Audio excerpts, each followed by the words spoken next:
Chapter 1. Visitors from Parallel Dimensions. Two fists, one white and one silver, collided, and in an instant, the cosmos faced obliteration. Two figures simultaneously retreated, traversing countless starry rivers. One exuded an aura of boundless sanctity, while the other radiated a brutal and chaotic energy. The clash between the two mightiest warriors stemmed from a martial arts tournament held in the past, 3 days after the conclusion of the Tournament of Power in the Dragon Ball Super Universe. Gogeta, having crossed over, lay languidly on an expansive lawn, idly gazing at the starry sky. As he immersed himself in his own thoughts, he suddenly detected a peculiar Loran anomaly in the fabric of time and space. The energy did not resemble that of the future Trunks. 1, 2, 3 under his perceptive senses, there were at least 10 individuals approaching. These newcomers were not particularly formidable, yet their sheer number was astonishing. Just as Gogeta looked up to the heavens, an oval-shaped spaceship emerged from the tumultuous currents of time and space. Upon the vessel, several humanoid beings, each less than 1.5 meters tall and clad in green attire, appeared with beaked faces resembling birds. They operated a time travel device, arriving in Universe 666666. One subordinate, a bird-like creature, stood behind a middle-aged leader, quietly reporting, "Detection complete. The target individuals have all been located on Blue Star." The leader remained silent for a moment, astonished by the subordinate's revelation, murmuring, "Blue Star again? This is not the first time." The detection instruments of the time travel device whirred into action, scanning the Blue Star region. "Commander, there's also a temple here, likely the same one we encountered not long ago, resonating with the aura of Namekians." After a brief contemplation, the leader made a decision. "Prepare the space shuttle. Let us bring the Namekian along with us to Blue Star." A shuttle, measuring several dozen meters across, detached from the time travel device and swiftly approached Blue Star.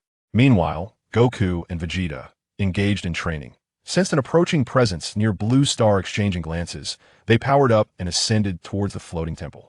Gogeta, unwilling to lag behind, placed 2 fingers on his forehead and, guided by Piccolo's energy, utilized instant transmission to arrive at the temple. "Hey, Piccolo." Piccolo responded in kind. "You sense it too, huh?" Piccolo was not surprised by Gogeta's arrival. After the initial astonishment of their first meeting years ago, he had gradually come to accept his existence. Even now, Piccolo was perplexed as to how Gogeta appeared, given that Goku and Vegeta were still alive. Goku and Vegeta soon arrived, greeting the two. "Hey, Piccolo, Gogeta, are you both curious about the outsiders?"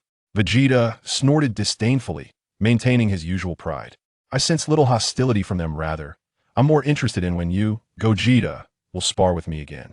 Gogeta chuckled and waved dismissively, responding ambiguously, "Whenever I have the time, I'll definitely join you." In some aspects, Gogeta held a deep respect for Vegeta. His tenacity was remarkable. Fully aware he was not Gogeta's equal, he still sought to challenge him, relishing the opportunity to test his limits. For Vegeta, challenging a stronger opponent was a source of joy. Yet for Gogeta, battling Vegeta posed little challenge. In a past life as a Dragon Ball enthusiast, an unexpected incident had led him to become the fused warrior Gogeta, a blend of Goku and Vegeta. Having resided in Universe 7 for several years, he had formed connections with Goku and the others through chance encounters.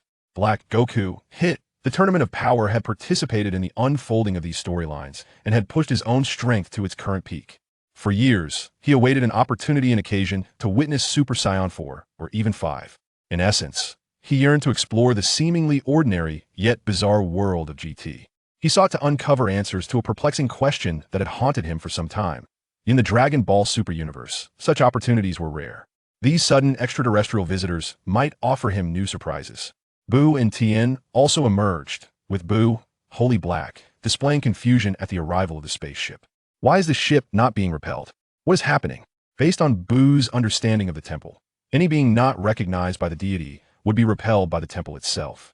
While it was possible to force entry through overwhelming power, some level of rejection would still be felt. Yet this spaceship had entered with ease. Tien was equally puzzled. Have they gained recognition? Even he doubted the validity of his own words, considering it absurd. Ever since Uncle Piccolo fused with the deity, he had become the new god, yet he remained unaware of the visitor's origins. As the spaceship descended, swirling winds tossed Piccolo's white cloak about. "No, there's another possibility. If they are also Namekians, they might be accepted by the temple. Be cautious, this ship does not appear to be of Namekian design. Due to the previous god's influence, the temple granted special privileges to Namekians. Under the cautious gazes of the group, the spaceship opened its hatch, revealing 2 Namekians and 2 bird-like beings. The Namekians wore friendly smiles, indicating no malicious intent. "We are Namekians from another universe, and the reason we could traverse dimensions is due to the technological marvel of Veluga." Goku and Vegeta exchanged glances, then turned to Gogeta, perplexed by the visitor's intentions. One of the bird-like beings stepped forward to introduce themselves, elaborating on the theory of parallel dimensions. Through his explanation, they began to grasp that the concept of parallel universes differed from the future Trunks they were familiar with. The universe does not follow a fixed trajectory. Many, despite sharing the same origin, could diverge into entirely different outcomes due to unforeseen events. This could result in countless branches. For instance, while Blue Star is protected by Goku and his friends, in another universe, it may be ruled by others. To illustrate, many universes contain Veluga beings, but only in one timeline did a Veluga invent the time dimension traverser. Due to the disruptions time travel causes to the original historical flow, it is considered a grave crime. The Veluga's time travel device has been forbidden by the Supreme Kai, and its use is generally prohibited. This time, due to special circumstances, they were granted the right to traverse time and space. Gogeta managed to grasp the gist of this principle. For example, in a certain universe, Super Saiyan 2 Gohan might have accidentally lost a cell, resulting in the absence of Vegeta and the others in that timeline. A cell would have wiped them all out, correct? Chapter 2. The Martial Arts Tournament. Goku couldn't help but break into a cold sweat. Is that really possible? Surely such a thing won't happen. A slight smile curled at Gogeta's lips. Who can say? Perhaps. At that moment, Beerus, reveling in a feast after his victory in the Tournament of Power, seemed to have noticed something accompanied by Whis. He swiftly flew over, spotting the Veluga beings, and without hesitation, gathered destructive energy in his hand. "You traverse time and space. That's a serious crime. You shall perish."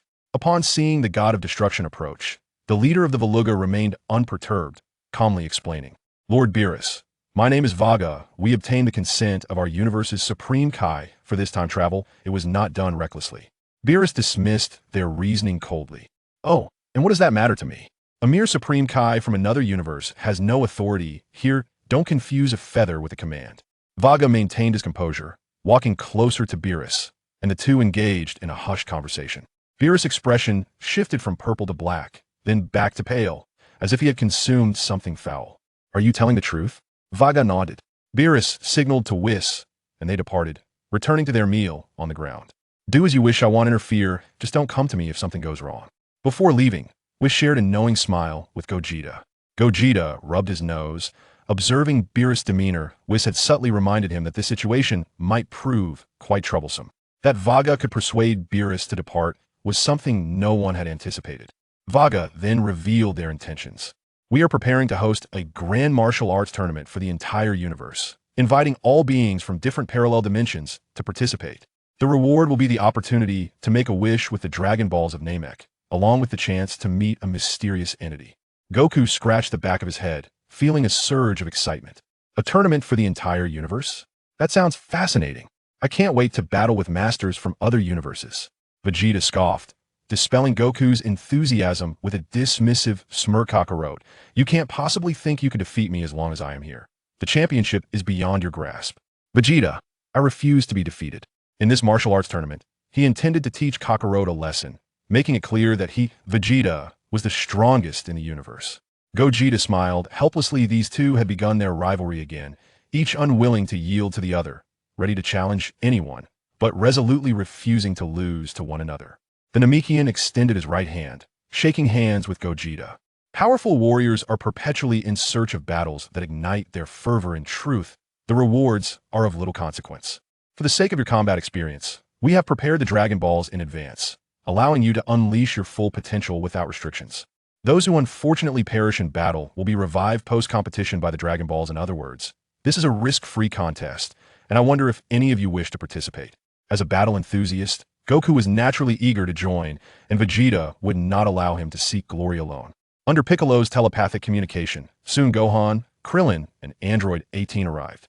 Even Yamcha showed up, some wishing to compete, while others merely desired to watch the event. The tournament area was equipped with spectator seating, so family members were welcome to attend, and Vagru readily agreed. Goten and Trunks, the two lively youngsters, were curious and inquired, Excuse me, can two people participate together? Vagaru shook his head, firmly declining the children's proposal. That is not permitted. The competition is conducted unknown. Without any external assistance you may use weapons, and if you cannot stand within 10 seconds or remain inactive for 30 seconds, you will be deemed the loser. The two little rascals whispered to each other, then cheerfully responded. One of us, named Trunks, is currently absent, but he will appear during the match. Can we go watch the fight first? Vagaru happily consented. That's fine. As long as he shows up at the arena, when the time comes we welcome friends from all universes to come and observe. One individual even registered on behalf of her unborn child. Goku remained silent. Vegeta shot a glare at Trunks. Gogeta, too, found it amusing these two quirky little rascals. The two fathers could certainly hold their own in battle, and under normal circumstances, they would rather die than team up. Yet these two, capable of fusion, prefer to fight as a unit rather than engage in an unknown duel. Once the number of participants was confirmed, Vagaru informed them of their registration numbers. You are the 18th team to register. This is your cosmic identification number. Please board the spacecraft. Gogeta and the others stepped onto the spacecraft in turn, and even Biddy decided to join them. Gogeta looked around, examining the various devices within the time-space shuttle, intrigued by the technology. Traveling through time and space was not a difficult feat. Many deities were capable of it. However, aside from the time rings, ordinary individuals breaking the barriers of time and space often could not determine which timeline they would land in. Without precise control over their destination, reaching their desired universe was nearly impossible. The time-space shuttle effectively resolved this issue. After all, if the developmental timelines of the universes were identical, they would encounter identical warriors, rendering the experience somewhat meaningless. Goku was more concerned about another matter. Excuse me, will this journey through space take a long time? Vagaru waved his hand, responding with confidence. It will not take long. We will employ spatial distortion techniques and arrive in a brief moment. Moreover, the universe hosting the martial arts tournament is devoid of life, so there's no need to worry about collateral damage. In less than 3 minutes, the time-space shuttle arrived at the designated planet for the tournament.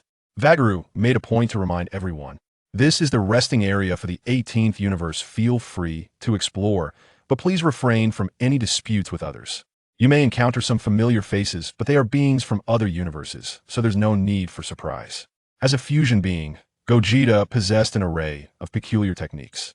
With a slight release of his aura, he scanned the tournament's venue, gathering a wealth of information about the planet. Indeed, there are quite a few familiar faces. Upon entering the tournament venue, the sheer scale of the place became evident. It spanned at least several dozen acres, possibly even 100. The venue was circular in shape, with the martial arts tournament stage at its center, surrounded by seating for the families of the competitors. Above them sat the ordinary audience. Although this universe lacked sentient life, the first universe's Veruga race, as the event's organizers, held numerous special privileges. They had brought many of their own people to serve as spectators. Chapter 3. Powerhouses of each universe. At the center of the venue stood a private room, modest in size, yet adorned with exquisite decor, drawing significant attention. Gogeta was somewhat taken aback. He found himself unable to penetrate the room's defenses, indicating that someone was obstructing his probing. The origins of this individual were not ordinary. The anomalies surrounding Beerus and Whis, along with the mysterious room, hinted at the extraordinary nature of this competition. Since the other party was unwilling to reveal themselves, it was of little consequence. The participating competitors were rather intriguing, and among them was someone he sought. Not only familiar faces, but there were also several remarkably weak competitors who had been invited by the Veruga. These Veruga were not solely interested in the warrior's strength. It was more likely that as long as one was a powerful entity within their universe, they had a chance to participate, regardless of how their strength compared to beings from other parallel universes. Piccolo and his son Gohan stood together, discussing the upcoming competition. Their tones were relaxed. Having triumphed in the Tournament of Power, this event seemed little to worry about. Moreover, with the possibility of revival post-battle, there was no reason to fret over any schemes from opponents, especially with Gogeta on guard. So, this is the inner sanctum of the martial arts tournament. It seems the participants haven't all arrived yet. That means the left section of the audience is where our previous team, the 17th universe, is seated. The expression of Super Gohan darkened in an instant, nearly provoking an instinctive outburst. Gogeta, you truly guessed correctly. Super Gohan's words drew the attention of everyone who followed his gaze. From the shadows of the 17th universe's participant camp, a green humanoid creature emerged, exuding an air of aloofness and coldness. Ah, it's Ilot again. How bothersome. Cell and his group had arrived a while earlier, and they were not the least surprised to see Goku and his companions. Though this Goku differed in appearance from others, they were all fundamentally the same individual. Regarded as the intellectual powerhouse of the Blue Planet, the formidable Piccolo has likely deciphered the underlying meaning of Cell's words. He is aware of us in his universe. It is probable that Cell has eliminated us, establishing himself as the most formidable being. Vegeta concurs with this perspective, yet he offers an alternative interpretation of Cell's statements. You are not mistaken, but the insinuation behind Cell's words should be attributed to this reason. Gazing towards the area indicated by Vegeta, one can observe that the contestants from Universe 19 possess a remarkably similar composition to their own, suggesting that Cell may have anticipated their presence. Piccolo, Gohan, Din, Goten, and Trunks appear significantly more mature, likely at an age comparable to that of high school students. Super Goku scratched his head. It is quite similar to us. With the same personnel, how could they not have been invited as well? Super Vegeta let out a cold snort. We shall soon find out. To the surprise of all, Vegeta leaped off the observation platform, departing from his team's designated area, and made his way directly to the competitors of Universe 20. Greetings, he said, spotting a young Goku among the participants, standing confidently at the forefront with his arms crossed behind his head. Vegeta, what is the meaning of this? The GT Goku, clad in a blue martial arts uniform and beige athletic pants, recognized Vegeta's identity. The GT Vegeta, donned in all black and having shaved off his beard after his daughter's teasing, displayed a flicker of astonishment in his eyes. This fellow. He is both you and me on his team. How did he manage to appear here? It was essential to note that Vegeta was a fusion of him, and that rascal Kakarot. If both were present, how could Vegeta have materialized out of thin air? With a smirk, Vegeta casually glanced aside, altering his initial intention and shifting the tone of the conversation. Do not concern yourselves with such matters. I have merely come to extend my greetings. Should we cross paths, I hope you will give it your all. Just as GT Vegeta was about to unleash a tirade, GT Goku preempted him with a response. I feel the same way. You are indeed formidable. Truly impressive, my body is trembling with excitement. Waving his hand dismissively, Vegeta turned back towards his own universe's area, relinquishing the notion of further conversation for the moment. The other universe competitors were merely supporting characters. Even if they too possessed Goku and Vegeta, it held little significance. The true threats lay in Universe 19's Gohan and his companions, as well as the individuals from the GT timeline and the still unseen Universe 21. In the realm of transcendent time and space, while the illustrious Monkey King and his companions maintain their composure, the youthful Super Trunks and Super Goten find themselves ensnared by the tumultuous emotions that stir within. Eagerly, they venture beyond their designated area, arriving at the heart of the assembly. Super Gohan scanned the surroundings, his pupils gradually constricting, and an involuntary tremor coursing through his body. Vegeta, look over there. Given Vegeta's youthful appearance, he had claimed to be merely in his 20s when he first met Super Goku, and indeed, he had only been 20 at the time of his traversal. Over the years, coupled with their personalities, Super Gohan had developed a strong bond with him. Upon witnessing the peculiar group, a long-forgotten warning from his father flickered in his mind, instilling an unsettling premonition. Vegeta turned his head, initially unaware, but upon glancing, he was taken aback by the astonishing spectacle before him. Unable to restrain himself, he exclaimed, "What the hell, Son Goku?" Among the crowd, one of the participating teams from another universe was led by a Saiyan squad spearheaded by none other than Vegeta himself. This was not surprising, as he was flanked by 3 Saiyans, all clad in the uniform battle attire of their race. However, aside from Bardock, there was an unexpected figure among them.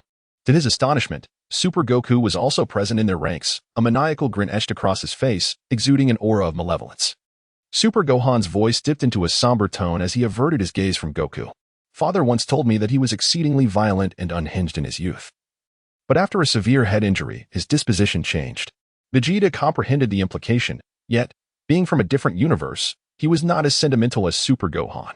Are you suggesting that in that universe, Goku never suffered a head injury and remained an evil Saiyan? Thus, he, along with Vegeta and the others, annihilated the humans of Planet Blue? No, it should be noted that the Saiyan's name is Kakarot. The Super Saiyan Gohan remained silent. While the aura emanating from Son Goku was far from formidable, it lacked the stability of his father from a different universe. Goten and Trunks, having successfully located their quarry, were filled with anticipation. Trunks, look, there lies Frieza, as well as Cell and Boo. Indeed, this time, they were determined to make the name of Gotenks resonate across other universes. The malevolent Buu would ultimately fall to their prowess. In the realm of Dragon Ball Super, Buu had transformed into a friend of Satan, adopting a kind-hearted and gentle demeanor. As a companion, he could never engage in life-and-death struggles. Their previous encounter in the Z era against the Majin Buu had ended unfavorably due to the recklessness of the two young warriors, leaving them quite unsatisfied with the outcome. Meanwhile, the vigilant Super Vegeta raised an eyebrow in intrigue. Ultra Goku sensed something amiss and inquired softly, "Have you noticed anything, Vegeta?" Super Vegeta turned around awkwardly, remaining silent. The perceptive Super Gohan, however, detected the presence of the contestants from Universe 10, who were also of the Saiyan lineage, and their numbers were indeed considerable. Yet, their attire was strikingly antiquated. The design of their battle armor resembled the original Saiyan combat uniforms. It appeared that Universe 10 lacked the presence of the Frieza race, suggesting they had yet to attain the ability to transform into Super Saiyans. Vegeta, adhering to his previous assertions, remained noncommittal. He noted that the Saiyans, being relatively inept in matters of technology, had clung to their outdated battle garments prior to their subjugation by Frieza, resulting in significantly inferior performance. Furthermore, given that the Veluga people only invited the strongest beings from each parallel universe, the absence of Frieza's military attire among these Saiyans indicated that this universe was devoid of the Frost Demon lineage. However, Chao Bick discerned the peculiarities in the other party's demeanor and asserted with conviction, "No, that universe is not solely inhabited by Saiyans.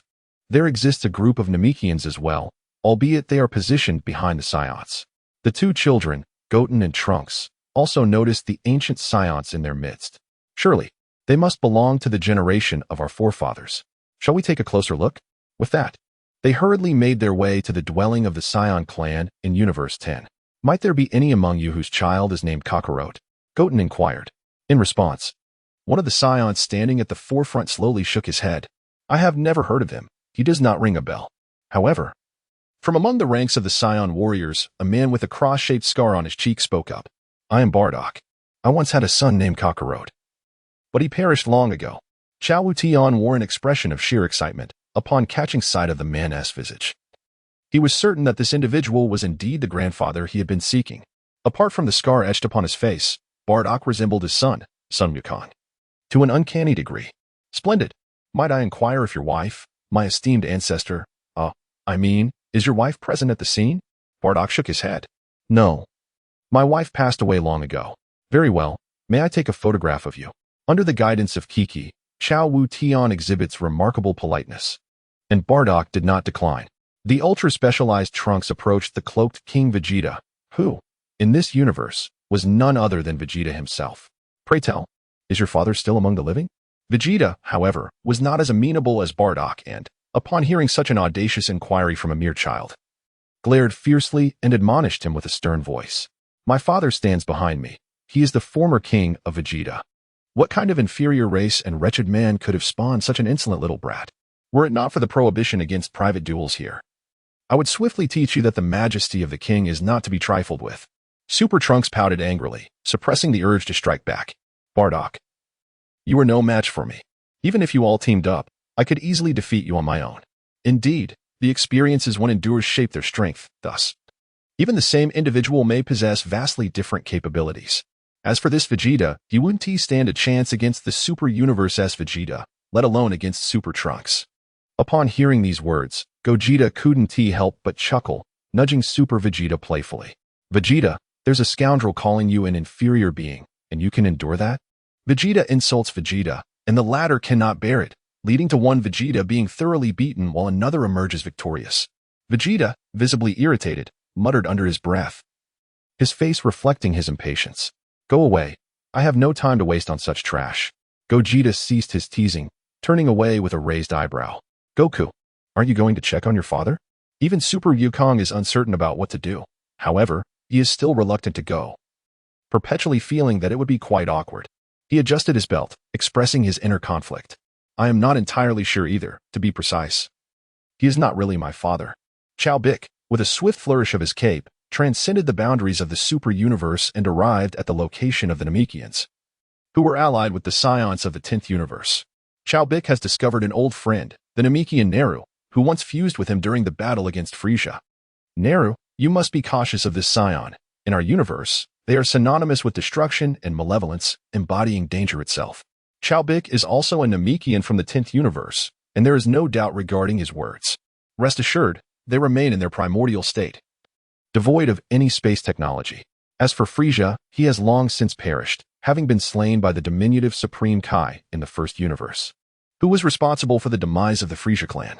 Chao-Bik followed his gaze and immediately recognized that fellow as Shin, the Supreme Kai who had arrived on Blue Star during the battle with Bu. Chao-Bik nodded, acknowledging that without technological support, the virtues of the Isaiah people would leave them unaware of when they might finally develop a spacecraft capable of traversing the cosmos. When Chao Zai first entered, he observed the Namekians present in the arena. However, aside from those from Universe 10, there were no other members of his race. There seems to be a scarcity of our kind here. Nera concurred with this sentiment and expressed his own perspective.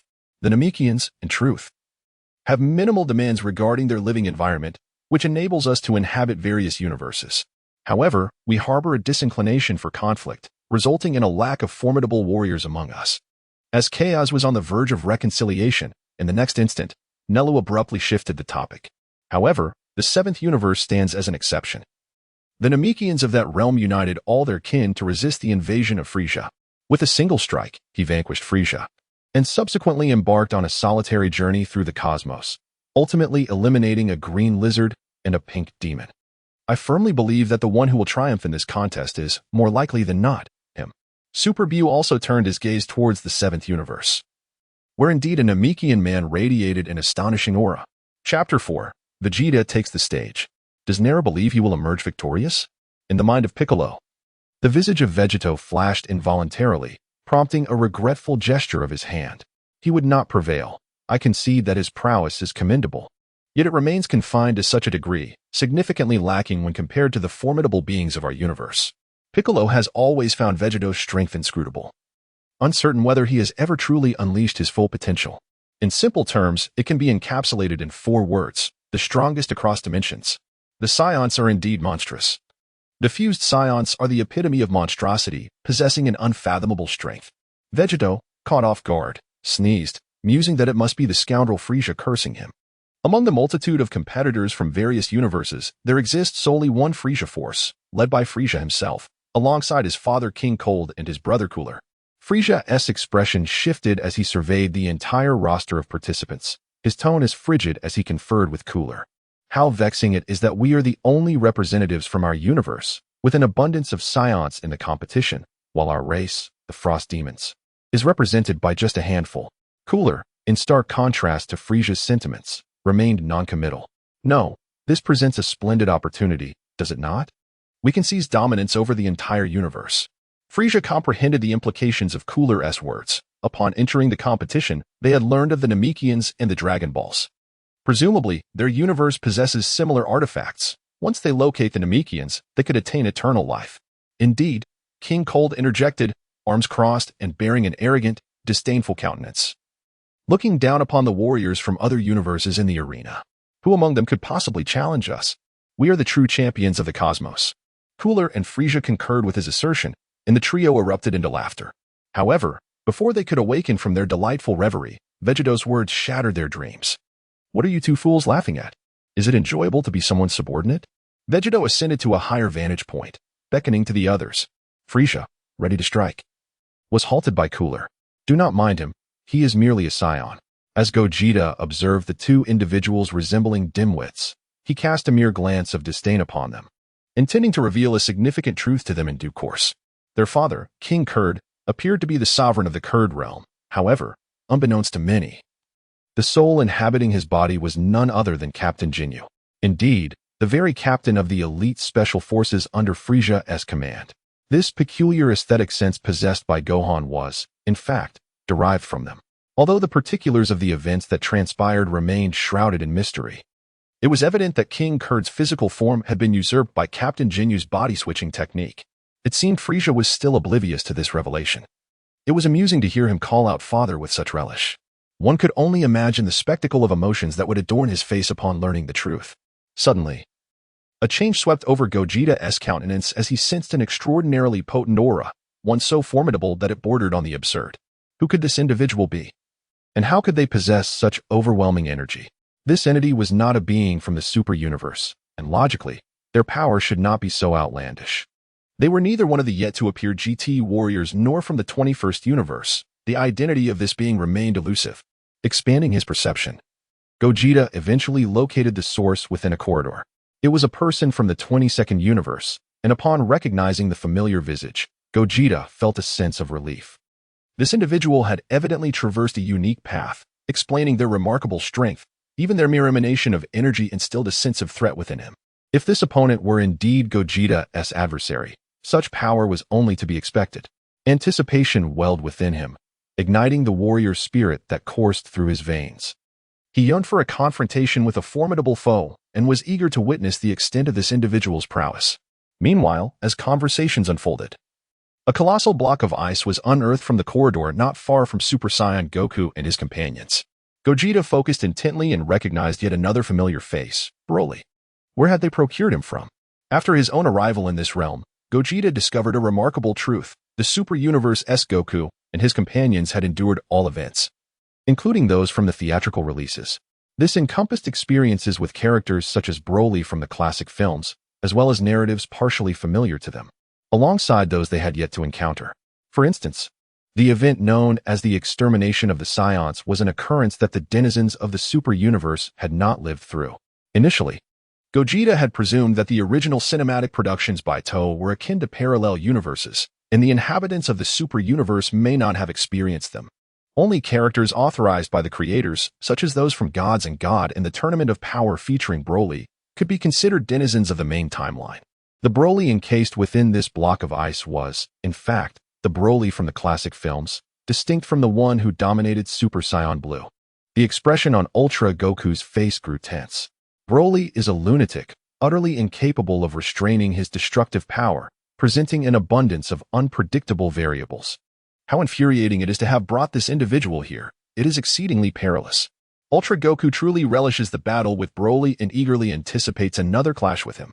However, there are too many ordinary individuals present. The spectators above are predominantly those who are utterly defenseless. Super Gohan also removed his glasses, positioning himself protectively in front of his wife and mother. Indeed, it is a perilous situation fraught with danger. Super Biddy held the newly born Xiaofeng. Her brow furrowed with concern as she inquired, "Wu Fan, are they truly formidable adversaries?" Goku intervened, offering reassurance. "Rest easy. In truth, the majority of individuals here are significantly weaker than those in our universe. Even Goten and his companion can manage them with ease. Only a select few pose any real challenge, yet they are not insurmountable foes. The lineup of the super universe can be deemed exceptionally extravagant, featuring the formidable duo of Super Blue Goku and Super Blue Vegeta, alongside the transcendent Gohan, who has surpassed his limits, and the formidable fusion of the young warriors, including Piccolo. This assembly undoubtedly overwhelms most other universes. With all participants present, the martial arts tournament is on the verge of commencement. In this competition, surrender can be voluntarily declared, and failure to appear on the arena within 30 seconds results in a loss. Additionally, being unable to engage in combat within 10 seconds is also deemed a loss, as is falling outside the arena's bounds. Aside from these stipulations, no other rules exist. If the arena is deemed too constricted, combatants may engage in battle throughout the cosmos, with no time constraints imposed when neither fighter occupies the arena. The participants from each universe are drawn at random, and the inaugural match pits Universe 18's Gogeta against Universe 13's Nappa. Chapter 5. A single strike to victory. The quartet from Universe 13, comprising Vegeta, Kakarot, Raditz, and Nappa, could not suppress their derisive laughter. "Ha ha ha. To face me. Truly unfortunate for you. I shall merely break 3 of your ribs." In truth, Gogeta and Nappa harbor no enmity, as they hail from entirely different universes, rendering any hatred non-existent. Nappa, however, is inherently malevolent, relishing the torment and subjugation of his foes. Gogeta nodded in agreement. "You are indeed ruthless." Gohan gazed at Nappa with pity, reflecting, "This Nappa has grown significantly stronger since our previous encounters. Compared to his initial arrival on Blue Star and the skirmishes with them, Nappa's power has surged by an unfathomable magnitude." Goku, too, observed Naba's weathered visage, acknowledging, indeed, he has aged considerably and appears quite old. Under the collective gaze of the spectators, Gogeta ascended to the center of the arena. After loosening his muscles, he stood still, a smile gracing his face as he regarded Naba. With an enraged roar, Naba rapidly amplified his energy, condescendingly taunting, "You too are a Saiyan, are you not? Did you not hear your companion's words? Surrender swiftly." Gogeta raised his right hand, fingers curled, beckoning him forward. "Come on, attack me. Are you not brave enough?" Naba, infuriated, unleashed a barrage of energy blasts aimed at Gogeta's chest. Yet, Gogeta remained unfazed, merely observing him. Naba directed an endless stream of energy waves towards him, shattering the arena into fragments and engulfing it in a cloud of dust, obscuring Gogeta's form. The onlookers were left in a state of shock, their hearts convinced that the outcome was already determined. It's over, having been struck head-on. That contestant is surely dead. Even if not, he must be gravely injured.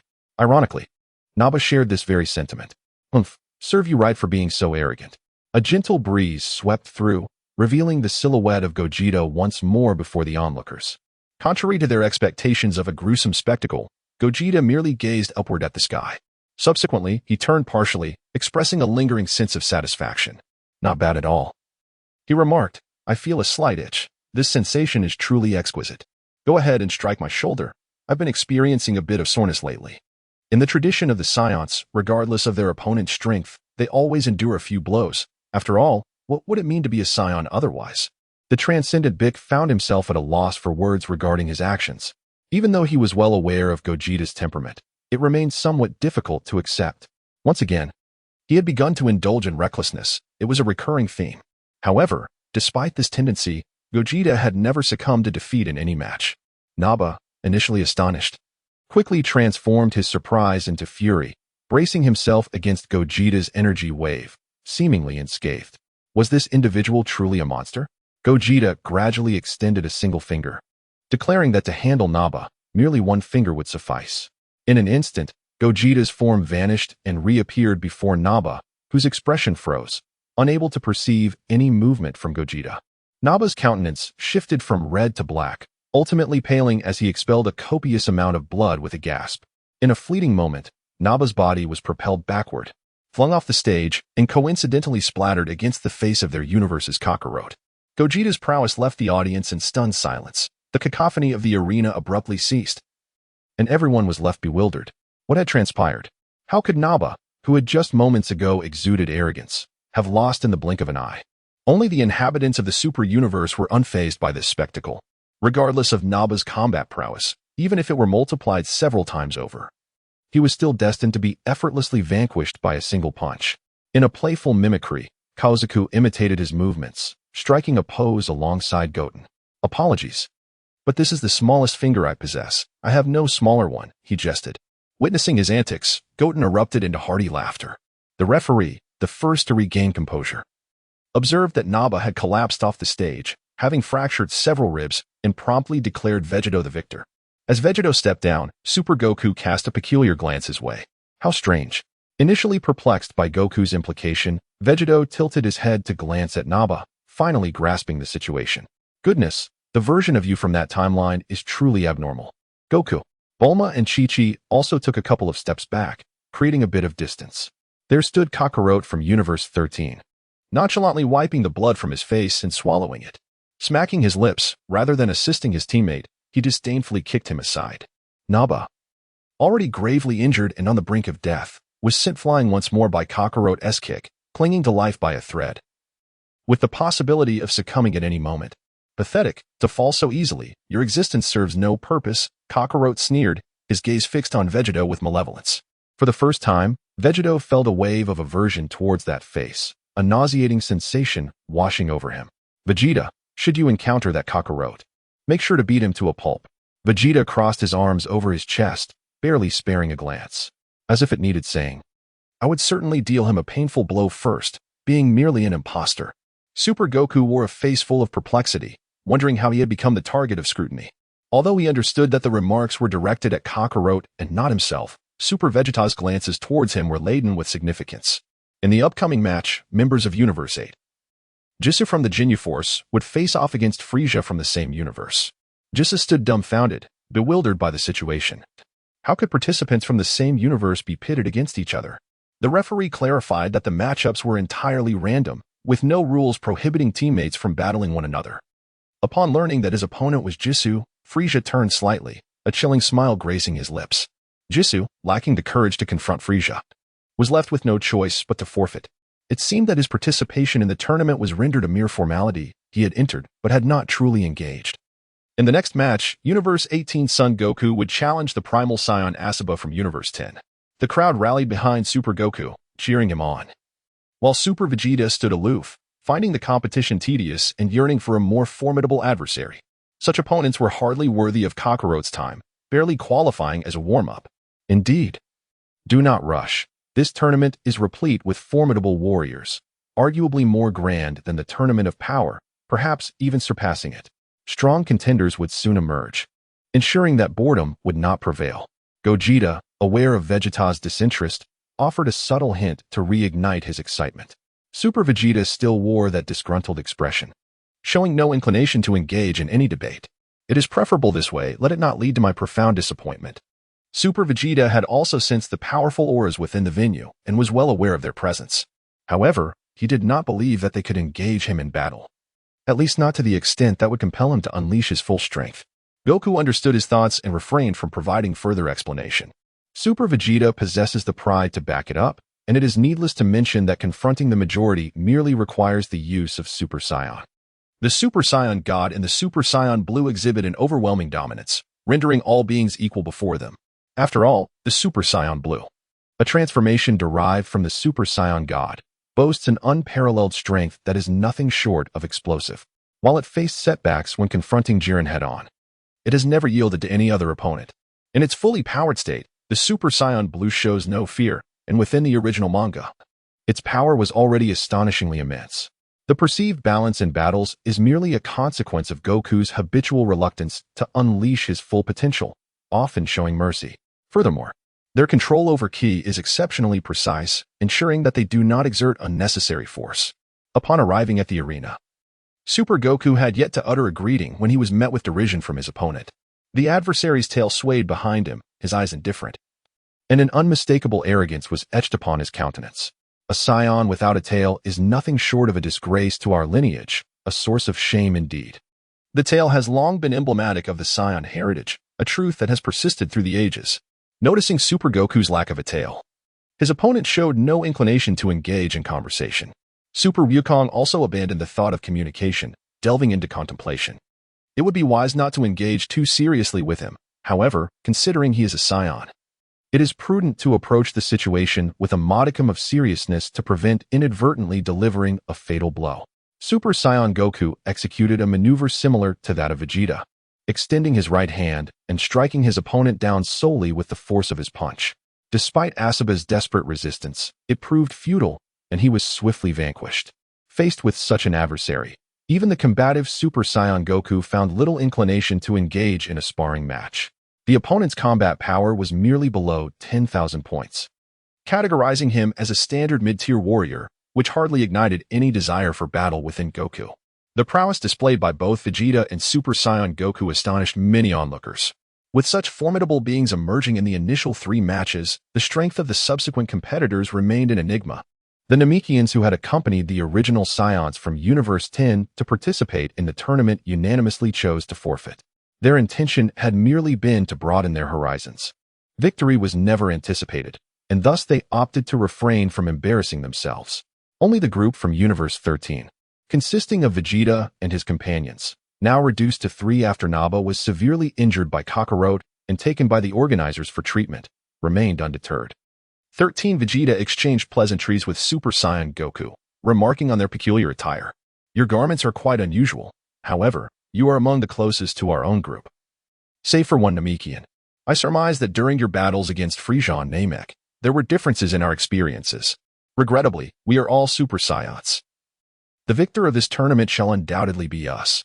Chapter 6. Future Trunks. When Ultra Goku returned to his own camp, he was taken aback by the revelation that they too could transform into Super Saiyans. This led him to conclude that Naba was indeed unfortunate. as he never had the opportunity to transform into a Super Saiyan and was instead knocked off the stage. Goku Vegeta was not surprised by this development. He had long suspected it, and moreover, not all of Vegeta's words were entirely truthful. Nappa was simply too weak, with his meager combat power. Transforming into a Super Saiyan would serve little purpose. He was comparable to Ultra Goku or Vegeta, easily dispatched with a single move in their normal state. It was questionable whether he could even triumph over Ultra Goku from the time of his first transformation into a Super Saiyan. Kakarot from Universe 10 seized the conversation, his eyes glinting with mischief, taking great pride in his past deeds. After being sent to Blue Star, I spent some time growing up and subsequently annihilated the entire human population of Blue Star. 20 years later, my comrades finally came to retrieve me, and we journeyed to Namek to seek out Dragon Balls akin to those on Blue Star. The expression on Ultra Goku's face fluctuated between dark and light, as the words he heard stirred a tumult of emotions within him. Did you eliminate everyone? Vegeta detected the discordance in the conversation, surmising the narrative progression of their universe. It seems that Kakarot, still oblivious to the principles of the Dragon Balls, had slain the deity, resulting in the disappearance of the Dragon Balls, thus necessitating a journey to Namek. The 13th universe's Vegeta responded in a sinister tone. Indeed, later during our battle with Frieza, we uncover the secret of the Super Saiyan, while simultaneously revealing another hidden truth. Super Vegeta coldly spoke. In my universe, I personally ended Nappa's life. He held no emotional attachment to Nappa, for both had engaged in plunder and violence, neither being virtuous. Nappa had long harbored treacherous thoughts, but out of fear of his inferior combat power, he continued to submit to Super Vegeta, who had already discerned Nappa's intentions back then. Goku sighed, feeling a profound pity for the primitive Saiyans, as they were undoubtedly the weakest among those present. Their combat power hovered around a mere few thousand points, lacking any notable individuals or mastery in energy manipulation. In Universe 13, Vegeta stood with arms crossed. The few Vegetas present shared an almost identical display of prideful demeanor, their movements mirroring each other perfectly. The real intrigue arose with Frieza. I eagerly anticipated the chance to vanquish him once more. Upon hearing his self-assured remarks, Super Gohan couldn't help but tease him. Yet, in our universe, Frieza had previously slain Uncle Vegeta, and Uncle Krillin also fell to his hands, while Uncle Piccolo had nearly met the same fate. Super Vegeta's expression darkened as he cast a menacing glare at Super Gohan. Gohan, what are you implying? Goku swiftly redirected the conversation, bringing up a different topic. Time has passed, and now Uncle Piccolo could effortlessly eliminate Frieza. Without uttering a word, the formidable Big stood silently, while the universe of Dragon Ball Super showcased a transformation into the Golden Frieza. Indeed, this Frieza seemed rather unremarkable, hardly posing a significant challenge. Upon hearing the names Bick and Krillin from their conversation, Kakarot of Universe 13 felt a bead of cold sweat trickle down his brow, and with a hint of provocation, he remarked, Bick and Krillin, you say? I recall them vividly. During my time on Blue Star, I eliminated both of them. Are you not astonished? The memories of Blue Star left a profound imprint on Kakarot's psyche, as it was the very first planet he had utterly annihilated. Chao Wu-Tin gently touched his nose before dashing ahead and pointing at Kakarot. There is yet another matter that will astonish you even further. Kakarot was perplexed by the sudden appearance of this little imp, yet he was certain that Chao Wu-Tin was also a Saiyan. With a playful smile, Goten spoke in a youthful tone. In our universe, you are my father. Goku, taken aback, stumbled back a couple of steps. He had never considered that he might have a son in another universe. Vegeta found Goku's startled reaction amusing and decided to drop another bombshell. Surprisingly, your prideful Super Saiyan is not merely defined by their hair. In Universe 13, Goku felt an inexplicable dislike towards Vegeta, and an even greater aversion to the alternate timeline's Vegeta, as their initial encounter left him with a rather unfavorable impression. Enough with the jokes.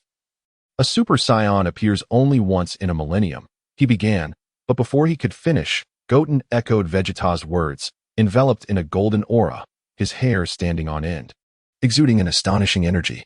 This left Goku speechless. Could this young boy truly transform into a Super Saiyan?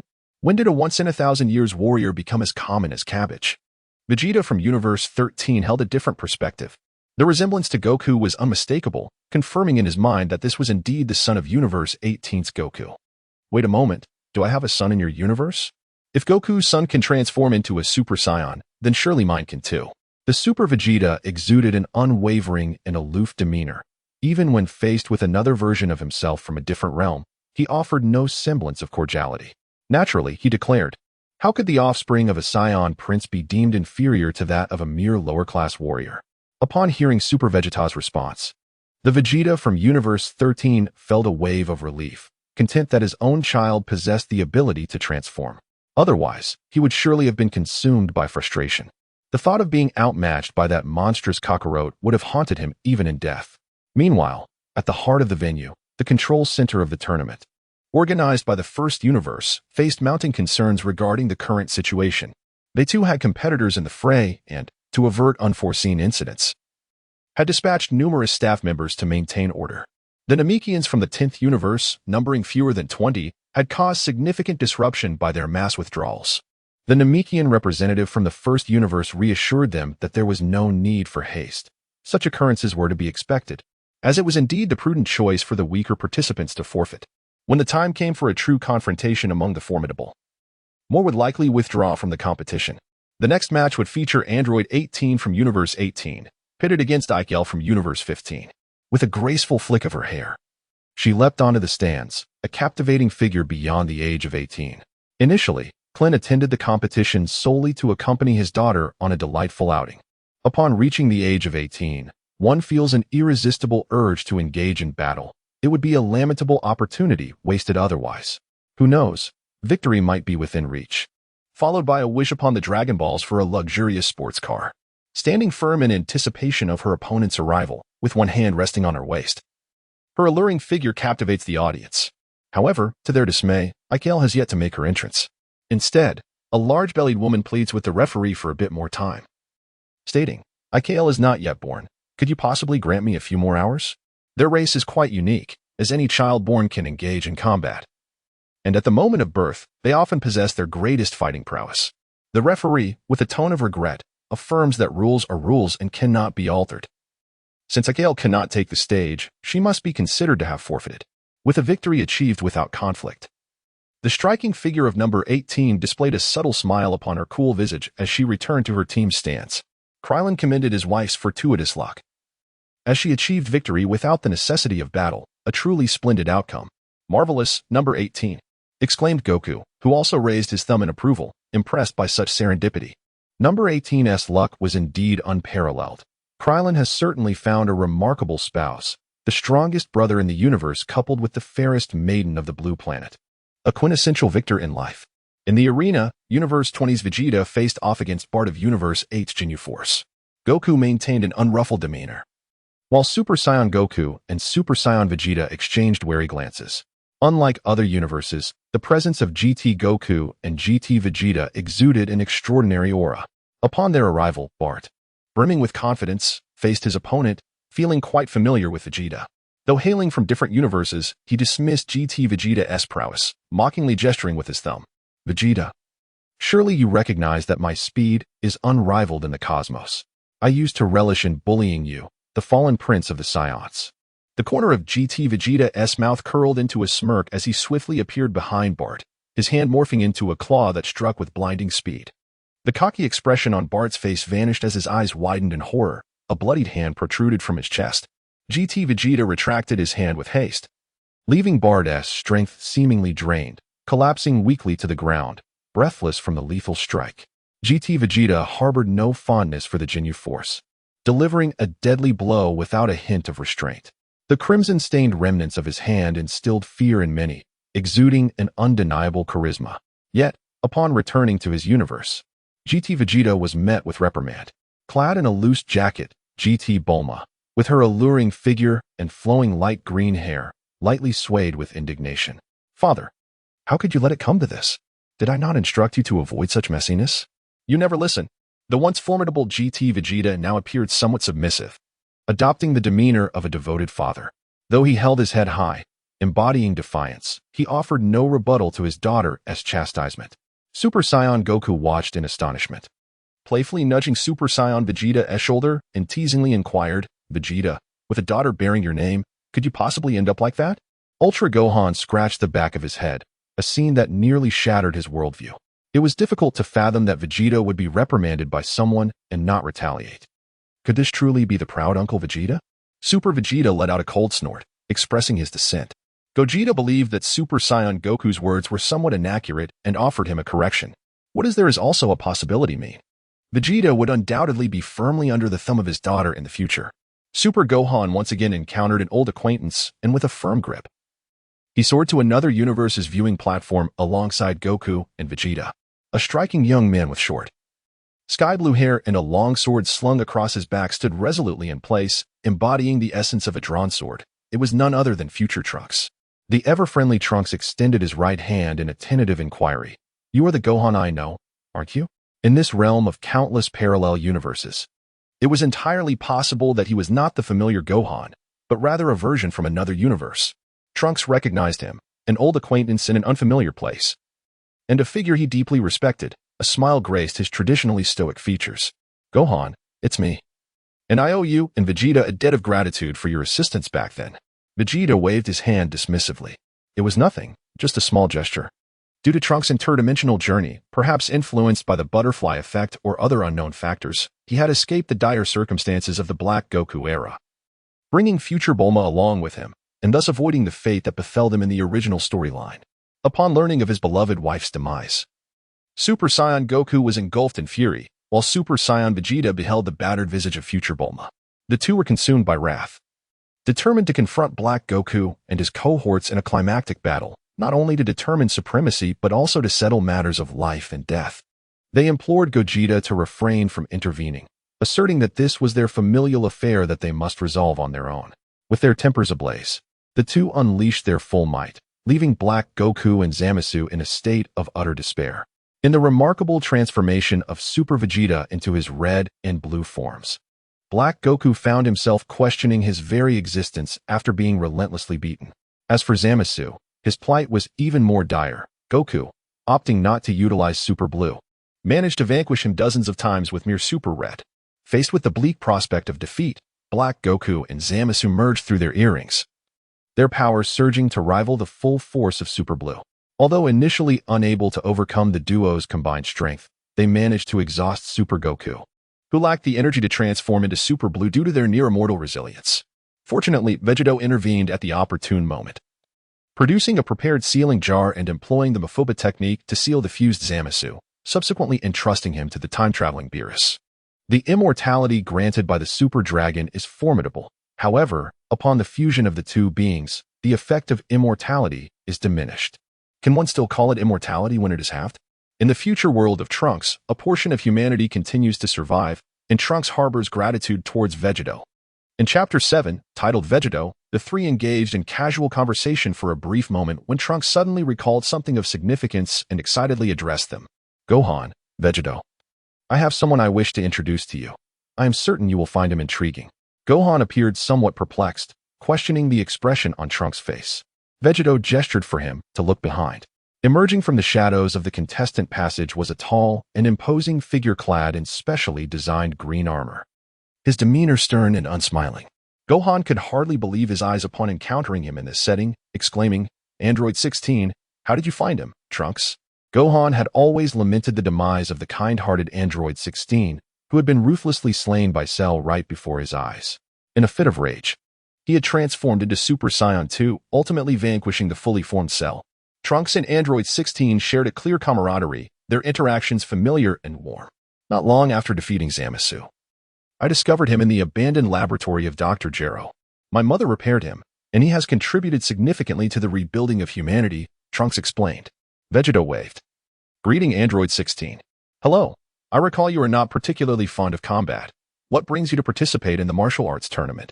Android 16, being the only benevolent android, was created without the infusion of malevolent emotions. He spoke deliberately, earnestly elucidating his reasons for entering the competition. Well, I initially had no desire to come, but there are several Gokus here, and I wish to battle one of them and eliminate him. Despite not being inherently evil, Android 16's programming mandated that he eliminate Goku. Regardless of which version it was, taking down any one of them would fulfill his mission. Hearing such a grave declaration about the intention to kill his father left Super Gohan feeling somewhat uncomfortable. All right then, good luck with that. I shall take my leave. As Super Gohan ascended into the air, Daitai approached closely, whispering with Vegeta. After all, Number 16 could not contend with Uncle Goku, and as for other dimensions, those Kakarots were merely reflections of Uncle Goku's form, not his true essence. Their demise bore no consequence. Daitai articulated his perspective with deliberate clarity, viewing parallel universes with a sense of detachment. Just like that Saiyan Kakarot who annihilated the Blue Star inhabitants, was he truly Uncle Goku simply because he shared the same physical form? Vegeta concurred with his sentiment. And as they exchanged a few casual remarks, his expression subtly shifted while they surveyed their surroundings. Bidding farewell to Daitai, he soared towards Super Gohan, urging him to accompany him away. Super Gohan was tenderly embracing his beloved wife, Videl, as they engaged in sweet conversation, leaving one to ponder his intentions. Videl's gaze was peculiar, as if she were unacquainted with Goku. At that moment, a gentle cough resonated from behind them.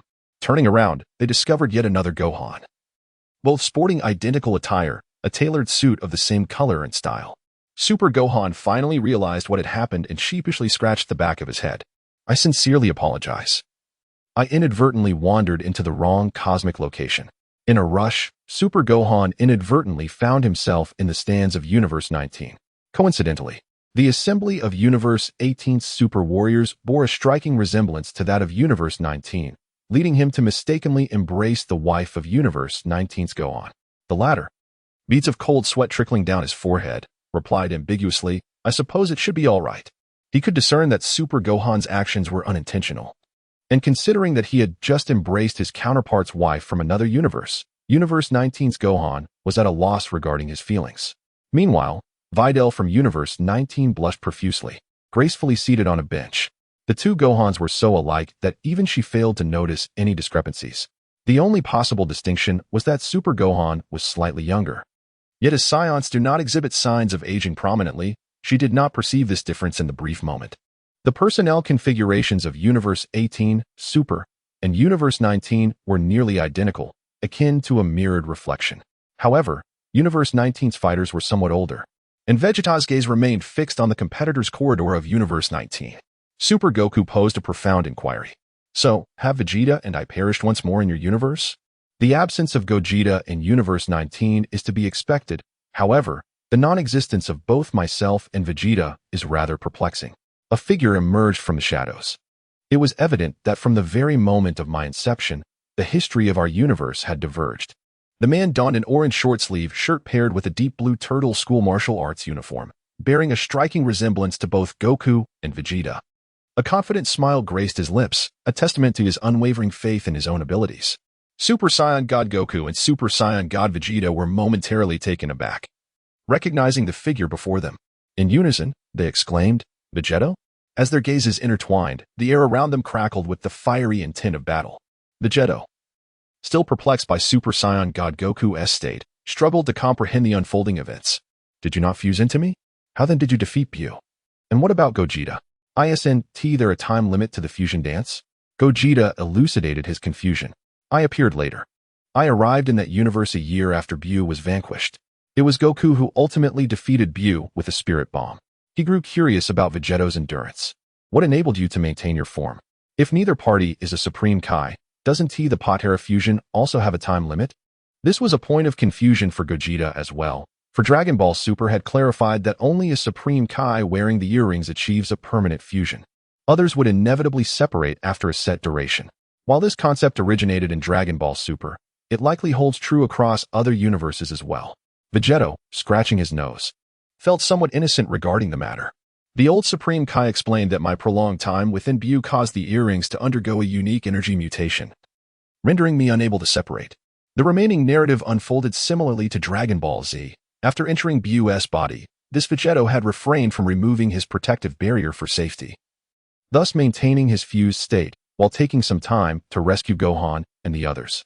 Frieza seethed with rage at the sight of yet another Saiyan, his disdain for Goku's face palpable.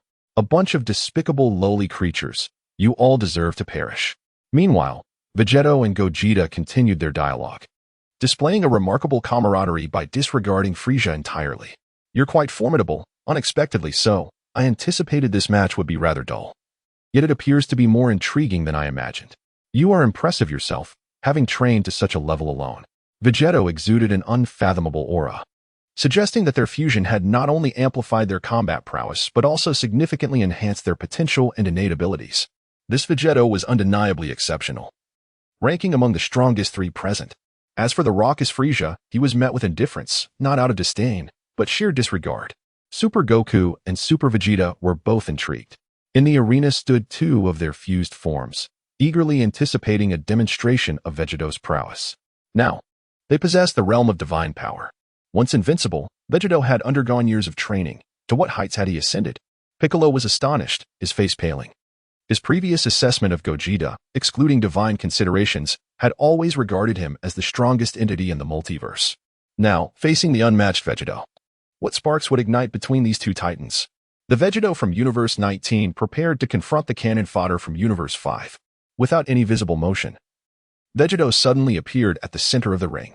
The leader of Universe 5 solemnly advised his subordinate, warning him with utmost seriousness. Cannon fodder, do not underestimate him. My combat power detector shows an anomaly, registering energy fluctuations exceeding 100 million. Cannon fodder dismissed his leader's caution with a scoff. What nonsense! A combat power of 100 million? That means he could obliterate me in an instant. Impossible, absolutely impossible. As a representative universe reliant on technological weaponry, Cannon fodder activated the thrusters on his back and ascended to the platform. I fear not your supernatural abilities. They are of no consequence against our technology.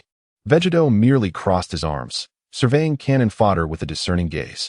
Cannon fodder extended his arms, and the surface of his armor shifted, revealing an array of cannons. Several rocket launchers erupted, streaking through the air. Facing the oncoming assault, Vegeta remained utterly still, bracing himself against the onslaught. Flames illuminated the arena, and upon contact with Vegeta's body, a tremendous explosion ensued. The rocket launchers unleashed an inferno, enveloping him completely. Cannon fodder's excitement was palpable as he swung his right arm vigorously. Got him. That guy is finished. No one has ever withstood this attack. Moments later, Vegeta issued a low growl, an unseen aura sweeping through, dissipating the flames.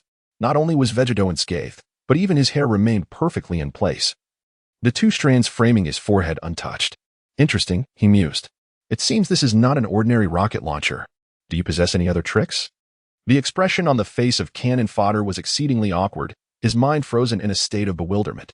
His emotions soared and plummeted like a roller coaster, descending from a peak into an abyss. His high-temperature flame cannon had never missed its mark before, but this time, he had been met with an unyielding resistance, shattering his worldview into countless fragments. He couldn't help but murmur to himself that this young warrior's combat prowess was indeed remarkable. His own power was merely 6,000, while his opponent's was undoubtedly above 10,000. In a moment of desperation, Cannon fodder unveiled his ultimate technique, a last resort he would never employ unless faced with the direst of circumstances. He extended his left arm, summoning a half-meter-long sword gleaming with a chilling light, and aimed a downward strike at Vegeta. Despite the 10-meter distance between them, as Cannon fodder's blade descended, a flicker of surprise crossed Vegeta's eyes. He was slightly taken aback by the sword's offensive power but remained steadfast, bracing himself against the onslaught. A fierce gust swept through, yet Cannon fodder's strike proved ineffective. Vegeta raised a single palm, and a tempest roared past. Cannon fodder remained composed. Their universe thrived on advanced technology. His armor, though appearing lightweight, actually weighed over 10,000 kilograms. He relied solely on the energy within his armor to move freely, underestimating Vegeta's capabilities. Did he truly believe himself to be on par with the weaker opponents he had faced in previous matches? In the next moment, he realized his grave error. His strength might have surpassed that of the earlier defeated opponents, but Vegeta's power was far beyond his expectations. Cannon fodder activated several thrusters, propelling himself forward in an attempt to halt his retreat. Yet, against Vegeta's gust, his resistance was merely a futile struggle. He was ultimately sent flying off the stage, crashing down, while the referee declared Vegeta the victor. Just as the referee's words fell, the arena itself was cleaved in two, the expansive square platform, over 100 meters wide, sliced apart by an invisible blade of energy. The spectators were left in a state of utter confusion, questioning how such a phenomenon could occur without perceiving any visible attack. Vegeta had not delivered a fatal blow, and Cannon fodder sustained minimal injury. Rising to his feet, he gazed back in bewilderment, his movements sluggish as he queried, "Why could you withstand my divine blade? This weapon is crafted from the finest metal in the universe." a nanostructured extension capable of cutting through anything. With a nonchalant shrug, Vegeta replied, "Blame your misfortune. Against another opponent, you might have triumphed, but alas, you encountered me." The high-tech blade possesses an extraordinary ability to slice through objects, and should an ordinary individual be struck by it, their fate would be sealed. One can only lament the misfortune of those who encounter one of the mightiest beings present, for Vegeta's age surpasses even that of Super Saiyan Goku, affording him a longer period of training. Coincidentally, the contestants from Universe 18 and Universe 19 are positioned closely, and the similarities between Vegeta and Gogeta provide ample fodder for conversation. An untimely voice emerged, belonging to a towering figure with a pale pink complexion, sauntering casually towards the group. "How delightful it is to see so many Gokus and Vegetas." Gogeta cast a fleeting glance at him before averting his gaze. "You are here as well." The newcomer was none other than the contestant from Universe 4, Super Bu, who, upon witnessing so many Gokus, couldn't help but entertain some mischievous thoughts. "By your nomenclature, you may refer to me as Super Bu." This iteration of Bu bore a resemblance to the original, having absorbed Goku and Vegeta's fusion form. Vegeta, however, did not afford him a friendly reception. "Super Bu, are you overly confident?" Goku, on the other hand, was preoccupied with another matter. It appeared that there was no sign of himself from Universe 3. Could it be that? "Super Bu, have you absorbed me as well?" Super Bu replied with an air of nonchalance, yet there lingered a hint of excitement in his tone. "Naturally, every being of noteworthy prowess in our universe has been absorbed into my form. This occurrence is entirely reasonable. After Vegeta and Goku were devoured, there remained no entity capable of confronting Bu within the cosmos, and any potential contenders would not emerge for several years. Bu would not afford them the luxury of development.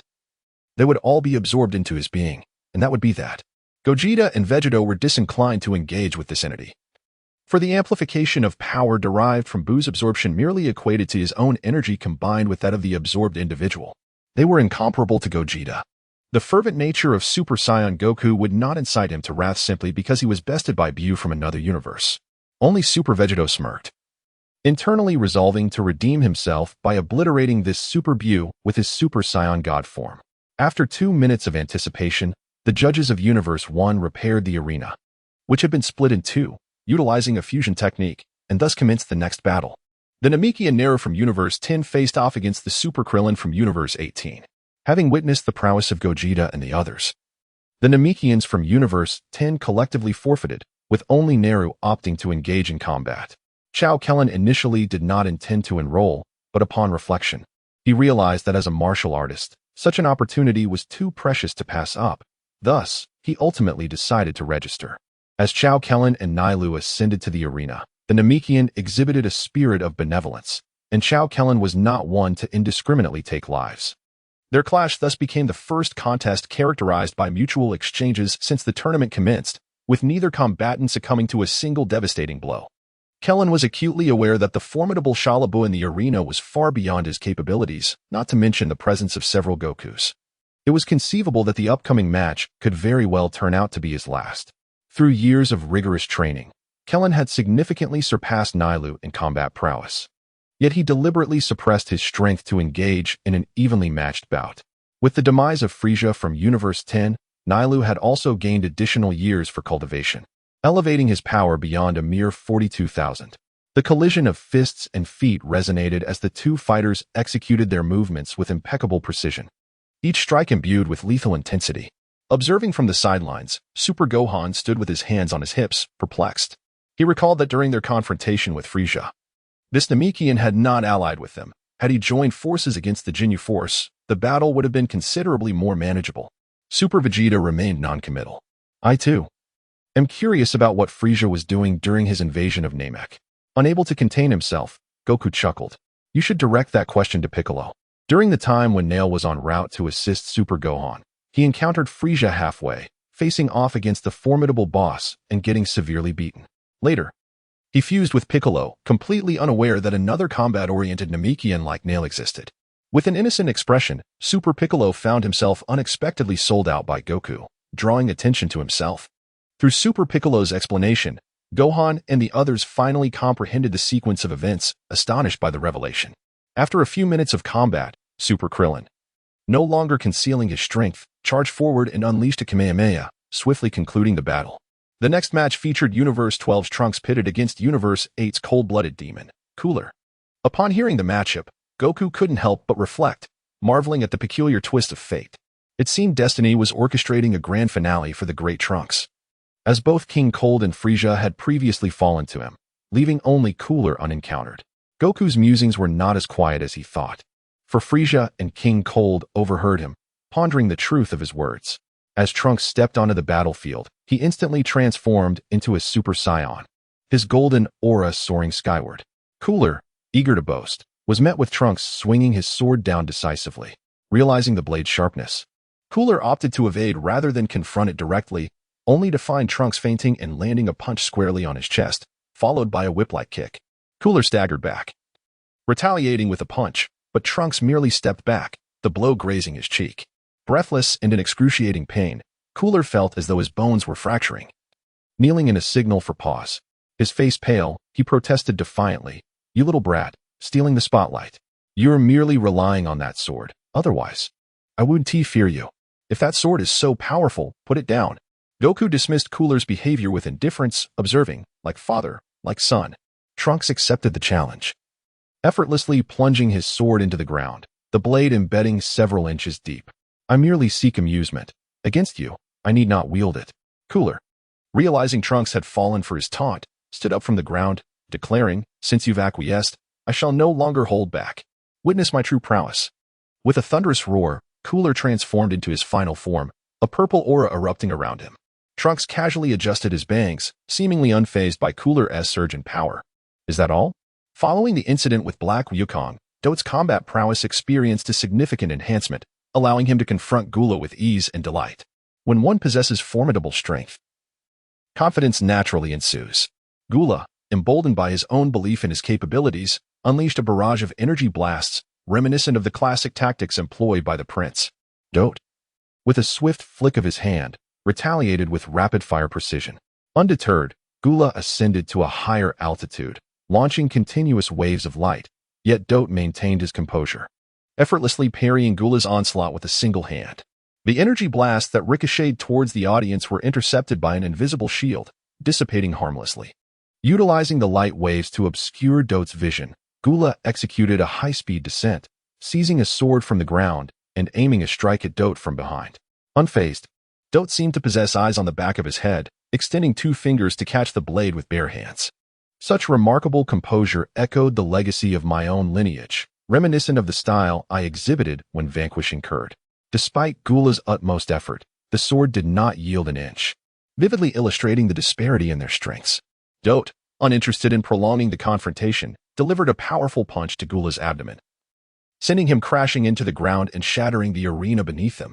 Gula plummeted 100 meters below, his eyes rolling back as he succumbed to unconsciousness, several ribs fractured, teetering on the brink of collapse. The next match would feature Vegeta from Universe 18, facing King Vegeta from Universe 10. Vegeta was still lost in thought, not taking the stage immediately. Gohan gently nudged him, signaling his presence. "Uncle Vegeta, what are you doing?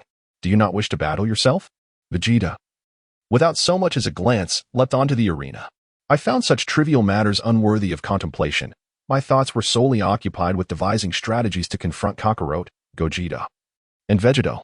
The 2 Vegetas stood on the stage, locking eyes, while the primal Saiyan King, Vegeta, scrutinized his counterpart's attire. "As the sovereign of all, your garb appears most peculiar." Vegeta responded with indifference. "I reign supreme in my own home." Goku, ever the instigator, teased with delight. "So far, it appears that Bulma has held dominion over our household, but that may not always be the case.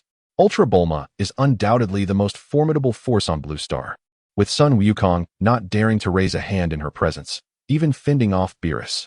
As for himself, he frequently visits Bulma's residence for meals, spending more time there than even Super Vegeta, who is perpetually training with Whis and seldom at home. It is not a matter of lacking financial means, rather, the culinary delights from the home of the wealthiest family on Blue Star are simply too tempting.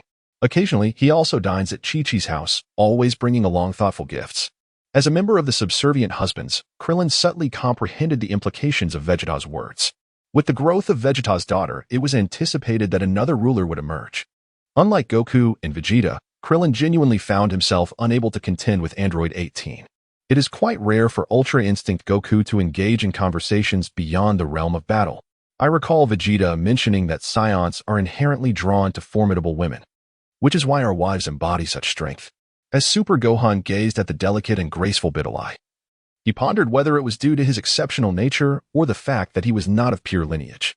Goku's counterpart, Vegeta, seemingly had never known the affection of a romantic partner. In Chapter 9, titled The Unusual Kakarot, the dialogue among the few participants was brief. As Super Vegeta swiftly dispatched King Vegeta with a single blow, effortlessly vanquishing the standard version of the king. Unyielding, King Vegeta transformed into his Great Ape form, only to be defeated by Vegeta in yet another decisive strike. In Universe 10, there existed a King Vegeta, a counterpart of the same name. Yet he had never crossed paths with Goku, lacking the bond of mutual pursuit and surpassing one another, and devoid of the formidable foe Frieza. He was incapable of even transforming into a Super Saiyan, let alone engaging in combat with Vegeta. Among the primitive Saiyans of Universe 10, Vegeta stood as the strongest, however. His humiliating defeat left the Saiyan race disheartened and bereft of dignity, prompting a collective exodus from the arena. With the Saiyans forfeiting, Nero also faced defeat, and the Namekians prepared to depart. Thus, all competitors from Universe 10 resolved to leave together. Super Gohan did not anticipate that he would depart from so many individuals after only a few battles. Suddenly, there are significantly fewer people. Goku and Vegeta nodded in understanding of their departure. It is quite natural, knowing they cannot prevail, remaining would serve no purpose. Ultimately, this match culminates in our confrontation with the 19th, 20th, 21st, and 22nd opponents. Super Gohan was taken aback by Vegeta's profound regard for these particular universes. He could sense their exceptional nature, yet still did not perceive them as a significant threat to their side. However, there existed a qualitative distinction between his father in the Super Blue form and Uncle Vegeta compared to the former Super Saiyans. Could they truly stand against such adversaries? Vegeta's expression shifted as he elucidated. Indeed, among them is a formidable force you cannot fathom, whose power may well surpass even theirs. Who is he? Gohan inquired. At this juncture, you remain oblivious, Vegeta replied tersely, knowing that even if he elaborated, it would not alter their fate. The next match featured Kakarot from Universe 13 facing off against Katie from Universe 6. The competitors from Universe 6 were encircled by a group of strikingly beautiful young women, while on the opposite side stood the quartet of Bojack. Zanjia from Universe 6 glared disdainfully at the selected girl, her countenance radiating fury as she sought her leader's approval. These foolish women are insufferable. Once we return, I shall eliminate them all, Bojack. In Universe 6, Bojack was the strongest, having invaded countless universes, and upon being summoned, discovered that several girls had been chosen for the competition. Without expressing agreement or dissent, Bojack observed Katie, the girl who extended her long, fair legs and crouched to perform a soaring leap. She executed several flips in midair, landing gracefully, though unfortunately, she stumbled upon descent and fell unceremoniously. Kakarot from Universe 13, unscathed, paid little heed to the girl, instead contemplating his own match. This opponent seemed inconsequential, and he hoped to encounter his counterparts from other universes, including Vegeta, wishing they would also prove formidable. Snapping back to reality, Kakarot noticed Katie, who was now covering her behind, her fair complexion flushed with embarrassment from the mishap. With cascading jet-black hair resembling a flowing waterfall, she was undeniably beautiful, prompting a slight reddening of Kakarot's cheeks. He mused to himself, perhaps I should emulate the tactics of Vegeta and Gogeta. In his usual state, Kakarot raised his hand to unleash a gust of wind with his punch. Yet Katie proved far more agile than he had anticipated, dodging effortlessly. She swiftly closed the distance, landing a flying kick squarely on his face, pressing her advantage with a flurry of kicks. Witnessing Kakarot from Universe 13 being assaulted, Super Vegeta reveled in delight, exhilarated by the unfolding drama. Kakarot, it appears your doppelganger lacks true strength. Super Goku made no rebuttal. At one side, Vegeta let out a faint smile. That fellow seems to be emulating me, attempting to vanquish his adversary through sheer force. Regrettably, Kakarot has underestimated the duo of Vegeta and himself, while overestimating his own prowess, even in his careless state. Allowing Cuddy to seize the initiative, the disparity in strength remained insurmountable, and his attacks yielded little effect. Kakarot retrieved a handkerchief to wipe his face, remarking on the effectiveness of the battle. With that, he delivered a punch to Cuddy's face, nearly marring the delicate beauty, and imparting to her the stark contrast between their strengths. Cuddy was left with no choice but to adopt a different approach. Her slender waist twisted as her loose outer garment slipped away, revealing her exquisite figure. With her captivating almond eyes glimmering playfully, she unabashedly exchanged glances with Kakarot. As Gohan observed the unfolding events with keen insight, he firmly concluded that Katie's efforts would end in failure. It was inconceivable. His father held no interest in women, and the allure of beauty would be utterly ineffective. While many were captivated by Katie's charms, Goku would remain impervious, even if faced with counterparts from other universes. Vegeta placed a reassuring hand on Gohan's shoulder and imparted a crucial truth. Haven't I warned you? One should not speak too definitively. Take a closer look at the stage. Indeed, Goku, it seemed, was a creature of habit, his nature resistant to change. At that moment, Katie approached Goku with an enchanting gait, gracefully twisting her body as she drew near, taking hold of his hand. Goku, utterly entranced, responded to her touch, gazing deeply into her eyes and uttering words of unexpected fervor. I love you. Let us have children. Meet me at the 13th universe's viewing area after the match, and we shall return together. Vegeta, witnessing this exchange, couldn't help but marvel at the efficiency of their courtship. No need for romantic gifts or dowries. It appeared that Saiyans bypassed such formalities, advancing directly to the final act in a most straightforward manner.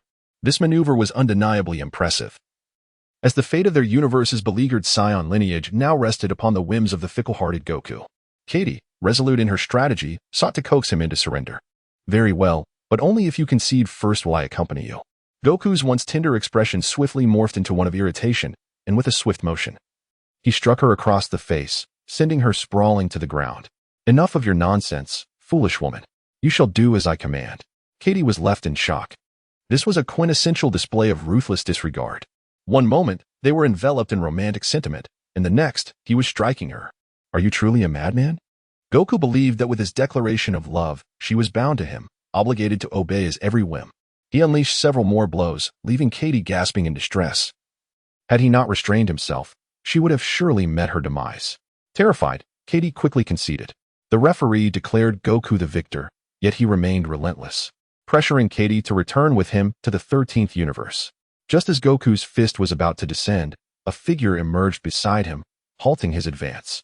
Slightly shaken from his momentary loss of composure due to Katie's provocations, Goku recognized the newcomer and regained his senses. Vegeta, from the 13th universe, spoke with an undeniable authority. Cease your aggression. Attacking after a concession will result in disqualification. Although Goku bristled at the admonition, he ultimately suppressed his fury and stepped down from the arena. Vegeta cast a cold glance at the beleaguered Katie and, as he turned to depart, issued a final warning. Next time, when tempting a lunatic, consider the consequences. The multiverse and the GT universe have both taken this scene by surprise, leaving one at a loss for words. The disparity between individuals can, at times, be even greater than that between a person and a pig, even if they're the same individual. If Super Goku harbored such desires, he would surely have fathered 7 or 8 Super Saiyan offspring by now. Vegeta contemplated the matchups, noting the randomness of the draw, which presented a slight chance for an individual to compete consecutively. In his impending battle against Vegeta, the odds of victory were significantly in his favor, as few contenders posed a genuine threat to Vegeta's prowess.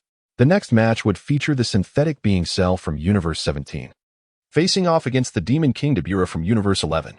Before the contest even commenced, Super Gohan had already made his assessment, confidently predicting Cell's triumph.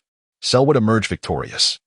The self-destructive Lightning Cell possessed combat capabilities that were nearly on par with mine. To Super Gohan, the strength of Lightning Cell and Dabura seemed comparable.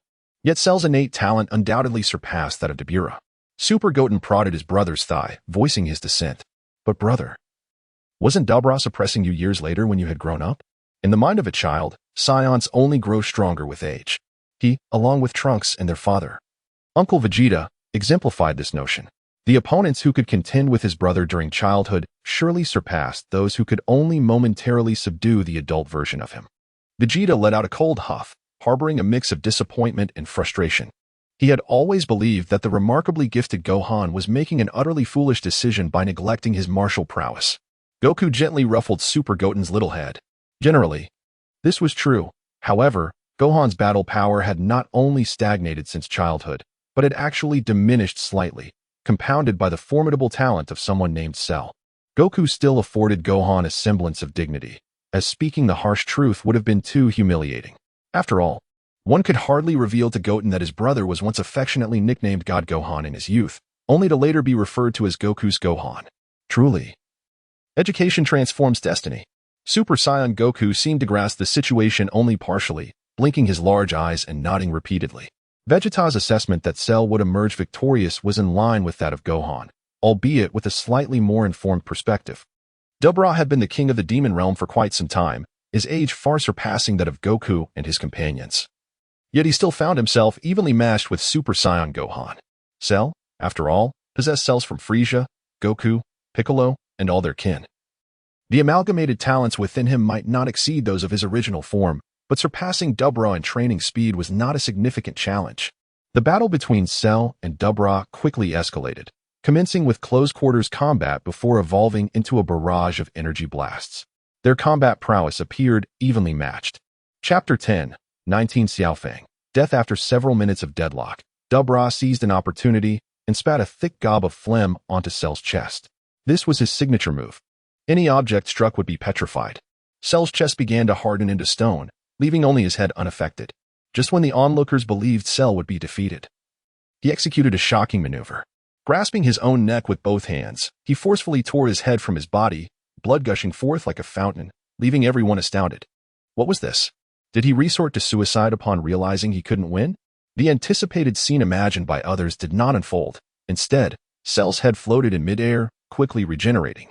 Taking advantage of Dabra's momentary lapse, he struck unexpectedly and clinched victory in the match. The tumultuous course of the battle left even Super Saiyan Gohan in awe. Was it possible that Cell had not been training at all, but rather had devoted his time to enhancing his regenerative abilities? Vegeta held a different perspective. Although Cell appeared to win in a rather disheveled manner, the reality was far from it. Cell's energy was remarkably stable, indicating only a slight depletion of stamina. He feigned breathlessness to mislead others, yet the essence of his power could not be deceived. He maintained an air of composure, as if in total control of the situation. Cell's age seemed considerable, with the organizers explaining that this version of Cell was from over 20 years after the conclusion of the Cell games. A period too long for him to have made no progress in strength. It was likely he was concealing his true power, though Cell possessed Piccolo's cells. Even an Namekian would succumb to death if decapitated. Indeed, Cell had refined his regenerative abilities to their utmost. Yet it was reasonable to assume he had also kept significant strength in reserve, likely in preparation for confronting formidable opponents like himself. In the midst of observing the contestants from Universes 21 and 20, Ultra Goku felt a sense of discontent towards Ultra Vegeta, who was fixated on Kakarot. The forthcoming match would see Universe 19's son Gohan face off against Universe SIX's Bojack.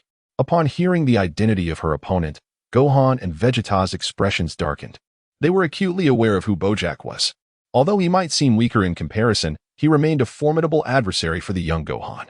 The timeline of Universe 19 aligns closely with that of Dragon Ball Z's concluding segments, occurring over a decade after the defeat of Buu, and is similar to that of GT. Hence, this Gohan has already entered her teenage years, significantly older than the younger Gohan from the Ultra Universe. Gohan initially contemplated advising his daughter to forego the match, but hesitated to voice his concerns, instead opting to counsel her. Bojack possesses immense strength. He is not an opponent you can easily defeat, and he is quite treacherous.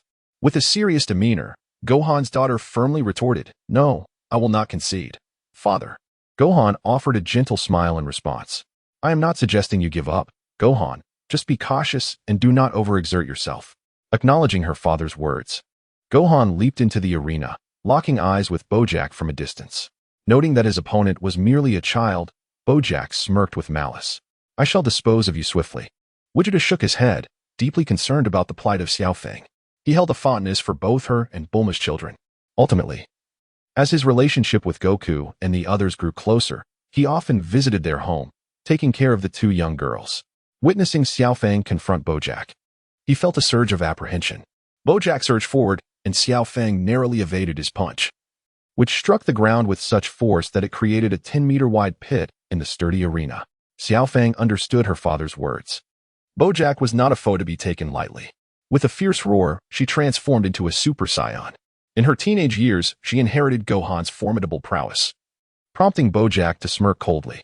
Xiaofeng, hesitant to engage closely, maneuvered swiftly from above, seeking a flaw in Bojack's defenses to launch her attack. Upon seeing Gohan from Universe 19, Bojack recognized him as the troublesome young Saiyan who had caused him considerable trouble. Against his daughter, Bojack would certainly not hold back. He unleashed an energy wave. And after Xiao Fang dodged, she turned to find Bojack had vanished. Her family members in the stands called out in alarm, but it was too late. Bojack extended his arm, seizing Xiao Fang by the throat. She struggled for breath, her hand striking at him in vain. As he tightened his grip, her resistance waned, and with a sharp crack, Xiao Fang lost her breath. With her neck brutally snapped, Bojack discarded her like refuse. In Universe 19, Biddy Lee's face turned pale with panic as she rushed to catch her daughter's lifeless body. However, Gohan arrived at the arena first, silently embracing his daughter's remains as he returned to the viewing platform of Universe 19. Biddy Lee found it unbearable to accept the reality of her daughter's death, taken so brutally. Although she had been concerned for Xiao Fang, the tournament rules allowed for surrender. If Xiao Fang could not win, she could have simply conceded. No one anticipated Bojack's ruthless nature, leaving Xiao Fang unable to utter a word. The expression on Super Gohan's face shifted. Even though she was not the daughter of his universe, he felt a pang of sorrow. That scoundrel Bojack. Vegeta urged him to remain composed and not let anger cloud his judgment. It is entirely reasonable, for Bojack has never been a virtuous individual. This is not merely an animated spectacle. There are no constraints on bloodshed, and given Bojack's character, it is unsurprising that he would commit such acts. The crux of the matter lies in the fact that the strength of Little Fong is insufficient. Her standard battle power is significantly lower than that of Gohan during the same period. Consequently, at a similar age, her Super Saiyan form cannot withstand even a few of Bojack's attacks. In Universe 19, led by Vegeta, and Universe 20, featuring GT Goku, every daughter of Gohan, including Little Fong, is slightly younger than Bra. The only exception is the Super Universe. Upon their first encounter with Beerus, Super Biddy had already conceived, making Super Gohan's daughter. Little Fong, a few years older than Bra. However, in the Super Universe, there is no concern regarding the threat of death in battle. Little Fong is merely a few years old and has just learned to fly. Thus, she will not participate in this tournament. Super Bra is even younger, still cradled in Super Bulma's arms, rendering her far too young for such contests. In the vast multiverse, the expressions of the inhabitants vary greatly. Yet the atmosphere in Universe 19 was distinctly different. 19 Bra, consumed by fury, transformed into a Super Saiyan, eager to confront Bojack. "You beast, you have killed Xiao Fang. I will make you pay." The tragic demise of her dear niece ignited a tempest of emotions within 19 Bra, who possessed the confidence to vanquish Bojack.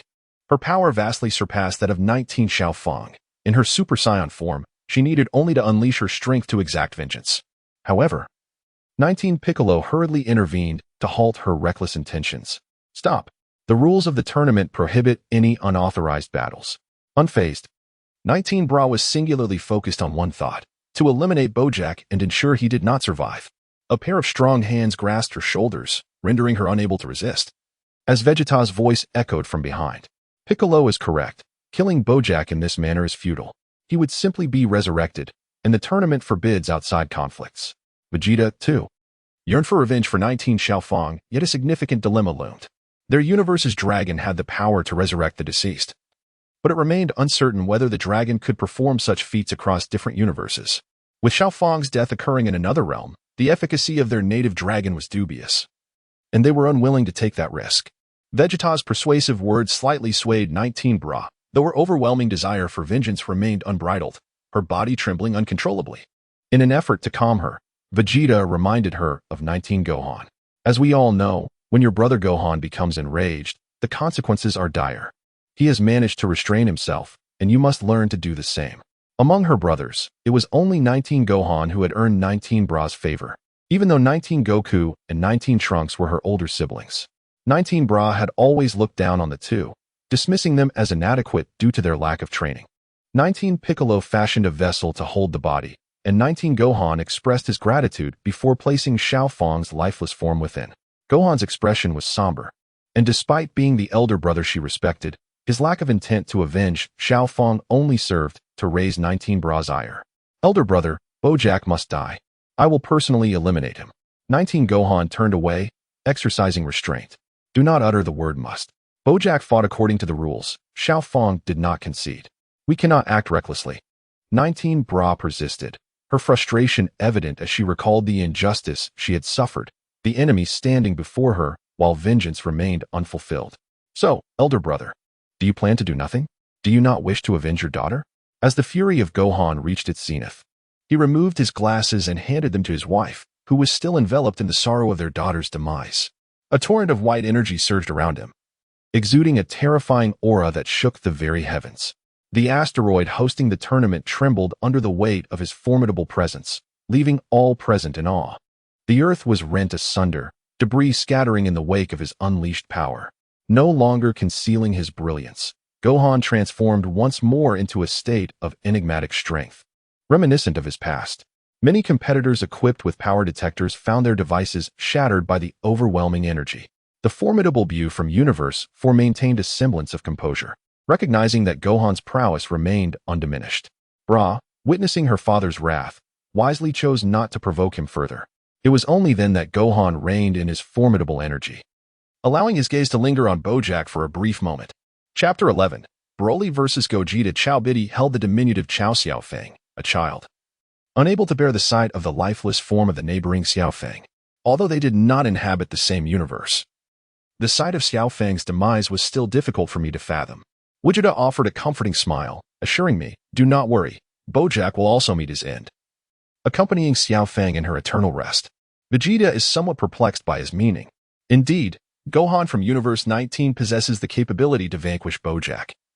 Yet such an act bears little significance. Once eliminated here, the organizers of Universe 1 would undoubtedly resurrect them all. What do you imply by that? Goku understands Gohan's intentions quite well and can surmise the rationale behind Gohan from Universe 19's actions. From my perspective, Gohan would likely seek alternative methods to defeat Bojack. As long as he does not perish within the arena, the individuals from Universe 1 would have no justification to revive Bojack. If you were in Gohan's position, what course of action would you take? I would probably respond in a similar manner. Super Gohan did not refute. He is a naturally kind-hearted Saiyan who can forgive even when harmed. However, Xiaofeng is not the same. Even the Buddha has his wrath, and he would never pardon those who harm his daughter. Often, a seemingly honest person, when provoked, is more prone to act irrationally. At this moment, 19 Gohan is akin to the calm before the storm. GT Vegeta cannot help but make a quip about his daughter. 19 Universe Bra is already capable of transforming into a Super Saiyan.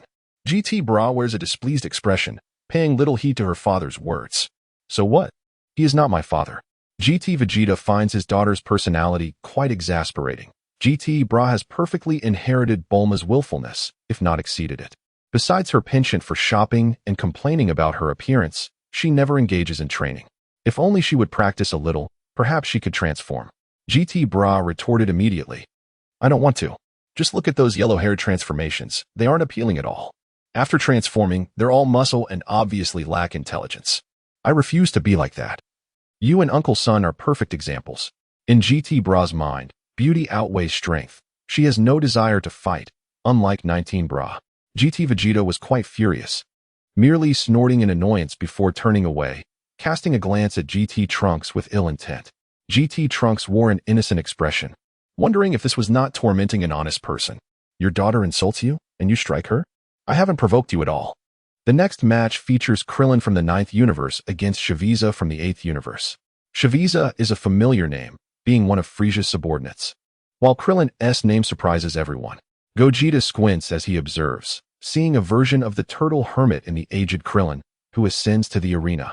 His white hair contrasting with the heavy turtle shell he carries on his back.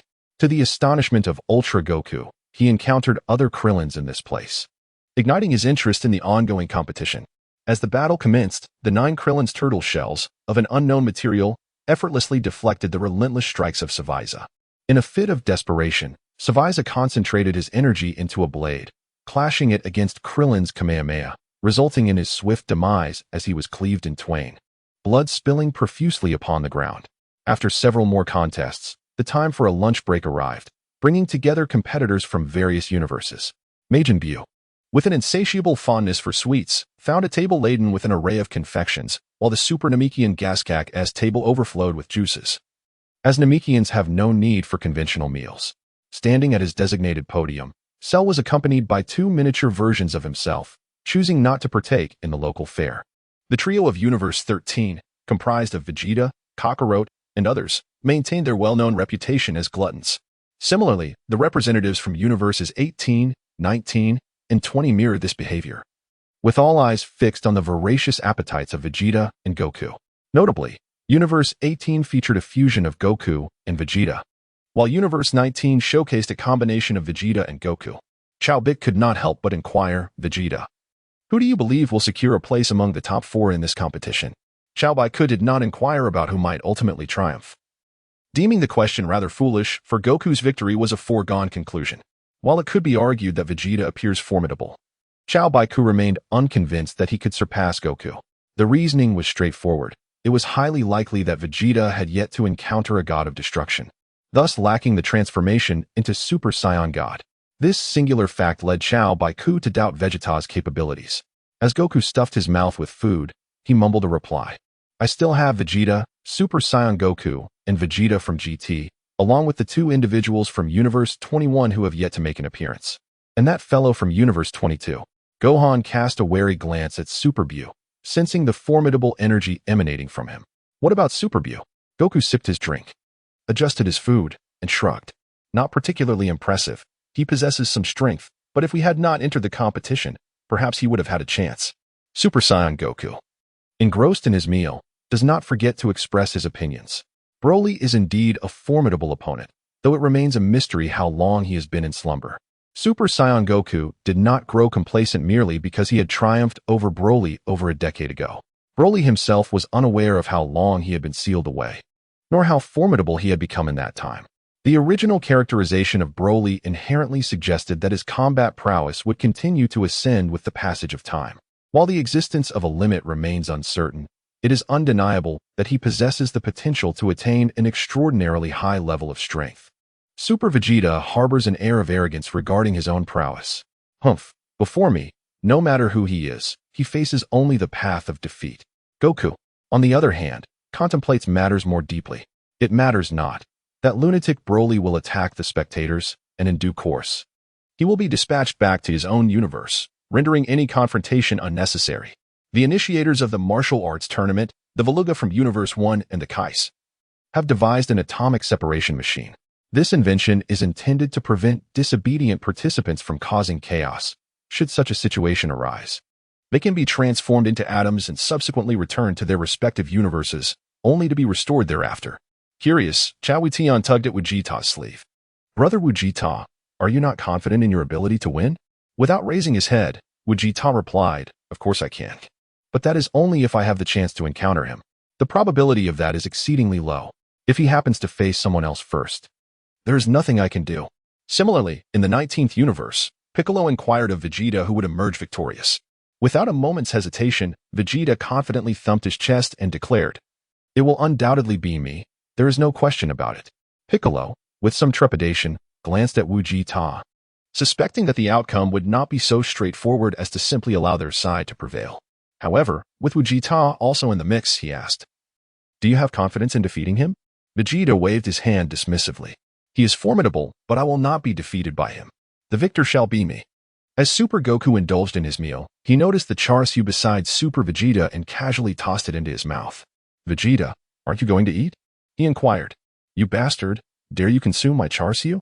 Vegeta's eyes blazed with fury as he indiscriminately grabbed a handful of food, inadvertently consuming the last sushi that Goku had intended to savor.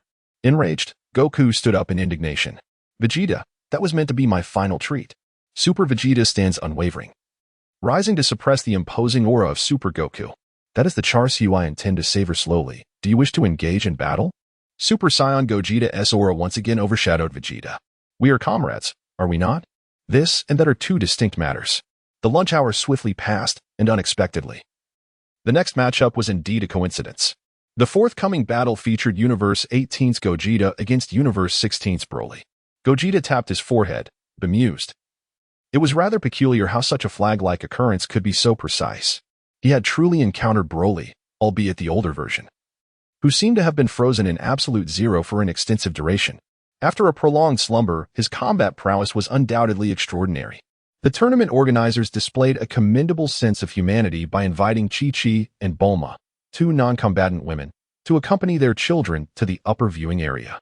The spectator seats below lacked protective measures, while the elevated viewing platform at least offered a shield. However, Chi-Chi and Bulma graciously declined, as they placed greater trust in their husbands, firmly believing in their ability to ensure their safety. Raditz from Universe 13 eagerly anticipated this clash. The frozen individual and the mysterious fighter were finally set to engage. Universe 13's Vegeta was decidedly displeased at the sight of Gogeta. What an insufferable character. With that tuft of hair on his forehead and a visage strikingly similar to Kakarot's, clearly lacking genuine skills. The quartet of Saiyans from Universe 13 were oblivious to the fusion technique and the earrings, thus unaware of Gogeta's identity. However, one thing remained constant. Regardless of the universe, Vegeta harbored a profound disdain for Kakarot's visage. Universe 13's Kakarot exchanged barbs. I say, that hairstyle resembling yours is truly hideous. The feigned calmness is equally irksome, and it's evident he has no formidable opponent. This universe's Kakarot did not indulge Universe 13's Vegeta either, believing that anyone bearing a resemblance to Vegeta was indeed unimpressive. Soon, Universe 16 brought forth the block of ice encasing Broly and utilized a nanothermal weapon to thaw it. As the ice gradually melted, revealing a thin layer. The Veluga people boasted, "Under my power, I can sense his pulse. He will awaken shortly." In the next moment, their smile froze as a massive hand emerged from within, gripping their throat. With a forceful squeeze, the body was shattered and violently slammed to the ground. Broly's eyes emanated a savage intensity as he scanned his surroundings with a bewildered gaze, revealing a sinister smile. There were too many Kakarots around him, all his sworn enemies. Upon seeing so many Kakarots, only one word resonated in Broly's mind: slaughter. He howled to the heavens, his energy surging into the clouds.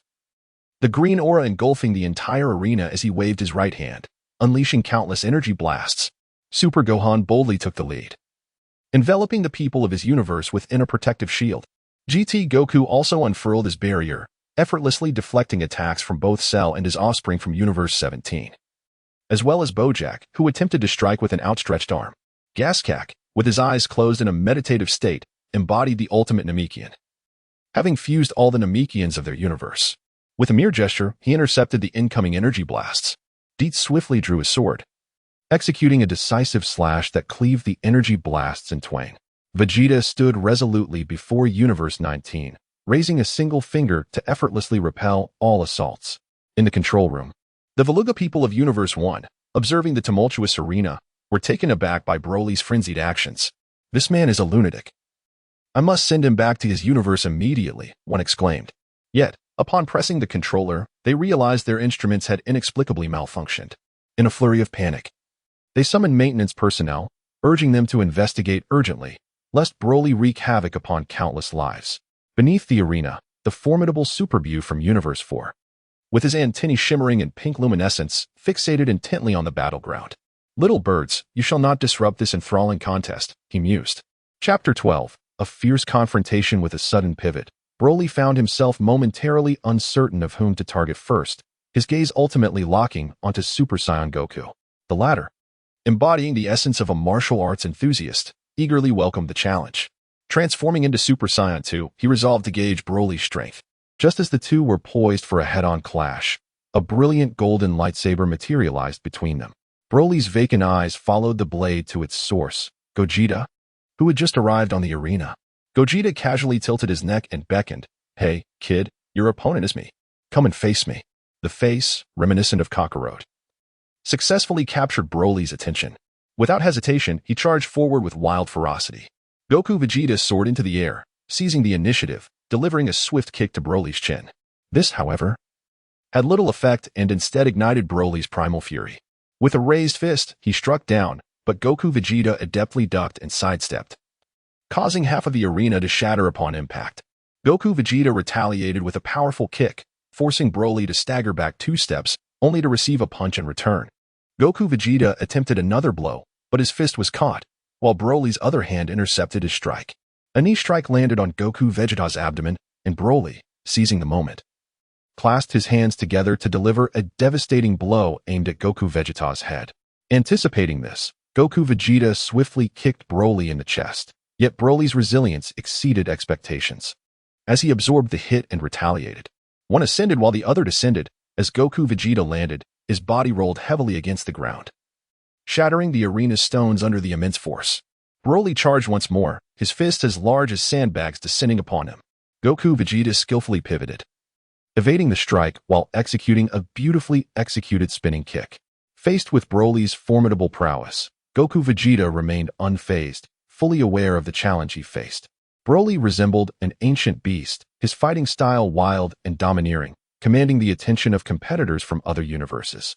Nevertheless, Vegeta maintained his composure, refraining from unleashing his full potential. Grasping Broly's calf, he hurled him into the air. Accelerating past the airborne Broly, Vegeta positioned himself behind him, extending his right hand in preparation. The explosive attack, a golden energy wave, erupted forth, striking Broly squarely in the back and raising a cloud of dust into the air. Chao Wu Tian and Tai Nan Kasi were filled with excitement as they recalled the days of their childhood when they were greatly intimidated by Broly, harboring little affection for him. Go for it, brother Gogeta. You are no match for you, Broly. Ultra Goku observed the attacking style of Gogeta with genuine admiration. The combination of strikes was impressive, exhibiting an impeccable fluidity, akin to a flowing stream. The flawless three-hit combo was indeed worthy of Gogeta. However, the extraordinary Vegeta holds an entirely contrary perspective. Humph, such trivial tricks are of no consequence to Broly. Is he not yet ready to reveal his true prowess? The group subtly senses that Broly has likely been sealed away for an extended period, as his combat prowess exhibits an unreasonably formidable strength that defies comprehension. Super Bu crossed his arms, perplexed by Gogeta's intentions. He pondered deeply about what Gogeta was up to. Could it be that he failed to recognize Broly's uniqueness? No. That was inconceivable. He must surely comprehend it. The question remained, what could be his purpose in acting this way? Super Bu absorbed all the formidable entities within their universe, and he was acutely aware of the existence of Vegeta. This peculiar state of conflict plunged him into deep contemplation. Vegeta ought to possess greater strength and swiftness than what he had displayed. As they battled, Vegeta wiped the blood from the corner of his mouth, feeling a slight stir within his otherwise monotonous heart. Broly, is this truly your utmost capability? Show me something more powerful, he challenged. Broly unleashed a feral roar, and a crackling green lightning enveloped him, intensifying his aura at an astonishing rate. This sudden surge compelled Ultimate Gohan to instinctively tense his body, retreating a few steps to ensure he maintained an optimal position to protect his family at a moment's notice. Broly's energy surged exponentially once again. Even Ultra Goku is in awe of Broly's innate talent, which seems almost beyond human comprehension. It feels as though he has transcended Super Saiyan 3, though regrettably, I have yet to face him in battle. The protective barrier of the arena is crumbling inch by inch, on the verge of total collapse, with the scattered energy nearly obliterating everything in its vicinity. In Universe 13, Kakarot and Vegeta are wide-eyed in disbelief, as Broly's power surpasses their understanding entirely. This is the true might of a Super Saiyan. The Supreme Kais of Universe 1 are equally shaken, unable to fathom Broly's terrifying potential. Fortunately, in our universe, we swiftly extinguished Broly at the moment of his birth, preventing him from maturing into a formidable threat. The Grand Supreme Kai of Universe 1, the same one consumed by Kid Buu during the Z era, is inherently a benevolent and compassionate deity, which is why Kid Buu transformed into his more benevolent form. In that universe, the Supreme Kai encountered a Super Saiyan, akin to Broly's legendary transformation a millennium ago. This Saiyan wreaked havoc, annihilating everything in sight, prompting the Kais to attempt communication. However, the Saiyan was devoid of reason, a complete madman, and to prevent further destruction of the universe, several Kais united to subdue him. Despite their efforts, the Saiyan remained unfazed, his body as resilient as imperishable stone. Ultimately, it took immense exertion to vanquish him. Vegeta and Broly exchanged blows, engaging in a cautious melee, one punch from you, a kick in return from me. The flurry of fists generates sonic booms, as Vegeta's strikes come faster and faster, forcing Broly to retreat, revealing a tendency to falter. Frieza and the two other frozen demons, unaccustomed to such grand spectacles, are left bewildered. Their combined strength seems dwarfed by the sheer magnitude of this confrontation, an impossibility in their eyes. As they distance themselves, Vegeta places his hands on his hips, striking a flower-like pose, gathering a blue energy sphere in his palms. The Kamehameha wave is unleashed, resembling a meteor streaking across the sky.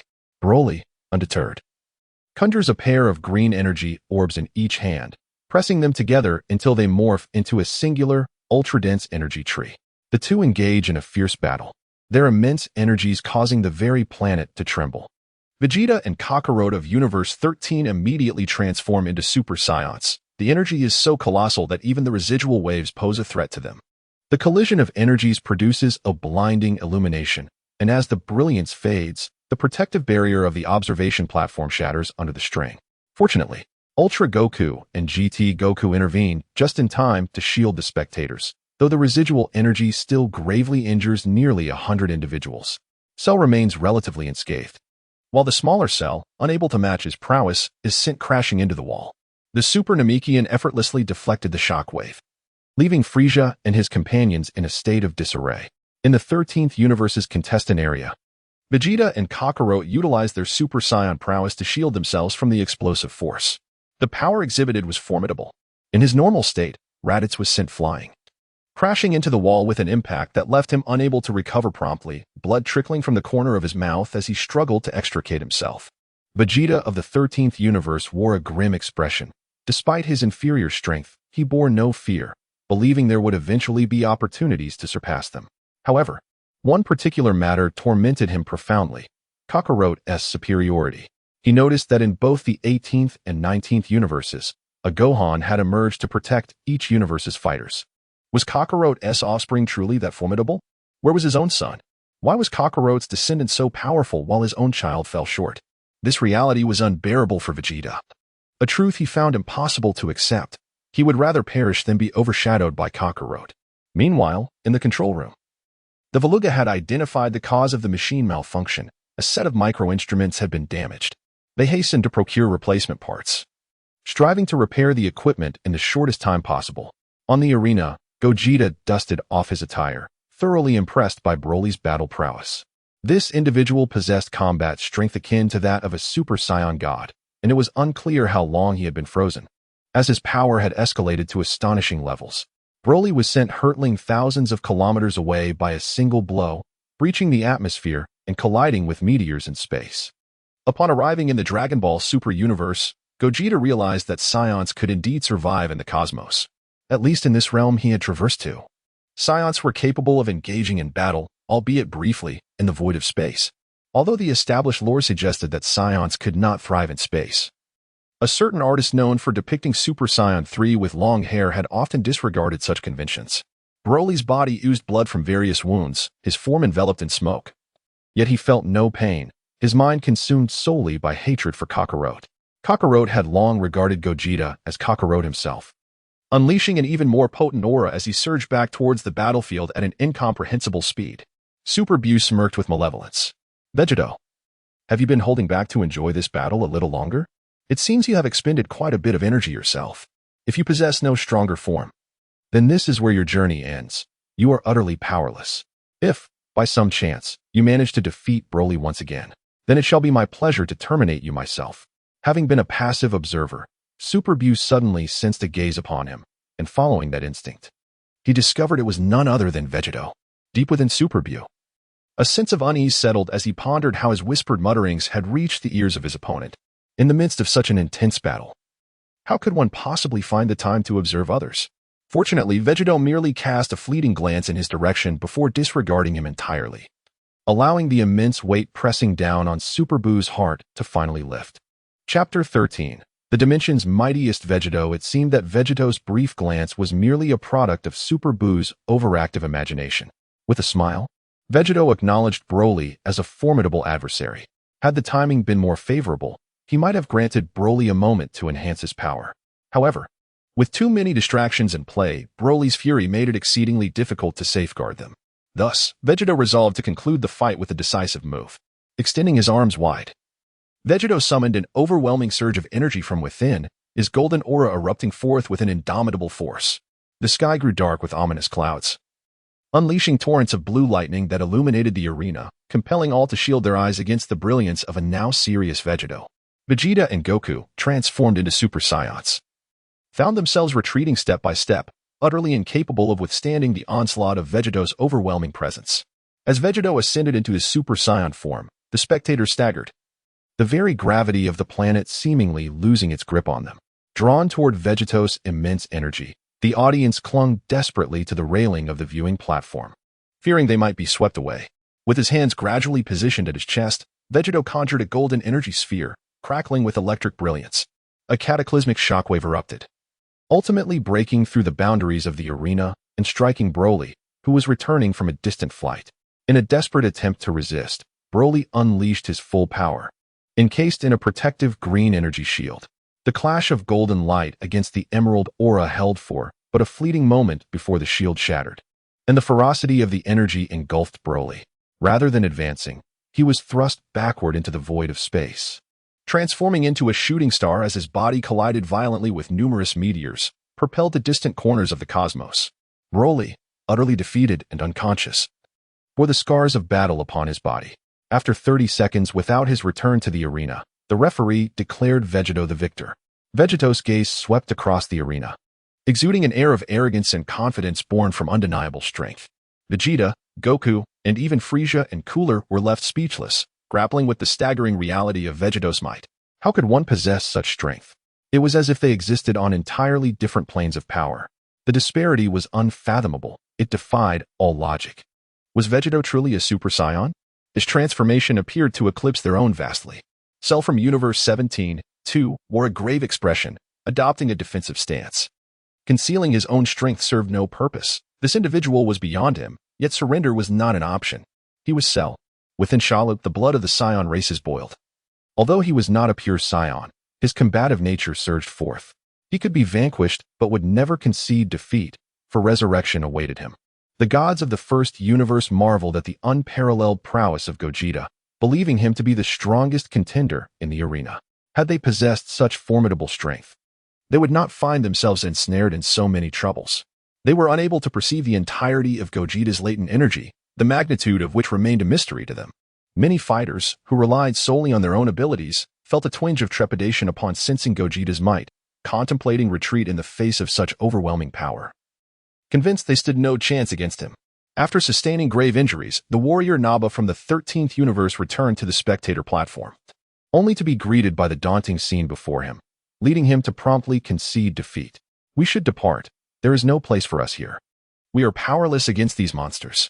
Kakarot of Universe 13, initially indifferent to Naba's cowardice, could not restrain himself from uttering a few choice words upon hearing his lament. You worthless fool, what are you babbling about? Naba, undeterred by the rebuke, merely stated the facts. The reality is that we are outmatched. Even you and Vegeta would be obliterated by them. Kakarot and Vegeta stood as the two mightiest warriors of their quartet, eclipsing Naba and Raditz by a considerable margin.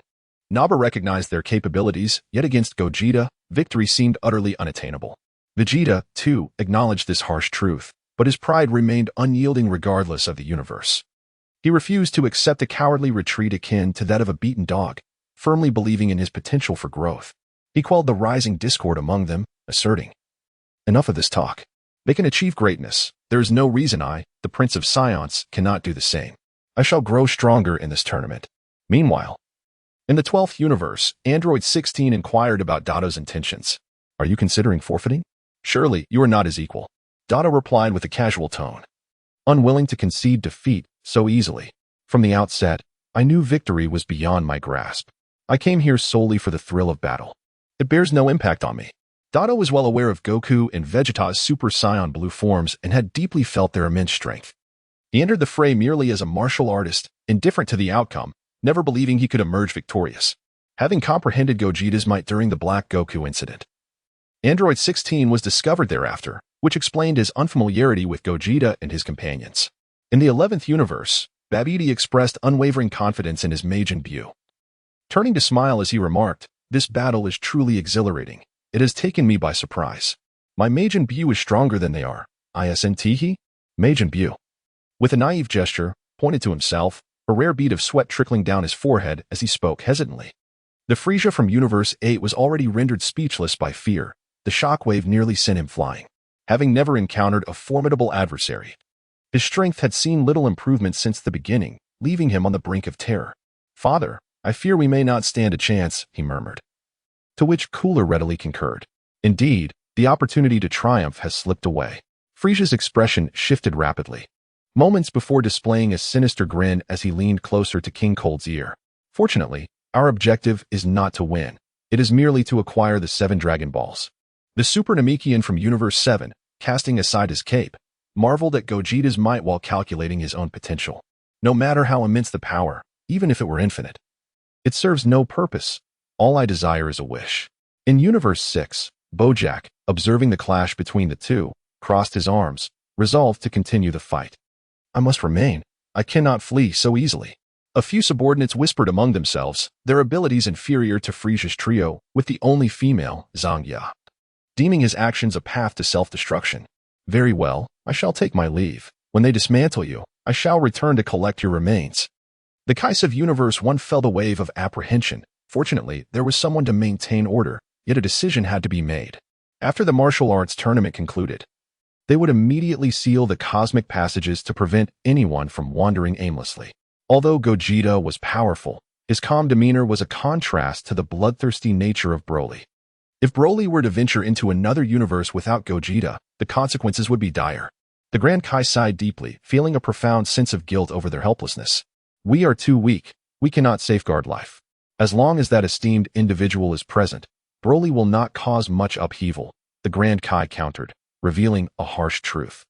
That esteemed one will not concern himself with trivial matters. As long as the universe remains intact, he will not intervene. Goten and Trunks from GT quietly retreated, contemplating a strategic withdrawal.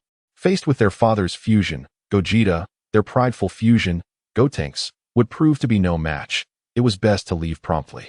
GT Goku and GT Vegeta, without a glance back, seized the two who were wavering. Goten and Trunks hastily concocted excuses for their retreat. Dad, the Capsule Corporation still has contracts pending, Goten said. Me too. I have a date with my girlfriend, Dad, Trunks added. GT Goku and GT Vegeta exchanged a silent glance. Their intention unmistakable, escape was not an option. The malevolent Majin Buu from the GT timeline had reincarnated as a young boy named Ub, who, in a moment of confusion, turned to his mentor, GT Goku, for guidance. Master Goku, are we not outmatched? Only you and Vegeta stand a chance. Why must we join the fray? In his eyes, the formidable strength of Gogeta was beyond question, existing on a different plane altogether. Their participation would only lead to their own suffering. Why should they willingly seek such hardship? GT Goku smiled, for he believed that the more formidable the opponent, the more it ignited his fighting spirit.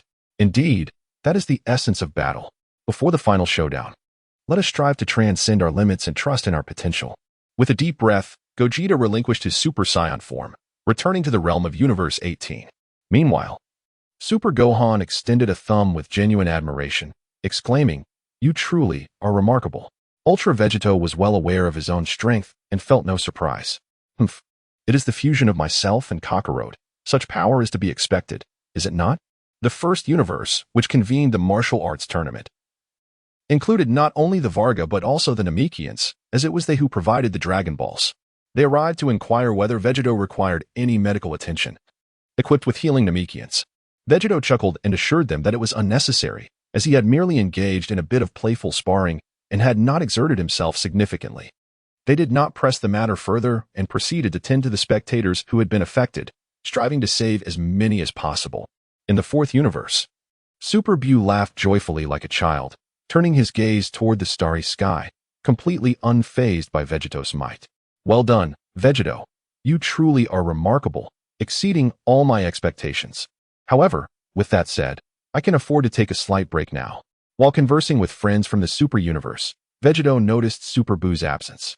He contemplated checking on him, but hesitated, deciding that there was no urgency and temporarily abandoning the thought. Super Buu arrived in the vast expanse of the universe, standing at the core of a meteorite, expanding his perception in all directions. The instantaneous movement of Lord Jabber was indeed quite useful. He had located the energy that had sent Broly flying, and it was close by. Chapter 14, Unrivaled Vegeta. Super Buu discovered Broly, who was still flying backwards, and his tone was unusually excited. He was immensely intrigued by Broly's energy. Excellent, I found him. How many years has it been? It has been far too long since I encountered an opponent worthy of my absorption. Super Buu was about to commence absorption when a man adorned with earrings stood before him, extending his right hand backward to unleash an energy shield. Super Buu was taken aback. How did he discover this? And how was he able to catch up with himself? What is going on? How did you find me, Vegeto? Vegeta maintained his composure, his face radiating absolute confidence. You cannot evade my perception. The rules of the game are clear. You must not lay a hand on him. Super Bu remained non-committal to his words, a wicked smile curling at the corners of his mouth. Rules, what purpose do they serve? We are thousands of kilometers away from the venue. Whatever we do, they will never discover it. Yet, Vegeta refused to yield. His clothes billowing as if caught in an unseen wind, a glint of brilliance flashing in his eyes. Hearing Super Bu's words, he responded not with anger but with a sardonic smile. I have slain you once. To do so again would pose no challenge. When I say it is impossible, it is indeed impossible. You would do well to recognize your place. Even Super Bu harbors no fear of him. Within his own universe, he has encountered Vegeta. Yet he remains resolute in his belief that defeat is not in his destiny. At this moment, he stands as the mightiest and most versatile being. What exactly do you intend to achieve? You must possess your own schemes. Here, you shall not be my adversary. Overcoming someone of your caliber holds little significance. Do not delude yourself into thinking you can triumph over me. Do not be overly confident. The implication from Vegeta is unmistakable. Broly will not permit you to absorb him. Should you insist on proceeding with your absorption, then you shall face me in combat. Super Bu did not rush to attack. Instead, he provocatively spoke.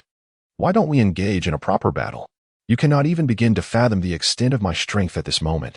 Vegeta, with a faint smile, extended his right index finger and unleashed two beams of light, striking Broly's body. Super Bu shook his head with a sigh, feigning pity. Alas, how heartless it is to have taken their lives so mercilessly. While conversing with Vegeta, he had previously separated two small orbs of flesh approaching Broly.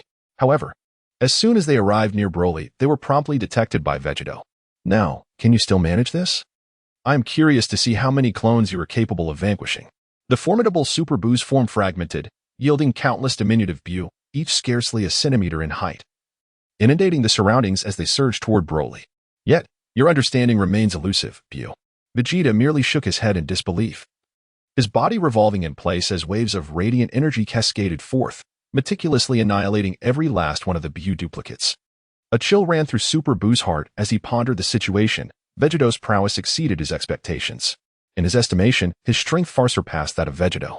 After consuming Goku and others, along with an overwhelming number of beings and objects, his combat power had completely eclipsed that of the Gohan Bu from years past. Therefore, it seemed highly unlikely that Vegeta could pose a threat to him. Yet, at this moment, Vegeta had not even transformed. Yet he was capable of countering Super Bu's sea of tactics with ease. Super Bu extended his arms to an extraordinary length, transforming them into limbs that spanned 100 meters, reaching towards Vegeta. However, Vegeta evaded the grasp with a sidestep, swiftly reappearing before Super Bu and delivering a powerful kick that severed him at the waist. Super Bu, unruffled and composed, playfully frolicked with his two segmented bodies, his upper half making faces at Vegeta while his lower half swayed in a whimsical dance. Vegeta extended his right hand, fingers splayed, unleashing 5 beams of golden light in a powerful assault. The 5-fingered energy blast surged forth. Super Bu, caught off guard, found his body pierced with 5 holes. However, he retained his usual demeanor, swiftly returning to his original form within a mere second. Vegeta, is this the extent of your prowess? You are far from being able to vanquish me. At the very least, you ought to transform into a Super Saiyan, he taunted. Vegeta's arrogance was palpable, his aura towering and formidable. Aren't you also concealing your true strength? Allow me to reveal a glimpse of my genuine power. An immense energy immediately enveloped a radius of 1,000 miles, as the countless clones unleashed by Super Bu were effortlessly dispersed by this overwhelming aura. Super Bu had also set aside his playful demeanor, crossing his arms protectively in front of him, forced back nearly 100 meters. Is this the prowess you have cultivated over the years? Fortunately, I have devoured enough. Otherwise, you would pose quite a challenge. Just as Super Bu was about to unleash his true abilities, he was distracted by a figure not far away. Goku had arrived unbeknownst to him. Observing the two halt their actions, Goku remarked that he was merely a bystander, and there was no need to pay him any mind, as he would not be aiding anyone. I am just here to watch. You two continue your duel without concern for me. Vegeta chuckled, re-engaging in fierce combat with Super Bu, while also finding the energy to jest about Goku's presence. Honestly, I thought you might come to contest with me. Although claiming to prevent Super Bu from consuming Broly, the underlying reason was that Vegeta was eager for a challenge, having not encountered a worthy opponent in some time. He longed for a brawl, and Super Bu was an excellent choice. Thus, he seized the opportunity under the pretense of protecting Broly to engage in battle. Goku, well aware of this, had no intention of intervening. Since I have encountered Broly, you can take on Super Buu. Witnessing Vegeta chat while fighting, Super Buu realized he was being underestimated, which irked him. Buu accelerated forward, and as Vegeta casually kept his hands behind his back, he evaded a lunging punch and retaliated with a kick that struck Super Buu in the abdomen. Following up with a flying kick, he sent Super Buu hurtling away, inciting the latter's fury. Boundless energy erupted from within Super Buu, enveloping the cosmic expanse for hundreds of thousands of miles. Even the distant arena planet trembled, leaving the audience bewildered as to the cause of the commotion. Amidst their clash, 3 small Buu clones, each the size of a finger, stood atop the floating Broly's head. The 3 Buu swept in despair, each possessing independent consciousness, lamenting Vegeta's ferocity and Super Buu's actions. After numerous near-death experiences, we have finally arrived. Indeed. It has been quite arduous. Thankfully, we have survived. In the fierce clash between Super Buu and Vegeta, an incessant stream of Kid Buu clones emerged, their numbers surpassing 10,000. Attempting to exploit their numerical superiority to engulf Broly, Vegeta, with remarkable swiftness, obliterated all the Kid Buu clones. Only the 3 of them remained amidst the hail of attacks, daringly approaching Broly. After a brief moment of complaint from the Kid Buus, the trio transformed into a mass of flesh. Just as they were about to devour Broly, a powerful energy wave surged forth, shattering them into oblivion. The assailant was none other than Vegeta. Such trivial tactics could hardly elude his keen perception. The twisted visage of Super Buu, once filled with rage, gradually settled into a pitiful expression as he shrugged helplessly. Alas, how cold-blooded and heartless. I was on the brink of success. Almost immediately, Super Buu erupted in a frenzied roar, delivering a heavy punch to Vegeta's face, followed by a fierce kick that forced Vegeta to stagger several steps forward. With a swift strike from Super Buu's hand, he was sent flying, crashing into the meteorite. Vegeta, in a fit of rage, shattered the meteorite and beckoned with a mere flick of his finger. Give it your all. Anything less is utterly tedious, Super Buu. Vegeta emphasized the word super with great intensity, his taunt fueling Super Buu's fury to its zenith. Steam billowed from the orifices atop Super Buu's head, enveloping the surrounding space in a haze. Vegeta, transform into a Super Saiyan swiftly and unleash your true prowess. As you wish, Vegeta gathered his energy, his hair standing upright, golden flames dispersing the mist, while his pupils transformed. Thus emerged Super Vegeta. The spectators of the martial arts tournament sensed this formidable aura, with some even resorting to expletives. This power was not inferior to that of Broly or Gogeta. Who could it be? Must it be so excessive? With such grotesque strength from one or two? Are we merely here to serve as a backdrop? Had I known it would be like this, I would have rather faced death than participate in this bizarre tournament. Others recognized this energy as belonging to Vegeta, particularly number 19, who had the deepest understanding of Vegeta's essence. Is he about to make his move? Super Buu's expression darkened, his body trembling slightly as he recklessly charged forward, his right hand positioned behind him, gathering energy for a powerful attack. His fist passed through Vegeta's form, leaving only an afterimage in its wake. Vegeta's speed was astonishingly swift, blurring into the very fabric of the universe. Super Buu looked around but could not find his presence. It was Goku who, unable to bear it any longer, offered a reminder. Fool, he is above you. As Super Buu lifted his gaze, he realized that Vegeta was standing above him, a smile curving at the corners of his mouth. With a swift motion, he unleashed a ki blast, which, unsurprisingly, passed right through Vegeta's form. Super Buu executed King Kai's instant transmission, launching a relentless barrage of attacks. Vegeta, exhibiting remarkable composure, adeptly evaded each strike, skillfully dodging the onslaught. After several exchanges, Vegeta found himself ensnared within a sphere of energy blasts, much to Super Buu's delight, who silently reveled in his perceived triumph. This maneuver is familiar to you, is it not? It is none other than Piccolo's technique, the Demon Realm Assault. During the course of his assault, Super Buu anticipated Vegeta's subsequent maneuvers, successfully restricting his movements with a barrage of energy blasts. As Super Buu clasped his hands together, an onslaught of energy blasts rained down upon him, enveloping his form in a thick cloud of smoke. Brilliant golden light erupted, scattering the dust, while Vegeta remained unscathed. With a powerful punch unleashed from a distance, the force of the blow tore through the skin on Super Buu's face, following through with a decisive strike to his visage.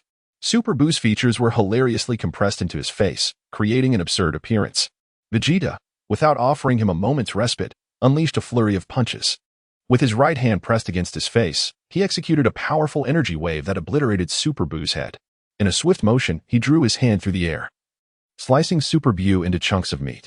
Having accomplished this, Vegeta refrained from further pursuit, allowing Super Buu to regain his form. "Are you not going to unleash your full power, Super Buu?" he inquired, a smirk curling at the corners of his mouth. "Is this truly the extent of your capabilities? How utterly disrespectful." Though his words suggested otherwise, Vegeta's mocking grin clearly conveyed his dissatisfaction with Super Buu's strength. Vegeta's assaults appeared fierce and relentless. Yet they failed to inflict significant damage, as Super Buu swiftly restored himself within mere seconds. "You, my friend, possess an astonishingly rapid recovery rate, even swifter than my ability to absorb others." Super Vegeta, with a fluid motion, seized a meteorite and hurled it towards Super Buu.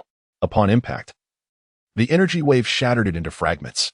Enthralled by the exhilaration, Vegeta grasped another meteorite, then another, and yet another, unleashing a barrage of colossal celestial bodies that fell like raindrops. Though Super Buu obliterated the meteors, he himself emerged disheveled and covered in dust. "You scoundrel! If you hurl another meteor at me, I shall truly lose my temper." The once frenzied atmosphere dissipated, and Broly vanished.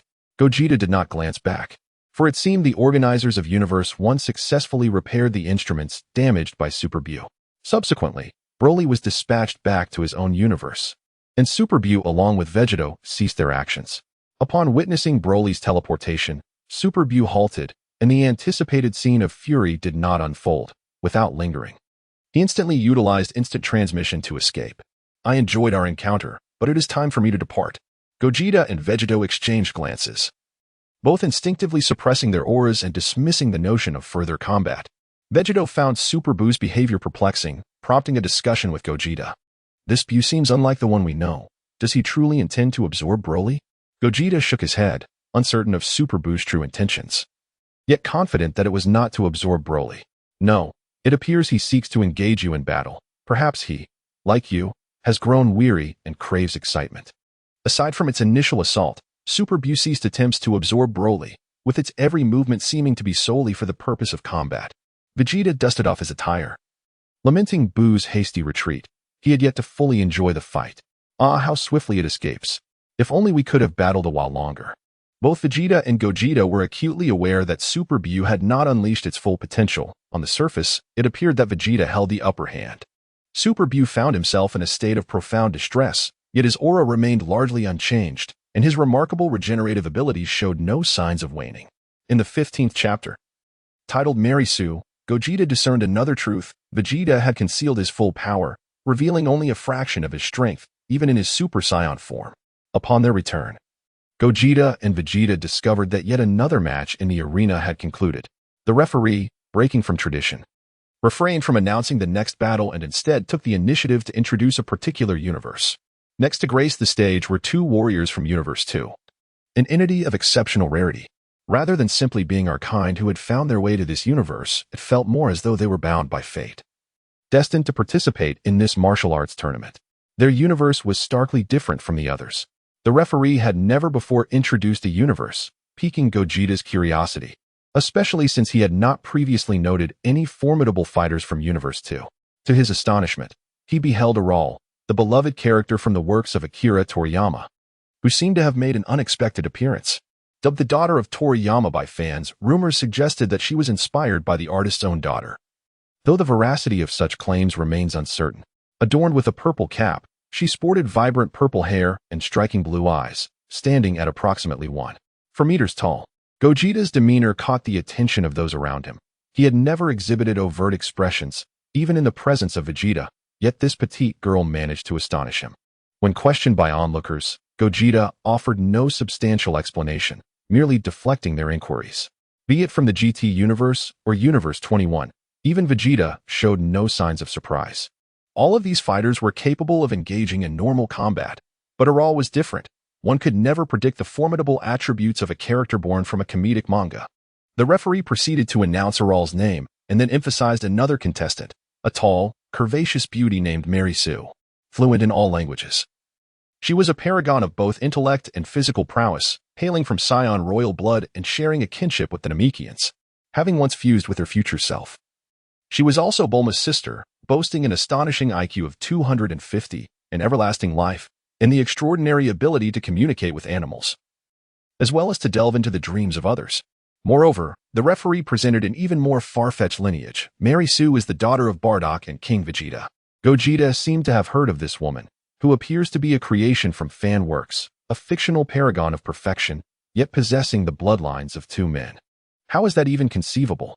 What was her mother doing to be so formidable? Gogeta was unaware of others' opinions, but the entire Vegeta family appeared entranced, including every member of the Vegeta clan present. I felt an uncanny familiarity with her. From the GT universe, where GT Trunks begins to manage the family enterprise, to the Super universe, where Super Trunks is still a child, the consensus was unanimous. She is extraordinarily beautiful. It seems that, had the timing been right, there might have been a possibility for romantic advances. Chao Wuitian tugged at Vegeta, a young boy yet astutely curious about the identity of Mali Su. Brother Vegeta, why is she the biological daughter of two individuals? I don't know. However, it seems that Vegeta harbors quite an affection for her. Vegeta, reveling in the mischief, teased, causing Bulma's face to turn an unflattering shade of green. This green was distinctly different from Piccolo's hue. Observing Vegeta's dazed expression filled her with a sense of irritation. Hurrah leaped onto the stage, while Mali Su stood below, reciting a lineage that even ghosts would find implausible. Yet, inexplicably, many accepted her dubious claims, with some even professing their affections. Such a melodious voice, I am enamored. I would gladly offer my life for you. I love you, goddess. In stark contrast to these pedestrian declarations, 13 Kakarot held them in disdain and resorted to his usual method. Let us bear children together. 13 Vegeta, unable to bear it any longer, admonished him. Be quiet, Kakarot. Aral, in a flurry, urged Mali Su to ascend the stage and commence the battle. Once on stage, Mali Su clasped her hands in prayer, beseeching victory from the heavens. In a swift motion, Aral delivered a flying kick to her face, sending her crashing off the stage and securing an effortless victory. How dare you strike that innocent girl? You wretched child, do you dare challenge me? The various incarnations of Vegeta voiced their discontent towards Aral's conduct. The slightly older Trunks from several universes wandered off in a state of melancholy. Alas, it is my failure to protect you, they lamented. Goku and the others exchanged perplexed glances, while Vegeta struggled to comprehend the situation. Was there some peculiar bond at play? The next duel pitted the Gotenks of Universe 20 against the Gotenks of Universe 19. Both Goten and Trunks found themselves scratching their heads, bewildered as they faced their own counterparts. Vegeta and Vegeta continued their discussion on which universe might emerge victorious. The Goten from the GT universe was a few years older than his counterpart from Universe 19, which would typically suggest a superiority in strength. Even if the GT Trunks had taken over the family business while Goten was preoccupied with romance, the passage of time should have conferred him some advantage. Yet, to Vegeta's surprise, he sensed that the power levels of both sides were nearly indistinguishable, greatly defying his expectations. It appears that under your guidance, Goten and Trunks have trained diligently, he noted. However, Vegeta offered an unexpected insight. No, they do not heed my words. It is Bra who insists they train. She enjoys tormenting them, and their only recourse is to train sporadically in defiance. In the realm of the 19th universe, Bra's father is not Vegeta, but rather Vegeta, endowing her with exceptional talent. Despite Goten and Trunks being her brothers, she harbors a disdain for their laid-back demeanor, often taking pleasure in teasing them. Goku, observing the scene, cast a glance at Bra, noting that her combat prowess indeed surpassed that of Goten and Trunks significantly. Bra was filled with excitement, eagerly anticipating a confrontation with Gotenks. How delightful it would be to face them both at once. The four of them fused and ascended the stage, embodying the same lines, postures, and physical appearances. The boastful Gotenks proclaimed with flamboyance, I am the mightiest warrior in the universe, the idol of all women in the galaxy. Upon finishing their synchronized declaration, the two exchanged awkward glances, the moment laden with embarrassment. They assumed identical stances, simultaneously striking each other's faces with their fists, retreating a half-step before executing a flying kick. It was as though they were locked in combat with their own reflections. Neither gained an advantage, as their techniques and strength were remarkably equal. Faced with this stalemate, the two Gotenks decided to create distance, preparing to unleash their full power in an attempt to startle one another. Your doom is at hand, imposter, they declared in unison. Once again, the uncomfortable scene unfolded as both transformed into Super Saiyan 3 simultaneously, their forms enveloped in crackling lightning, golden hair cascading to their waists. Witnessing the two equally matched Gotenks, Goku could only sigh in exasperation. Their moves are always identical. These two little rascals are truly something else. Vegeta nodded in agreement, expressing his dissatisfaction with their lack of training. It appeared they had not undergone rigorous preparation. Their increase in strength was merely a result of their adult physiques. Super Vegeta was initially engrossed in the match, yet he couldn't help but express his grievances to the two. While the fusion indeed transformed them into a formidable warrior with astonishing power, they had not managed to harness it to its fullest potential. Gogeta nodded in agreement, noting that whenever calamity struck, it was invariably Goku and Vegeta who charged forth, with Gohan as a reliable backup. The younger duo rarely had the opportunity to engage, resulting in their lack of experience and finesse in combat. Their fighting style bore little distinction from that of their childhood. Suddenly, the situation on the battlefield took an unexpected turn, as Super Saiyan 3 Gotenks, having exchanged blows for less than 30 seconds, reverted simultaneously to their ordinary forms.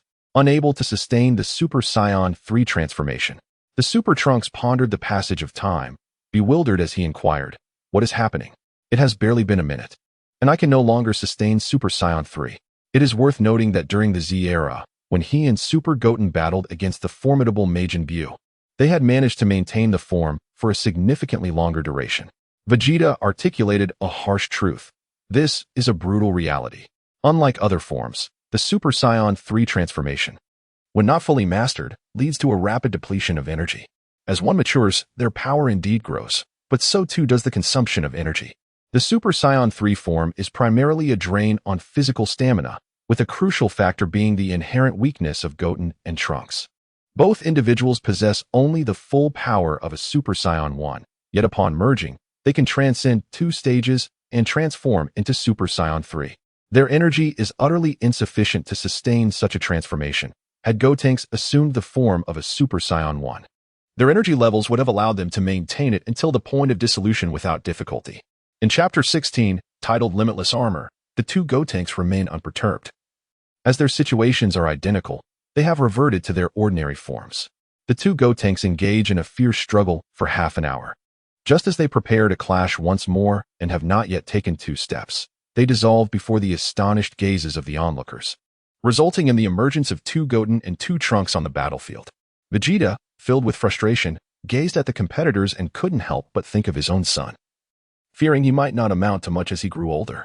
Foolish child, this could cost him his qualification to compete.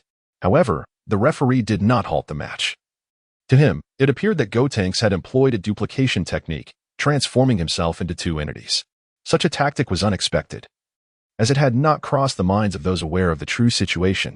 The GT duo and the 19 duo observed the lack of judgment regarding their alleged cheating. GT Goten against 19 Goten and GT Trunks against 19 Trunks. The 4 soon found themselves embroiled in a chaotic melee, engaging in a dazzling exchange of blows, where neither side seemed capable of inflicting damage upon the other. Or they merely struck each other simultaneously, employing identical offensive and defensive maneuvers. After a staggering 333 exchanges, the spectators began to feel a sense of fatigue. The onlookers were divided. The weaker competitors and audience members could not discern the intricacies of Goten's battle, while the stronger individuals, like Vegeta and Super Saiyan Goku, along with GT Gogeta, regarded the skirmish as mere child's play, lacking any remarkable combat prowess. The weak could not see clearly, and the strong looked down upon it. Then, unexpectedly, 19 Goten, feeling hunger pangs, momentarily lost focus and was struck in the face by GT Goten, who followed up with a kick that sent him tumbling off the stage. GT Goten and Trunks easily triumphed over 19 Trunks. The referee subsequently declared the victory for the GT universe. After a few more inconsequential battles, it was soon time for Super Buu to be drawn for the next match. The upcoming contest would feature the bystander from Universe 5, Def, facing off against Super Buu from Universe 4. It was at that moment that the Ultra Super Saiyan realized their presence. Driven by a spirit of benevolence, they hastened to the contestants' area of the 5th universe. "You cannot possibly emerge victorious. Have you not yet forfeited entirely?" The 5th universe erupted in outrage. The Ultra Super Saiyan, though well-meaning, spoke too bluntly. Any man with a shred of pride would find it intolerable. "Do not let your triumph cloud your judgment, young one. Do you truly believe victory is assured?" The adorable Trunks nodded in agreement. Indeed, neither his father, nor Uncle Goku, nor brother Vegeta could be defeated by them. In Trunks' eyes, they could barely penetrate their defenses. The man from Universe 5, not bothering to argue with the child, lightly stomped his foot, shattering the ground beneath. "Little one, have you not noticed that our armor has changed?" Trunks looked on with a hint of envy. Their armor was indeed different from the beginning. The heavy outer shell was gone, replaced by a style reminiscent of Saiyan battle suits, which looked quite impressive. Nevertheless, Trunks still believed that they had no hope of victory. "Your armor is quite cool, but you must have seen the battle power of others. Mere armor is far from sufficient to contend with them." The bystander, overly self-satisfied, revealed the capabilities of their armor. "You still don't comprehend the prowess of this armor. We never intended to reveal our true armor in a mere competition. However, upon realizing that our opponent's strength far exceeded that of the Frozen Demon clan, we requested from the organizers to apply for the ultra armor from our universe, the power of which is beyond your imagination. This was their most treasured creation, one they would never ordinarily deploy. And it was precisely through this that they had become the strongest race in Universe 5. Their raucous chatter drew the attention of the others from the Ultra Universe. And Ultra Goten scrunched his nose, pondering for a long time without understanding. What exactly is the Frozen Demon clan? Upon hearing that Universe 5 was also aware of the Frozen Demons, Vegeta took a slight interest in their so-called armor. The Frozen Demon clan refers to the Frieza clan, which, at this point in time, consists solely of the three of them. Super Gohan earnestly advised them, wishing to spare them from needless sacrifice. "Even if you are indeed more formidable than Frieza, it holds no significance. Have you not noticed that many here surpass Frieza by a substantial margin? Even if their strength eclipses Frieza, whose combat power is a mere 12 million, it bears no relevance in this arena of fierce competition." A bystander raised his right hand. Thumb turned towards himself. "That Broly has thrown you into disarray. Were it me in the present moment, a single strike would suffice to vanquish him. His techniques are utterly ineffectual." Super Saiyan Gohan experienced a peculiar sense of helplessness, akin to a cursed specter. Could they not perceive the unstoppable Broly from moments ago? With a single, decisive blow, Broly was vanquished. Gohan regarded his opponent with an expression of disbelief, yet he chose not to press the matter further, as the other party was unwilling to heed his counsel. There was no need for inquiries. The gestures of bystanders conveyed their sentiments, emblematic of an age-old experience of defeat. The bystander and Super Bu also took to the stage, with the bystander making the first move, tracing an X shape before him with his finger. Super Bu was instantly dismembered, severed without any forewarning. The towering structure behind the trajectory of the attack was also cleaved at its base, despite the distance of several meters separating the two parties. The assault from the bystander was executed with such swiftness that Super Bu was struck almost the very moment the motion was initiated. The expression on Gohan's face gradually turned grave, for the destructive power was truly formidable. The tower also lay within the protective barrier. However, the shield remained utterly unscathed, as though the attack had effortlessly traversed through it. Vegeta shared a similar sentiment, recognizing the utility of such an unexpected maneuver. Nevertheless, it bore little consequence for them.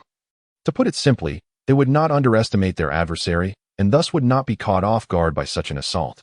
By simply enveloping themselves in a sufficiently potent aura, they could easily deflect it. Perhaps this tactic might work against an arrogant foe. With Super Bu's remarkable regenerative abilities, he was naturally unfazed by such trivial injuries, his flesh writhing and reassembling seamlessly. A bystander took 2 steps back, launching an energy sphere the size of a fist from his right hand, its speed moderate as it hurtled towards Super Bu. Super Bu found the situation quite amusing. The energy orb was remarkably small and exquisite. He playfully prodded it with a finger. "Little cutie, you are indeed intriguing." With a playful spirit, Super Bu chose not to employ his aura as a shield. In that fleeting moment of contact, the energy orb erupted, unleashing a terrifying shockwave. The onlooker, deafened by the impending chaos, had already prepared himself, retreating several steps into the air as the entire arena was obliterated. Debris scattered in all directions, and a cloud of smoke enveloped the scene. The onlooker, feeling a twinge of remorse for having seemingly vanquished Super Bu, murmured his apologies. "There is no alternative. I must eradicate you entirely. I shall name this technique Extinction of Bu." Though he had no desire to take a life, his opponent was no enemy. Yet Super Bu was exceedingly troublesome, leaving him no choice but to resort to a wide-scale attack to defeat him. Just as the onlooker believed himself victorious, he felt a light poke on his back, accompanied by a teasing voice. "What are you saying, little cutie? Your armor is quite impressive. Perhaps you could part with it?" Without a moment's hesitation, the onlooker charged forward, halting only after several meters, only to find Super Bu standing directly behind him, with an outstretched right hand. Super Bu attempted to use magic to seize the armor, but there was no response. How peculiar. Can you withstand my power? The onlooker pointed to the chest of his armor, recognizing the intent behind Super Bu's actions. Our system can defend against telekinesis. Your methods are futile against me. With magic proving ineffective, Super Bu opted for a direct approach, launching himself towards the onlooker. Unfazed, the onlooker retaliated with a barrage of energy blasts, puncturing Super Bu's form repeatedly as he closed in. Super Bu's body contorted, transforming into a vast net that ensnared the onlooker, drawing him into his very being. Moments later, the onlooker's head emerged from Super Bu's chest, only to be expelled. The only difference was that he was now devoid of his armor. Standing naked as Super Bu cheerfully proclaimed, I have taken your armor. I shall study it carefully. You may leave the arena now. With a swift kick, the onlooker was sent crashing to the ground, the arena destroyed by the energy blasts, resulting in his defeat. Whether it was the force of Super Bu's kick or the aftermath of being consumed, the onlooker found himself unable to hear from his left ear, effectively rendering him half-deaf. Necessitating medical attention, a tall man from the fifth universe, filled with indignation, sought to confront Super Bu in a desperate attempt. How outrageous. The onlooker was about to unleash his ultimate move and was swallowed whole. I must reclaim that armor. However, the leader of the group halted his actions, assuring him not to panic. Only the onlooker's brainwaves can unlock the true potential of the armor. Even if it is taken, it is of little consequence. The destructive power of Super Gohan against the armor was rather astonishing, far exceeding his expectations. That armor indeed possesses remarkable qualities. Its destructive capacity comparable to that of Super Saiyan 1. Clearly, they were not merely boasting. Observing its formidable power, one could easily equate it to the Super Saiyan form of the time-traveling Goku, an undeniable force in combat. Even among Super Saiyans, distinctions exist. The stronger one is in their base form, the more formidable they become upon transformation, while it may appear merely comparable to other Super Saiyans. Within this realm of extraordinary warriors, it hardly stands out. However, it is essential to recognize that the current time-traveling Goku's base combat power is on an entirely different level. And upon transforming into a Super Saiyan, his power is roughly equivalent to the pinnacle of Super Saiyan 2 during the Z Saga. Vegeta raised an eyebrow, his face subtly shifting. You're right.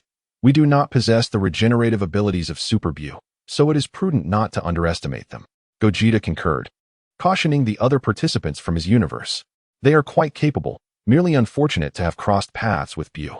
The kind-hearted Chaojian was unjustly scorned, likened to a donkey's liver and lung, and reprimanded for his goodwill. Witnessing their humiliation, he quickly enlisted the help of Chao Wutian to share in the mockery. The two mischievous youngsters, imitating the tone of their elders, exclaimed, Pa, this is not our true armor.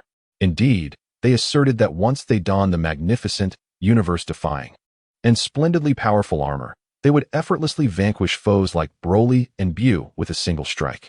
Having already had their armor seized, they were further taunted by children, pushing the large brute from Universe 5 to the brink of fury as he incessantly muttered about exacting revenge. The leader among them could only counsel him to let it go, urging him not to be so impulsive and to refrain from quarreling with children. Ultra Vegeta paced back and forth, his fingers drumming against his body. Darn it, why is it not my turn yet? I am eager to engage in the next battle. Super Gohan kindly advised him to remain calm. It is still early, Uncle Vegeta. You have just finished your match not long ago. An anxious Super Vegeta, with a face full of frustration, gazed at Gogeta. He had already fought twice, and standing here felt like an eternity, as if 3 years had passed. Gogeta could not comprehend how he had become entangled in this matter.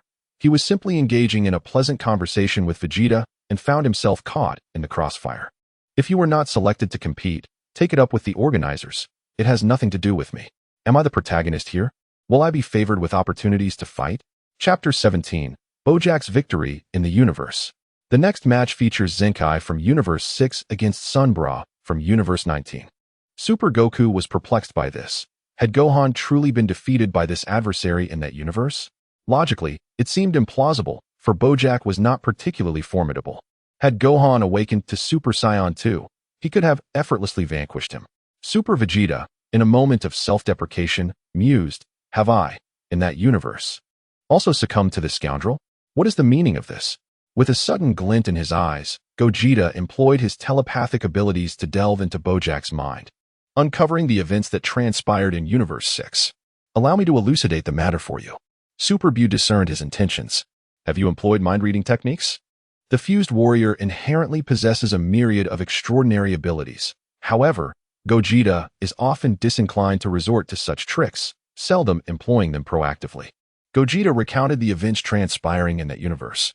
In Universe 6, the circumstances were akin to those during the Z era. Goku, in a bid to save Planet Blue, transported the self-destructive cell to King Kai's planet, resulting in their mutual demise. With the death of King Kai, the once sealed Bojack emerged from confinement, sensing the clash between Gohan and Cell and soaring towards the position of Planet Blue. Upon swiftly arriving at Planet Blue, they launched their assault. Yet, the others proved inadequate as adversaries, with several subordinates utilizing threads to ensnare them, defeating them one by one, leaving only Trunks to vanquish one foe. At this point, Gogeta sighed, reflecting on the sheer coincidence of the moment. Gohan and Trunks were ambushed first, leaving only the proud Vegeta and Piccolo, who, upon arriving to assist, refused to cooperate. This refusal resulted in the warriors of Planet Blue, who could have secured a decisive victory together, being systematically overpowered, while Bojack's subordinates were not particularly formidable. The technique of binding with threads was troublesome. In a one-on-one scenario, both Piccolo and Vegeta could swiftly eliminate their foes. Bojack's strength was comparable to that of the fully realized Cell, let alone when compared to the resurrected Lightning Cell, as evidenced by the awakened Super Saiyan 2 Gohan's swift annihilation of him. Gogeta returned from his contemplation and observed the eager expressions of those around him, continuing his narrative. Gohan was ensnared by Bojack, and as Goku hesitated whether to return to the living realm to assist Gohan, Bojack brutally severed Gohan's body. Goku's moment of indecision resulted in Gohan's demise, and he could not linger in the living realm, for returning would be futile. Gohan's death ignited fury within Piccolo and Trunks, especially Piccolo. However, he was ultimately slain by Bojack and his minions, while Trunks found himself ensnared once more. Vegeta, consumed by rage, gathered his energy, unleashing a final flash. The formidable energy instilled trepidation in Bojack, who dared not confront it head-on, instead seizing one of his subordinates as a human shield. Seizing the opportunity, Bojack delivered a devastating blow to Vegeta. Upon witnessing his father's death, Trunks lost all will the fight. Before long, they all perished and reported to the afterlife. Goku requested an audience with King Yama to return to Planet Blue for a day to eliminate Bojack, but his plea was met with refusal. Upon hearing that Bojack dared not confront his ultimate technique and resorted to using his subordinates as shields to ambush and kill him, Super Vegeta snorted disdainfully. Humph, despicable wretch. In truth, the valiant Vegeta is acutely aware that his demise is entirely of his own making. After Goku's death during the Cell incident, he found himself engulfed in a period of confusion, devoid of any aspirations. His strength, compared to that during the Cell games, had waned slightly due to a lack of practice, and he could hardly blame others for this. Otherwise, it is conceivable that he could have triumphed over Bojack.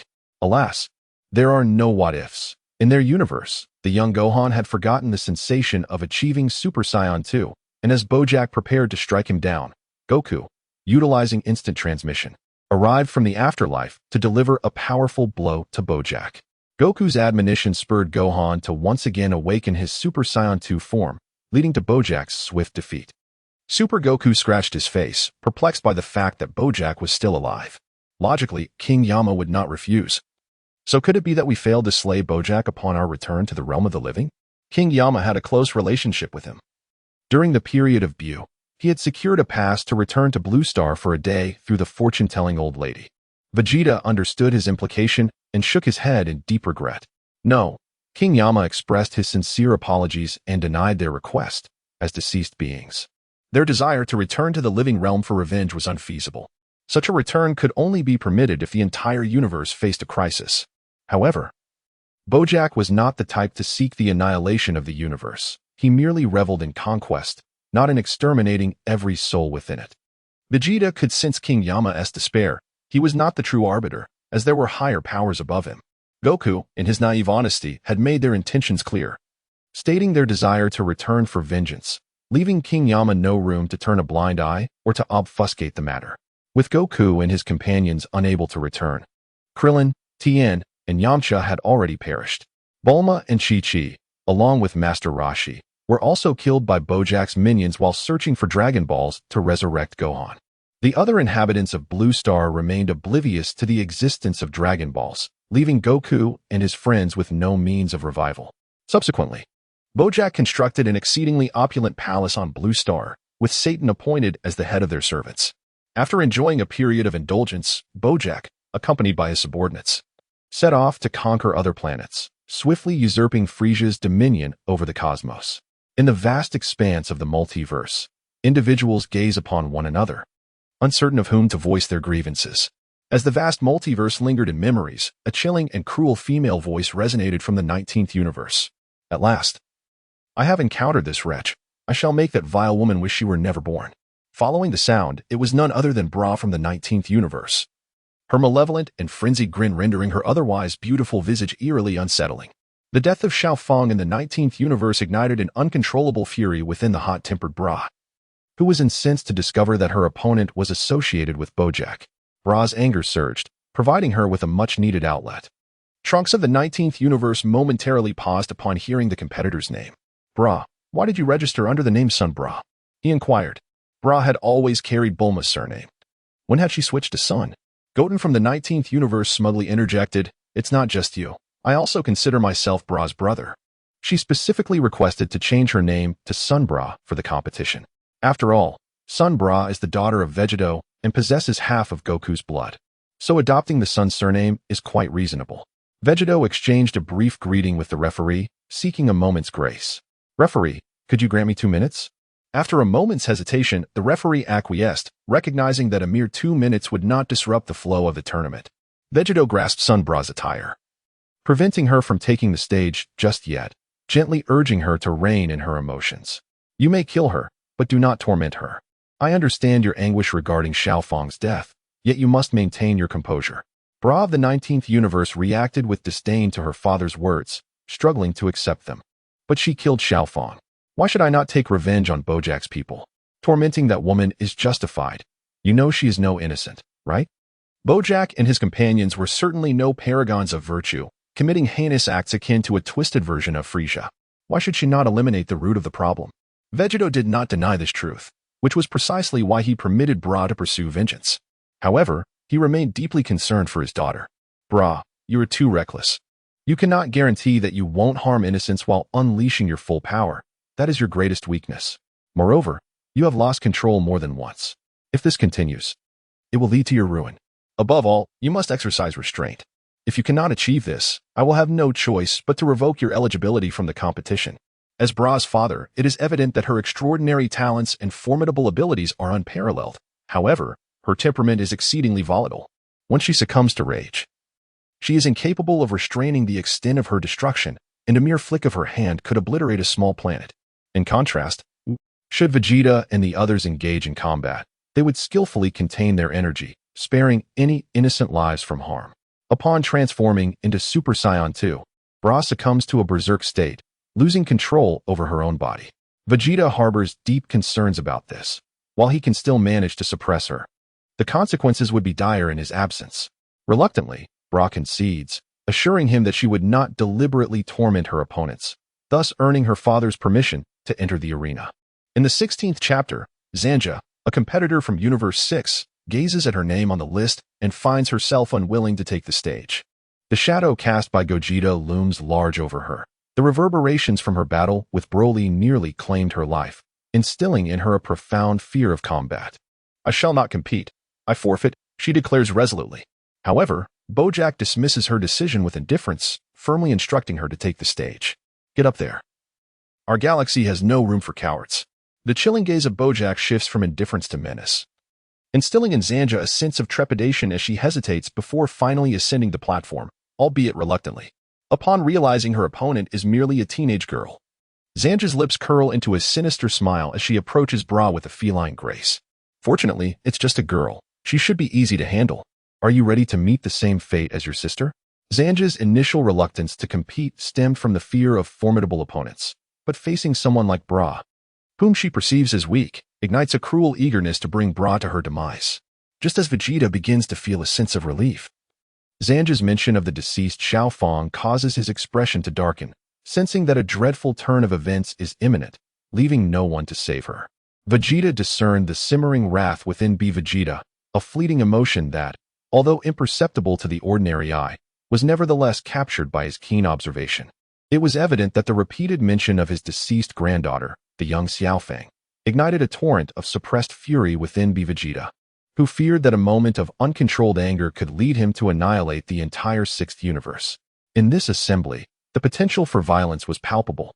With combatants of equal strength, one could only engage with full force, and succumbing to defeat was an inevitable reality, with casualties being an accepted norm. Yet, Bojack, who possessed the ability to effortlessly vanquish Xiaofang, chose instead to deny her the opportunity to surrender and proceeded to eliminate her. Vegeta, Goku, and Vegeta were all acutely aware that they would show mercy to the weak, merely incapacitating their opponents rather than delivering fatal blows. The fate of the sixth universe was already sealed. Neither Gohan nor Vegeta would show leniency. However, their remarkable restraint prevented them from acting in that moment. Zanya observed the trembling form of Bra, mistakenly believing her to be frightened by her words, and launched a flying kick aimed at Bra's face. Yet, Bra remained unfazed, as though untouched by the encounter, only lifting her gaze with a vengeful glint, her veins protruding, her eyes exuding a menacing ferocity. "I shall not allow you to die easily," she proclaimed, unleashing a piercing scream that manifested as a golden aura, propelling Zanya away with a forceful blast. In that instant, Zanya made a swift decision to concede, realizing she was no match for Bra, though she was perplexed as to how a mere girl could possess such formidable strength. However, the urgency of the situation left her no time for contemplation. To refuse surrender would mean certain death. As her thoughts raced, words escaped her lips. Before the two words "I concede" could fully form, Zanya's gaze met the terrifying eyes of Bra, whose pupils were devoid of anything but the thirst for blood. The swiftness of Bra's transformation into a Super Saiyan was overwhelming. Before Zanya could utter another syllable, Bra's hand clamped around her chin, silencing her completely. With a brutal force, Bra slammed Zanya's head into the ground, leaving her gravely injured and spitting blood, which oozed from the corners of her mouth, trickling through the gaps between Bra's fingers. The ferocious expression on Bra's face left Zanya in a state of despair, her hands and feet striking futilely against Bra's body, her attacks having no effect whatsoever. "You seem to enjoy fidgeting, do you not?" Bra taunted. 19 Brilla exerted force with his right hand, crushing Zanja's chin with brutal strength. He then lifted his right foot and stamped down heavily, shattering the bones of one of Zanja's legs. With 3 more stomps, Zanja's limbs were rendered useless. She struggled desperately, her body racked with excruciating pain that nearly dulled her senses. Letting out muffled whimpers, 19 Brilla remained relentless, leaping high into the air before descending upon Zanja, his feet accelerating as they crashed onto her chest. In that moment, Zanja's appearance was pitiable. The ground was soaked in blood, her pupils dilated, and her limbs twisted at grotesque angles. She awaited death in despair, hoping that 19 Brilla might grant her a swift end. She did not harbor any expectation of survival. Bojack would never come to her rescue, and left to her own devices, she faced a fate of being tortured to death. A flicker of struggle crossed Vegeta's face. Yet still, she attempted to intervene. "Enough, Brilla. Do not continue this. Just end her suffering." "End her? That would be too merciful." 19 Brilla gestured dismissively, glanced at Zanja's delicate face, and then raised his right foot to stomp down again. With the first step, blood splattered, staining his shoes. Zanja still breathed faintly. But with the second stomp, she fell silent. As he brought down his foot for a third time, Zanja's head could no longer withstand the pressure, shattering like a watermelon. A gruesome explosion of red, white, and green matter. Only then did 19 Brilla cease his assault, turning to gaze down at Bojack. "You are next, you dog." Bojack wore a mask of arrogance, yet his eyes instinctively averted 19 Brilla's gaze, clearly betraying the turmoil within him. Victorious, 19 Brilla watched as Zanja's lifeless body was presented before Bojack. Without even a glance, Bojack expressed his disdain. "Take her to the morgue. I have no use for the corpse of such a worthless being." Super Vegeta was deeply dissatisfied with his demeanor. This fellow seemed utterly devoid of humanity. The woman in question must be his girlfriend, and upon witnessing her demise, Bojack remained unfeeling. Zanja was the sole female in Bojack's team, and their relationship appeared to transcend that of mere subordinate and superior. It was shocking that Bojack, far from grieving Zanjia's death, deemed her to be utterly useless, revealing a profound lack of empathy. Gogeta had long anticipated such an outcome. Bojack was never a virtuous character. This individual, originally not a good person, had even callously pushed Zanjia aside during their climactic battle against Gohan in our universe, using her as a shield to launch a surprise attack on Gohan. Gohan merely nodded in agreement, harboring no fondness for Bojack and his ilk, whom he considered despicable and shameless. However, there was one point that perplexed Super Gohan, causing his expression to shift. Why was Bra so extraordinarily powerful? Her aura seemed to be at least approaching that of a Super Saiyan 3. Was Bra truly that formidable? Although she had transformed into a Super Saiyan at the onset of the tournament, this time, in a fit of rage, Bra unleashed her full potential. Even if her transformation was merely that of a Super Saiyan 1, the energy she emitted was not inferior to that of a Super Saiyan 3. Even surpassing Goku's during the Buu saga, her strength was reminiscent of Gohan's mysterious state from that era, which was astonishing. Such remarkable combat prowess at such a tender age, merely 15 or 16, was astounding. Gogeta turned his head, contemplating as he glanced at Vegeta. Vegeta was earnestly admonishing his daughter, cautioning her against mercilessly slaughtering opponents, which nearly led to her losing control of her emotions. Suddenly sensing something, he cast a sidelong look at Gogeta and remarked with a knowing smirk, "This isn't quite right, is it? My apologies, haha, I'm just accustomed to it." Gogeta was unprepared for his discovery. His mind-reading abilities had never faltered before. Yet Vegeta had somehow perceived his subtle maneuver. His telepathic skill was a byproduct of the fusion technique, akin to Gotenks, who gained unique abilities post-fusion. Vegeta should not have been able to do so, but after delving into Vegeta's memories, Gogeta understood the reason. Nevertheless, Vegeta showed no intention of holding it against him. And Gogeta refrained from explaining, instead elucidating Bra's existence to Super Gohan. With Gogeta's explanation, they finally comprehended the narrative of Universe 19 and how the extraordinary talent of Bra came to be. In Universe 19, after Vegeta entered Buu's body, Buu laughed maniacally with delight, causing Vegeta to cover his ears in annoyance. The protective shield proved quite effective. Although he had entered Buu's body, he was not absorbed. Now, he could remove this contraption and proceed to rescue Gohan and the others. Originally, Vegeta intended to remove the protective barrier to rescue others. However, upon witnessing Gohan and Buu's malevolent grin, a new thought took root in his mind. No one could foresee the unfolding events, so it seemed prudent to maintain the barrier, lest unforeseen calamities ensue. At that very moment, the narrative of Universe 19 diverged from that of other universes. In a short span, Vegeta discovered Gohan and his companions ensnared within a gelatinous embrace and swiftly liberated them. Meanwhile, Gohan, reveling in the joys of Blue Star, sensed a rapid depletion of his power, which instilled a sense of foreboding within him. Despite having absorbed Vegeta, his strength seemed to diminish rather than enhance. What could be amiss? The sole possibility was that Vegeta was the culprit. He promptly separated his body and entered his own being to locate the devoured Vegeta. At this juncture, Vegeta caught sight of Fat Buu's gelatinous form but chose to disregard it, intent on departing with Gohan and the others. Just then, Super Buu appeared, blocking his path with a grotesque grin. "I wonder who is responsible for this. Why has my power waned so? It must be your doing, and I shall make you pay." Vegeta remained unperturbed, indifferent to Buu's threats. "Do you truly believe you can hinder me?" With a swift motion, he unleashed a ki blast, wreaking havoc within Buu's body, puncturing it and leaving a 1 centimeter gash on the exterior. Though it healed rapidly, Buu dismissed it, mocking Vegeta's impotence. "You, within my body, are merely a minuscule cell. Even if my power has diminished, it suffices to deal with you." Confident in his superiority, Super Buu felt assured that as long as Vegeta remained within his body, he could not be harmed. Yet, Vegeta was unfazed. He instantaneously teleported before Fat Buu. "Then I shall make you weaker." For the first time, a flicker of fear crossed Super Buu's cold eyes, a genuine terror. "No, don't do that. Otherwise, I will cease to be myself. I beg you." "Oh, it seems you truly fear losing yourself. How intriguing," Vegeta mused, recognizing this vulnerability in Super Buu. Despite not understanding its nature, with a powerful tug, he yanked Fat Buu down, leaving Super Buu weakened and convulsing within his own body.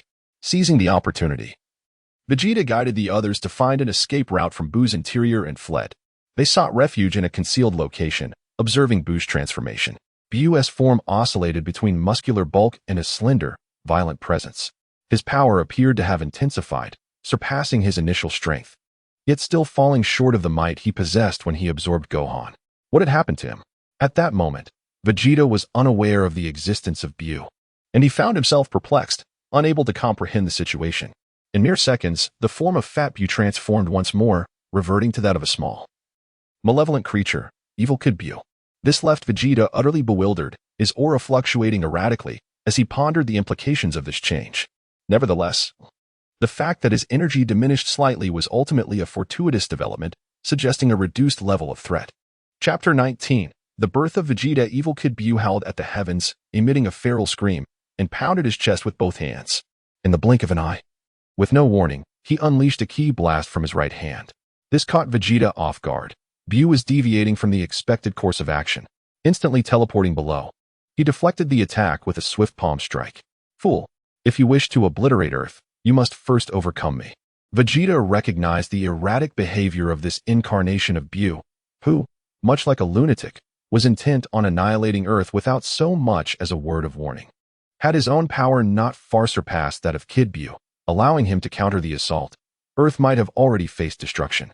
Kid Bu merely flashed a grin, revealing 2 rows of pristine white teeth, and continued to regard Vegeta with a mischievous glint in his eyes. Without uttering a word, he raised one hand, gathering energy to form a large ki blast, again targeting Earth. Realizing the urgency of the situation, Vegeta understood that swift action was imperative. Although this version of Bu was not as powerful as Fat Bu, the danger he posed was unequivocally greater. While Fat Bu would react to dialogue, this version was willing to launch an attack without any preamble, a truly deranged action. In an instant, Vegeta appeared before Kid Bu, his hands pressed together at his waist as he unleashed a blue energy wave. The Kamehameha wave, released instantaneously, lacked the might of a charged version, yet its potency was not to be underestimated. Especially in his Super Saiyan form, Vegeta's strength was vastly superior to that of Kid Bu. Even a rapid-fire attack was beyond the capabilities of the small creature to withstand. As he took the full brunt of the assault, Kid Bu's form was shattered to pieces. Yet the fragments of his body swiftly began to regenerate. Such remarkable regenerative capabilities. Vegeta gazed at the seemingly unscathed Majin Bu, who had recovered in an instant. Feeling a twinge of apprehension, though his power had diminished, it was evident that this form of Majin Bu possessed an extraordinary regenerative ability far surpassing that of other forms. Had it been any other Majin Bu, the toll of such a beating would have been significant upon recovery. Yet, this Majin Bu appeared utterly unaffected, no longer holding back. Vegeta unleashed his full energy, activating his Super Saiyan form with unrestrained ferocity. He approached and delivered 2 powerful punches, creating gaping holes in Majin Bu's chest, followed by a kick that sent him soaring into the air. With both hands aimed at Majin Bu, he unleashed a torrential barrage of energy waves, instantly shredding Bu's body beyond recognition. The speed of Bu's regeneration could not keep pace with Vegeta's destructive force. This relentless assault continued for several minutes until Vegeta finally ceased his onslaught. Majin Bu was nearing the limits of his recovery. With a series of decisive gestures, Vegeta positioned his hands before him, preparing his signature technique. The Kamehameha wave, known for its penetrating force, combined with the expansive destruction of his explosive attack, engulfed Majin Bu in a golden shockwave, propelling him beyond the atmosphere of Blue Star. Under the impact of this energy, Majin Bu was obliterated, leaving no remnants behind. Even with his remarkable self-healing abilities, he could not escape the fate of demise.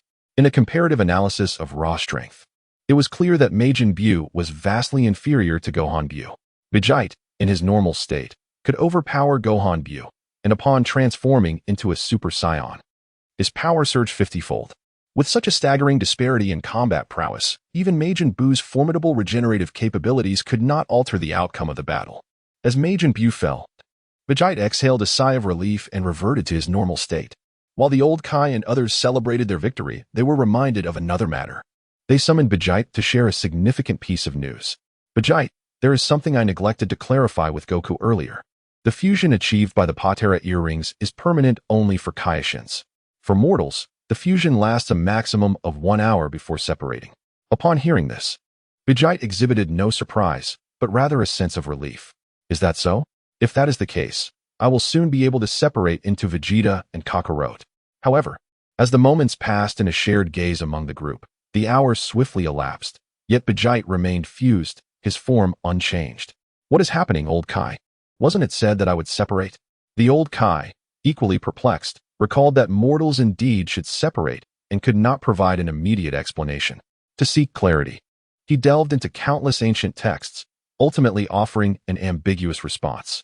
It is possible that the essence of Bu within you is at play, preventing your separation. Moreover, it seems your earrings have been enhanced by a Kaioshin even older than I, allowing for a potentially permanent fusion for mortals. Upon hearing this, Vegeta accepted his own existence. After all, he too was a newly born entity. If separation was not an option, he would take it upon himself to safeguard the blue planet. Soon, Gohan and the others awakened, bewildered by the events that had transpired. Vegeta exuded a sense of familiarity yet strangeness, reminiscent of both Vegeta and Goku, yet distinctly neither. Only Gohan, aware of the Patera earrings, comprehended the situation and tentatively inquired, "Are you the fusion of my father and Uncle Vegeta?" Vegeta smiled and nodded, then sought out Trunks. Reviving the innocent souls lost was the paramount task at hand. During their battle, many of Blue Planet's inhabitants had been caught in the crossfire and perished. Trunks, gather the Dragon Balls and resurrect the fallen, he entrusted to him. Trunks, with curiosity, scrutinized Vegeta and agreed to his request, for Goku was the cornerstone of Blue Planet, and Vegeta bore his shadow. All right, but the Dragon Balls will require a few months to regain their power. I will do my utmost to expedite their availability. After a period, the 7 Dragon Balls were activated, restoring all beings that had been destroyed on Blue Planet to their original forms. This included Bulma and Chi-Chi, who had been turned to candy and consumed by Majin Buu. Upon their resurrection, they learned a shocking truth. In the temple, Vegeta elucidated his existence and origins, revealing that Goku and Vegeta were not simply gone, but had transcended in a manner beyond death, making their revival futile. I am neither Goku nor Vegeta. I am a being newly brought into existence. Young Trunks was not pleased with this revelation and refused to acknowledge him. You are not my father. Vegeta, unperturbed, extended his palm, conveying his sincere intentions. I am indeed not your father, but I will cherish you just the same. Though Vegeta embodied a wholly new persona, he was not inclined toward either Vegeta or Goku's side. However, due to the emotions tied to both, he felt a profound connection to both families. Yet, he could not be split in two. Thus, he candidly addressed Bulma and Chi-Chi, I harbor feelings for both of you, as well as for our two families. Yet I am uncertain how to proceed. Bulma and Chi-Chi exchanged knowing glances, their former friendship igniting a spark between them. With a single man and 2 women, the situation was evidently delicate, and neither seemed inclined to yield. However, seconds later, Chi-Chi smiled gently, stepping back to concede to Bulma. Goku has been gone for 7 or 8 years. I have raised our child alone, Bulma. I will not compete with you. When it comes to the deceased Goku, Chi-Chi cannot help but shed tears. Despite her attempts to appear fierce, she is, after all, a woman who longs for a partner to protect her. Indeed, as Gohan grows older, there are few in the universe bold enough or powerful enough to bully Chi-Chi. Yet, how can a son and a husband be compared? Goku perished in his battle against Cell, and it has been many years since she last saw him. Even though Vegeta resembles Goku in many ways, he is ultimately not the person she remembers.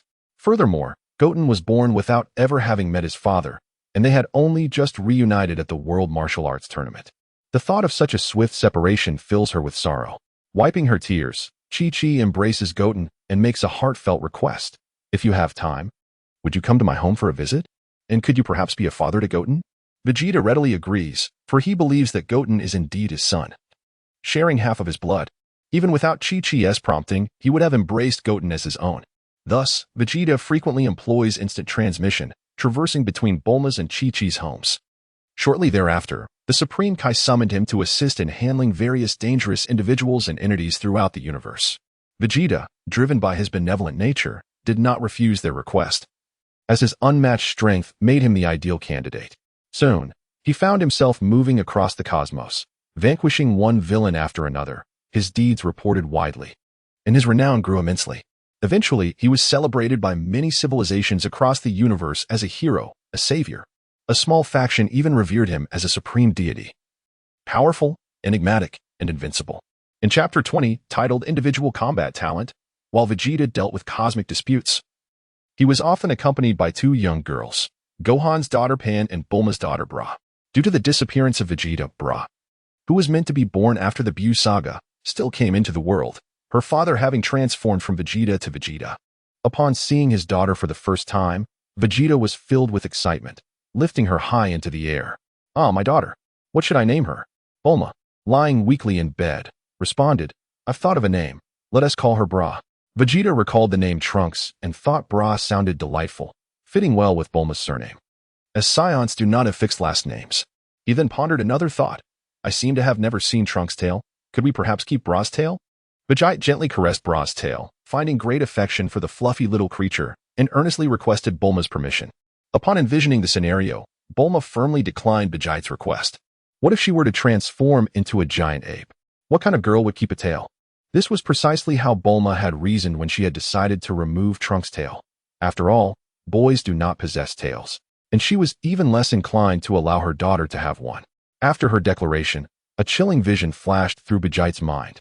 He imagined a future where, under the full moon, Bra transformed into a colossal ape, wreaking havoc upon Earth and defeating an array of warriors.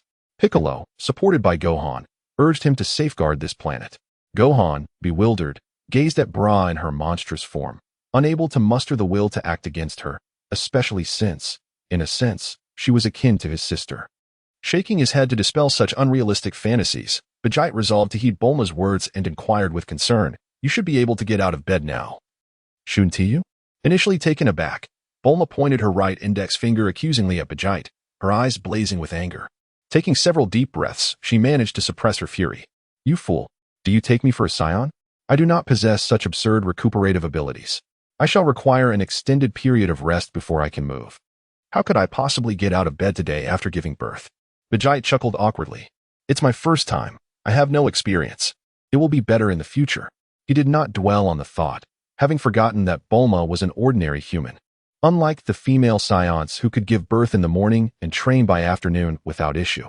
Gazing at the little one who clung to his clothing, laughing joyfully, Vegeta felt a surge of curiosity about his child's latent potential. "Bulma, do you have a scouter?" Still irked, Bulma retorted without thinking, "No. What would I want that for? I am not a fighter." Vegeta, however, countered, "But when Raditz first arrived, you repaired a power level detector, did you not?" At this, Bulma recalled indeed having done so, though the device had become obsolete as their power levels surged, leading her to discard it in the storeroom. Having pinpointed its location, Vegeta vanished from Bulma's bedside in an instant, the air still echoing his words. "All right, I'll go get it." Little Bra tumbled from his arms, plummeting toward the ground, and Bulma's heart raced as she reached out in a futile attempt to catch her. In a fraction of a second, Vegeta reappeared, perfectly catching the falling Bra and cradling her once more. "I'm back." Vegeta activated the detector to scan Bra's battle power, and an exuberant smile spread across his face. The battle power detector displayed an astonishing figure of 13,666, revealing that his daughter's power at birth surpassed even that of the monstrous Broly. To put this into perspective, Broly's battle power at birth was merely 1,000, meaning Bra's strength exceeded his by a third. Bulma, somewhat perplexed by this data, inquired, "Are you suggesting that our daughter is exceptionally strong?" Vegeta, brimming with excitement, nodded vigorously and arrogantly proclaimed, "She could easily defeat Nappa now, but as my daughter, that is only to be expected." Bulma was aware of Nappa's reputation. She recalled from Krillin's recounting how, during Vegeta's initial visit to Earth, both Tien and Kaiatsu had exerted their utmost, but failed to inflict any damage on Nappa. Yet here was their newborn daughter, capable of overpowering him. The implications were staggering. Bra was merely an infant, yet so formidable. With a sigh of resignation, Bulma informed the staff not to send the nanny, stating that the infant required no assistance. After all, if Bra were to inadvertently harm someone with a mere swipe, it would indeed spell trouble. Thus, Bra entered the world. And just 2 or 3 years later, Gohan and Videl welcomed a daughter, whom they named Pan. Gohan approached Piccolo with a request, "Uncle Piccolo, I would like you to be Pan's godfather." Initially, Gohan had contemplated having Piccolo take Goten as his godson, but Chi-Chi was not in favor, leaving him with no choice but to abandon that idea. Naturally, Piccolo could not refuse Gohan's heartfelt request and readily accepted the role of Pan's caretaker. Yet, there was an element of awkwardness. Piccolo was of the same generation as Goku, and though his age was only marginally greater than Gohan's, he was indeed of a higher standing, having been addressed as uncle by Gohan. Now, by accepting Pan as his goddaughter, they would be equals, but fortunately, none of them minded. They addressed one another as they pleased. Pan called him Godfather, and Gohan continued to refer to him as Uncle Piccolo. Videl did not oppose Gohan's wishes. She held Piccolo in high regard. As they pondered what kind of person Pan would become, whether she would follow in Gohan's scholarly footsteps, become an archaeologist, or perhaps a martial artist, even taking on the mantle of a new generation hero like Satan, a voice resonated from behind them. It was Vegeta. Providing a definitive answer, I foresee her becoming a hero of the universe, confronting villains akin to Frieza and occasionally obliterating a few nefarious planets. The perceptive Gohan harbors no disdain towards Vegeta, consistently referring to him as father. In turn, Vegeta regards both Xiaofang and Bra as his apprentices, aspiring for them to eventually assume his mantle and safeguard the peace of the entire universe. However, what can infants truly accomplish? It is only prudent to wait until the children mature a bit. Vegeta, feeling a twinge of ennui, entertains a rather audacious thought. Why not place them in the hyperbolic time chamber for a couple of days? Unsurprisingly, his frivolous suggestion was met with staunch refusals from Bulma and Videl. What a jest! Subjecting the children to the time chamber would rob them of their childhood, potentially leaving them with detrimental psychological scars. Years passed, and under Vegeta's fervent anticipation, the two young girls finally grew, ready to commence their training. Yet, unable to shake off her concerns for her daughter, and perhaps for other reasons, Videl insisted on training alongside them. After fruitless persuasion, Vegeta acquiesced to her request. Videl began her warm-up exercises, stretching her limbs. Given their tender ages, she believed she could keep pace with their training. Vegeta donned a peculiar smile. Really? That is splendid. Let us begin with a simple warm-up, a lap around planet Earth. Videl stood frozen, momentarily dumbfounded. Though she could comprehend Vegeta's words when parsed, the entirety eluded her understanding. A warm-up, a lap around Earth. Could such intensity truly be deemed a warm-up? Surely, warm-ups consist of mere leg stretches and the like. Was this even humanly reasonable? With a bittersweet smile, she resolved to exert herself to the utmost, aiming to match the trio's speed. Yet, once again, she found herself mistaken.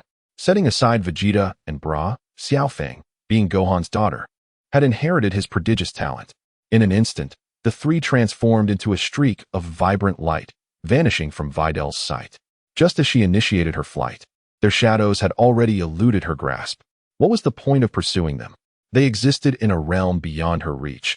She could hardly compare to her own daughter. Enviously reflecting on the Saiyan's innate abilities, she resigned herself to practicing martial arts alone. Before long, the trio returned, witnessing Videl diligently training by herself. The young Xiaofang, mistaking the situation, exclaimed, "Mom, you're incredible. I didn't even see you fly past us before you returned." Videl chuckled awkwardly. "Of course you didn't see me. Your mother barely managed to fly at all. I couldn't keep up with you." Vegeta, intent on teasing Videl, replied with a grin, "Very well. Let us engage in serious training." Upon hearing his words, Videl was nearly startled enough to make her hair stand on end. Joking about the disparity in combat prowess, she felt embarrassed at the thought of losing face before her daughter. Hastily, she employed her father's signature ploy, claiming she was unwell and preferred to observe their training from afar. After that day, she never returned to witness her daughter's training sessions. As the years passed, Bra's combat strength exhibited a remarkable upward trajectory. To hone her skills, Vegeta brought her to a war-torn nation. Defeat them, he instructed, but do not exert too much force. They are rather fragile. You may destroy their tanks and aircraft, but ensure no harm comes to the individuals inside. However, unbeknownst to Vegeta, as he cautioned Bra, the opposing forces had already heard of his formidable reputation. Without a fight, they surrendered outright. This left him in a state of exasperation, ultimately leading him to abandon Bra's training and return home. Despite being only a few years older than Xiaofang, Bra's combat abilities far surpassed hers. However, possessing such power at a young age also rendered Bra vulnerable in other respects. Her control over her strength was rather poor. While she could manage her physical power on ordinary days, once provoked, she would unleash overwhelming force, unable to perfectly regulate her destructive potential. In contrast, Xiaofang maintained control even in moments of anger, a fact that concerned Vegeta. With Bra's power continually escalating, the possibility of her losing control posed a significant threat. Combining the latent danger of Bu and the terrifying potential of Broly, Bra represented the greatest instability. Fortunately, under Vegeta's stewardship, their universe remained orderly, with minimal threats requiring his intervention. However, should adversaries arise capable of endangering multiple planets or entire galaxies, Vegeta would step in to address the issue. After all, the Kaishin's powers were not particularly formidable, leaving many matters unresolved. While Goku might absorb formidable foes, Vegeta attracted divine beings and an array of peculiar creatures, as well as unique entities hidden in the depths of the cosmos. Lacking Goku's pure heartedness and Vegeta's stubbornness, his blood bore the weight of invincibility, often feeling lonely and bored. After listening to Gogeta's explanation, Super Gohan comprehended the situation surrounding Bra and was profoundly shaken. A birth power level exceeding 10,000 was indeed more formidable than Broly's. It was truly terrifying. The next match would feature Bojack from Universe 6 pitted against Gohan from Universe 22. Chapter 21. The former mightiest. In the wake of the referee's announcement, a wave of astonishment rippled through the crowd. None could have anticipated the emergence of Gohan from Universe 22, who had remained shrouded in mystery until this moment. As the referee's voice echoed, Gohan from Universe 22 stepped forth from the competitor's passageway, leaving the audience to ponder whether he was the sole representative or if others had chosen to remain hidden. Soon, an astonishing spectacle unfolded before the gathered spectators. Gohan's figure vanished from the ground, only to reappear upon the arena's stage. Ultra Goku was astonished, GT Goku was taken aback, and even Super Bu and Gasikak were momentarily shaken. Son Gohan did not employ instant transmission. Indeed, he merely moved with astonishing speed. No one grasped how he had arrived at the arena, just as no one comprehended how he had departed from the 22 contestant zone. For the first time, the gazes of Vegeta and Gogeta turned earnest. Even when confronting Super Bu or dealing with Broly, they had never truly been serious. Super Saiyan Goku lowered his head and inquired of Super Vegeta, "Vegeta, what is your perspective?" Vegeta replied, "As for the Super Saiyan God, I fear the odds are slim. We will likely need to resort to Super Saiyan Blue. Only then can we assure a victory. Even Super Vegeta can discern his extraordinary nature. This 22nd Gohan is truly remarkable." Super Goku nodded. "Indeed, I share the same sentiment. It appears that this Gohan has diligently engaged in his training, ultimately forsaking the path of a scholar to embrace the identity of a martial artist." The tone of Super Vegeta was undeniably somewhat exhilarated. If one were to assert that Kakarot was his most desired opponent to vanquish, then Gohan would certainly rank among the top 3 individuals he longed to engage in combat with, at least during the time when Gohan had not forsaken his martial arts pursuits. However, that young man had always exhibited a disinclination towards battle, and as time passed, he became distanced from the two. This version of Gohan from the 22nd universe was evidently different. Oh, is it truly the case that Super Saiyan Blue could defeat him? Vegeta seized the moment to temper the confidence of the duo, feeling that they were still insufficiently prepared to confront this Gohan.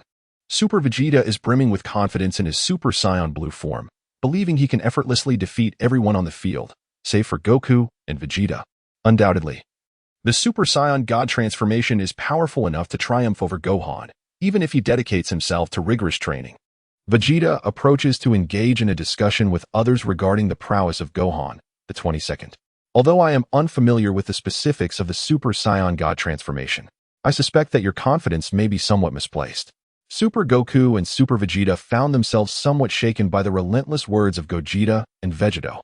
While Vegeta was uncertain of their powers, Goku was well aware of the truth. Could it be that this 22nd Son Gohan was truly formidable? 22nd Gohan and Bojack locked eyes, standing casually in place. At first glance, he appeared to be full of openings, yet upon closer inspection, not a single flaw was evident. "You are quite impressive.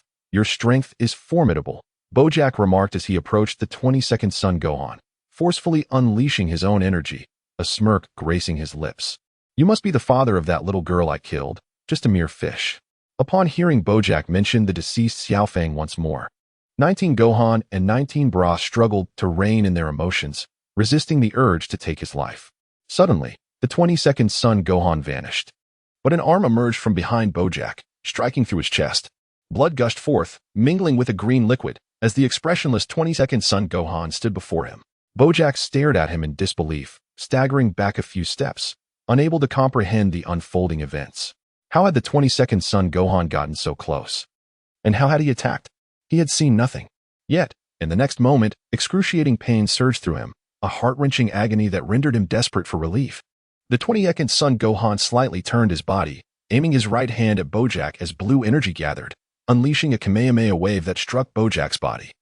Bojack had intended to resist, but his hands had barely come together to gather energy when the shockwave engulfed him, completely overwhelming him. The ruler of the 6th universe, whose strength surpassed that of a fully powered Zera Bojack, found himself unable to even retaliate before meeting his end at the hands of the 22nd Son Gohan.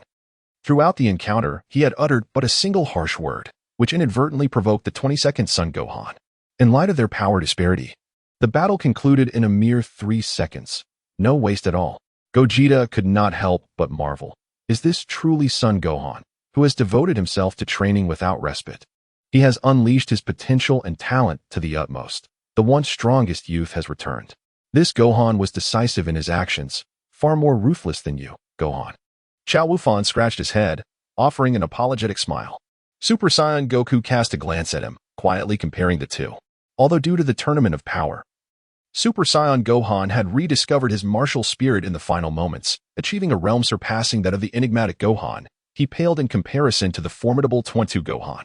The latter turned his head, the distinct fringe on his forehead strikingly prominent, his gaze radiating an unmistakable brilliance, an embodiment of self-assuredness in his own prowess. A testament to an invincible strength reflected in his eyes. This was 22 Gohan, the Saiyan from Blue Planet, revered as the strongest prodigy, who had diligently honed his skills to become the ultimate warrior. The spectators found themselves once again engulfed in astonishment, with many contemplating whether they could truly triumph over their adversary. The might of 22 Gohan was overwhelming. He exhibited an absolute dominion, a speed and strength that rendered most despondent. Except for a scant few, no one could discern the movements of 22 Gohan. If they could not even perceive his actions, how could they hope to contend with him? Vegeta felt elated. 22 Gohan surpassed his expectations, finally introducing rivals into his otherwise mundane existence. What had just transpired was not even a glimpse of 22 Gohan's true potential, at least not all of it. What? You mean that wasn't he his full power? Super Gohan was exceedingly astonished by this fact. It is important to note that even he had only vaguely witnessed the process of the 22nd Gohan's actions. He had managed to break through, reaching the enigmatic state of Gohan, further enhancing his combat prowess. Yet he could not keep pace with the 22nd Gohan. Just how formidable was he, after all? However, Vegeta perceived this as a matter of course. Surely you haven't forgotten your innate talent? There are always those beyond oneself. And the universe is vast beyond comprehension. With your haphazard training, it is only natural that your opponent surpasses you significantly. To say that Super Gohan's training was haphazard is an understatement. He spent merely about a year training under Piccolo during his childhood, followed by a brief stint fighting on Namek. During the Android Saga, he entered the hyperbolic time chamber with Goku for a year, directly mastering Super Saiyan 2. Subsequently, Gohan squandered 7 years without training, leading to a decline in his abilities. When battling Buu, Old Kai unlocked his latent potential, allowing him to transform into the strongest individual at that time. During the Dragon Ball Super era, he again neglected his training for several years. And just before the Tournament of Power, he trained with Piccolo for a short while, breaking through his previous limits to become the strongest entity beneath the Super Saiyans Goku and Vegeta from Universe 7. When one sums up all his training time, it amounts to approximately 3 years. One must ponder just how extraordinary Gohan could be if he had consistently devoted himself to training. In Vegeta's view, Gohan truly held the protagonist's script. Being the strongest in individual combat isn't merely a matter of having hands. One can't simply achieve it through casual practice. Should one not dedicate themselves like Vegeta and Goku, relentlessly honing their strength? Can that be deemed talent? The strength gained through frivolity is what one might truly call talent. In the realm of Ultra Vegeta, a similar sentiment towards his universe's Gohan prevails. Indeed, this individual exhibits an alarming degree of laziness, opting instead to pursue the feudal title of a scholar. The upcoming battle pits the technological warriors of the 5th universe against the transcendent Krillin. Krillin, after exchanging a few tentative blows, concedes defeat willingly, unable to match his opponent's prowess. The inhabitants of the 5th universe are not troublemakers. They merely sought to illustrate the disparity in strength, leading to Krillin's voluntary surrender. Nevertheless, Krillin's ever-evolving skills, particularly his formidable solar flare, inflicted considerable challenges upon that warrior. The fifth universe, not one to forget their superiority, engaged in boastful banter with Goku and Vegeta regarding the prowess of their battle armor. In a moment of candor, Vegeta revealed a harsh truth. Krillin ranks as the weakest among their ranks, and indeed, your battle armor poses no genuine threat to us. Vegeta, while not wishing to shatter their confidence, also refrained from asserting that their armor could pose a challenge. After all, should Vegeta and Goku transform into Super Saiyan Blue, they could easily endure 10 minutes of combat without issue. However, such a statement might come off as somewhat demeaning, prompting Vegeta to express it in a more delicate manner. The next bout features Bardock from the 3rd universe facing off against Goku from the 18th universe. After a prolonged anticipation, Super Goku eagerly ascended the stands, finally ready to take the stage. In a poignant reunion, Super Goku remained oblivious to Bardock's true identity.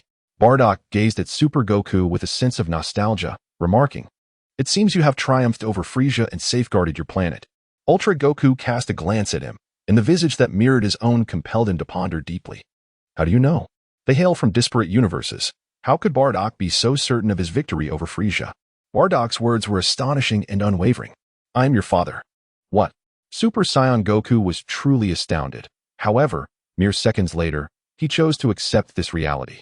Bardock had no reason to deceive him, and the expression on his face compelled belief. Bardock gestured to Super Saiyan Goku, beckoning him. "Show me your prowess, Kakarot." Super Goku harbors a strong aversion towards that name and retorted, "I am not Kakarot. I am Sun Wukong from the Blue Planet." The duplicitous nature of Super Goku is vividly displayed, a reality that Vegeta has long since become accustomed to. Typically, Goku's dialogues with others unfold in this manner. Someone, Kakarot. Super Wukong, I am Sun Wukong. Certain tower, Kakarot. Super Saiyan Goku, ah Vegeta.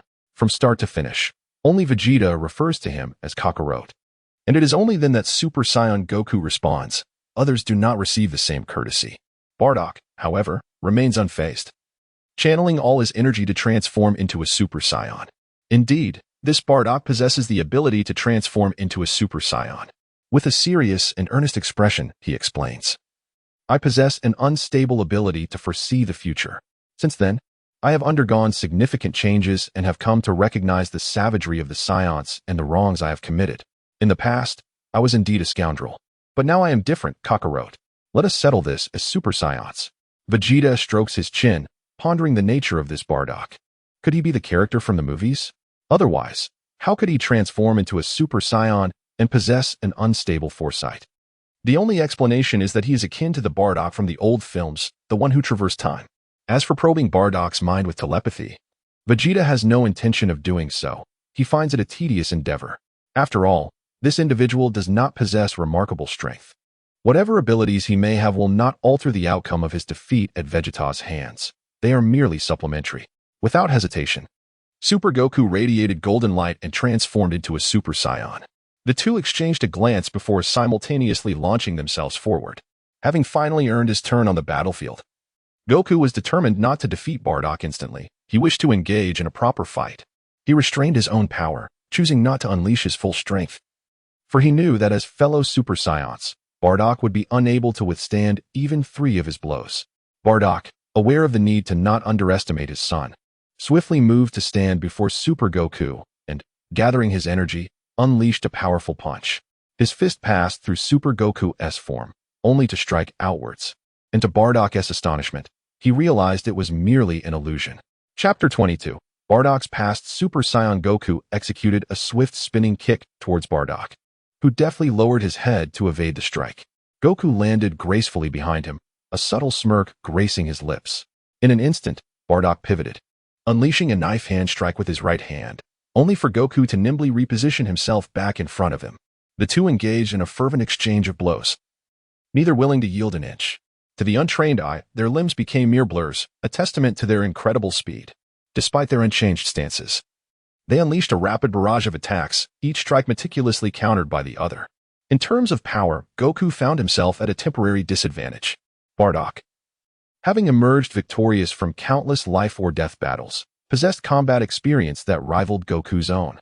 The fierce confrontation persisted for several seconds until Goku seized an opportunity. delivering a powerful kick to Bardock's abdomen that sent him flying horizontally, only to regain his footing after several meters. Vegeta approached, placing a hand on Gogeta's shoulder, diverting attention from the duel as he initiated a conversation. I just stumbled upon something intriguing. Would you care to hear it? Gogeta cast a puzzled glance in his direction, his expression tinged with mild disdain. Did you resort to mind reading? Vegeta nodded, regarding Gogeta with a similar look of disapproval. What was with that disdainful gaze? Hadn't he utilized the same technique on himself? The Ultra Gohan listened intently, utterly astonished by the revelation that these two possessed the ability to read minds.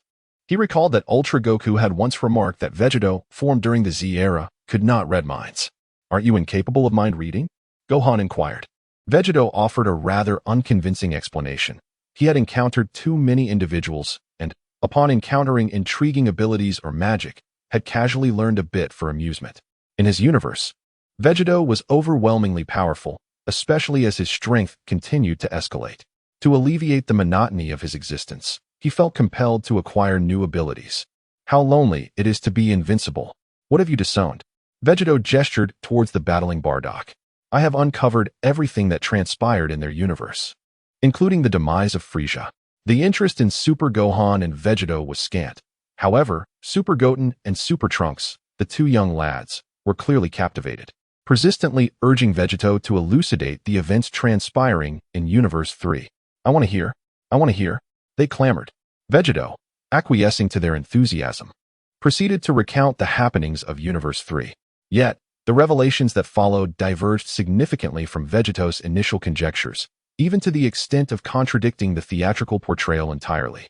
Years ago, on planet Vegeta in Universe 3, Raditz suffered the constant bullying of his peers, a plight stemming from the illustrious reputation of his father, the formidable warrior Bardock. Raditz, being merely a feeble and powerless child, felt unworthy of bearing the title of Bardock's son. In a fit of rage, he sought to resist, only to be subdued effortlessly. In a desperate act, Raditz bit down on the tail of his opponent. At dinner time, Raditz returned home, his visage marred with bruises and blood, exuding a sense of triumph as he proclaimed to Bardock that he had bested his contemporaries, no longer the weakling he once was. Bardock, with a casual remark of approval, turned his attention to his newly born son, prompting Raditz to eagerly follow, besotted with the presence of his younger brother. On the opposite side of the cosmos, Frieza expressed his dissatisfaction with the Saiyans' approach to tasks. While I admire their strength, these foolish monkeys fail to execute orders with perfect obedience. Their audacity is intolerable. Perhaps it is best to eradicate them. Frieza's loyal aide, Zarbin, offered a shrewd suggestion to solidify Frieza's dominance. In 10 days, all Saiyans will return to planet Vegeta. It will be the perfect opportunity, my lord. Without hesitation, Frieza acquiesced to Zarbin's proposal, resolving to annihilate the Saiyans on that day. Zarbin continued to elaborate. At that time, only Prince Vegeta will be training under our control, and Bardock's team will be absent from planet Vegeta. Frieza sought to eliminate any potential threats by exterminating all Saiyans, leaving only Vegeta and his tutor Nappa. He could ensure his plans remained unchallenged. Zarbin, with further insights, revealed, among the elite warriors, Bardock is quite formidable, and his sons possess potential. Should we not retain them? Much like we are cultivating Vegeta? Frieza concurred, embracing the suggestion, and discreetly prepared a contingent to venture to planet Vegeta with the intent of decisively resolving the Saiyan issue. Upon planet Vegeta, Bardock brought Raditz to the nursery to behold his newborn son. Raditz, filled with affection for his brother, exuberantly proclaimed, Kakarot, I am your brother, Raditz. Meanwhile, Bardock activated the scouter to assess Kakarot's power level, only to be met with a meager numerical reading. The flicker of hope that had briefly graced his countenance swiftly darkened as he turned away, leaving without a backward glance. Another worthless son, he muttered. With cascading hair resembling a waterfall and a voluptuous figure, Hannah stood with her right hand on her hip, exuding charm as she lamented her husband's ruthlessness. Bardock, do not speak ill of our son. In our time, we lacked combat power detectors. Perhaps you were just as unremarkable at birth. And Kakarot may not be as inferior as you believe. Bardock, however, was far from satisfied, deeming his wife's consolation entirely unfounded. Do you genuinely think that Kakarot, with his innate talent, could ever catch up to me? The adage of a father's worth reflecting upon his son held true for the Saiyans. And Bardock was a paragon among elite warriors, while his son remained merely an ordinary Saiyan, a source of embarrassment for him. in contrast to his discontent. Hannah busied herself examining the combat powers of the infants in the nursery. The readings from newly born children were not particularly high. One registered 3 points, another 5, and one with a slightly better score of 15. As she assessed each child's combat power, she became increasingly convinced of her theory that Saiyan offspring were born with such meager abilities. However, upon glancing at a particular boy, her expression transformed into one of disbelief, and she exclaimed, "Impossible, absolutely impossible." Bardock, puzzled, gazed at her, unsure of what had driven his wife to such a frenzy. "What is it?" Hannah, taken aback by the child's astonishing combat value, found her speech faltering as the scene before her shattered her worldview. 10,000 points. This child's combat power is 10,000 points. The detector must be malfunctioning. Hannah struggled to accept this absurdity. Ordinary children possessed only a few points, at most a handful of tens. This boy's combat power had surged by several hundred times, reaching an extraordinary 10,000 points. It had to be a mistake. Even elite Saiyan warriors typically boasted power levels of 7 to 8,000. How could an infant possibly possess such formidable strength? Was he a monster? As Bardock's pupils contracted, poised to respond, a subordinate Saiyan entered, bowing as he delivered news to the couple. "Lord Bardock, Lord Frieza has issued a directive expressing interest in your 2 sons. He wishes for them to join the Frieza force. Although their combat powers are still quite feeble, Lord Frieza believes they have great potential.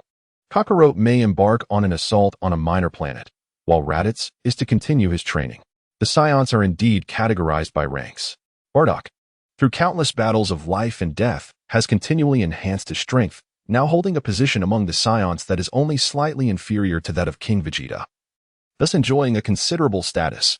However, he harbors little fondness for Kakarot and Raditz, viewing them as merely beneficiaries of their father's legacy, believing that without such lineage, their unremarkable talents would never have caught Lord Frieza's attention." His words diverted Hannah's focus, pulling her thoughts away from the young boy and back to her own son. Bardock expressed indifference, declaring that he did not care about such a worthless son. Let it be as it may. His subordinate then proceeded to describe the planet Kakarot was to attack. This planet's gravity was merely 1/10 that of planet Vegeta, with an average battle power of 33. Typical combat elites range from 30 to over 40, with only 3 individuals reaching battle powers between 100 and 200. Bardock remained unconcerned. Yet Hannah was quite invested in her son's well-being. Upon hearing her subordinate's report, she was pleased with the planet's weakness. Excellent. It seemed Kakarot would swiftly annihilate that world. It was unlikely he would encounter any formidable martial artists upon entering Blue Star. In Hannah's contemplation, Blue Star experiences multiple full moons each year, and as long as Kakarot was sent there, he could live safely for several years, significantly increasing his battle power. Then, utilizing the full moon to transform into a great ape, he could easily vanquish his foes.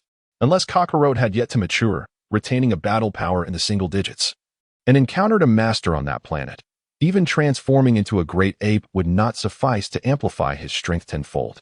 Ah, how fortuitous. Meanwhile, on Blue Star, clad in casual attire, the formidable martial arts master son Gohan, one of the strongest on the planet, involuntarily sneezed, attributing it to his advancing age and declining health. Bardock offered a half-hearted response before departing the nursery. "Why don't you play with your son for a while? My teammates are waiting for me to carry out our mission, so I shall refrain from further chatter." Bardock was largely indifferent to the fate of his biological son. If he proved strong, he would naturally be cherished. But if he were to be weak, then his life or death would be left to fate. In contrast, Hannah was quite enthusiastic, nodding fervently, expressing her affection for her son who resembled Bardock. "I will play with my son and teach him the art of combat." Chapter 23. The Gift of Foresight. After Bardock departed, he and his teammates left planet Vegeta and arrived at their mission location, planet Kanasha. The group transformed into great apes, their invulnerable bodies and terrifying destructive power swiftly decimating the life on this planet. Once the mission was accomplished, they rested among the ruins when their scouters detected a presence of considerable battle power. A high-energy response indicated a singular, formidable adversary. Bardock gestured for them to rest, insisting that he could handle the situation alone. He preferred to confront the survivor himself, not wanting his companions to interfere. Upon reaching his destination, Bardock encountered a Kanasan, who made no attempt to flee, simply expressing a resigned acceptance of his fate. "I am no match for you. Do with me as you wish, you destroyer of all." Despite possessing considerable strength among his kin, he was no match for Bardock. The annihilation of his people and the destruction of his home had extinguished his fighting spirit, leaving him aware of his inability to seek vengeance. Bardock aimed his right hand at him, stating, "Then I shall grant you your wish."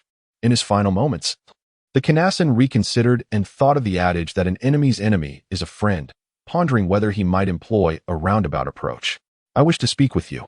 I believe you will find it intriguing, as it pertains to the survival of your race."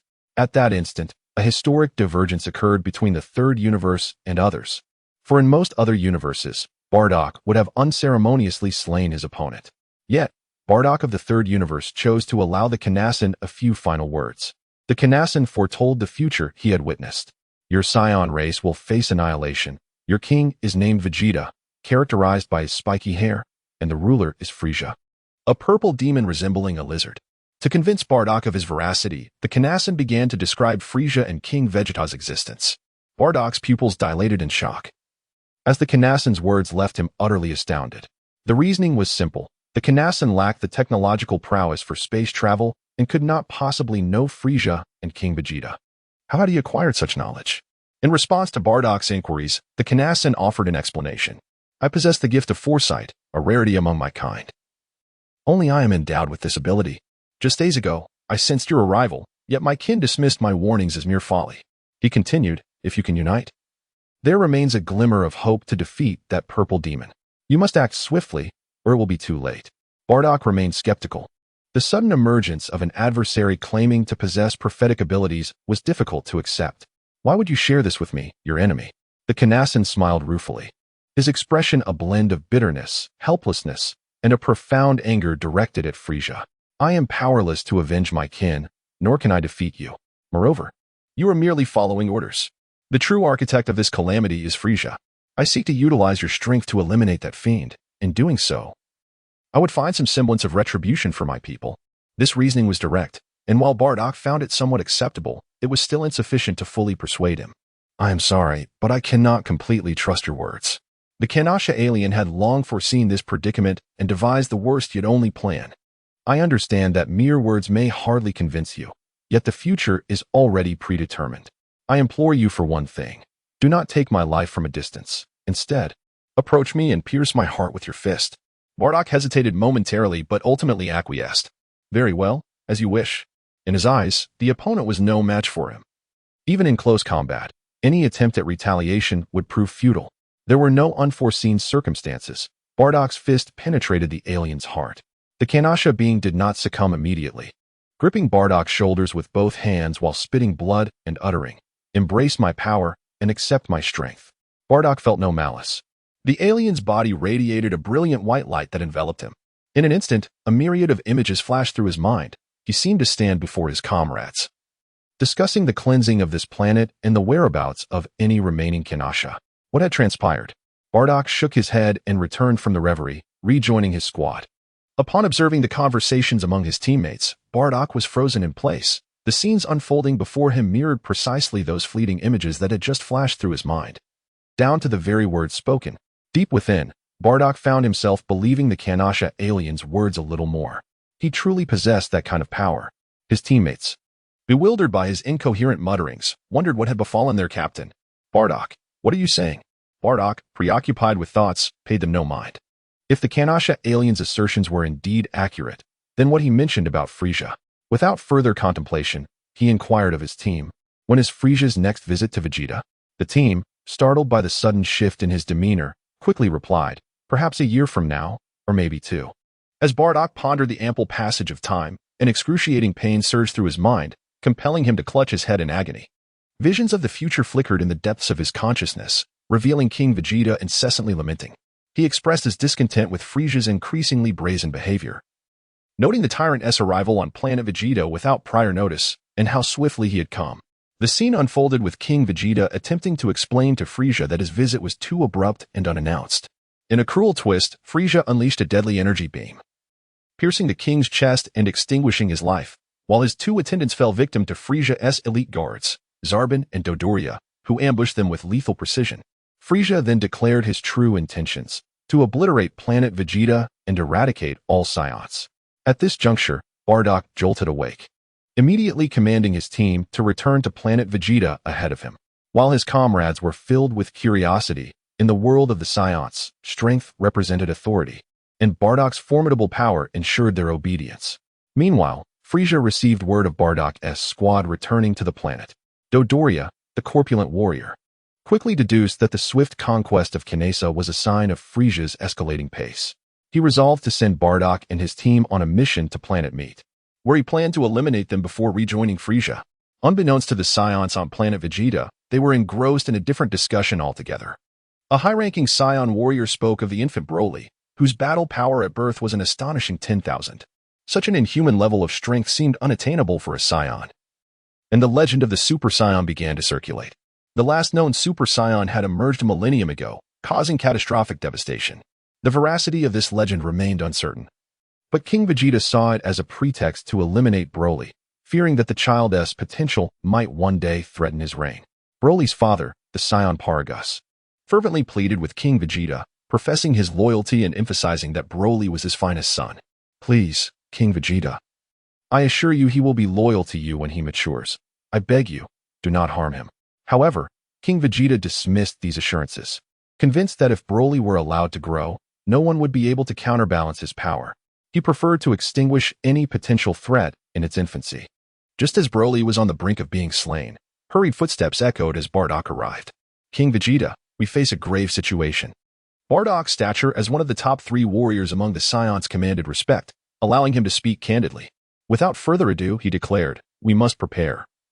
Frieza is on his way to annihilate us, the Saiyans. Upon hearing their words, the assembly hall fell silent for a brief moment, only to erupt into a cacophony of derisive laughter. Not a single soul believed his words, regardless of Bardock's formidable prowess. It is crucial to note that Saiyan warriors comprised nearly 1/3 of Frieza's army, and they had always been held in high regard. How could one possibly entertain the notion that Frieza would arbitrarily eliminate the Saiyans? He was neither mad nor lacked reason to do so. To slay the Saiyans would render Frieza's military might akin to being deprived of 2 arms, a self-defeating act he would never undertake unless his mind had truly unraveled. Bardock paid no heed to the jeering crowd. He had anticipated their foolish reaction. Enough. Cease your laughter. I do not need to persuade anyone else. The Saiyans are bound to unconditionally obey the king's decree. I only need to convince you. As Bardock directed his challenge towards him, King Vegeta's countenance darkened. Sensing a provocation to his authority, Bardock extended his left hand, issuing a formal challenge. You occupy the throne because you liberated the Saiyans from the Zaphulans, thus earning your right to reign.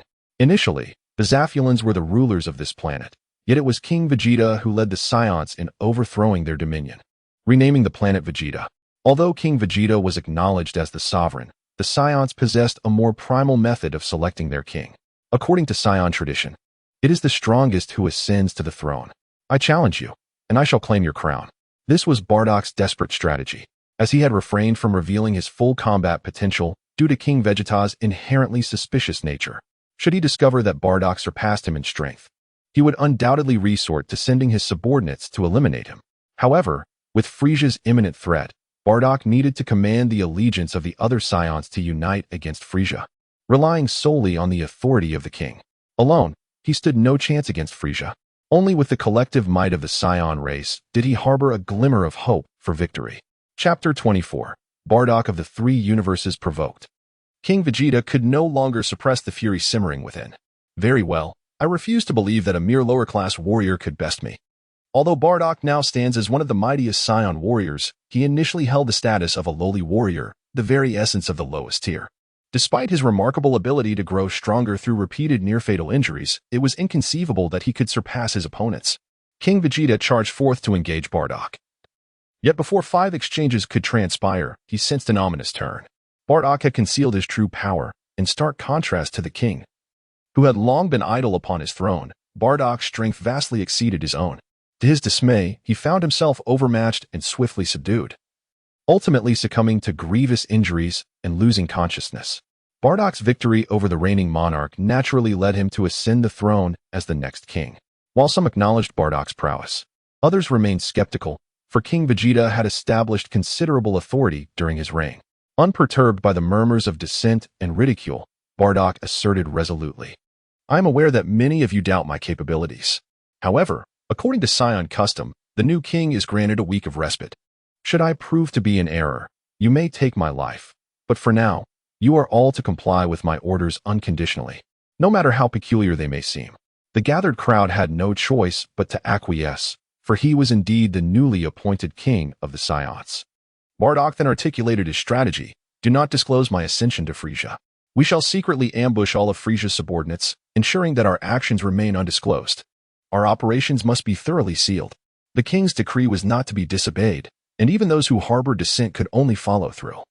Due to the Saiyans' reliance on technology largely provided by Frieza, many of Frieza's troops inhabited planet Vegeta. In a state of confusion, they were ultimately eliminated by their former Saiyan comrades.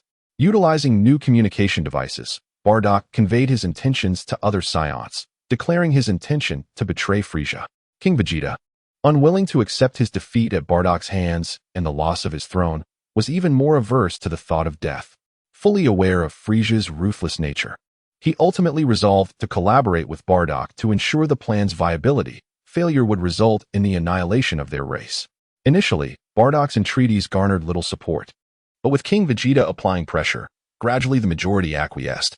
The remaining few, compelled by the principle of the majority, begrudgingly nodded in agreement.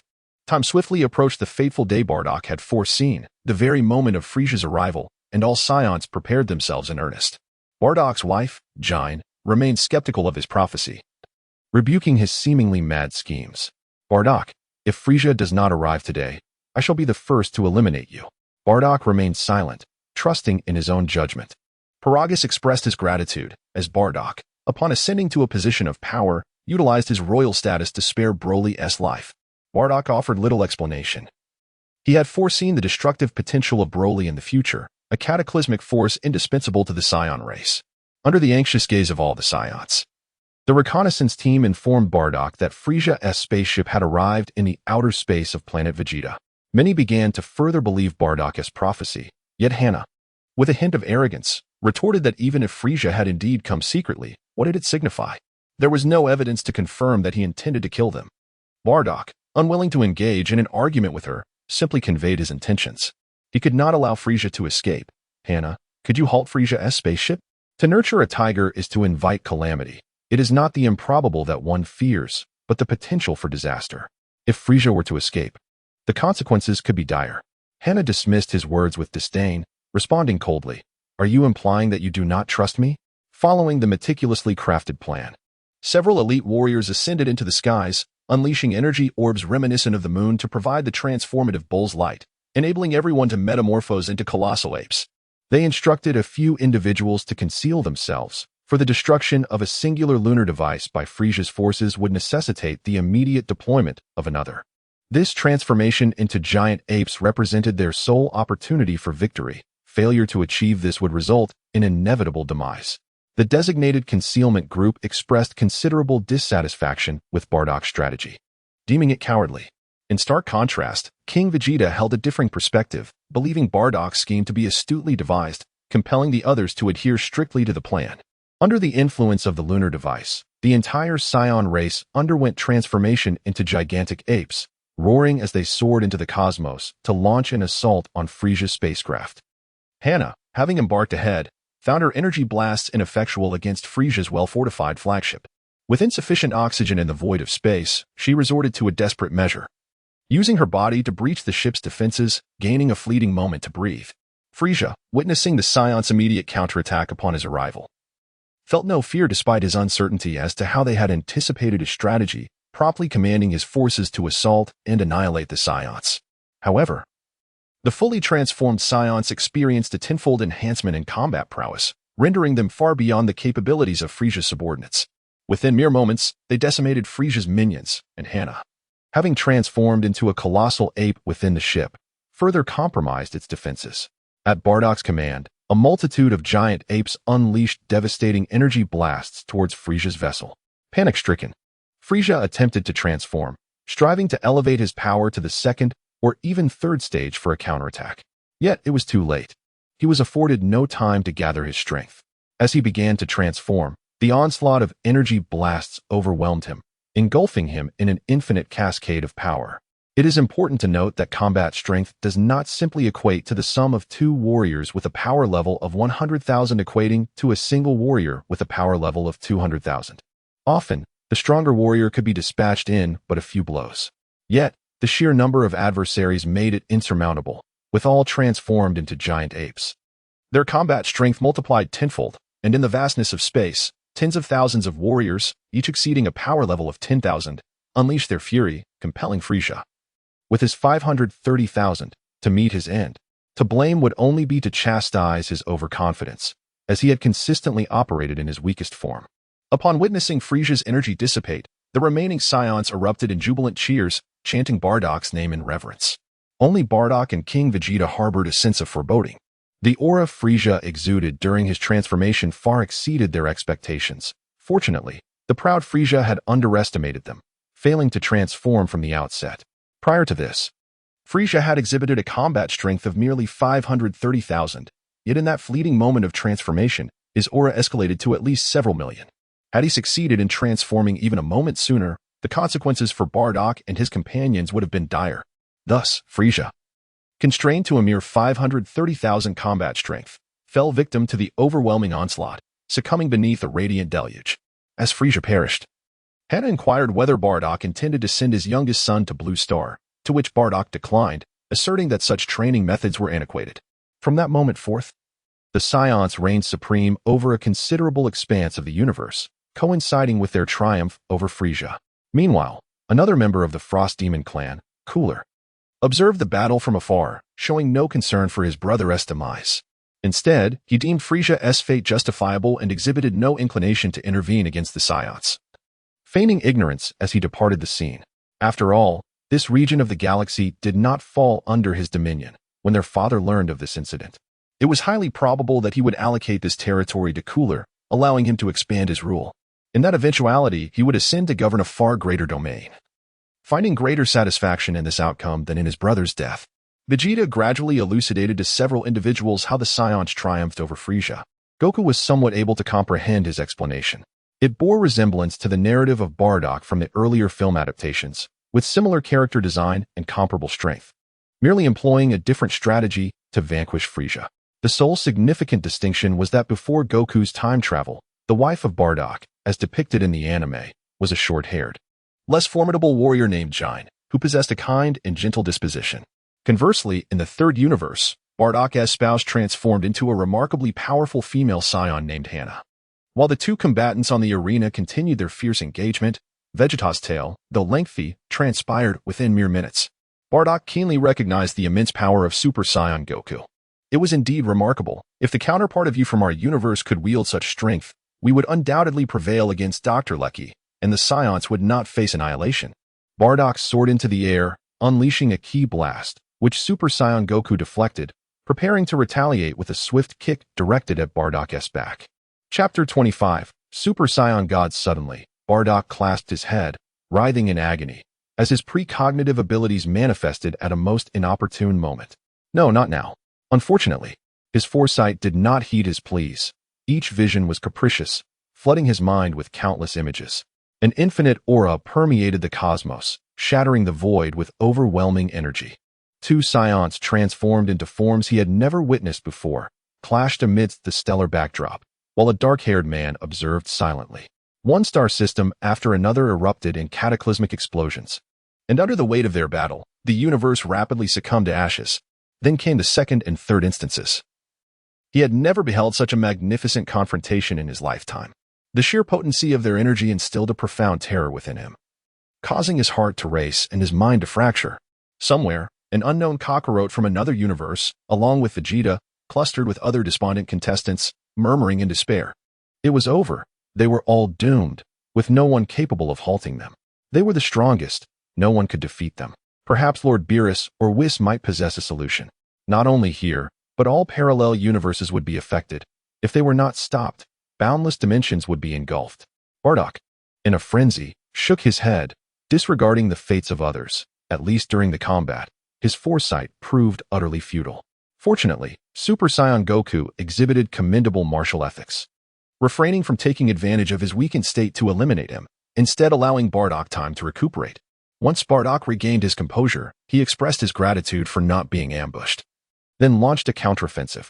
After a brief exchange, Super Saiyan Goku ultimately knocked him off the arena, securing victory in this match. The next battle would feature the second universe's cartoonist, Toriyama Akira, against the third universe's Fulian, Dr. Lecky. Initially, Vegeta engaged in a casual conversation, seemingly indifferent. Yet his pupils dilated slightly, as if he had misheard something. What is this? Niashui Ming? Why does this evoke an uneasy premonition within him? As expected, a man ascended the arena, exuding an air of arrogance, surveying the crowd with a condescending gaze. His smug expression, coupled with a demeanor that seemed to declare his fondness for crafting characters with long hair, confirmed Vegeta's suspicion. Indeed, he was the author. What could this fellow's abilities be? Before Vegeta could ponder further, Niashui Ming spoke up. Forgive me, esteemed guests, but you are all mere trifles. As the creator, every character I have conceived is under my dominion. There is no possibility of your victory over me. Niashui Ming yearned for humility. Yet his overwhelming prowess denied him that luxury. He couldn't even fathom how he might lose. It was not mere arrogance, but rather an undeniable strength, being the creator of all characters within the Dragon Ball series. Upon hearing his proclamation, Vegeta found himself remarkably composed, contemplating thoughtfully. If memory serves him correctly, Dr. Reiki is an original character from the anime, entirely unrelated to the manga. And it appeared that Niashui Ming had encountered his nemesis right at the outset. Indeed, the moment Dr. Reiki took the stage, Niashui Ming's expression darkened. He rummaged through his belongings, searching through his books for any trace of Dr. Reiki, yet found none. Before Dr. Reiki could launch an attack, Niashui Ming conceded. I forfeit. Who could have anticipated such a swift turn of events? Just a moment ago, he exuded an air of supremacy, claiming a position of unparalleled dominance, and now, without even engaging in battle, he had surrendered. Fortunately, Niashui Ming maintained a positive demeanor, elegantly turning away, leaving behind a quiet remark as he departed without a backward glance. What can be called surrender by a manga artist? It is merely the wisdom of recognizing the currents of time. Clearly, I am the wise one. The next match would feature Sid from Universe 6, facing off against Vegeta from Universe 18. Super Vegeta waited for a considerable time, and when his turn finally arrived, he was infuriated to see that his opponent was merely a little girl. Is this some kind of joke, making me fight her? In the presence of Sid, Super Vegeta sensed no aura of strength. His every action appeared to be that of an ordinary individual. In the arena of the Sixth Universe's competitors, upon seeing his opponent, Sid opened his mouth to forfeit. I concede. The stern and rather unkind visage of Super Vegeta dissuaded her from engaging in battle. Before she could articulate her thoughts, her friend intervened, signaling her to fight and not to concede defeat so readily. Encouraged by her companion's words, Sid decided to muster her courage and embrace the challenge. All right. I shall face him. If it comes to it, I shall meet my end. Dressed in a form-fitting black bodysuit, Sid proclaimed her resolve, only to swiftly shift her tone. Could someone assist me in getting up there? In a certain sense, Sid was the weakest among the beautiful warriors of the Sixth Universe. The arena's elevation posed a challenge. She simply could not ascend it alone. Reluctantly, she had to rely on others to elevate her. Super Vegeta, witnessing this spectacle, felt a sense of helplessness. Was this opponent genuinely serious? While he could tolerate her inability to fly, the fact that she couldn't even leap onto the modestly elevated platform was perplexing. She needed assistance to reach it. Super Vegeta gazed at her with an impassive expression, while Sid also looked at Super Vegeta with gentle eyes. After a 3-second exchange of glances, Super Vegeta decided it would be best to abandon her. Unaware that Sid's eyes gleamed with excitement. You are finished. In the midst of the astonished crowd, Vegeta's form underwent a remarkable transformation. Her muscular physique vanished, replaced by a pair of soft curves on her chest, her figure becoming delicate and petite, while her visage morphed into that of an enchanting young girl. Sid, shedding her earlier disarray, radiated an overwhelming aura of power, her muscles bulging as she embraced an indescribable strength she had never before experienced. You were careless. I can use magic to swap our bodies, and you shall relinquish half of your energy to me. Sid's declaration captured the attention of the onlookers, and Gogeta discerned her magical prowess, a fundamental requisite. It must be a gaze, as this was the sole moment Vegeta had made contact with her on stage, making it highly probable that such a connection enabled the body swap. It seemed that a prolonged eye contact was essential for the exchange. Otherwise, Sid could have transformed immediately upon entering the stage, eliminating the need for delay. This skill appeared akin to a designated technique, one that even Super Vegeta could not evade. While Sid's magic instilled terror, it simultaneously compelled the spectators to scrutinize Vegeta. According to her words, Sid had only acquired half of the energy. Yet she unleashed such formidable power. How astonishing must Super Vegeta's strength truly be? Sid was convinced of her inevitable victory, reveling in the powers she had usurped from Super Vegeta. You are remarkable. I once thought our universe's Bojack formidable, but now he seems rather insignificant. With your strength, I could effortlessly crush him. However, you are destined to lose to me. Suddenly transformed into a woman's body, you must be experiencing a considerable psychological blow. Vegeta glanced at himself, utterly unaffected and indifferent. Humph. Even transformed into a woman, I remain the prince of all Saiyans, Vegeta.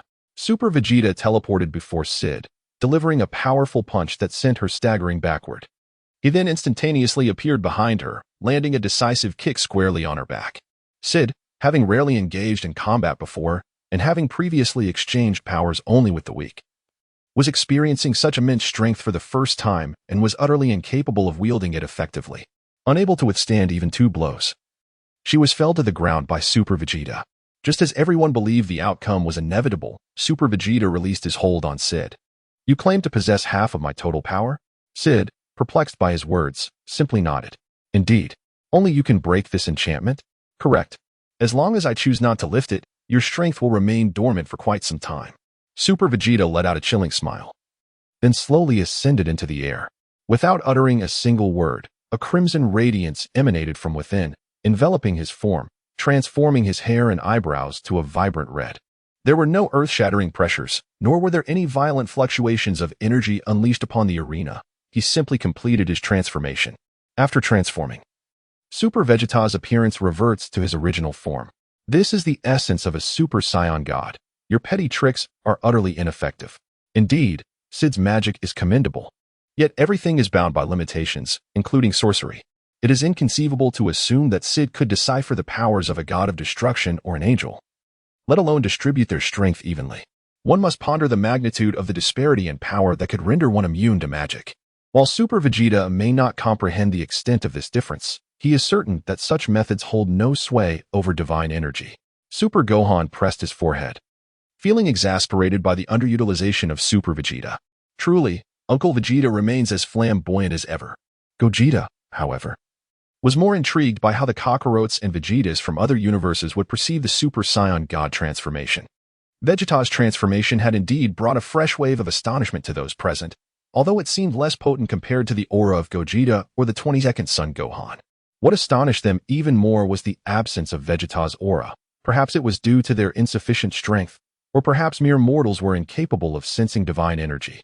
GT Goku and Vegeta were equally bewildered, pondering the nature of this transformation.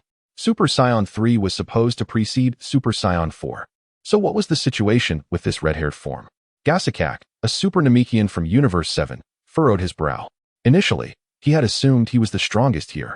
Yet both Gogeta and the 22nd son Gohan, along with Vegeta, had far exceeded his expectations, and now there was the emergence of Super Vegeta. In Chapter 26, the Super Namekian, the trio from Universe 8, comprising Frieza, were once again rendered speechless. It was said that the Frost Demon clan was the most powerful race in the universe. The rare Super Saiyans were already plentiful, and they could overlook even the children transforming. But what was this red-haired phenomenon? Wasn't a Super Saiyan supposed to have golden hair? The Kais of Universe 1 were equally taken aback by Super Vegeta's transformation, struck by a realization that shook them to their core. They, being true deities, could sense the immense strength of the current Super Vegeta, a Saiyan possessing divine energy. In my view, he could even rival Lord Beerus. No, he likely possesses only half of Lord Beerus's power. How on earth did they cultivate to such a level? Their conversation did not escape Gogeta's ears, who merely smiled at their musings without offering further explanation. The Super Saiyan God, though formidable, pales in comparison to Beerus. Even the Super Saiyan Blue poses no threat to him. However, it is entirely understandable for Shin, the Supreme Kai of Universe 1, to believe that the Super Saiyan God could contend with Beerus. In the eyes of warriors like Goku and Vegeta, the disparity between the two is evident. Yet to the less powerful, the speed of both Beerus and the Super Saiyan God is imperceptible. To them, both could easily extinguish their lives with a mere swipe, rendering them unaware of the true extent of their strengths. Upon witnessing the transformation of Vegeta into a Super Saiyan God, Sidra's initial astonishment gave way to joy. Logically, she possesses half of the power that Super Vegeta wields. If he can achieve it, so too should she. Regrettably, after numerous attempts, she was unable to summon the power of the Super Saiyan God, having only acquired half of the energy of the base form of Vegeta, which was unrelated to the transformation. Super Vegeta extended his left hand, palm directed towards Sid, unleashing an invisible air cannon. In a mere instant, he sent Sid tumbling off the arena, fortunate that Super Vegeta had exerted only a modicum of his strength. Moreover, at their current level, their control over power was exceptionally precise, ensuring no unnecessary energy was squandered. With no intent to kill, he struck with just the right amount of force to knock her off the platform without causing fatal harm. Superficial injuries were, however, inevitable. The defeated Sid understood this. Acknowledging the mercy shown by her opponent, although reluctant, she returned the energy she had received to Super Vegeta. As Ultra Vegeta strolled back to the realm of the 18th universe, he initially felt quite at ease. However, upon witnessing the ambiguous expressions worn by Goku and Gohan, a hint of shyness began to envelop him. "Father, you make quite an attractive woman," he remarked. Chaote Nanks remains oblivious to the adage that disaster often stems from careless words, as he clutches his belly and laughs heartily with Chao Wutin.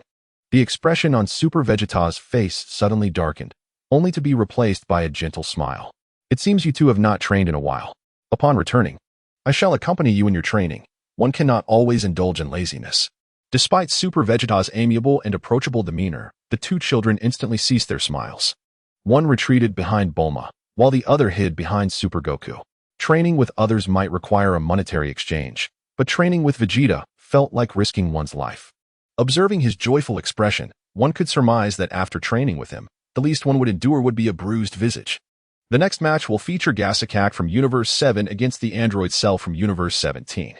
The formidable Namekian, without a moment's hesitation, soared into the arena, poised to confront the diminutive Cell. Recognizing the overwhelming strength of Gogeta, Cell understood that this small version of himself could not possibly be a worthy adversary. He approached the referee, requesting a brief respite to enhance the power of his miniature counterpart. The referee acquiesced to his appeal, as such time-consuming requests are typically granted by the organizers. Cell, accompanied by the small Cell, retreated to the secluded resting chamber within the competition's corridor, where the atmosphere was insulated and secrets could remain concealed. The little Cell was brimming with excitement, his tiny fists clenched in eager anticipation as he inquired, "Father, how will you augment my strength?" This small Cell was a progeny born after Cell had vanquished Gohan and his companions, intended to alleviate his loneliness, and had not been endowed with significant energy. With a sly smile, Cell unleashed a swift strike, obliterating the still exuberant small Cell into nothingness. He crouched down, concentrating all his might, his tail swelling behind him, and soon another small Cell emerged from him. These miniature versions bore identical appearances, yet their inherent power varied. "This is the entirety of strength I can bestow upon you. Go forth and test that fellow's capabilities," Cell declared. Having completed this transformation, he found himself panting heavily, taking a moment to regulate his breath before re-emerging with the new small Cell. The spectators sensed a formidable aura emanating from the new small Cell, one that was exponentially stronger than the previous incarnation, leaving them astonished at how Cell had achieved such a feat. Only Gogeta discerned the truth at a glance. He has substituted his child for the competition. As the situation unfolded, even Gohan realized the abruptness of the event. Everyone was taken aback. Otherwise, it would not have been difficult to deduce what Cell Jr. had done.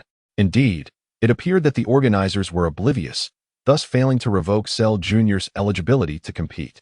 With a sudden leap, Cell Jr. launched himself onto the arena, delivering a punch to Gogeta, who was caught off guard and knocked down. No one anticipated that Cell Jr. would strike without warning.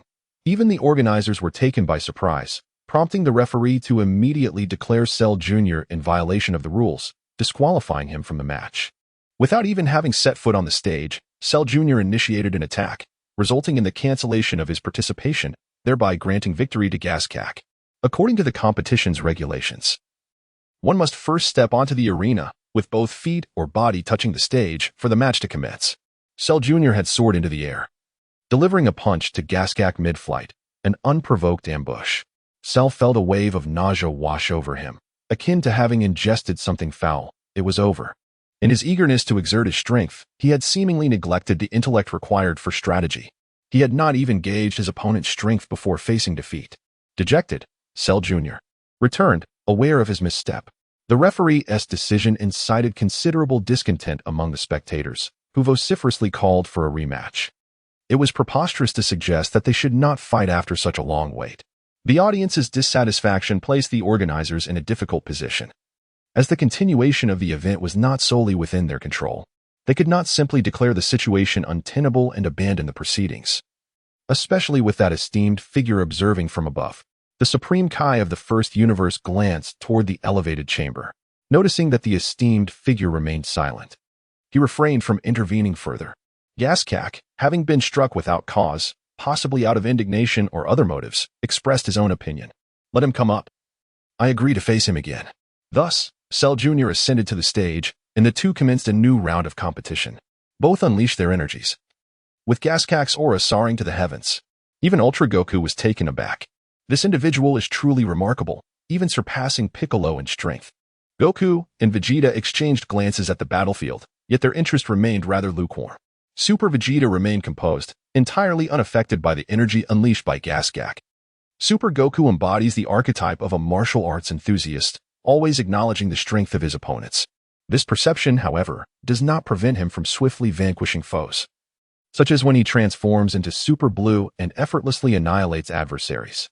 In an impressive display, Little Cell leaps into action, launching a barrage of rapid-fire strikes against Gaskark, engaging him in fierce close combat. Yet, Gaskark remains remarkably unfazed, effortlessly parrying all of Little Cell's attacks with a mere flick of his right hand. Despite Little Cell's fervent efforts, he finds himself ineffective and is compelled to adopt a different approach. Ascending into the air, he extends his arms wide, targeting Gaskark on the arena below. Ultimately, a brilliant golden shockwave erupts from Little Cell's hands, piercing through the heavens and striking Gaskark, who stands resolutely in place.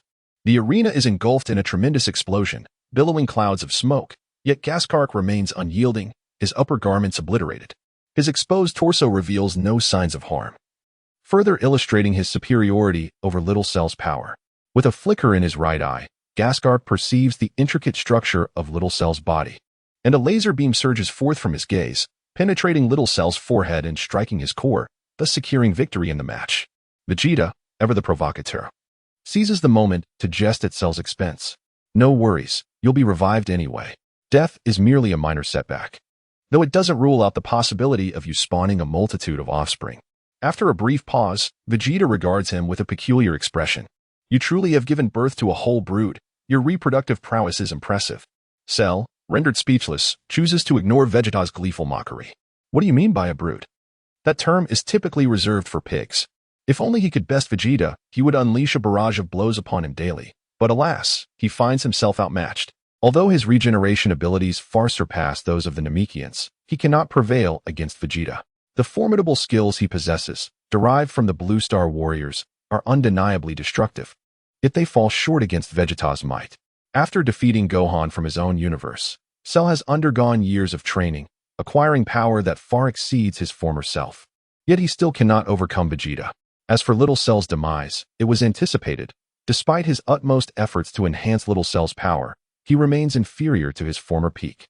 It had always been his intention to send Little Cell to gauge Gaskark's strength in hopes of creating an even more powerful successor. Super Goten was taken aback. The prowess of Gaskak was formidable, seemingly rivaling that of Gotenks. How impressive! Apart from Uncle Piccolo, are there truly such remarkable beings among the Namekians? Reflecting on the words of Nail, Piccolo proceeded to elucidate the situation to the two young ones. This Gaskak, having absorbed and assimilated all Namekians, possessed such extraordinary strength. The two children, still youthful and naive, had long dismissed the earlier threat posed by Super Vegeta, their minds now consumed by thoughts of Gaskak. One of them grasped Gogeta's arm and vigorously shook it. Brother Gogeta, could you tell us if that universe is devoid of our presence? It was only after their inquiry that Super Goku began to comprehend. Indeed, Gaskak was the mightiest in that universe. Given the nature of the Namekians, it was unlikely they would harm planet Earth. Why, then, was there no trace of them in that universe? After all, Gaskak had vanquished foes like Frieza, Cell, and Majin Buu. Surely, their counterparts in that universe must still exist. Gogeta pinched the little one's nose, somewhat exasperated by their insatiable curiosity. Yet, Gogeta possessed numerous super abilities, and even attempting to read his thoughts could prove troublesome. At some point, Gogeta had joined Piccolo, and they engaged in hushed conversation. Eventually, a contented Piccolo returned to address the children's inquiries. Allow me to clarify the events occurring in Universe 7 and the reason for our lack of resurrection. During the battle with Vegeta in Universe 7, Piccolo perished, rendering the Dragon Balls unusable. Gohan, Krillin, and Bulma arrived at Namek in search of assistance. However, upon their arrival, the Dragon radar showed no signs of life, leaving them bewildered as to the cause. Just as their confusion mounted, Gohan sensed a powerful energy approaching. Someone was flying towards them, radiating immense strength. Krillin, realizing the gravity of the situation, felt a flicker of fear as he observed the rapidly approaching figure. The newcomer was a Namekian of towering stature, exceeding 2 meters, a veritable giant compared to Krillin and the others. This was none other than the Super Namekian Gogeta. Upon noticing their spacecraft, which resembled the design of a Namekian vessel, he instinctively feared the worst. "From where did you acquire this ship?" Gogeta inquired. Unafraid, Krillin responded candidly. "A Namekian gifted it to us." Considering that Gogeta likely did not recognize the deity of Earth, he refrained from mentioning any names. Gohan then added, "For various reasons. We did not obtain his consent. The spacecraft was given to them." Yet the death of Bick and the deity left them questioning where they could obtain consent from the departed. Chapter 27. Unity of the Clan. Gohan's intentions were noble. But having endured the tumultuous ups and downs, Gogeta's character had yet to regain its former state, leading him to instinctively perceive the actions of Krillin and the others as coercive thievery. "How dare you? You shall pay the price for this." Just as Gogeta was about to take action, a meteor streaked across the sky, and Krillin hurriedly glanced to identify the newcomer. It was the Saiyan Vegeta, arriving in his spacecraft. The mere thought of Vegeta sent shivers down Krillin's spine. He was no benevolent figure and had left an indelible mark of fear upon him. Yet, considering how severely Vegeta had been injured last time, could he have possibly recovered so swiftly? Krillin's remarks only solidified Gogeta's belief that the trio were adversaries, associating them with the malevolent Saiyan. "Are you colluding with him, attacking my planet from different angles?" Observing Gogeta's increasingly grim demeanor, Gohan felt a sense of foreboding and quickly interjected, "We are not allied with him. He is also our enemy." Krillin nodded in agreement. "He has slain our companions. Among our friends, there are Namekians, 1 or perhaps 2. We have come merely to seek the Dragon Balls to resurrect them." Unbeknownst to Gohan and Krillin, Gogeta's true strength was formidable, though he appeared daunting, especially given their current predicament. Given Gohan and Krillin's natures, they were reluctant to engage in unnecessary conflict, finding it devoid of purpose. After having endured unimaginable grief just days prior, Gogeta was no longer the kind-hearted individual he once was.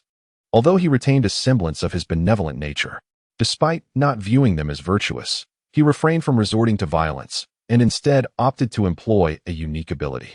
"I do not trust your words. I shall use telepathy to discern whether you are friends or foes, and I will make my own judgment."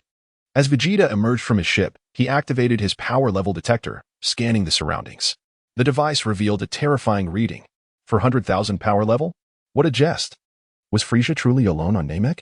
Such an immense power could only belong to Frieza himself, but had he arrived without his minions? What was happening? Gogeta suppressed his energy, allowing only a fraction of his true power to be detected. Due to Gohan and Krillin also masking their energy, they remained undetected by his device. From a distance, Gogeta placed his hands atop the heads of Krillin and Gohan, delving into their memories. Upon comprehending the events that transpired on Blue Star, Gogeta commended the two, saying, "Remarkable. You, young one, are quite impressive." Wufan and Krillin were filled with joy, for it seemed that this Namekian had placed his trust in them. This was splendid news, as it meant they could resurrect their friend. However, Gogeta soon revealed a harsh reality. Indeed, the Dragon Balls existed here at least a few days prior. At that time, I was not the sole Namekian on this planet. Reflecting on the calamity that had transpired, Gogeta felt as if he were living in a hellish nightmare. If he could choose, he would forego the power he now possessed. A sense of foreboding washed over Krillin, prompting him to inquire urgently, "What about the other Namekians?" With a sigh, Gogeta recounted the events that had unfolded days earlier. Upon learning of the Dragon Ball's existence, Frieza, accompanied by his minions, embarked on a long journey to Namek. arriving several days ahead of the anticipated timeline. The Grand Elder of Namek, being the last surviving Namekian from the previous genocide, regarded all the Namekians of the planet as his children. Possessing vast knowledge and numerous unique abilities, he sensed the dreadful presence of Frieza, isolated and without allies. After much contemplation, he made a fateful decision to summon Nail before him. This enemy is exceedingly formidable. He is not one you can vanquish. We may very well face annihilation, and none shall survive. There exists but one singular method which might turn the tide. You cannot engage in battle alone, Nail. Accept my power. The Grand Elder, devoid of any vision of a brighter future, could find no means to defeat Frieza relying solely on their kin. This was their only recourse. However, looking at the Grand Elder, who was both a father and a mother to him, Nail found himself unable to comply. Are you truly resolved to sacrifice yourself? The Grand Elder lay upon his chair, utterly spent, lacking even the strength to rise, yet he extended his right hand. My lifespan is nearly at an end, yet I should still hold some value. Gazing at the kindly and gentle visage of the Grand Elder, Nail's heart was beset with doubt. Had it been any other elder, he might have acted differently. But this was the Grand Elder, the sole survivor of the catastrophic genocide years ago, who had subsequently spawned so many of their kind.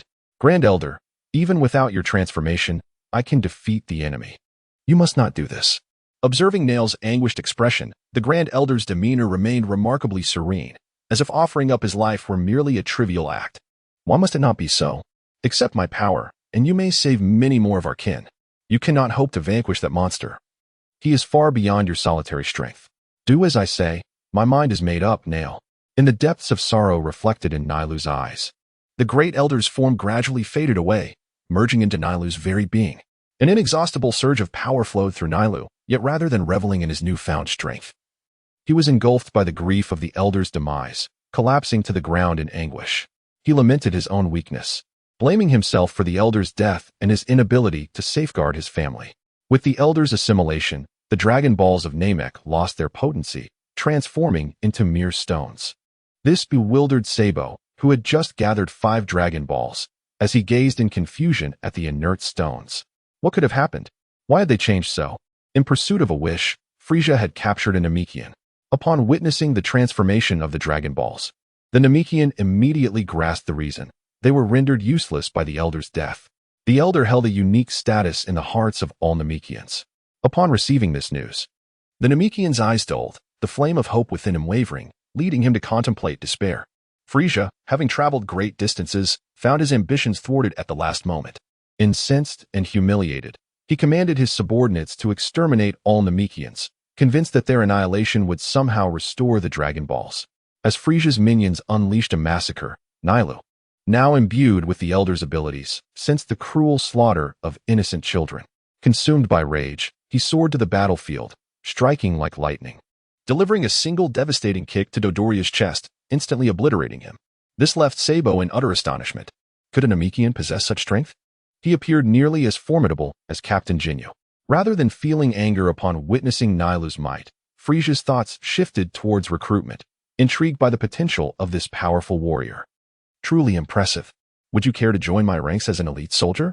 Under Frieza's perception, Nilu's strength rivaled even his first form. Such formidable beings were rare. If he could be swayed to Frieza's side, the journey would not have been in vain.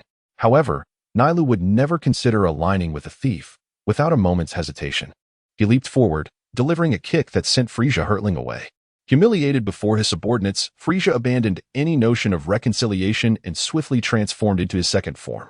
Nilu, having nearly assimilated the Great Elder's powers, found his combat prowess significantly lacking compared to Frieza's second form.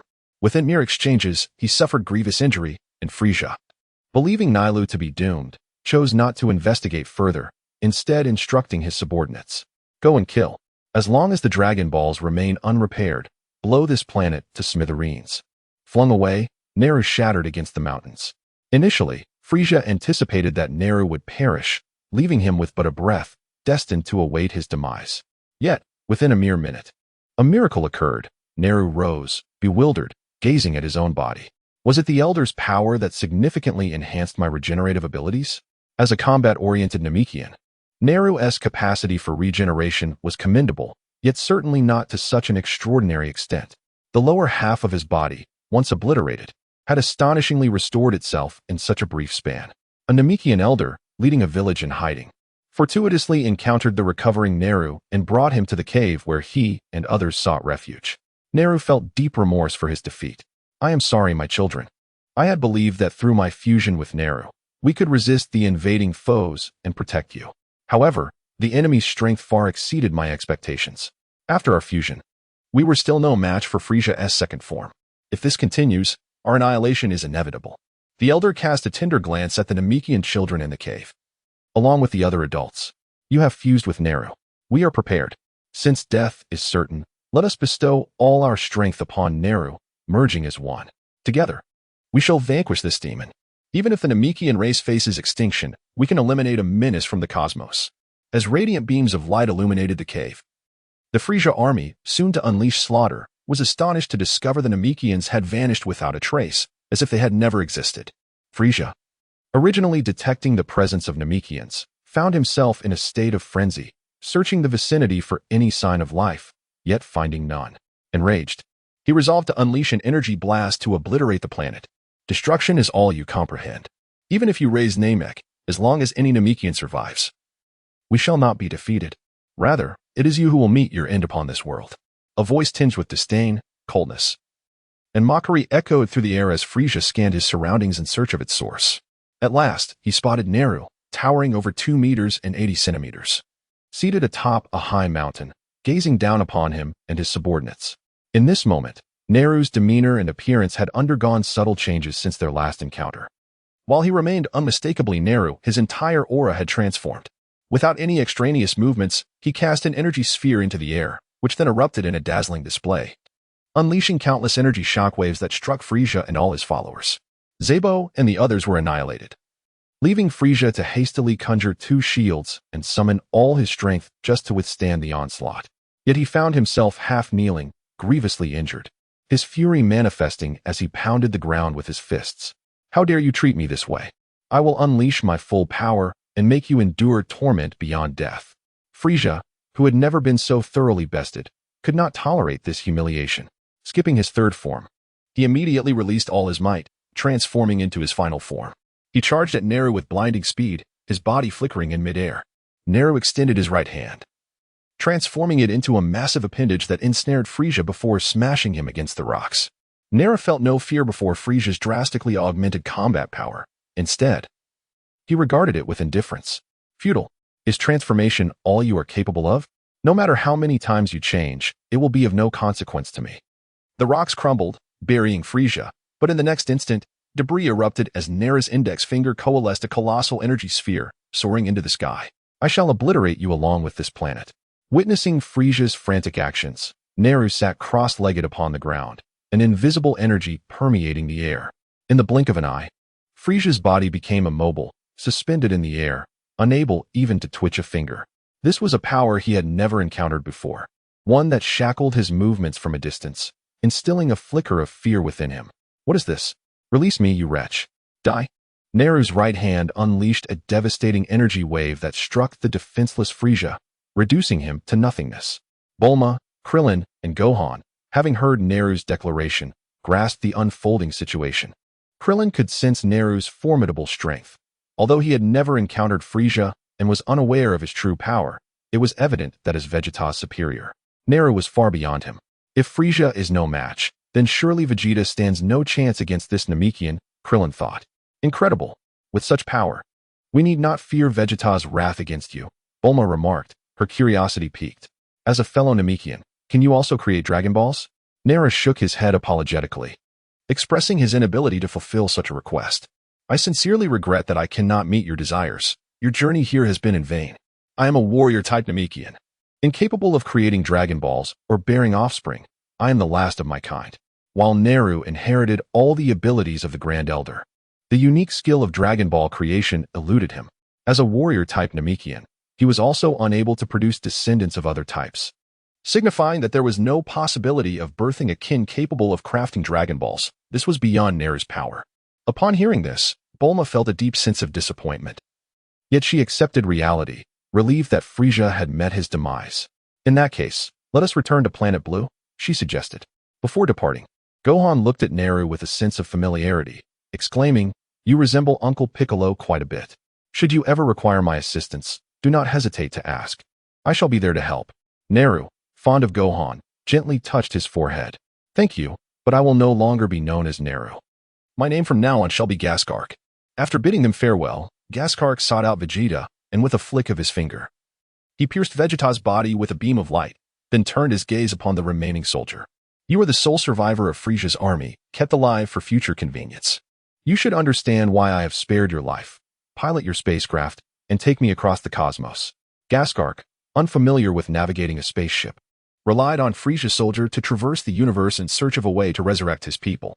Despite feeling an unprecedented surge of strength, he was the last of the Namekians, leaving him uncertain about the path that lay ahead. The Hyper Buu elucidated the birth of the Super Namekian Gaskak. Yet a pivotal question arises.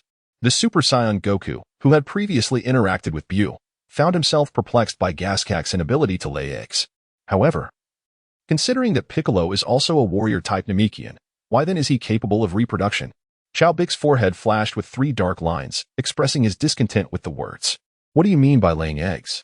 Only chickens lay eggs. We refer to it as spawning. However, aren't you simply expelling an egg?" The expression on Super Goku's face was earnest, his demeanor serious, as he felt his words were indeed justified. Vegeta reminisced about the past, recalling the commentary from the animated series, and chuckled while providing them with an explanation. Piccolo was not capable of laying eggs. It was the Demon King Piccolo who could do so. The Piccolo born from his eggs possessed skills primarily focused on combat prowess. Hence, Piccolo does not belong to the Dragon Clan. Only the Namekians of the Dragon Clan have the ability to create Dragon Balls, while the combat-oriented Namekians, aside from their fighting skills, are limited to mundane, everyday magic, such as changing their attire. After a brief pause, he added, "They lay eggs," which is referred to as spawning, not laying eggs. The Namekians are categorized into various types: combat, support, and healing, but only the most exceptional among them are designated as Dragon Clan, endowed with the power to create Dragon Balls. The original god, prior to the separation from Piccolo, was a genius warrior capable of both reproduction and combat. Even the first Demon King Piccolo was a prodigy, adept in both fighting and procreation, while Piccolo himself was somewhat of an unconventional warrior. Goku was a peculiar case. He was a warrior type, but had absorbed the essence of the entire planet's inhabitants, particularly the Grand Elder, granting him an abundance of unique abilities. The voice of the referee interrupted their conversation, revealing the next combatants, which took them by surprise. The upcoming match would feature Bergamo from Universe 2 against Gohan from Universe 22. Vegeta pondered, "This Gohan again. It is indeed intriguing. I have been consecutively picked, and now Gohan from Universe 22 has also been repeatedly selected. It is hard to believe there is no underlying trickery at play." Bergamo leaped onto the arena, awaiting Gohan's arrival. Upon hearing that it was his turn, Gohan showed no hesitation, performing the same actions and striking the same pose as before. Few could perceive his movements, and Gohan made no overt actions other than a slight twitch of his index finger. In that instant, Bergamo fell from the platform, unaware of how he had been defeated, only realizing he had been struck when he looked down to see a mark on his chest left by a finger. From the announcement of the match to its conclusion, the entire event lasted a mere 10 seconds, with Gohan's entrance and the defeat of his opponent taking approximately 2 seconds. The next match would feature Bidiri from Universe 18 against Kakarot from Universe 13. Just before the battle commenced, a different voice emanated from the monitoring room of the organizers, altering the previous announcement. The match was declared over, with a continuation scheduled for the following morning. Competitors from each universe would have 12 hours of free time to rest and dine, while the audience would be escorted to luxurious hotels in other realms. Universes could form communal dining arrangements, allowing participants to share meals with familiar friends and enjoy their preferred dishes. In the expansive realm of the 18 universes, the exalted beings convened around a colossal table. The distinguished representatives of the 12th universe also approached to join them. On their left sat the formidable figures from the 19th universe, including Vegeta and others, while the denizens of the GT universe took their places on the right. The 21st universe remained devoid of contestants, as none emerged from their designated passage, while the 22nd universe was represented solely by Gohan, who came forth to partake in the competition. He then joined the gathering at the table of the 19th universe, greeting the illustrious Super Saiyan Goku and Vegeta with a cordial salutation. "Greetings, Father. Has the tournament of power concluded?" Upon uttering these words, a wave of astonishment swept through the assembly. What could this mean? How was it possible for Gohan from the 22nd universe to possess knowledge of the Tournament of Power? Super Goku was momentarily taken aback for 2 seconds before he finally reacted. Do you also have a Tournament of Power in your universe? 22 Gohan nodded in affirmation. Indeed. Vegeta, with piercing insight, posed the most critical question. Are you familiar with the Ultra Instinct technique? Son Gohan of Universe 22 nodded affirmatively. Yes, I am. Vegeta was slightly taken aback by Gohan's nonchalance. When the topic of Ultra Instinct arose, Gohan's demeanor remained utterly composed, as if merely recounting a rather unremarkable event. Such tranquility and attitude suggest that Gohan's strength may indeed surpass expectations. Have you been training consistently? Why haven't Goku and Vegeta from that timeline joined the tournament?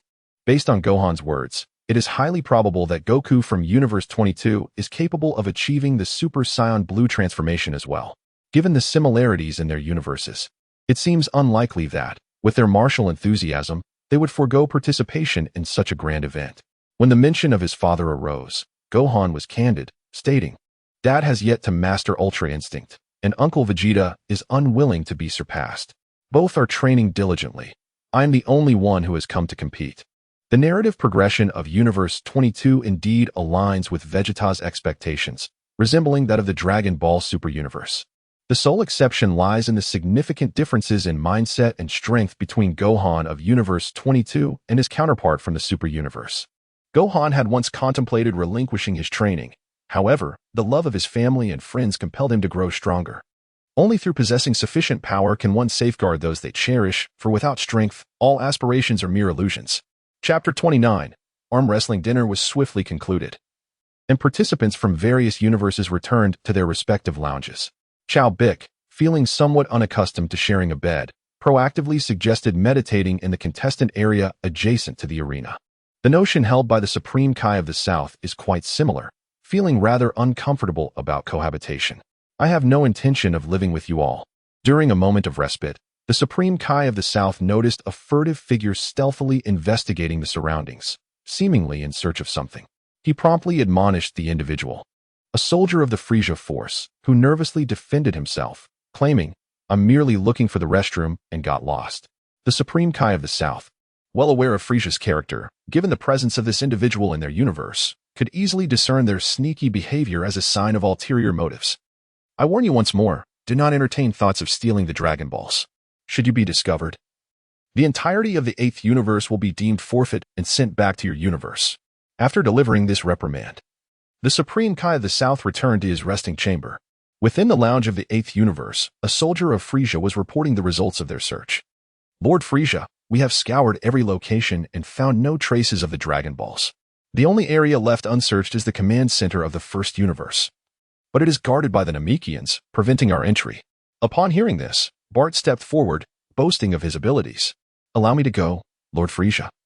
No one is swifter than I. They will certainly not notice me. Bart believed himself to be the fastest in his universe, confident he could evade the Namekians' gaze. Being the fastest man in the cosmos, Frieza sighed, feeling exasperated with this fool. Indeed, there is no one larger than you. But can you not employ your brain? Bart's physique was the most imposing among his subordinates. While his speed was remarkable, it also made him more conspicuous. What I require is a clever and adaptable individual of a petite stature. Nearby, Cooler, having regressed from his final form to a previous state, pointed to himself. Are you not referring to me? Frieza retorted coldly. No, I am referring to myself. Even in this form, I am still smaller than you. Both individuals were eager to investigate and did not wish to let the other seize the opportunity, fearing that the other would claim the Dragon Balls for themselves. King Cold interrupted the squabble of his sons, presenting a final resolution. Enough of this bickering. You shall both go together, each responsible for different areas. Gogeta and Frieza both possess combat powers that far surpass those of the Namekians. The first cosmic warriors on patrol could defend against ordinary opponents, yet they stood no chance against Frieza. In a blur of rapid motion, the Namekian fighters could merely feel a gentle breeze brush past them, entirely oblivious to the presence of their adversaries. Gogeta swiftly inspected 2 rooms but found no Dragon Balls. Just as he was about to search another chamber, he was struck on the forehead by a sudden punch. He instinctively assumed a defensive posture and glanced around, but could see no assailant. Just as he contemplated retreating, he was kicked in the waist, followed by a heavy blow to the face. Unable to discern his enemy and with no means to defend himself, he was thoroughly overwhelmed. His body marked with bruises and a brief moment of unconsciousness. After enduring this lesson, realizing that his opponent was beyond his capabilities, Gogeta dared not linger and quickly escaped back to the lounge of the 8th universe. Meanwhile, Vegeta materialized, leaving with a grin. Let that fool Frieza deal with it. He was off to get some rest. On the other side, Frieza, with deft movements, had already searched several rooms and was now crouched before a refrigerator, meticulously seeking any clue. While he was engrossed in his search, a deep male voice resonated from behind him. You are quite the professional, with such keen awareness. It's a shame you aren't pursuing a career in thievery. Startled, Frieza broke into a cold sweat, having not sensed anyone behind him. Turning around, he discovered it was Gogeta. Humph, are you also here for the Dragon Balls, you detestable Saiyan? He retorted, though internally he thought, as a cosmic emperor. To suggest he take up thievery was utterly ludicrous. Gogeta shrugged nonchalantly. Ah, your words are quite unflattering. Do you not recognize that one should speak with respect to a master such as myself? Frieza, emboldened, felt no fear that Gogeta would dare to strike him. Just as he was about to retort, blood began to flow from his nose. Surprised, he wiped it with his hand, only then realizing he had been struck. Coming to his senses, he felt a sharp pain in his nose and, pointing an accusatory finger at Gogeta, he angrily exclaimed, Do Saiyans lack intelligence? You dare to strike me, and are you not concerned about being discovered by the 1st universe, thereby forfeiting your qualification for the tournament?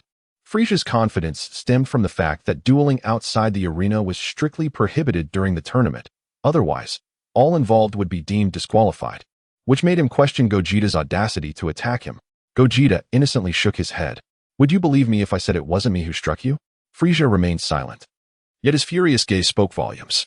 In this room, it was just the two of them. It was not Goku and Vegeta who had struck him. Could it possibly be a ghost? Vegeta felt a sense of helplessness. Indeed, he was not the one who had dealt the blow, but it seemed Frieza was unwilling to accept that. With lightning speed, he struck Frieza's face with his palm, shaking his hand afterward. See? This time it was indeed me who struck you. Regardless, you already believe I did, so why not? A hit is a hit, after all. Frieza was taken aback, never anticipating that Vegeta would return the favor with 2 slaps. Did the Cosmic Emperor have no pride?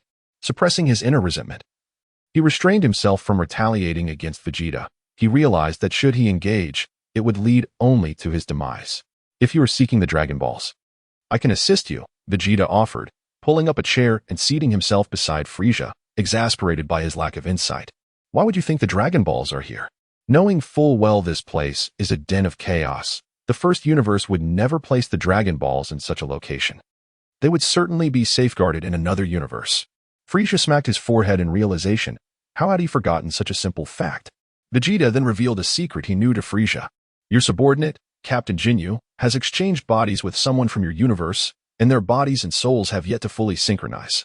Frieza stood frozen, incredulous. How could this be? He had personally eliminated Captain Ginyu. Was it possible that he had not perished, but rather inhabited another's body? The thought of harboring someone within his ranks who wished to end his life unsettled Frieza deeply. Especially concerning was Jinyu's body-switching technique, which posed a significant problem. He hastily inquired about the specifics. Who is it? Who has had their body swapped? Vegeta did not divulge the truth, his form gradually dissipating into nothingness, his words lingering in the air. You'll have to figure it out on your own. I shall not reveal it to you. Meanwhile, in the lounge of Universe 13, the door swung open, and the elegantly attired Super Gohan stepped inside. The group consisting of Universe 13's Vegeta, Kakarot, and Raditz, who were discussing subsequent matters, displayed varying expressions upon his arrival. As the leader, Universe 13's Vegeta took the initiative to speak. Who permitted you to enter our chamber? Gazing at these familiar faces, figures that had instilled much fear during his childhood, Gohan recalled how even Raditz had nearly taken his life.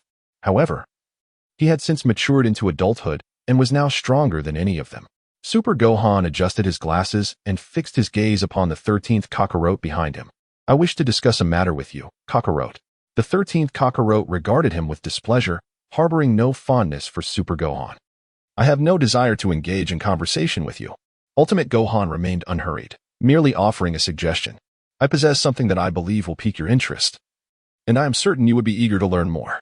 However, prior to that, I have a little game I would like to share with you. 13 Vegeta. Showing little enthusiasm for the proposal, patiently inquired, "Feel free to elaborate." Super Gohan seated himself upon the chair and extended his right hand, positioning it vertically above. "I am Son Gohan from the 18th universe, and I hereby challenge the four of you. Since a private duel is not permitted, let us engage in an arm wrestling match. You may all join forces, and it matters not if you use both hands. Feel free to approach this as you wish. If you can manage to defeat me, I shall not even need to transform into a Super Saiyan." His words left the four utterly astonished. His audacity was beyond belief. To take on four opponents while claiming he could remain in his base form was sheer arrogance. Did this young lad truly believe he could prevail against them without transformation? Raditz and Nappa immediately prepared to confront him. Chapter 30. A solo encounter. Vegeta intervened, barring the way for the two and dismissing Super Gohan's challenge. "We have no interest in engaging in such trivial games." As Super Gohan chuckled softly, he was not at all taken aback by the words of 13 Vegeta. "It appears that you have also begun to sense energy, realizing that I possess far greater strength than you do. In light of this, we can proceed with our conversation. My mention of an arm wrestling match serves to illustrate the disparity in our respective powers. My strength is derived from magic, not from personal training. And there must be others in the arena who share this trait. I can introduce you to them to elucidate the principle. As a condition for this exchange, when Kakarot battles my wife, he must defeat her fairly, without resorting to cruelty, and the contest must be conducted honorably, with her life spared. In this universe, Kakarot's reasoning seems somewhat unorthodox, and Super Gohan was reluctant to resort to forceful measures. Thus, he opted for a balanced approach, instilling in them a healthy respect for his power while also offering them a semblance of benefit. Kakarot smirked, dismissing the notion without a moment's thought. "Huh? Expecting me to refrain from mistreating her? What a fanciful delusion." Goku, with his eyes slightly narrowed, merely explained to him, "I have not compelled you to concede. Just fight her normally, and ensure you do not resort to excessive violence." This was a predicament, as Videl had not engaged in battle for quite some time. And under his tutelage, her combat prowess had significantly increased. It was essential for her to participate in the competition and test her abilities. She would have no trouble dealing with members of the Frieza force. Unfortunately, in her very first match, she encountered the formidable 13 Kakarot. Given Videl's tenacious nature, Goku had no choice but to act as a mediator on her behalf. What the Super Saiyan Gohan is unaware of is that ever since the birth of Little Fong, the mindset of Super Bidily has undergone a significant transformation. She no longer trifles with her life. Upon realizing that her opponent is the formidable 13 Kakarot, she contemplated surrender, though she had yet to convey this intention to Super Saiyan Gohan. The mentally unstable 13 Kakarot spat disdainfully, expressing no interest whatsoever in his words. "Do you think I am a mere 3-year-old child, you insolent brat?" The figure of Super Gohan appeared before Kakarot with a speed so swift it seemed almost blurred. With his right hand pressed firmly against Kakarot's chest, he pinned him against the wall. Nappa and Raditz attempted to rise and provide assistance, but before they could approach, Super Gohan unleashed a vicious strike, sending them hurtling away with the force of his palm. Kakarot, in a fit of rage, transformed into a Super Saiyan, his power surging rapidly as he sought to free himself from Super Gohan's grasp. Yet, in the presence of Super Gohan, his transformation proved utterly futile. No matter how fiercely he struggled, he could not budge an inch. The disparity in strength was unmistakable. At some point, a lock of hair had fallen over Super Gohan's forehead, casting a cold demeanor as he spoke icily. "Listen well, you murderous fiend. I harbor no affection for you. You are not my father, so do not feign ignorance." The Kakarot of this timeline was a monstrous aberration, a deranged killer, and the only resemblance he bore to his father was the physical form he inhabited. After his own father had suffered a severe head injury, he had transformed into a hero imbued with a sense of duty and responsibility. In stark contrast, Super Gohan felt nothing but disdain for this version of Kakarot. The wall behind this Kakarot began to cave in, cracks radiating outward as Super Gohan maintained his grip. He turned his gaze toward the 13th Vegeta. "What's the matter? Are you not going to attempt to assist him?" Seated nonchalantly, the 13th Vegeta replied with indifference, "Assist him? Why bother? You should take the time to explain the matter of magic to me instead. Kakarot will follow your instructions. He is not foolish enough to engage in a futile struggle against you when he knows he is outmatched." Nappa and Raditz were merely pawns in this scenario. Although Vegeta was stronger than them, he too did not consider himself a match for Gohan, and he had no desire to humiliate himself. Upon hearing Vegeta's words, Kakarot, despite his evident frustration, ultimately acquiesced in silence. Super Gohan also informed them about the old Supreme Kai, urging them to seek him out for the enhancement of their potential.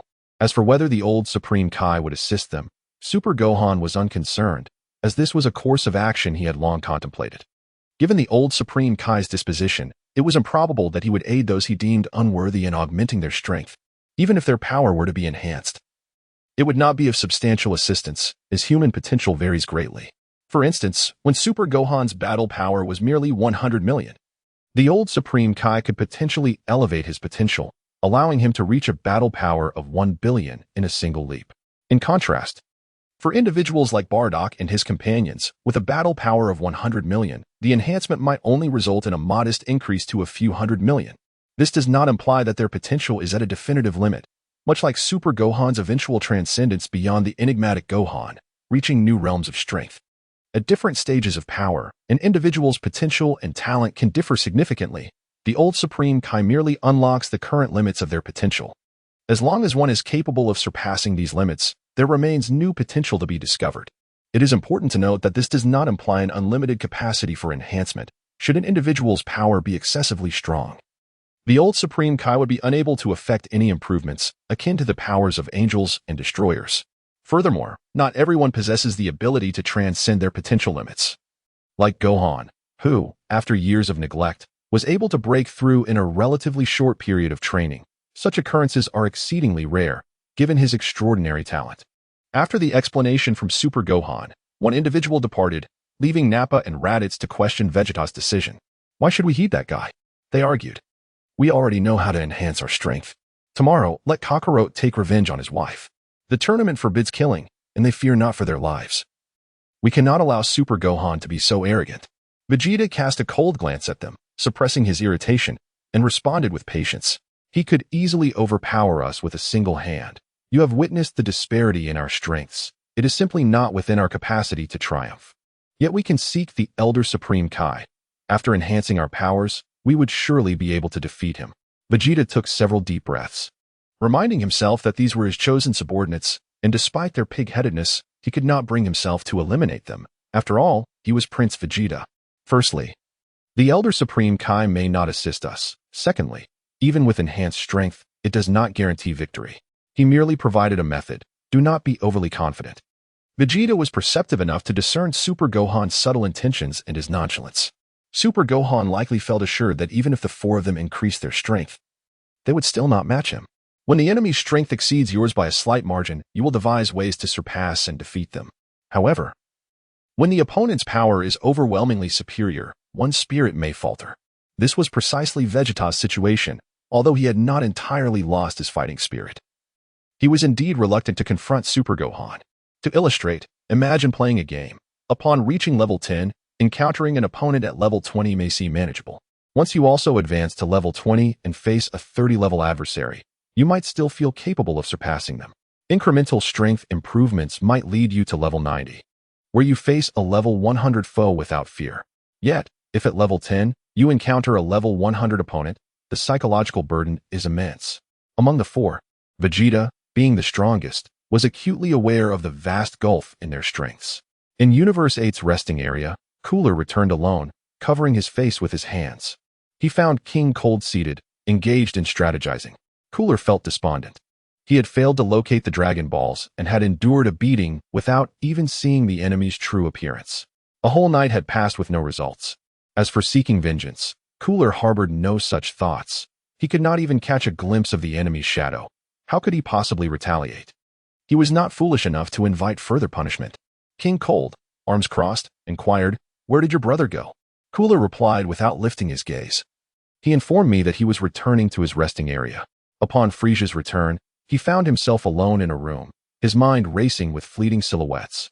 He did not suspect that Gogeta was deceiving him, for the latter hailed from a different universe and could not possibly know that he had slain Jinyu. Since he was aware of such a detail, it was highly probable that his words were rooted in truth. Yet, he pondered over whom it might pertain to. Was it Bardock or some other subordinate? Surely, it could not be the embodiment of Cooler. Frieza spent the entire night contemplating. But he could not arrive at a conclusion, ultimately deciding to temporarily relinquish the matter and proceed with his plans. Early the next morning, all participants had gathered, and Gogeta called out through the corridor, "Stop eating, Goku, hurry up and come out." Super Saiyan Goku appeared as if he bore a grudge against food. Unable to move the moment he laid eyes upon it, reminiscent of a famished spirit reincarnated. While he resembled Super Vegeta to some extent, he remained somewhat superior in comparison. At the behest of the audience, we shall present a professional concert to lighten the atmosphere of the competition. Vegeta furrowed his brow slightly, pondering what sort of atmosphere adjustment this was, likely a demand from the enigmatic figures in the lofty chamber. The spectators, upon hearing this announcement, expressed little joy. They had come to witness a contest, not a concert. 5 extraterrestrial beings, each wielding a harp, took center stage and began to play, their melodies flowing gracefully and enchanting. This pleased most of the participants from various universes, except for the Saiyan clan, who found themselves unable to appreciate such artistry. They questioned whether this could truly be called music, deeming it an affront, something even a dog would turn away from. Amidst this otherwise splendid atmosphere, Super Bu emerged, voicing his discontent with the musicians' caliber. The referee stepped forward to defend the artists. "This is inconceivable. They are the finest musicians in our universe. Individual tastes vary, and perhaps their style simply does not resonate with you." Implicitly, he suggested that while the majority found the performance delightful, it was the singular listener who lacked appreciation, though he refrained from stating it outright. Super Bu said little, as 4 small Boos emerged from his central body, seizing the harp from the hands of an opponent. He began to play, producing a melody indistinguishable from the original. Only 1 harp remained untouched, as Super Bu declared his proficiency, asserting that his performance was sufficient without the need for his own. Of course, in his own universe, he had absorbed that very individual into his being. Thus, the 4 small Boos, along with an alien, commenced their ensemble. The melody remained the same, with only minor differences. Yet the audience could indeed discern that Super Bu's playing surpassed theirs. The nuances flowed more seamlessly, imbued with an enigmatic quality that was remarkably pleasing, evoking a sense of gentle spring breezes. Soon, the performance concluded, and the referee announced the modifications to the arena.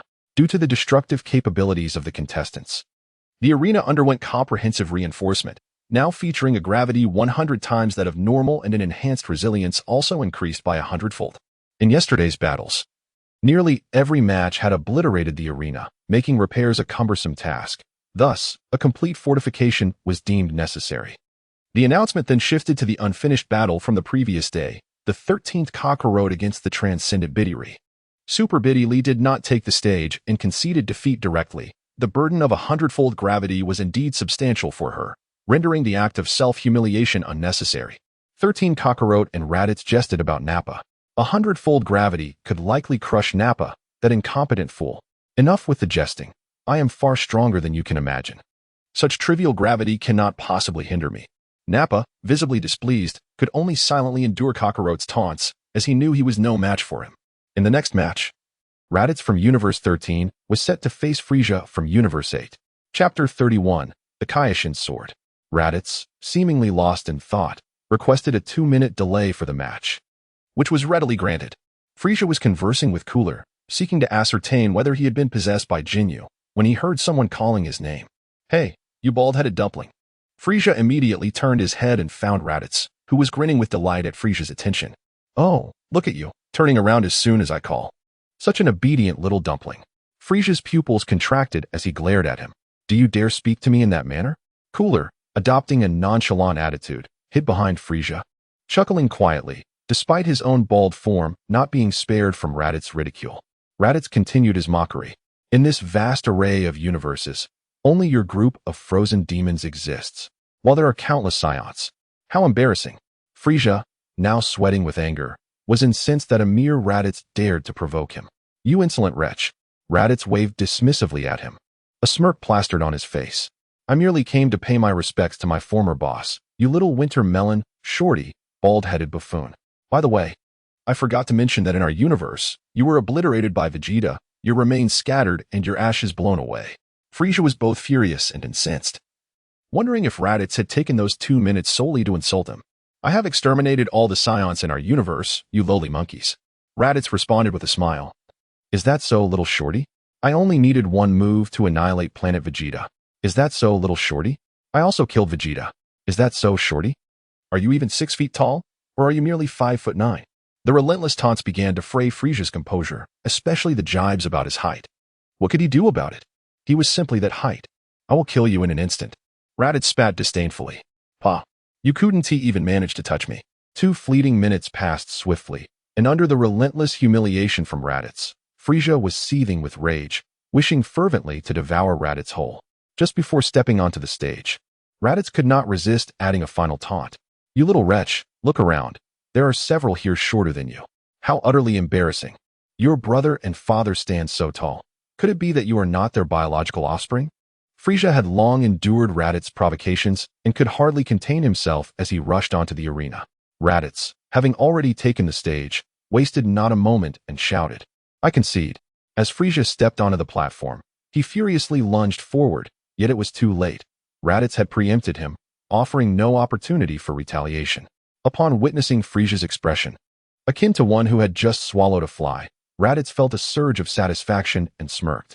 You dare lay a finger on me, and you will be disqualified, sending your entire universe back to its own realm. Frieza's eyes were bloodshot, veins bulging on his forehead, feeling as though he were striking cotton with his fists. Yet he refrained from retaliating, lest it jeopardize his plans. Unlike others, he was acutely aware that his universe lacked the Dragon Balls, and any hope of obtaining them lay in pilfering from others. If he were to be sent back, all would be lost. Raditz, reveling in his victory, wore a broad smile, while Frieza, despite winning the match, was consumed by fury. With a contorted expression, he descended from the arena and returned to his position in the universe. Having just stepped away to relieve himself, he remained unaware of the mockery directed at him by the Ginyu Force member, Bardock. Upon seeing his superior's twisted visage, Bardock, ever the sycophant, hurried over to inquire about Frieza's evident fury. Lord Frieza, what?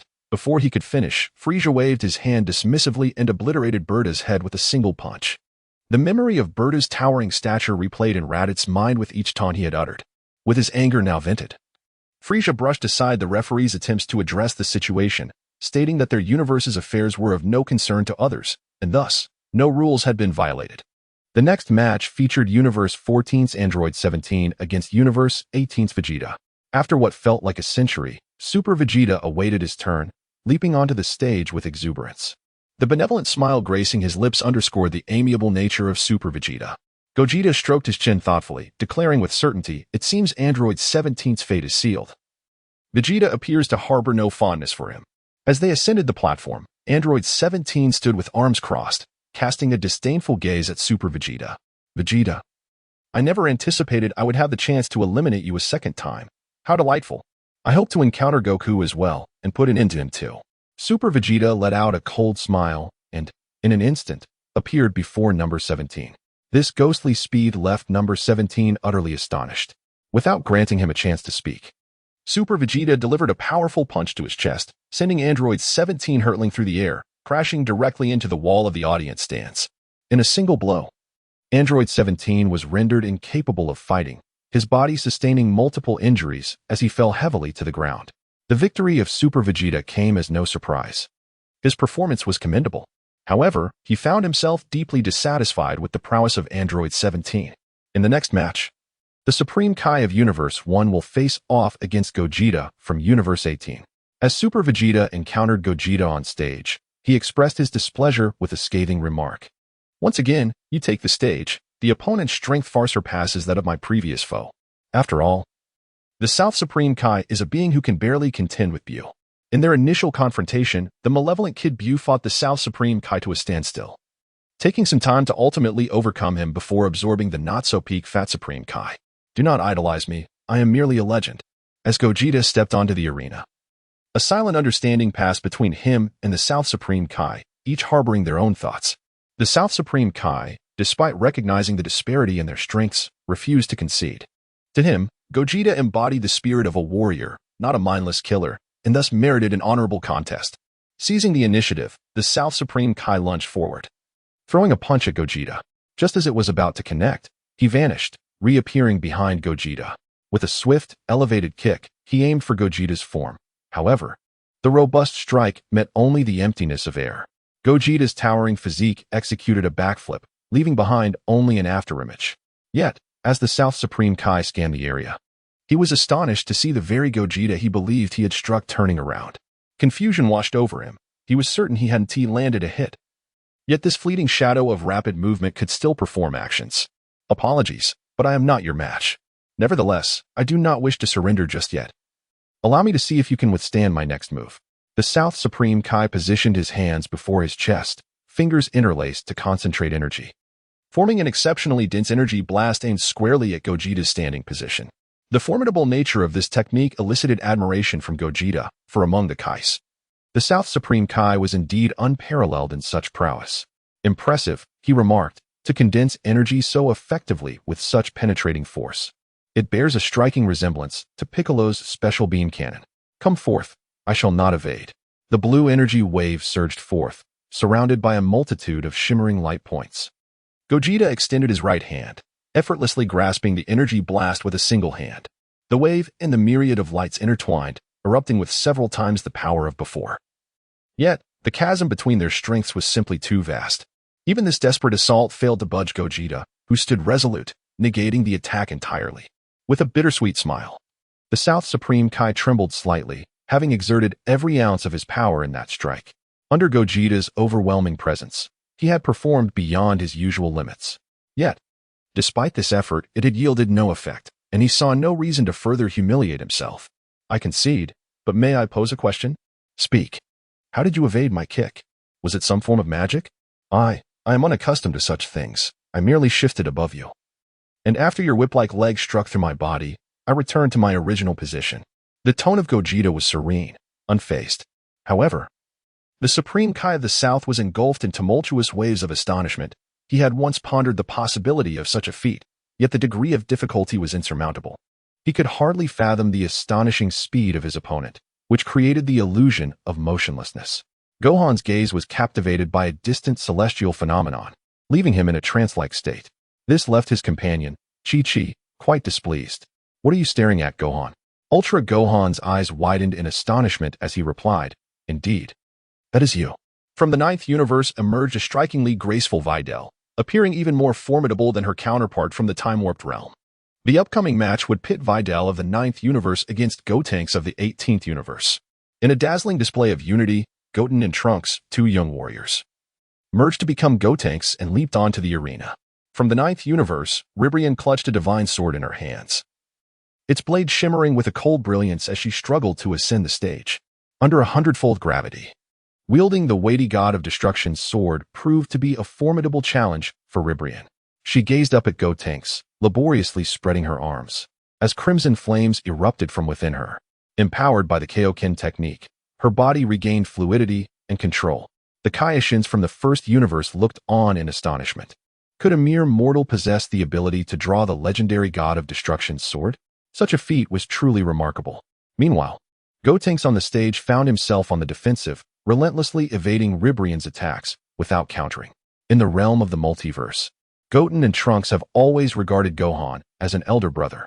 The appearance of the alternate universe's Biddy closely resembles their own, leading to a sense of hesitation in Goten and Trunks, who, being children, are reluctant to engage in combat. In stark contrast, the alternate Biddy exhibits no hesitation. Wielding her divine sword with precision, she strikes at Goten and Trunks, who narrowly evade her lethal blows, including a swift kick and a rapid ki blast that Goten deflects with a mere finger. As these two engage in battle, the Supreme Kai of Universe 1 finds himself perplexed. Although the alternate Biddy possesses commendable strength, she pales in comparison to the Supreme Kai, who struggles to draw forth his own divine sword. The notion that this alternate fighter could wield it is utterly unfathomable. The Grand Supreme Kai of Universe 1 offers a rather unsubstantiated explanation, suggesting that the divine sword exists solely to select elite warriors from lower realms, thus rendering it unyielding to the Supreme Kai. Chapter 32. The battle between father and son. Meanwhile, in the ranks of the contestants from Universe 3, the sword-bearing Tapio gazes enviously at Biddy Lee. How impressive. That sword radiates the brilliance of a hero. What do you think? He muses. Floating in midair, Doctor. Lecky expresses indifference to such matters, stating, I couldn't care less. Goku and Vegeta watch this intriguing combination with interest, the theatrical version's illusionary warrior Tapio. Alongside the Saiyan Extinction Project Lecky, and the likes of Piccolo, have come together in an unexpected alliance. Ultra Instinct Goku continued to evade with agility, while Geobideli wielded her divine sword with fervor, launching a series of strikes. She realized that her opponent was intentionally holding back, yet the reason eluded her. With determination, Bideli activated the King's fist to its utmost capacity, then leaped and brought her sword down with tremendous force. Ultra Instinct Goku was momentarily forced to retreat 3 steps. The divine sword struck the arena, which had been reinforced 100-fold. Yet the indomitable King's sword shattered once more. Geobideli, taken aback, stared blankly at the remaining half of her sword. No. How could it break? The kings of Universe 1 widened their eyes in disbelief, utterly astonished that Geobideli could shatter her divine sword. In the midst of the battle, Ultra Gotenks scratched his head, perplexed by the situation, refraining from attacking the moment Gogeta was momentarily distracted. Only those who were privy to the truth, Gogeta, Ultra Gohan, and a few others, watched the arena with amusement, realizing that the old Supreme Kai of Universe 9 had also been freed. Gogeta appeared disheartened, her fighting spirit waning. Despite exerting her utmost effort, she could scarcely touch Ultra Gotenks. An elderly figure slowly materialized at the point where the divine sword had shattered, staggering towards Gogeta's side. "Are you the young lady who rescued me? I truly thank you," he said. It was then that Gogeta realized the sudden appearance of the old man was quite bewildering. "Who are you?" she inquired. The old Supreme Kai chuckled slyly. "I am the old Supreme Kai. It seems you are engaged in a contest. I can enhance your power, granting you strength that surpasses your current abilities by several folds." Gogeta's spirits lifted at his words. "Is that true? That would be wonderful. Please, bestow upon me this power. Will I be able to defeat that little brat afterward?" The old Supreme Kai shook his head regretfully. "Alas, the disparity between you and him is too great. However, defeating the majority of your opponents should pose no difficulty. Given your aptitude, it would take approximately 7 hours." Upon hearing this, Gogeta felt a wave of disappointment wash over her. 7 hours would render her efforts futile, especially since she was unlikely to best Ultra Gotenks in that time. With a heavy heart, she resigned herself to defeat, unwilling to impose upon her opponents to await her for 7 hours, as they had shown her nothing but mercy. Throughout the entirety of the competition, Ultra Instinct Goku refrained from engaging in combat, yet he emerged victorious. The inhabitants of Universe 18 naturally comprehended the thoughts swirling in the minds of the two young ones. The Kaishins of Universe 1, equally intrigued, gazed upon the stage, astonished by the elder Kaishin of Universe 9. Could it truly be possible to enhance one's power and unlock latent potential? While the concept of potential development is commonplace, the notion of amplifying strength by dozens of times is rather terrifying. Given the ancient lineage of the elder Kaishin, only the slightly older Grand Kaishin retained some recollection of his existence. This elder Kaishin, a relic from 10 generations past, possessed an abundance of esoteric techniques. We must devise a strategy to extract the Kaishin sword and sever it to liberate the elder Kaishin. Upon hearing this, the South Kaishin of Universe 1 pondered thoughtfully before approaching the position of Universe 18, initiating a dialogue with Gogeta. "Might I solicit your assistance in journeying to our universe to extract the Kaishin sword and release the elder Kaishin?" Despite the formidable nature of the Kaishin, he cannot extract the sword himself. It falls upon the warriors of the lower realms to take action. While there are numerous individuals present with such capabilities, the South Kaishin nonetheless held a particular admiration for Gogeta. After a moment's contemplation, Gogeta acquiesced to the South Kaishin's request, deeming it a minor task, and proceeded to inquire further. "In your universe, is there no presence of Bu? How did you manage to defeat him?" In response to Gogeta's inquiry, the South Kaishin was forthright, recounting the actions of the Kaishins of Universe 1. "Long ago, Bibidi indeed sought to awaken the Majin Bu, but we discovered his intentions beforehand. The West Kaishin and I eliminated Bibidi, thus depriving Majin Bu of the opportunity to awaken. Typically, Kaishins do not intervene in the affairs of the lower realms. However, upon witnessing the egg of evil Bu in Universe 1, they altered their previous stance. Although Bu remained dormant, the malevolent and tyrannical aura emanating from him sent shivers down the spine of the South Kaishin. Should he be released from his seal, it would spell catastrophe for the entire universe. Having learned from this prior experience, the Grand Kaishin resolved to dispatch the South and West Kaishins of Universe 1 to intervene in the affairs of the lower realm.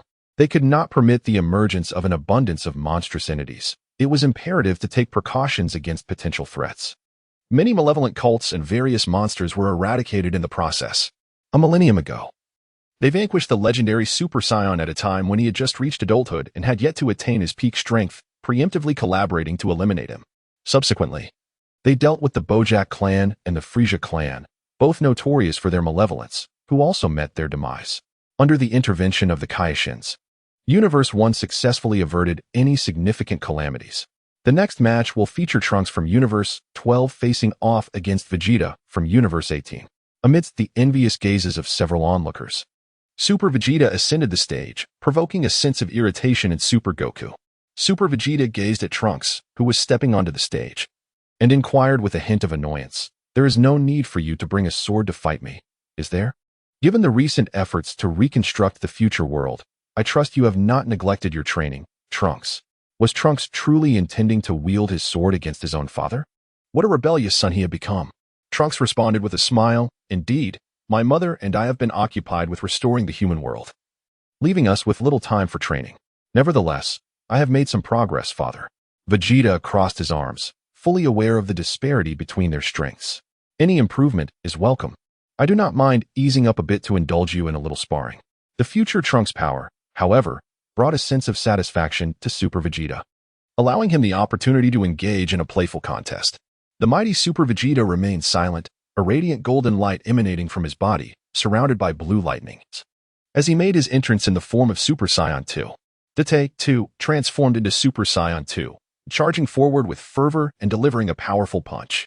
Super Vegeta effortlessly grasped his fist with one hand, while his right knee propelled a swift kick. Date leaned back, narrowly evading his father's assault, and unleashed a ki blast from his right hand at lightning speed. However, when the energy struck Super Vegeta's form, it was deflected and dissipated by his protective aura. "Impressive. Your base strength has indeed seen a significant enhancement." Trunks, in his Super Saiyan 2 state, had reached a level that could almost rival Super Vegeta, surpassing many present, including the formidable 13 Vegeta. Date executed a horizontal slash, but Super Vegeta crouched low, grounding himself to perform an inverted kick. Date, having just completed his previous move, was caught off guard and sent flying by the unexpected strike. As Super Vegeta prepared to pursue, Date emanated an astonishing shift in his aura, his internal energy surging at an unprecedented rate. "Father, this is my utmost power."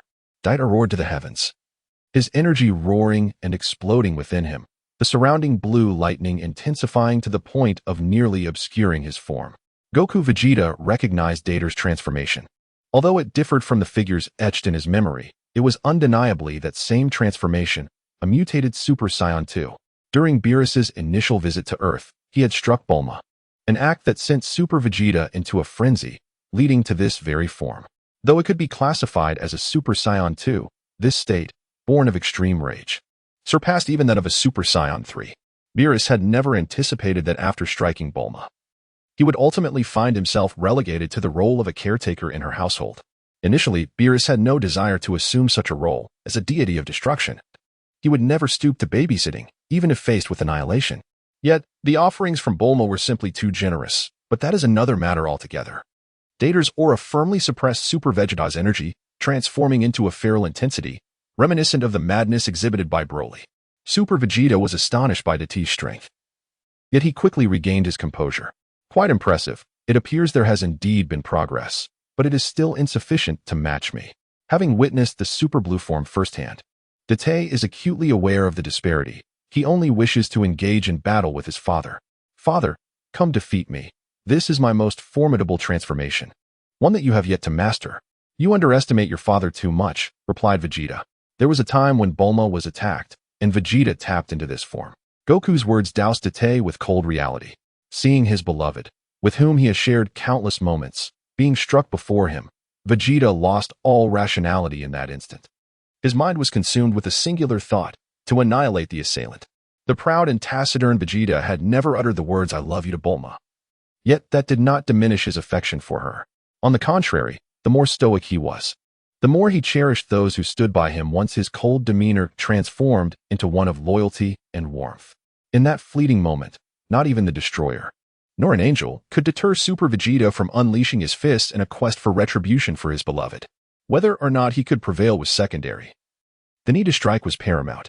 During the Black Goku saga, Super Saiyan Goku and Vegeta had mastered the transformation into Super Saiyan God and thus never resorted to this form. Consequently, Date had never witnessed it. believing this transformation to be a unique ability exclusive to himself. Super Vegeta did not hesitate. He maintained his Super Saiyan 2 form and soared into the air, engaging in battle with Dado. After Dado executed a further transformation, Super Vegeta found himself struggling to cope. Although both were Super Saiyan 2, Super Vegeta held a slight advantage. However, the current Dado was significantly stronger than Super Saiyan 2 Vegeta. Even though Super Vegeta possessed a wealth of combat experience, Dado was by no means inexperienced. After the demise of Gohan in the future world, Dado had been fighting alone, accumulating combat experience that was not vastly inferior to that of Super Vegeta. Dado landed a punch that sent Super Vegeta reeling, then swiftly followed up with a spinning kick. Super Vegeta crossed his arms defensively over his chest to block the attack, but was still pushed back several dozen meters, nearly colliding with the protective barrier surrounding the audience. At this moment, Super Vegeta began to comprehend Dado's true strength and regarded his son with a newfound respect. Indeed, the future can be entrusted to you. You are far superior to that other, disappointing lad. Super Vegeta once again transformed into a Super Saiyan God, instantly turning the tide of battle. Date could barely withstand a few blows before Super Vegeta struck him with a precise knife hand blow to his lower back. After creating some distance, Date realized that this father-son confrontation was nearing its conclusion. The two assumed identical stances, hands clasped before their chests, as they concentrated golden energy orbs in their palms. Ultimately, the brilliant clash ensued. Two shockwaves collided fiercely, one rising and the other descending, as the two forces, evenly matched, gradually coalesced into an enormous energy sphere in the center. Super Vegeta gradually exerted his energy, suppressing the powerful energy wave of Daju. Bit by bit, he consumed Daju's energy. Despite Daju's desperate resistance, he ultimately succumbed, engulfed by Super Vegeta's energy and lost consciousness. Super Vegeta, with remarkable agility, swiftly caught the plummeting Great T, gently setting him aside. The referee declared Super Vegeta the victor. And as the crowd rejoiced, Chapter 33, Vegeta's defeat unfolded.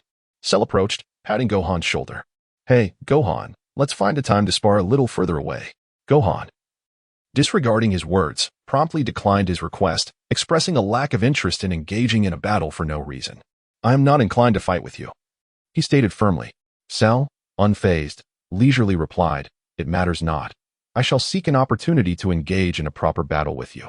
You have slain me once, and I have vanquished you once. We must resolve this matter. The development of Universe 17 was largely akin to the norm, with one notable exception. After Cell's return from his self-inflicted demise, Gohan, with only one arm, had succumbed to him. Although Gohan had bested Cell once, Cell's subsequent victory felt somewhat unearned. In a bid to protect Vegeta, Gohan had sustained an injury to one of his arms, and Cell yearned to confront Gohan in his ultimate form. The next match would feature Son Goku from Universe 18 against Krillin from Universe 9. Super Saiyan Goku gazed at the stars and the moon, finally anticipating the moment when he could take action once more. To his surprise, his opponent was none other than his dear friend Krillin, although this version of Krillin hailed from a different universe. Seeing the familiar face of his cherished companion stirred deep emotions within Goku. Ascending the arena, he refrained from his usual impulsive approach, choosing instead to observe the aged Krillin before him. Hello, Krillin, he greeted. The response was curt. I have no intention of engaging with Saiyans. It was clear that this alternate Krillin harbored no fondness for Saiyans, as he recalled past grievances. Under the immense pressure of 100 times Earth's gravity, he struggled, the weight of his heavy shell further hampering his movements. Without hesitation, he unleashed his most formidable technique, the Kaioken tenfold. In a world devoid of Goku, Krillin was the last line of defense for Blue Planet. With his strength multiplied tenfold, the oppressive weight began to diminish, granting him a momentary reprieve. However, Krillin knew this was not a sustainable strategy. A swift resolution was imperative, as he could not maintain the Kaioken for long. He launched an assault against Super Saiyan Goku, his movements erratic and relentless, showing no mercy as he employed lethal strikes. Two energy blades, capable of slicing through anything, erupted from him, catching Goku off guard. Realizing dialogue was futile, Goku had no choice but to counter the onslaught. With his right hand extended, he unleashed an energy blast, colliding with Krillin's energy blades, resulting in an explosive cancellation. In an instant, Krillin appeared before him, ready to unleash the Kamehameha wave. Super Wukong remained utterly motionless, absorbing the impact of the strike without sustaining the slightest injury. Kellen was acutely aware of the unfathomable strength of his opponent. However, he could concede defeat to anyone else. Yet he simply could not allow himself to be vanquished by a Saiyan. This was the one adversary he would rather perish than concede to. Super Saiyan Goku scratched his head, surmising that the Saiyans of Universe 9 must have committed some grievous offense. As the nostalgic conversation with his old friend faltered, Goku lost the desire to linger. He placed his hands on his hips, forming a flower-like posture. The Kamehameha, a brilliant blue energy wave, surged forth, sweeping across the surroundings. Krillin's form transformed into an apparition, gradually dissipating in place. In an instant, he reappeared in the sky, his energy signature locked onto by Super Saiyan Goku, leaving him with no avenue for escape. The blue energy sphere curved and pursued him relentlessly. With no other choice, Krillin braced himself to endure the blow, resulting in his inevitable expulsion from the ring. This was Goku's final tribute to Krillin, concluding the battle with the signature technique of the Turtle School, passed down through generations. Vegeta understood why Super Saiyan Goku chose this particular move. In Goku's heart, Krillin held a unique position. He was the first friend that Goku encountered. Although influenced by Super Saiyan Goku, others like Piccolo and Vegeta gradually became friends. Krillin had always been there from the very beginning as a companion. Thus, even when facing another Krillin from Universe 9, Super Saiyan Goku extended an additional measure of respect. Ultra Goku approached Vegeta, his expression a tapestry of complexity as he fixed his gaze upon him. Please, assist me in reviewing the memories of Universe 9. I am deeply curious to uncover the actions of my counterpart in that realm. Vegeta replied, that universe lacks your presence. Are you certain you wish to know? Super Saiyan Goku nodded vigorously, eager to understand why Jekyllin harbored such animosity towards the Saiyans. Witnessing his determination, Vegeta acquiesced to his request. To summarize, during your journey from planet Vegeta to Blue Star in the 9th universe, you were discovered by Cooler, who subsequently destroyed your spacecraft. Cooler had arrived on his territory aboard a spaceship when his brother Frieza annihilated planet Vegeta. At that time, Frieza was in his weakest form and was swiftly dispatched. Cooler sought to attribute his brother's demise to the explosion of planet Vegeta, thereby persuading King Cold to transfer Frieza's territory to himself. Meanwhile, Bulma ventured to Mount Payaz in search of the Dragon Balls. Had you not descended upon Blue Star, your grandfather, son Gohan, would not have perished, and fortuitously, he encountered Bulma. The two quickly formed a partnership and embarked on a quest for the Dragon Balls. Old Gohan appreciated the vibrant youthfulness of Bulma as an excellent companion for his adventures. Bulma, in turn, felt secure with a martial arts master by her side. Together, they encountered Oolong, Yamcha, and others, witnessing old Gohan's prowess, which prompted Yamcha to request mentorship and subsequently led to his union with Bulma. Ultra Goku, impatiently urging, was disinterested in such matters. The question of why Krillin harbored animosity towards the Saiyans seemed trivial. Vegeta, speaking slowly and deliberately, replied, do not be in such a hurry. I must elucidate how you met your demise. Subsequently, Frieza's territory was usurped by Cooler, who dispatched Vegeta and his companions. Raditz arrived first on planet Blue, where Krillin was the first to fall, proceeding to the King Kai's planet to cultivate the Kaioken technique after his death.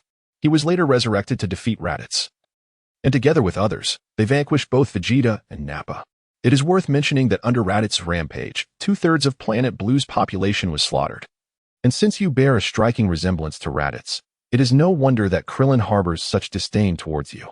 As Super Goku contemplated his own demise, an unusual sensation washed over him. I see, he acknowledged. But how were androids 17 and 18, as well as Majin Buu, dealt with? You never ventured to Blue Star, where the androids 17 originated. As for Majin Buu, he was never given the chance to be resurrected. That Yamcha is an android, with his presence.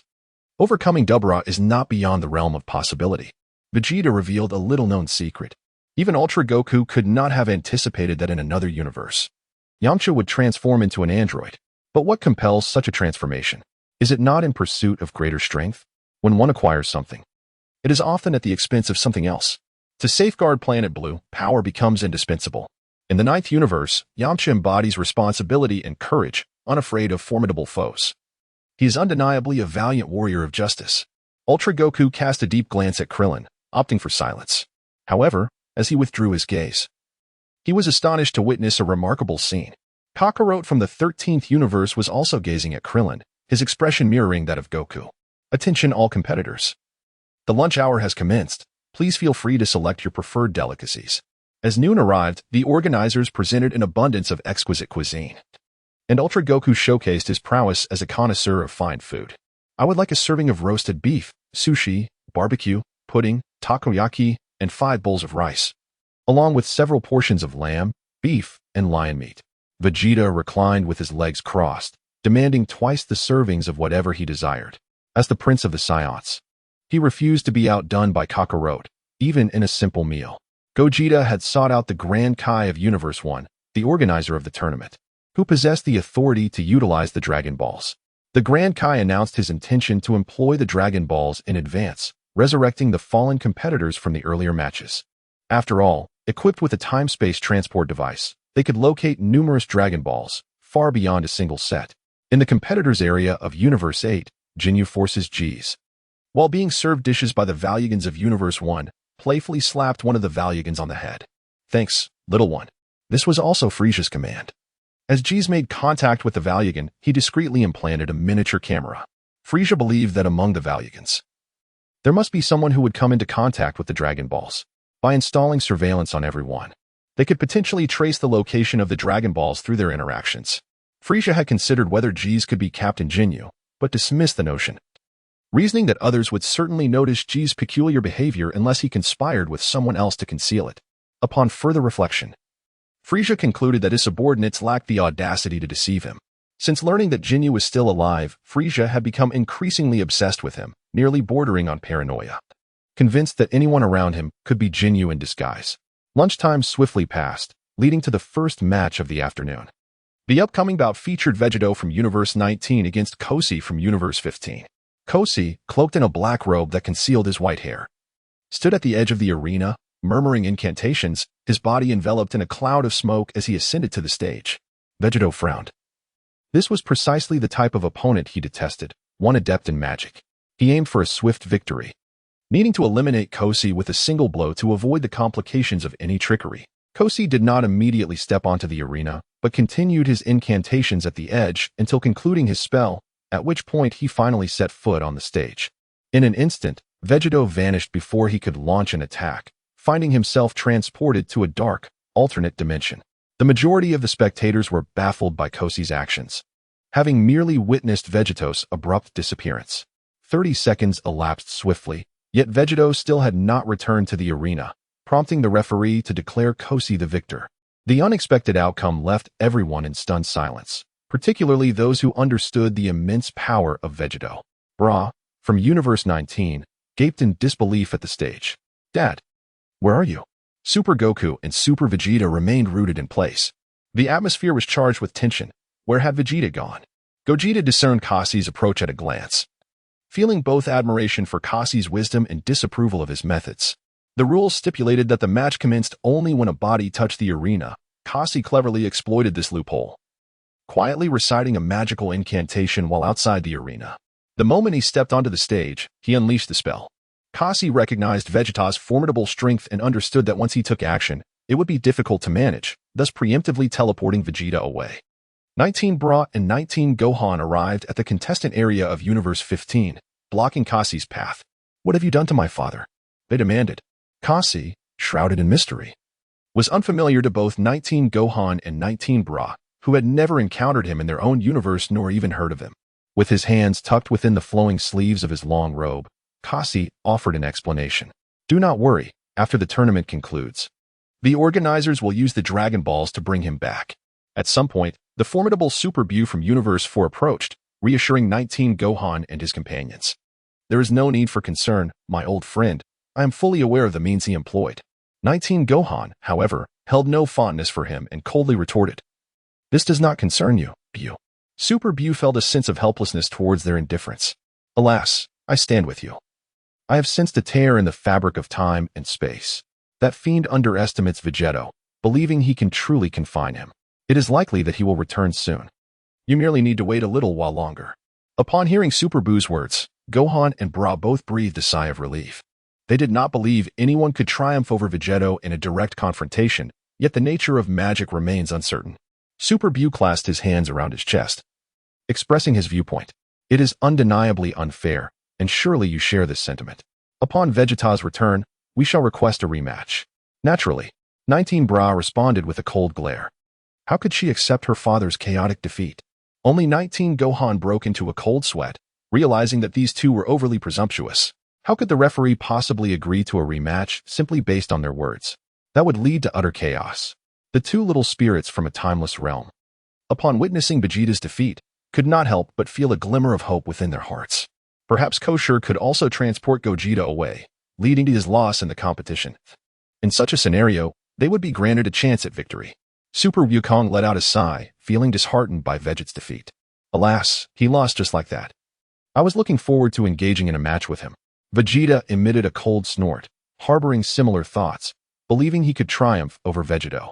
He felt he had grown stronger and eagerly anticipated their clash. What are your thoughts? Do you feel regret at not being able to compete against him? Goku was indifferent to such matters. After all, Vegeta's defeat would have no bearing on anything. Not at all. We are not in a ring. Otherwise, I suspect the audience and other competitors would be in peril. However, I surmise that when he returns, he will likely be infuriated. Cell clenched his right hand tightly. His face contorted in self-reproach. I found myself breathing a sigh of relief upon witnessing Vegeta's downfall, succumbing to a sense of unwarranted fortune. How could I possess such a cowardly mentality? Within Cell coursed the blood of a Saiyan, yearning for the thrill of battle with the strong. Yet, he felt a subtle fear at the thought of facing Vegeta, a sentiment of cowardice that filled him with shame. Chapter 34. Aral's defeat. The next match pitted Universe 18's Android 18 against Universe 2's Aral, in the area designated for Universe 2's competitors. The lecherous Jiren smirked as he encouraged Aral to engage in combat. Go play wrestling with that big sister. Remember to throw her off the stage and then bring her to me. I shall assist in mending her injuries. The exquisite and charming Android 18 perfectly aligned with Jiren's aesthetic, earning his fondness. Super Goku is acquainted with Aral, yet he is perplexed by her circumstances and combat style. The only certainty is that she is a formidable opponent, and he harbors little confidence in Android 18's chances. Android 18 finds herself in a precarious situation. Goku also shares this sentiment. One should never compare combat prowess with comedic characters. Android 18's progress should cease here, as it is challenging to devise a strategy to counter her. With a flick of her hair, Android 18 elevated her right leg for a powerful kick. Aral, akin to an arrow released from a bow, was propelled into the air. Android 18, fueled by rage, ascended to great heights and, with her hands pressed together, executed a forceful slam that sent Aral crashing back to the ground, shattering the arena beneath them. Android 18 observed her opponent with caution. She recognized that Aral was no ordinary adversary. As Aral plummeted rapidly, she bent her right arm and struck fiercely, causing the already downed Aral to be driven further into the earth. Just as she prepared to launch another assault, Aral brushed off the dirt clinging to her body and, with a remarkable agility, sprang to her feet, performing a bizarre maneuver.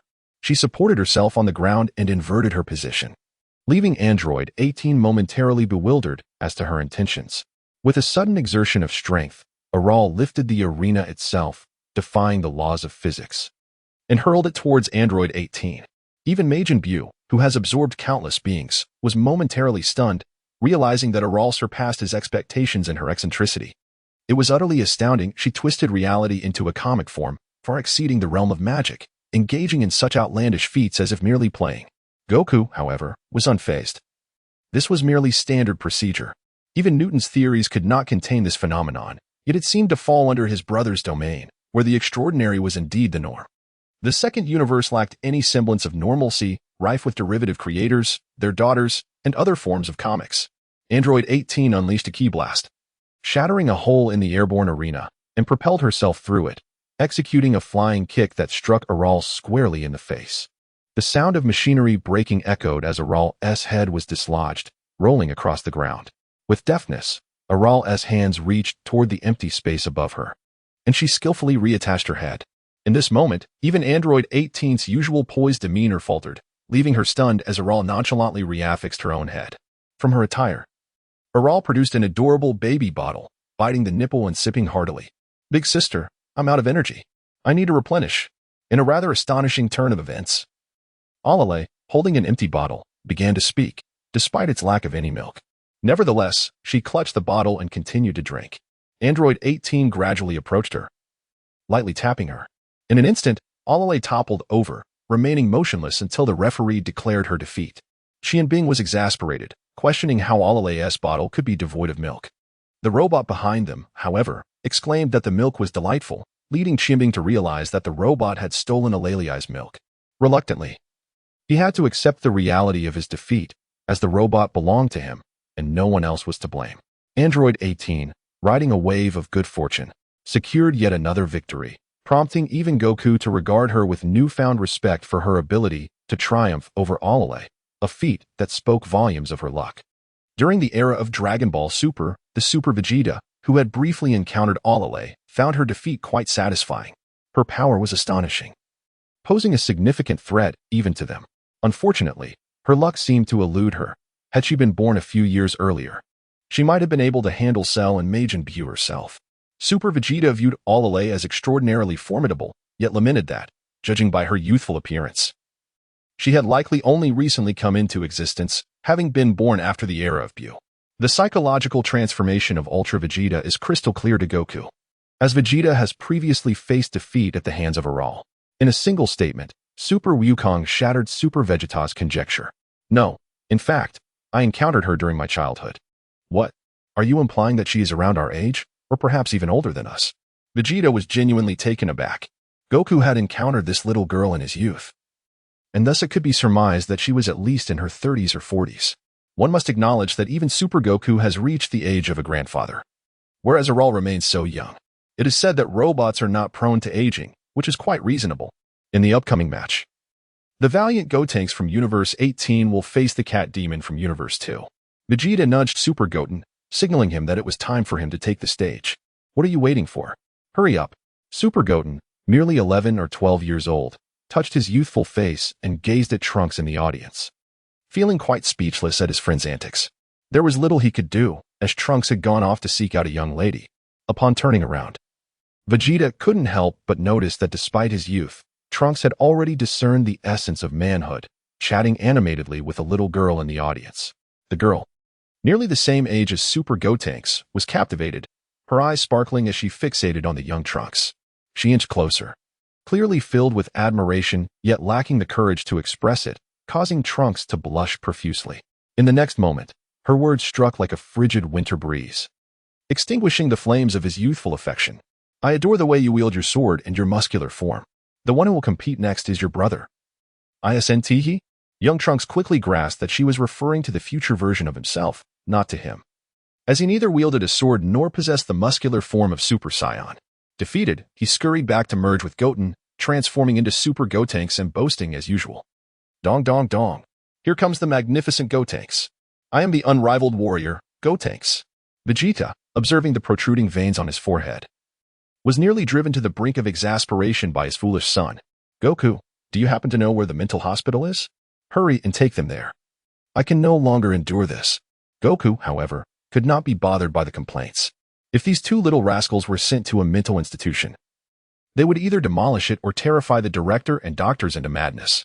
As for the Cat Demon, he vaguely recalled him as a character from a parody comic by Bird Waterming, being the second disciple of Sun Wukong, who had acquired numerous combat techniques. 19 Bra. Witnessing the absurd antics of two versions of Goten and Trunks, was filled with indignation and rushed to confront them, unleashing a barrage of scorn. Do you see? Do you comprehend how utterly foolish you appear after fusing? You resemble lunatics. I can hardly bring myself to tell my friends that you two are my brothers. Though slightly older and now in their teenage years, 19 Goten and Trunks felt no shame. I think Gotenks is quite all right, one of them remarked. After a lengthy and grotesque introduction reminiscent of an old woman's foot binding, Super Gotenks let out a fierce shout, transforming into a Super Saiyan, and launched a punch that sent the Cat Demon soaring. The Cat Demon regained his balance mid-air, extending his arms to harness energy for a counterattack. However, he missed and instead crashed into the ground.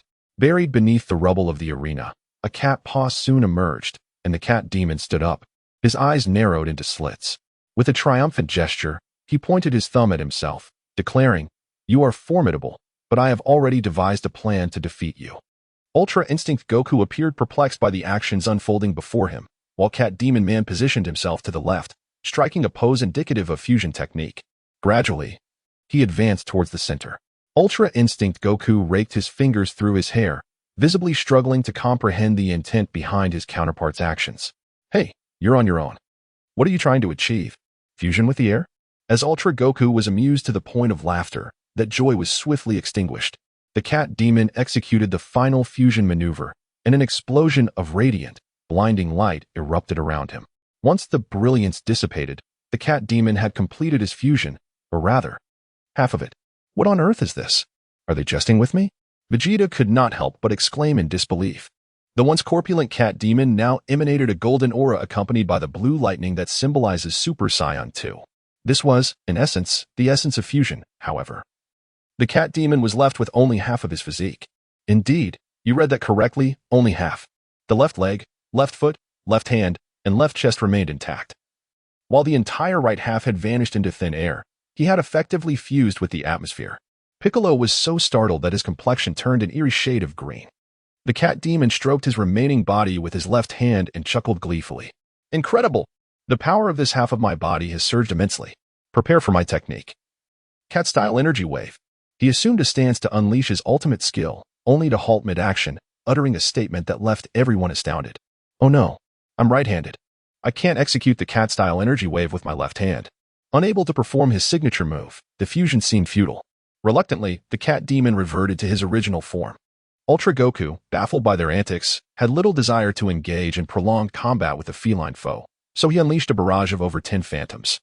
The diminutive super little phantom kamikaze death attack surged towards the cat demon, and upon witnessing their movements, the cat demon instinctively thought of mice, igniting his feline instincts. He lunged forward and bit down. The air was soon filled with a cacophony of explosions, each wave of energy succeeding the last, as the arena was devastated. And the cat demon continued to emit plaintive meows. Super Ultra Instinct Goku stood triumphantly, oblivious to the surrounding circumstances, hands on his hips, radiating satisfaction. I have won, he proclaimed. Indeed, my brother, you have done exceptionally well. Accepting the praise with great pride, Super Ultra Instinct Goku soon realized he was accompanied by two ethereal figures, resembling his own techniques, but bearing the likeness of cat demons. Who are you? He inquired.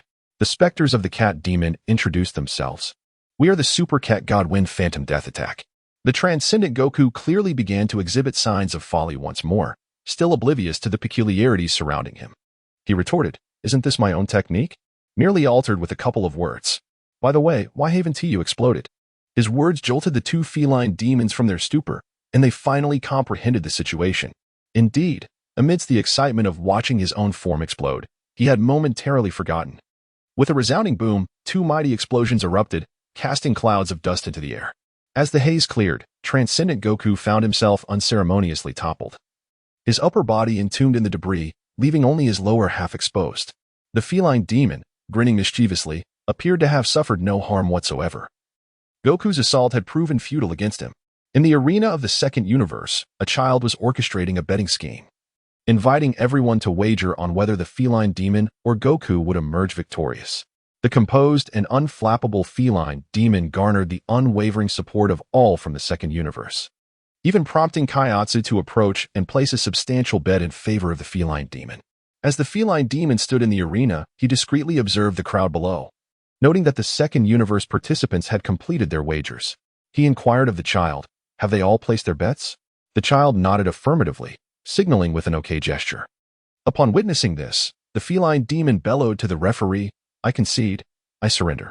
At that moment, the disheveled transcendent Goku finally extricated himself from the rubble and called out to the departing feline demon, Who are you, exactly, to so swiftly master my technique? You cannot be an ordinary person. The feline demon pondered for a moment, then began to sing, If I could start over, I would choose. Super Saiyan Goku, annoyed by the unbearable noise, decided to change the subject. Dare you open your eyes and look at me? The cat demon, upon taking the stage, kept his eyes slightly narrowed, and Goku was curious if there was some secret behind his gaze. The cat demon smirked, visibly displeased. I have them wide open. This outcome was both expected and surprising. The cat demon, known for his cunning tricks in his comics, had orchestrated this deception to swindle money, which was entirely plausible. However, the participants from Universe 2 had lost their motivation to remain, as they had all been defeated. Let us return. We have all lost, Bird Waterman concurred wholeheartedly, raising both hands and feet in agreement. No problem. This way, I can draw fewer characters. Before departing, he inquired, We are heading back. Any remaining contestants from Universe 2? Please raise your hands. No one in the crowd responded, and the group boarded their spacecraft, returning to their universe.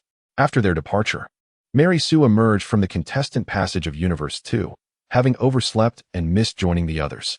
The next match featured King Cold from Universe 8 against Son Goku from Universe 20. The GT version of Goku, resembling a child, left his viewing platform to prepare for his battle. His granddaughter, GT Xiao Feng, encouraged him, "Go for it, Grandpa." Before stepping onto the stage, King Cold roared, his body erupting with bone spikes, his aura doubling in intensity. This should suffice, that Saiyan is merely a child, likely not very strong. As both stepped onto the arena, GT Goku curiously observed King Cold's transformation and suggested, "You have a stronger form, right? Otherwise, in this state, you won't be able to defeat me." King Cold, however, held a different perspective. To him, GT Goku appeared just like a child, and there was no reason to believe he was formidable. If a mere child could achieve the ultimate form, King Cold felt his own efforts were futile. Chapter 35. Vegeta returns. GT Goku did not press further. His tail swayed behind him, causing cracks to form in the ground that spread in all directions. A golden aura enveloped the arena, and King Cold's initial confidence shifted to surprise, then shock, and ultimately fear. Is this truly a child? How can his power be so immense? This is utterly absurd. The aura radiating from GT Goku continued to surge, an overwhelming energy escalating at a breathtaking pace. At this moment, King Cold no longer harbored the delusion of triumphing over GT Goku in his current form.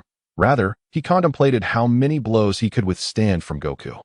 He found himself struggling against the impact of Goku's formidable presence, feeling akin to a solitary vessel adrift in an infinite ocean, as the two were not even on the same scale. "Very well, I concede your might. It is time for me to unveil my true form," he declared. Enveloped in a shroud of violet energy, a colossal energy tree emerged in the arena, dominating half of the space, while King Cold's aura intensified exponentially. His transformation captivated both Frieza and Cooler, for they had only glimpsed King Cold's true visage once before, a moment when he had lost control and nearly obliterated half a galaxy before regaining his senses. Upon completing his metamorphosis, King Cold's overall appearance shifted dramatically, resembling Frieza's final form, albeit significantly more imposing in stature. With the aura emanating from King Cold, Gogeta calculated his current strength. In my estimation, this King Cold surpassed the androids 17 and 18 from the Z era, approaching a battle power akin to that of Android 16. Even Gohan was taken aback by the caliber of Kurder, causing a tremor in his heart. Had he possessed such prowess during the assault on Blue Star, neither the formidable Date nor his father would have been able to vanquish him. When King Kurder arrived on Blue Star seeking vengeance, accompanied by the resurrected Frieza, he was instantaneously defeated by the time-traveling Date. Had he wielded such power then, no one could have stood against him, not even his father. Vegeta did not contest this. It was evident that this King Kurder was significantly stronger than his usual self, suggesting he had indeed undergone rigorous training. Vegeta was suddenly struck by another question. Wait, weren't you introduced only after defeating Majin Buu? How do you know the strength of androids 17 and 18? Although he had encountered 17 during the Tournament of Power, at that time 17 had undergone rigorous training, rendering him slightly stronger than Goku in his Super Saiyan 3 form. Vegeta pointed to the android 17 from another universe, indicating that he was using him as a reference. Even as King Cold's power surged once more, Goku's expression remained unchanged, filled with unwavering confidence. Just as the two were about to engage, a figure materialized in the center of the arena, standing between them. "I'm back." It was none other than Vegeta, returning from another dimension, leaving both fighters bewildered. They could not comprehend Vegeta's sudden appearance. Vegeta himself was puzzled as to why his opponent, Koshi, had vanished, leaving others to battle in the arena. The atmosphere grew awkwardly tense, and Bra shouted from below, mocking her father's foolishness. "Dad, you idiot, you finally made it back." Vegeta was utterly confused. How could his opponent inexplicably disappear in mere seconds? What is going on? Where's my opponent? The Super Buu from Universe 4 complained, crossing his arms. "Hey, Veluga. Hurry up and get to business. Don't let me down." The referee, witnessing Vegeta's sudden appearance, felt exasperated by the unpredictability of the situation. "Vegeta, you have been disqualified. Your time away from the arena has exceeded 30 seconds. Please leave the stage." Maintaining his Super Saiyan form, Vegeta retorted at the referee's announcement. "Impossible. I've only been gone for 20 seconds. There is no way I can be disqualified." As soon as the words left his mouth, a thought struck him. Could it be? He had been trapped in that alternate dimension. Instantly transforming into a Super Saiyan, he unleashed his energy, shattering the confines of that space. In his calculations, he would not have exceeded 16 seconds, yet they claimed he had been absent for 30. The only explanation could be the Supreme Kai of Universe 1 approached, ready to clarify the situation for Vegeta. An outsider often sees what those involved cannot.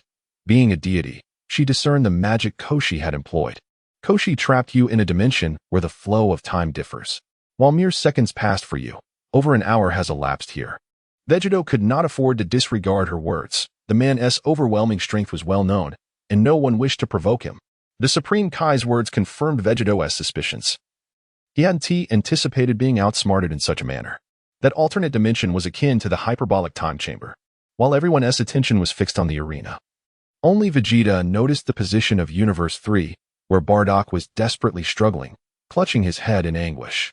Had he foreseen yet another calamity? Fragmented images flickered through Bardock's mind. Super Saiyan Goku stood confidently with his hands on his hips, brimming with anticipation, ready to engage at any moment. We will thwart Vegeta's intentions. We shall not allow him to wreak havoc indiscriminately, for he is not invincible. 19 Bra trembled, convinced that Super Saiyan Goku was merely indulging in fanciful delusions, completely oblivious to the reality at hand. Do you not comprehend? He is indeed invincible.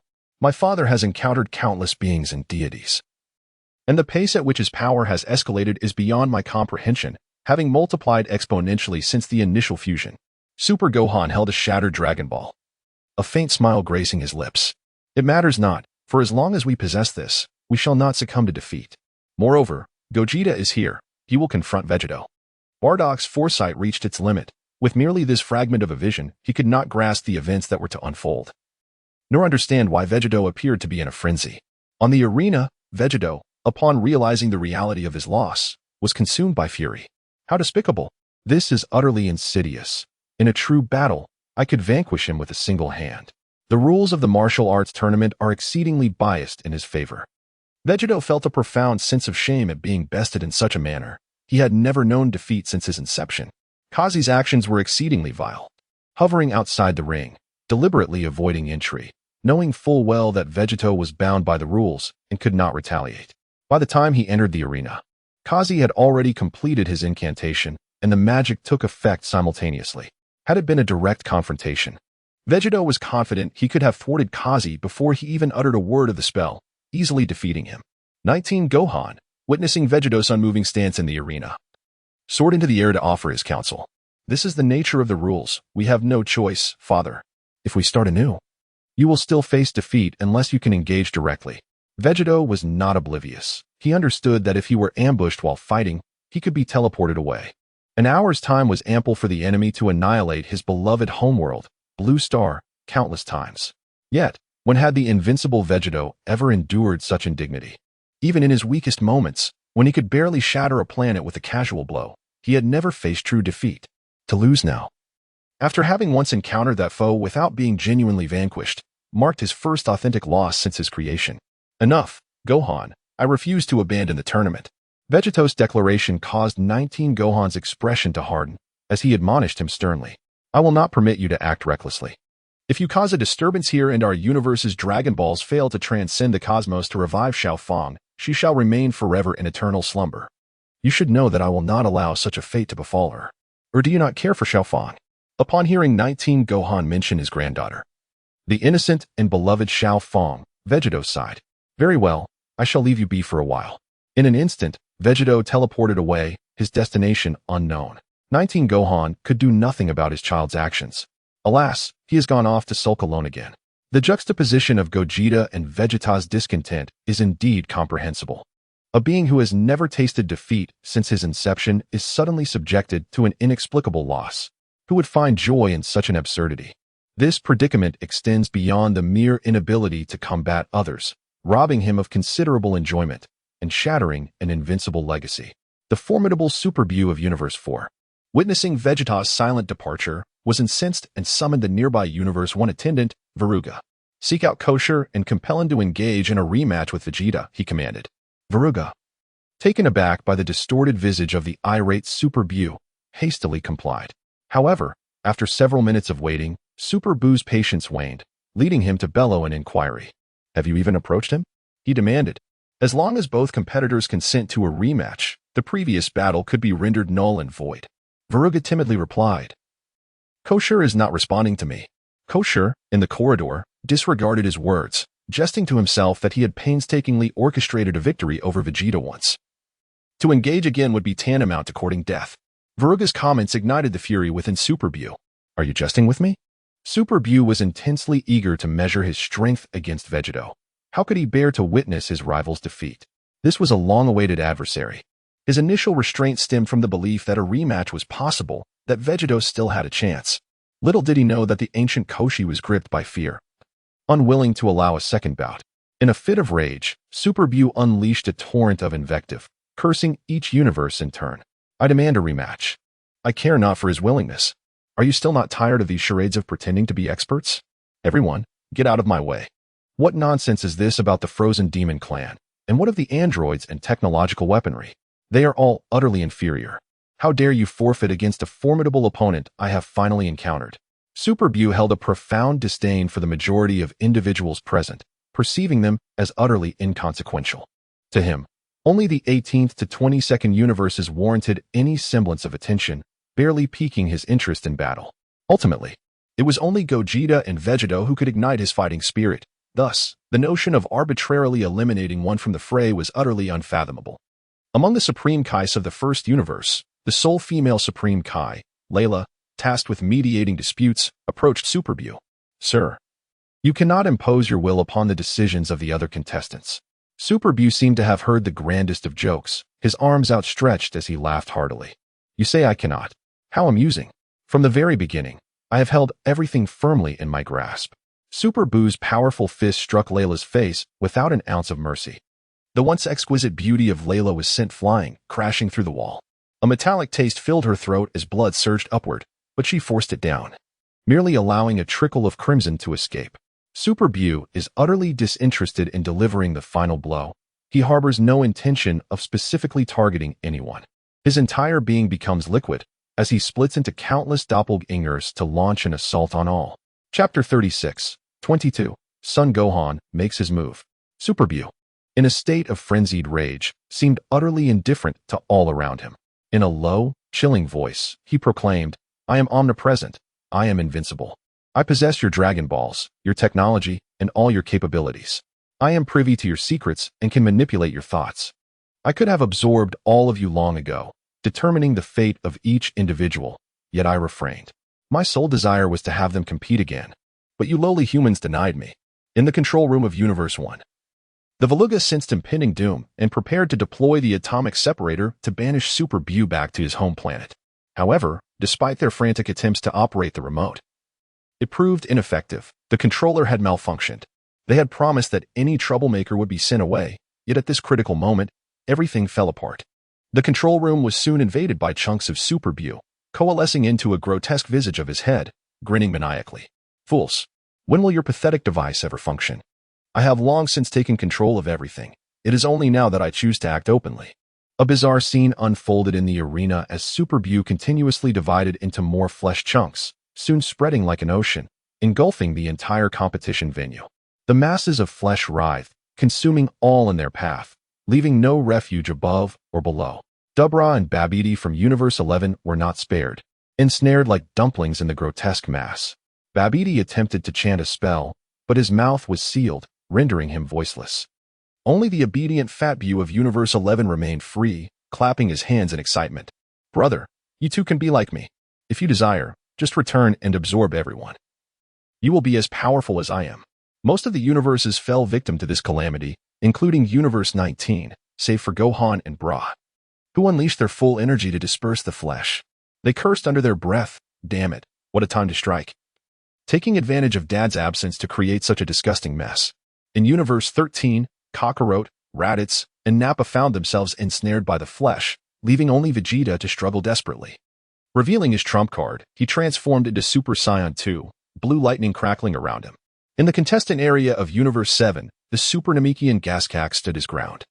Surrounded by the pink mass that could not breach the invisible shield surrounding him, a diameter of 1 meter that repelled the onslaught of Super Buu's minions. The high-tech warriors were also ensnared by the flesh, rendered immobile, and despite their frantic struggles, it was all in vain. Majin Buu had long since grown weary of their feeble appearances. In the center of the arena, he materialized half of his form and let out a thunderous roar. The masquerade has concluded, O weaklings. The Supreme Gohan of Universe 18 was the first to act, extending his arms to create a colossal protective shield, safeguarding the family of Universe 18. Fear not, for I am here. In an extraordinary temporal realm, Gohan transcended his previously enigmatic form prior to the Tournament of Power, attaining strength that rivaled that of a Super Saiyan god, and even surpassing it to a certain extent.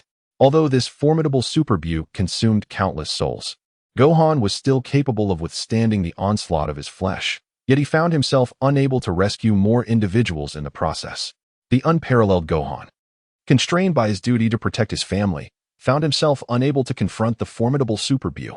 Meanwhile, Super Vegeta, unable to tolerate Super Buu's arrogant demeanor any longer, was poised to take action against him. In that fleeting moment, a cataclysmic clash resonated from the depths of the universe, causing the very planet on which the battle unfolded to tremble uncontrollably, leaving the people swaying unsteadily, caught off balance. The transcendent Gohan immediately sensed the presence of an aura. Vegeta, no wonder he vanished. Is he engaged in battle with Vegeta? Mere seconds after Vegeta disappeared, Gohan realized that Vegeta, who had been by his side, was now nowhere to be found. He heightened his senses to the maximum, yet could not locate him. 19 Gohan and Bra also detected Vegeta's aura, but were utterly unable to pinpoint its exact location. The distance between them was simply too great to communicate effectively and summon assistance against Super Buu. The emotions among the group varied. While Super Buu reveled in delight, two fighters were clashing, and he could now join the fray, sparing himself the effort of dealing with these weaklings. Just as Super Buu was about to unleash his wrath upon the others, a figure emerged from the distance. Wherever he tread, the pink masses of Buu's flesh recoiled in retreat. It was 22 Gohan, who, without unleashing a burst of energy, approached steadily, capturing the attention of those ensnared by the fleshy tendrils. Super Buu, with his dark eye sockets, revealed a glimmer of excitement, showing a newfound interest in the 22nd Son Gohan. He momentarily set aside his intention to seek out Vegeta and the others, contemplating instead to engage in a playful encounter with the 22nd Son Gohan. How intriguing. Son Gohan, do you wish to defeat me? It is inconceivable for me to be vanquished. I am the embodiment of omnipotence, an indomitable deity, clad in an orange martial arts uniform. The 22nd Son Gohan wore a faint smile at the corners of his lips. To defeat you? No, I intend to eliminate you. Super Buu laughed uncontrollably, clearly underestimating his own capabilities. However, his mirth was short-lived. In an astonishing display of speed, the 22nd Gohan appeared before him, landing a powerful punch squarely on Super Buu's nose. Subsequently, he slowly spread his arms, and a white energy barrier erupted from within him, expanding rapidly to occupy half of the arena. The Buu clones, which had been consuming others, were obliterated by the force of this energy, rendering Super Buu's absorption plan futile. The 22nd Gohan turned slightly, his gaze revealing an enigmatic expression. Super Buu's body appeared severely injured, with his chest and face sunken, struck by an invisible assault. Majin Buu, surprisingly amused rather than enraged, regarded the 22nd Son Gohan with a newfound appreciation. Who would have thought that, apart from those two individuals, there existed someone as intriguing as you? This truly lifts my spirits a tad. Several light years away from the martial arts tournament, Vegeta stood alone amidst the vastness of space, an overwhelming surge of energy erupting within him, golden flames enveloping his entire being.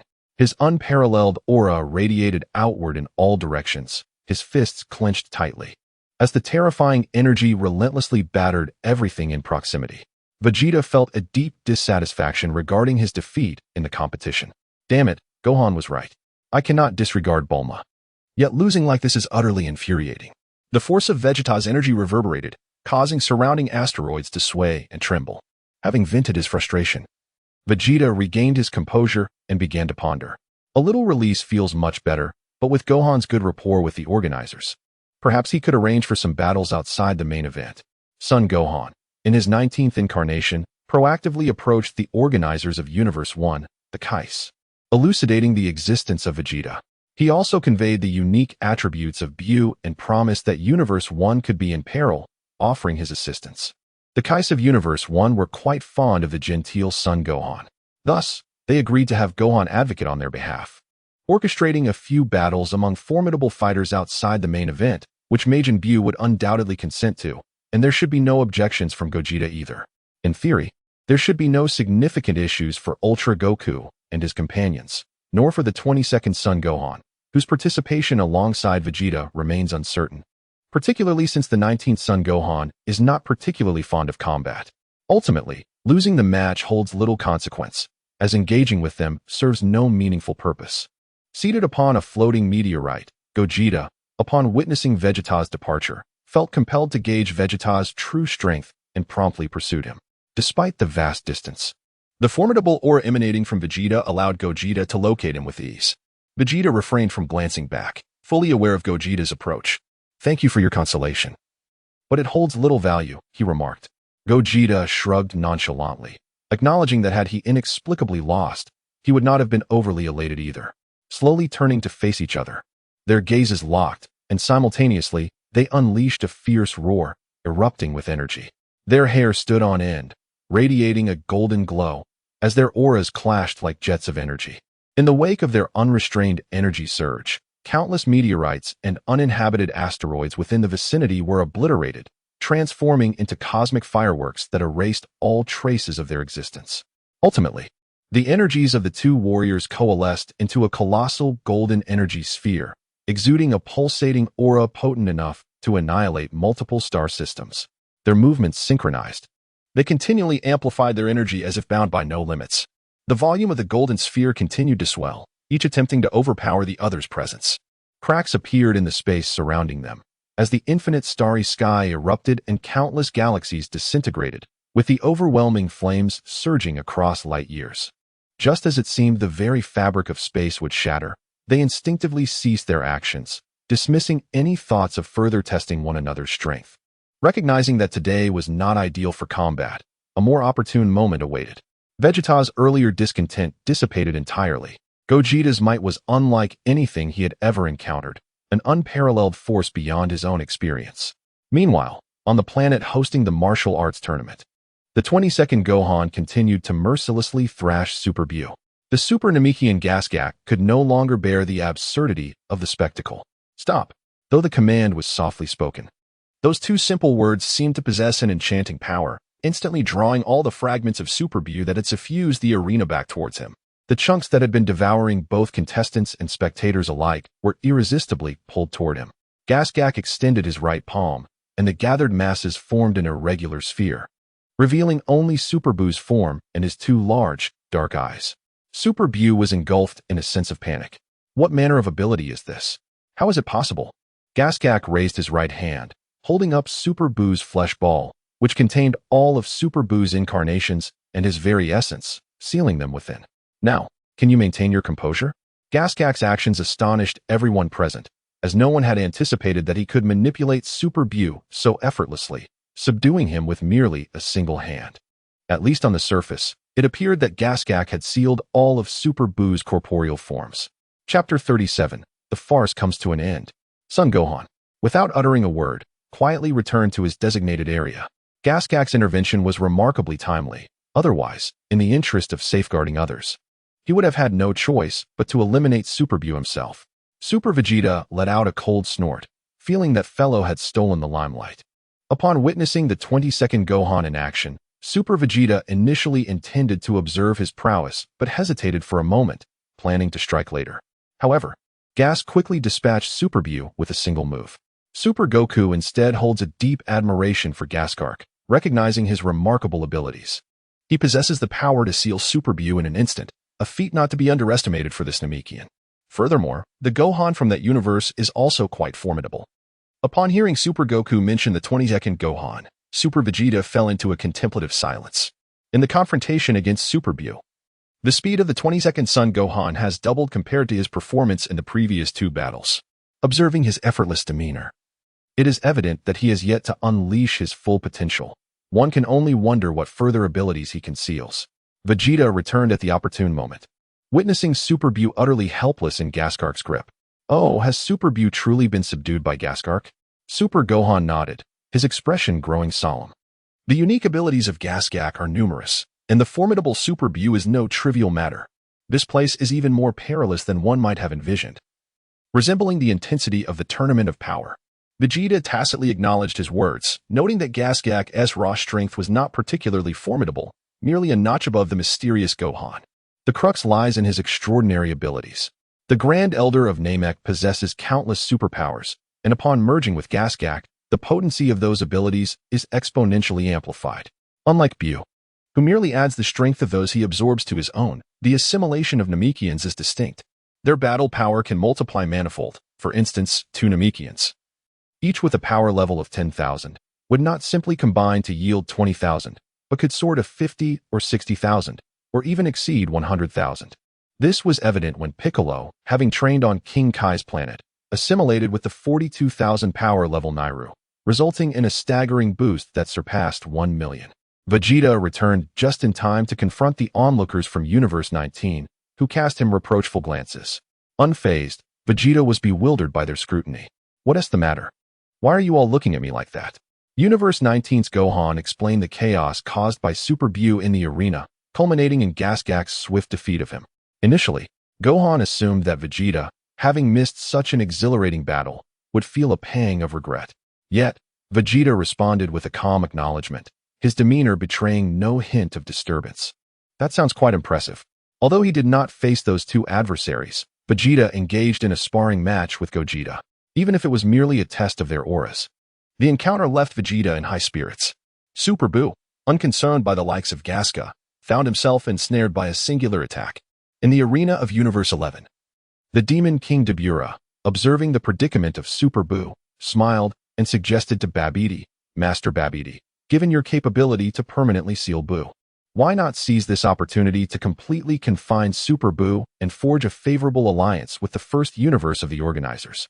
Babidi, still shaken from his near brush with death at the hands of Super Bu, was acutely aware of the peril he faced, leaving him bereft of the time to chant his spells. "You have a point, Dabura, but let us defer this discussion for now. Refrain from bringing it up." Dabura, perplexed by Babidi's reluctance, could not fathom why they should spare Super Bu. To him, Bu was not a denizen of their universe, nor did he heed Babidi's commands. Yet, as a mere servant, he would not dare to defy his master's wishes. "Very well, as you wish, Master Babidi." Nonetheless, Babidi harbored private contemplations. Convinced that his sealing techniques would undoubtedly succeed in confining Bu, even the considerably stronger iteration of Super Bu. However, he was plagued by another concern.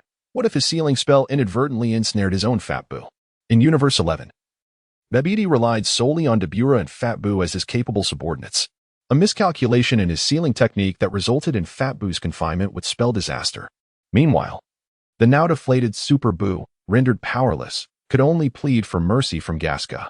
Yes, I apologize, I beg you for another chance." Gogeta, taken aback by Bu's audacity to seek clemency, retorted furiously, "Impossible. This is no jest.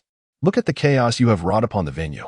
During Super Bu's rampage, many were left in terror, and although his intention was to devour, numerous individuals found themselves teetering on the brink of death, leaving a lasting psychological scar on the audience.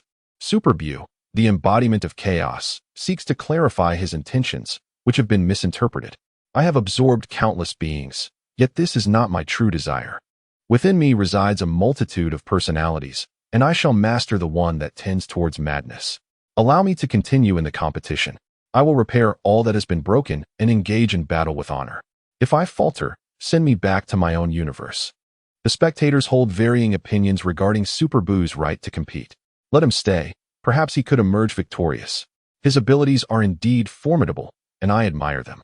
Yet, he is a madman. Should he act recklessly again, we may find ourselves in peril. "What folly! I shall not consent to such a risk," comes the retort. The voices of agreement and dissent are evenly divided. Some wish to witness Super Bu's battles, while others fear the flames of destruction and desire his removal. Vegeta rises to advocate for Super Bu. "Spare him. It is fine. Let bygones be bygones. I will keep an eye on him, and should he misbehave again, I will handle him." As the acting god of destruction of the first universe, the strongest god of the South, displays a cautious demeanor, reluctant to incur unnecessary risks. No, he must not be allowed to emerge. He poses a threat to the other participants of this martial arts tournament, asserts the Grand Supreme Kai. For a long time, we have shunned reckless ventures. Vegeta's disappointment is palpable, yet understandable. The willingness of the gods of the first universe to eliminate beings like Bojack and the dormant Bu speaks to their foresight. While the Grand Supreme Kai's stance is comprehensible, he quickly shifts his tone. However, this tournament is unique. Given Super Bu's multitude of distinct personalities, he is a god within his own universe, unbound by rules. I have decided to grant him another chance, but he shall only be released when his match commences. The Grand Supreme Kai's plea for Super Bu takes everyone by surprise, leaving the other trainee gods of the first universe in astonishment. Out of respect for the Grand Supreme Kai, Gaskak refrains from voicing dissent, calmly explaining, "Esteemed Grand Supreme Kai, I do not intend to control Super Bu for an extended period. It's fine, I can manage it," replies the Grand Supreme Kai with a subtle smile gracing his plump visage. The East Kai of the first universe, Shin, sweats nervously, harboring doubts about this assertion. Are you truly capable? The Grand Supreme Kai extends his right hand towards the Super Bu, currently grasped by Gaskak. Do not worry, I have analyzed Gaskak's abilities, and I can replicate this maneuver. Following the orb of Super Bu, it gradually floated from the grasp of Gaskak to the hands of the Grand Kaishin. Super Bu's resistance proves futile. It appears that the Supreme Kai has indeed mastered that particular technique of Gaskak. Even the Supreme Wukong was taken aback by the formidable prowess of the Great King Kai. I had assumed that Gaskak's abilities were merely magical in nature, but it turns out they are indeed a unique power, capable of being replicated after just a single observation. Super Bu possesses unwavering confidence in the Supreme Kai of the universe. There is no doubt, after all, the Supreme Kai stands as the most magnificent and powerful deity among all the Kais. Super Saiyan Gohan inquired with astonishment. But isn't the South Kaishin the most powerful among the Kaishins? The Grand Kaishin is merely knowledgeable, isn't he? During the Z era, the East Kaishin had mentioned to Gohan that when the malevolent Bu was born, only the South Kaishin was capable of battling him. The other gods were no match. Although Chaobik was not entirely certain about the matter, it was evident that the Grand Kaishin appeared to possess greater prowess than the other apprentice Kaishins. However, Goku and Vegeta had begun to piece together the situation, whispering their insights to one another. In a previous battle against a formidable adversary, the Grand Kaishin had exhausted all his divine energy and was now far from his peak strength, with only a meager amount of divine power remaining. Having scarcely begun to recover, this was the fundamental reason why he fell short against the malevolent Kid Bu. A truth that Goku and his companions would eventually come to understand. Under the assault of Super Bu, the damaged equipment was swiftly restored and the match resumed. GT Goku and King Cold ascended to the arena, the latter exuding an air of absolute confidence in his abilities, even daring to taunt GT Goku. "Little brat, do you still refuse to concede? No one stands a chance against me." However, King Cold's imposing declarations had little effect on GT Goku. As they exchanged blows, King Cold sensed the overwhelming force of the impact. With no time to execute a backflip to dissipate the force, he found himself sliding sideways, retreating over 10 meters before regaining his footing. GT Goku wasted no time, unleashing a relentless barrage of punches that overwhelmed King Cold, leaving him with no room to counterattack. The once arrogant demeanor of King Cold faded, forcing him into a desperate evasive dance, his spirit suffering a million points of humiliation. He had prided himself on being the mightiest of the Ice Demon clan, while he could accept that the Saiyans were superior, believing he could surpass them with diligent training in due course. Yet, this young adversary, merely a child of about 10 years, was dominating him in all aspects: speed, strength, and capability, without even transforming into a Super Saiyan, merely crushing him in his base form.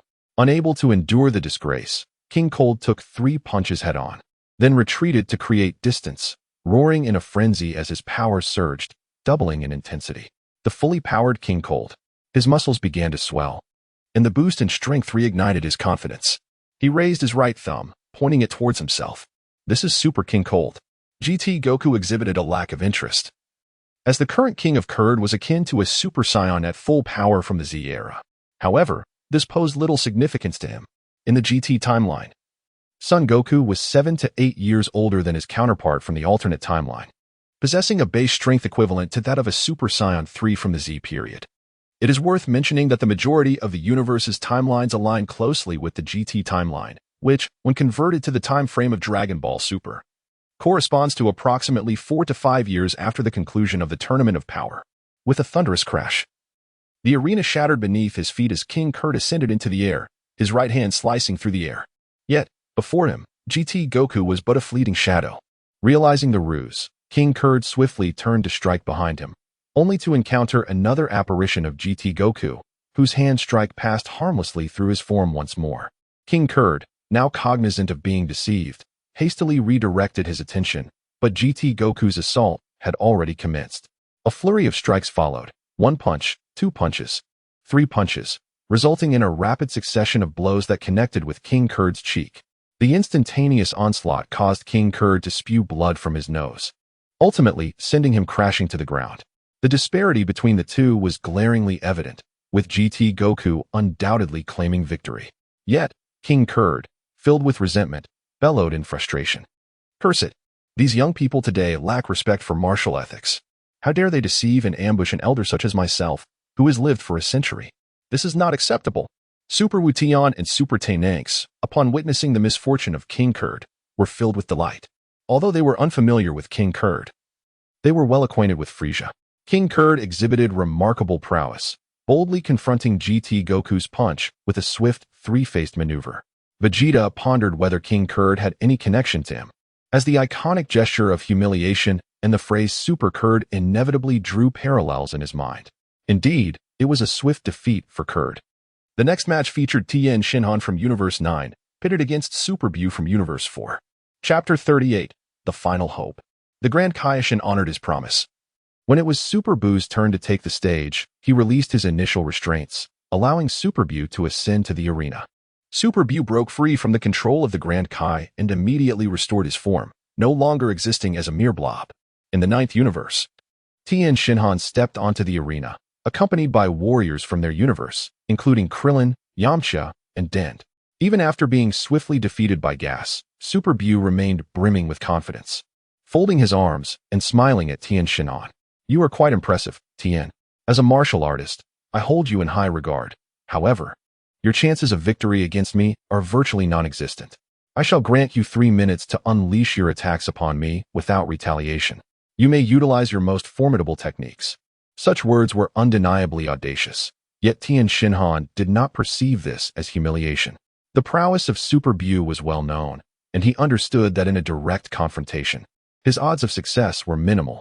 Tien Shinhan retrieved an uninflated balloon from his attire, tossing it between them before extending his arms, releasing an unusual green aura. The demon seal wave coalesced into a swirling vortex, with Super Bu ensnared at its center. Helpless against the rapidly spinning maelstrom, he was drawn into the balloon's narrow opening. The once deflated balloon swelled into a robust, 1-meter square dragon boat balloon after encapsulating Super Bu. It remained a mystery what material the balloon was crafted from, as Super Bu found himself unable to break free from this confinement. The spectacle that unfolded before Goku was utterly astonishing. It marked his inaugural encounter with the sealing technique known as the Demon Seal Wave, which encapsulated his adversary. He reminisced about a time when he and Trunks, despite their combined might, were unable to vanquish Bu, albeit due to their own recklessness. This Super Bu was evidently far superior to the one they had previously confronted, effortlessly evading their efforts. One could only surmise the formidable nature of the Demon Seal Wave, considering its efficacy in subduing Super Bu. Impressed by the demonstration, Vegeta patted Goku's small head, urging him to focus on the match, rather than being so careless. "Take a good look. Did Tien manage to seal Super Bu?" On the arena, Tien let out a sigh of relief, only to feel a hand rest upon his shoulder, accompanied by a teasing voice. "You executed that technique quite well, Tien. It seems you have diligently honed your skills." Instantly, Tien's expression darkened. He had failed to notice how Super Bu had positioned himself behind him. How could this be? Super Bu harbored a certain fondness for Tien, and as previously agreed, refrained from inflicting harm upon him, merely elucidating his reasons. "Indeed, I have been sealed, though not completely. I have left numerous clones in the arena. Unless you manage to seal all of them, you cannot succeed." He added, "Of course, I am also capable of using your sealing technique, the magic sealing wave, and can even employ a reverse version. However, I have no intention of disrupting this glorious and splendid moment of yours." Upon hearing Super Bu's words, Tien found himself at a loss. The arena was teeming with at least dozens of writhing Super Bu clones, making it impossible for him to execute the sealing technique multiple times, even with his current strength. Attempting to use it consecutively would likely lead to his own exhaustion and demise. Moreover, it would be futile, as Super Bu could effortlessly generate more clones at any moment. A different approach was necessary. With determination, Tien leaped from the ground into the air, sprouting 2 additional arms behind him, aligned parallel to his original arms, forming a triangular gesture. Double Spirit Bomb. This was Tien's newly developed ultimate technique, first employing the 4 Witches' Fist, then manifesting 2 additional arms, and finally combining the 2 Spirit Bombs in a manner where 1 + 1 exceeds 2. Super Bu bathed in radiance, while the arena below lay in ruins, along with the ground beneath it, which had been transformed into unfathomable pits. Super Bu, despite being struck by the shockwave, was shattered into countless fragments. Yet he swiftly regained his former state, unharmed in the slightest. It is commendable that you can render me to such a state. But do you possess any more formidable techniques? This single move is insufficient to vanquish me. Tianjin's attack, under the circumstances of Bu's lack of defense, indeed exhibited considerable destructive power.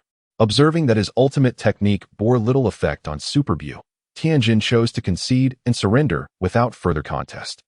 Super Bu initially wished to engage and play for a while longer, but was taken aback by the swift concession, leaving him somewhat disinterested. Not even 3 minutes had elapsed. He could have launched a few more attacks. With Tien Shinhan conceding, Super Bu emerged victorious.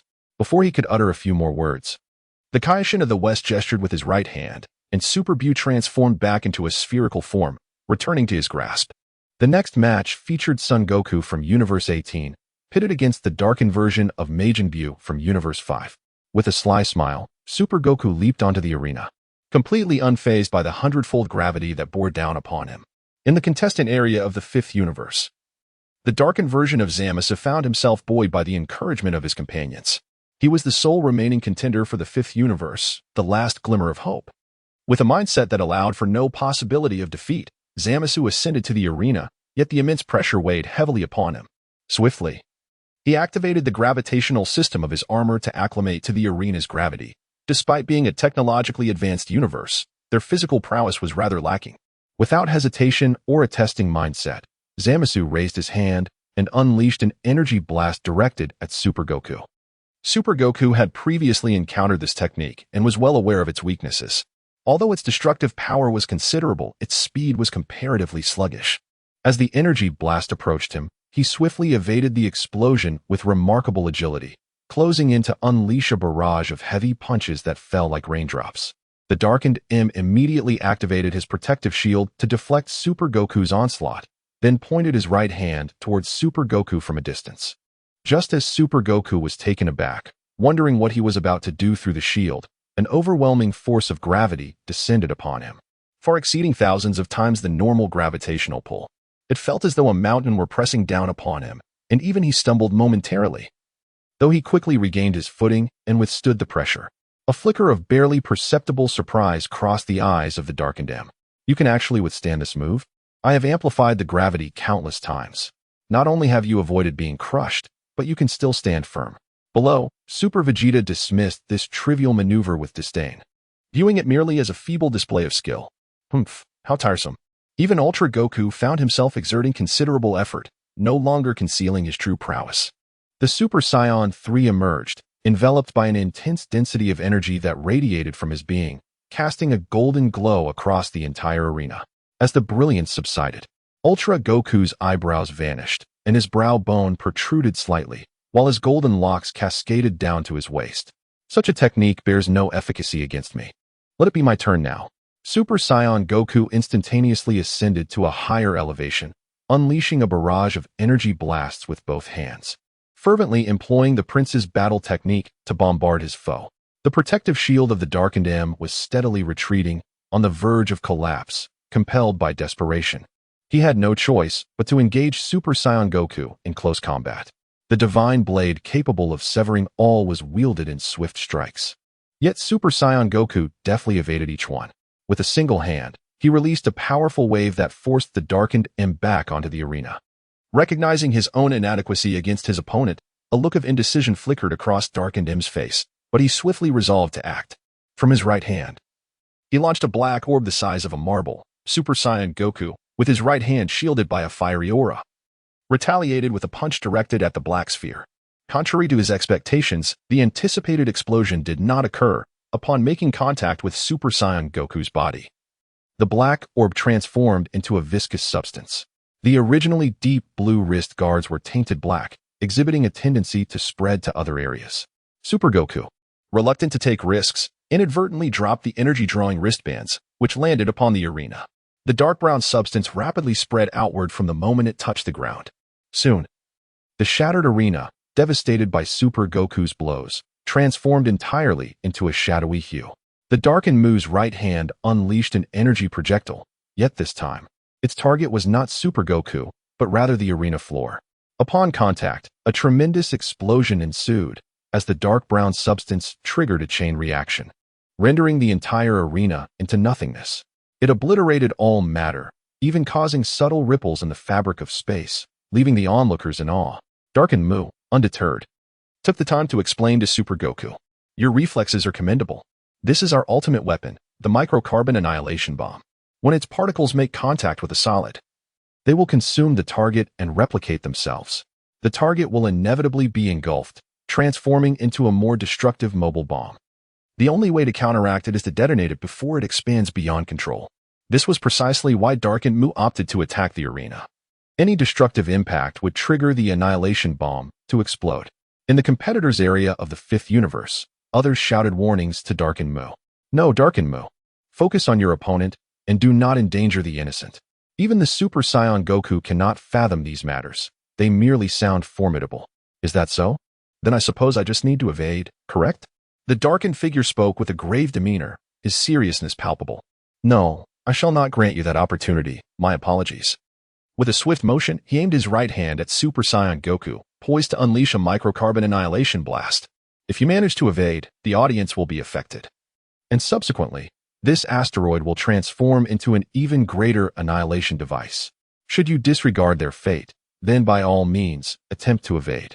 The expression on the face of the transformed Goku darkened with displeasure, while Kakarot's Saiyan blood yearned for battle. The heart of Sun Wukong from Blue Star longed to protect humanity. "Are you treating the audience as hostages?" The competitors from the fifth universe also disapproved of his actions, voicing their objections. "You have no authority to do this, Darkened Mu. You cannot indulge in indiscriminate slaughter." In Darkened Mu's eyes, a tempest of struggle, regret, and unwillingness flashed momentarily, but ultimately, only resolute defiance remained, as he retorted with a fiery tone, "Do we have any other choices? Regardless, the outcome will be the same. If we cannot win, we shall all perish." As Darkened Mu explicated his thoughts, the others began to grasp their plight. In a tragic accident, they had inadvertently unleashed a microcarbon annihilation bomb upon their own planet. By the time they realized the calamity, their homeworld, a colossal celestial body, was already on the brink of being consumed, half of the planet reduced to the microcarbon annihilation bomb. They had no choice but to organize their kin to flee aboard spacecraft, hastily abandoning their homeland, only to witness the entire planet undergoing assimilation, transforming into a mobile, unstable bomb. They endeavored to halt the disaster, yet found themselves utterly powerless. The planet continued its trajectory. Should it collide with another celestial body, an explosion would ensue, contaminating nearby planets and asteroids with the microcarbon annihilation bomb's essence. The catastrophe would only amplify. As for the destruction of their own homeland, a microcarbon annihilation bomb the size of a planet, if subjected to a colossal energy shock, would likely devastate multiple galaxies. To save their universe, Darkened Mu, as the last warrior, must secure victory, for only the wish of the Dragon Balls can avert this impending doom. After listening to his words, Super Wukong spread his hands and revealed a harsh truth to him. "You cannot win. Even if I were to intentionally lose to you, you would still be unable to defeat others. Furthermore, your wish is not difficult. Upon my victory, I can grant it to you." However, the Darkened M did not believe his words. "I cannot trust you. Such a precious opportunity to make a wish would not be given away without reason." Chapter 39. The Annihilated Saiyans. Ultra Gohan informed the competitors from Universe 5 that upon their victory, they would be granted a wish. His inherently kind nature compelled him to prevent the suffering of any beings, even if they hailed from another universe. He wished to avert such calamities. With great power comes great responsibility. However, the individuals from Universe 5 remained skeptical. It was during this martial arts tournament that they first learned of the enigmatic existence of the Dragon Balls. Could they truly believe that their opponents would bestow such a precious opportunity upon them? The notion of making a wish with the Dragon Balls, such a rare chance, seemed almost unfathomable to them. Yet, Goku uttered a thunderous revelation. You find it precious because you have never encountered it before in our realm. Dragon Balls are used rather casually. We participate in the tournament not for the sake of making wishes, but to engage in friendly sparring. Whether we have the opportunity to wish or not is of little consequence. A friend of mine even makes wishes every few years to restore his youthful appearance.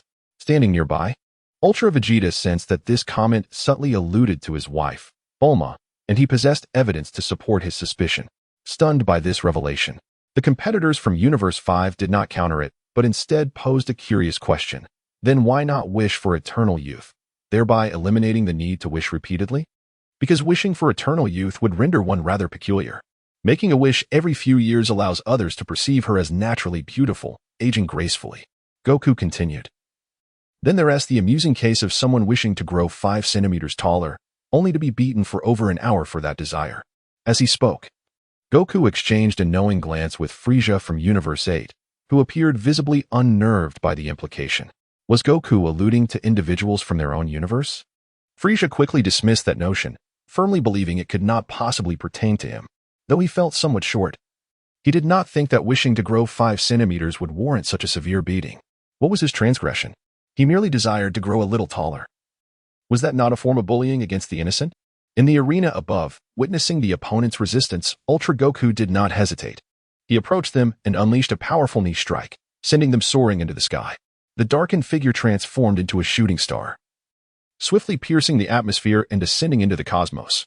Following closely behind was Super Goku. Since neither of the two was within the confines of the arena, the 30-second time limit was rendered moot. A minute later, Super Goku returned to the stage, carrying the unconscious and darkened version of Mu. The referee initiated a countdown of 30 seconds. As Mu remained unresponsive, the referee declared Super Goku the victor. Ultra Vegeta does not miss the opportunity to taunt Ultra Goku, questioning why he is still withholding his Ultra Blue form. Why not unleash it and swiftly defeat him instead of wasting so much time? Super Wukong chuckled softly. Aren't you also concealing your true strength, reluctant to reveal too many of your cards? As the ultimate form kept in reserve. Neither party wished to unveil their full potential too soon, although Vegeta had unexpectedly been eliminated. Both harbored a mutual intention to engage in a contest against him outside the tournament, in the months following the extraordinary transformation into Ultra Instinct. Apart from the Tournament of Power, Goku has yet to fully master this remarkable form. The ultimate ascension of Ultra Vegeta in its resplendent blue form is something I prefer not to utilize prematurely. After all, most adversaries are incapable of even harnessing the Super Saiyan God. Awakening from his darkness, Black Goku, upon realizing his defeat, descends into profound despair, having squandered the sole chance to save his homeland.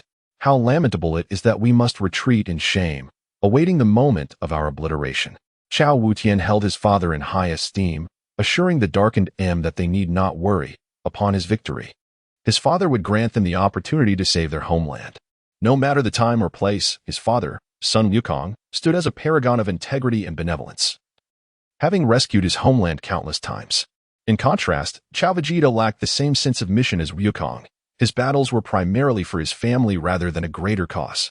Vegeta, on the other hand, occupied a morally ambiguous space, neither hero nor villain, merely disdainful of those he found irritating. Undoubtedly, all three were indifferent to the prospect of a mere wish, likely preferring to forego such an opportunity for others.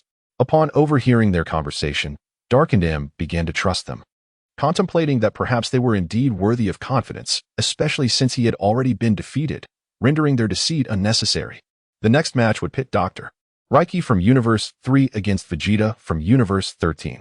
As Reiki emerged from Universe 3, he gazed upon the proud and formidable 13 Vegeta, a rare smile gracing his lips. It was indeed a joyful occasion to encounter him again. The royal delicacy was something he yearned to sample. 13 Vegeta felt no particular fondness for Dr. Reiki, his lips curling into a cruel smile. The two ascended the arena, with Dr. Reiki perched upon a technologically enchanted sphere. Among the participants from Universe 3, only Bardock was a Saiyan, leading 13 Vegeta to deduce certain truths. Have you exterminated all the Saiyans from that universe? Reiki's beard quivered slightly. brimming with pride over his past deeds. Indeed, aside from Bardock, I have slain all the others. What do you think of that? In response to Raiki's proclamation, 13 Vegeta displayed no trace of anger. Instead, he became cold and indifferent, casting a look of pity upon Raiki. No, you have done remarkably well. I commend you. His nonchalance towards the massacre of his entire race left Raiki momentarily speechless. What did you say? I have eradicated your entire lineage. Yet 13 Vegeta's tone dripped with mockery. Utterly unconcerned with the loss of his kin, those fur people were too weak. You were unworthy of existence in this world, thus overthrown by the Saiyans.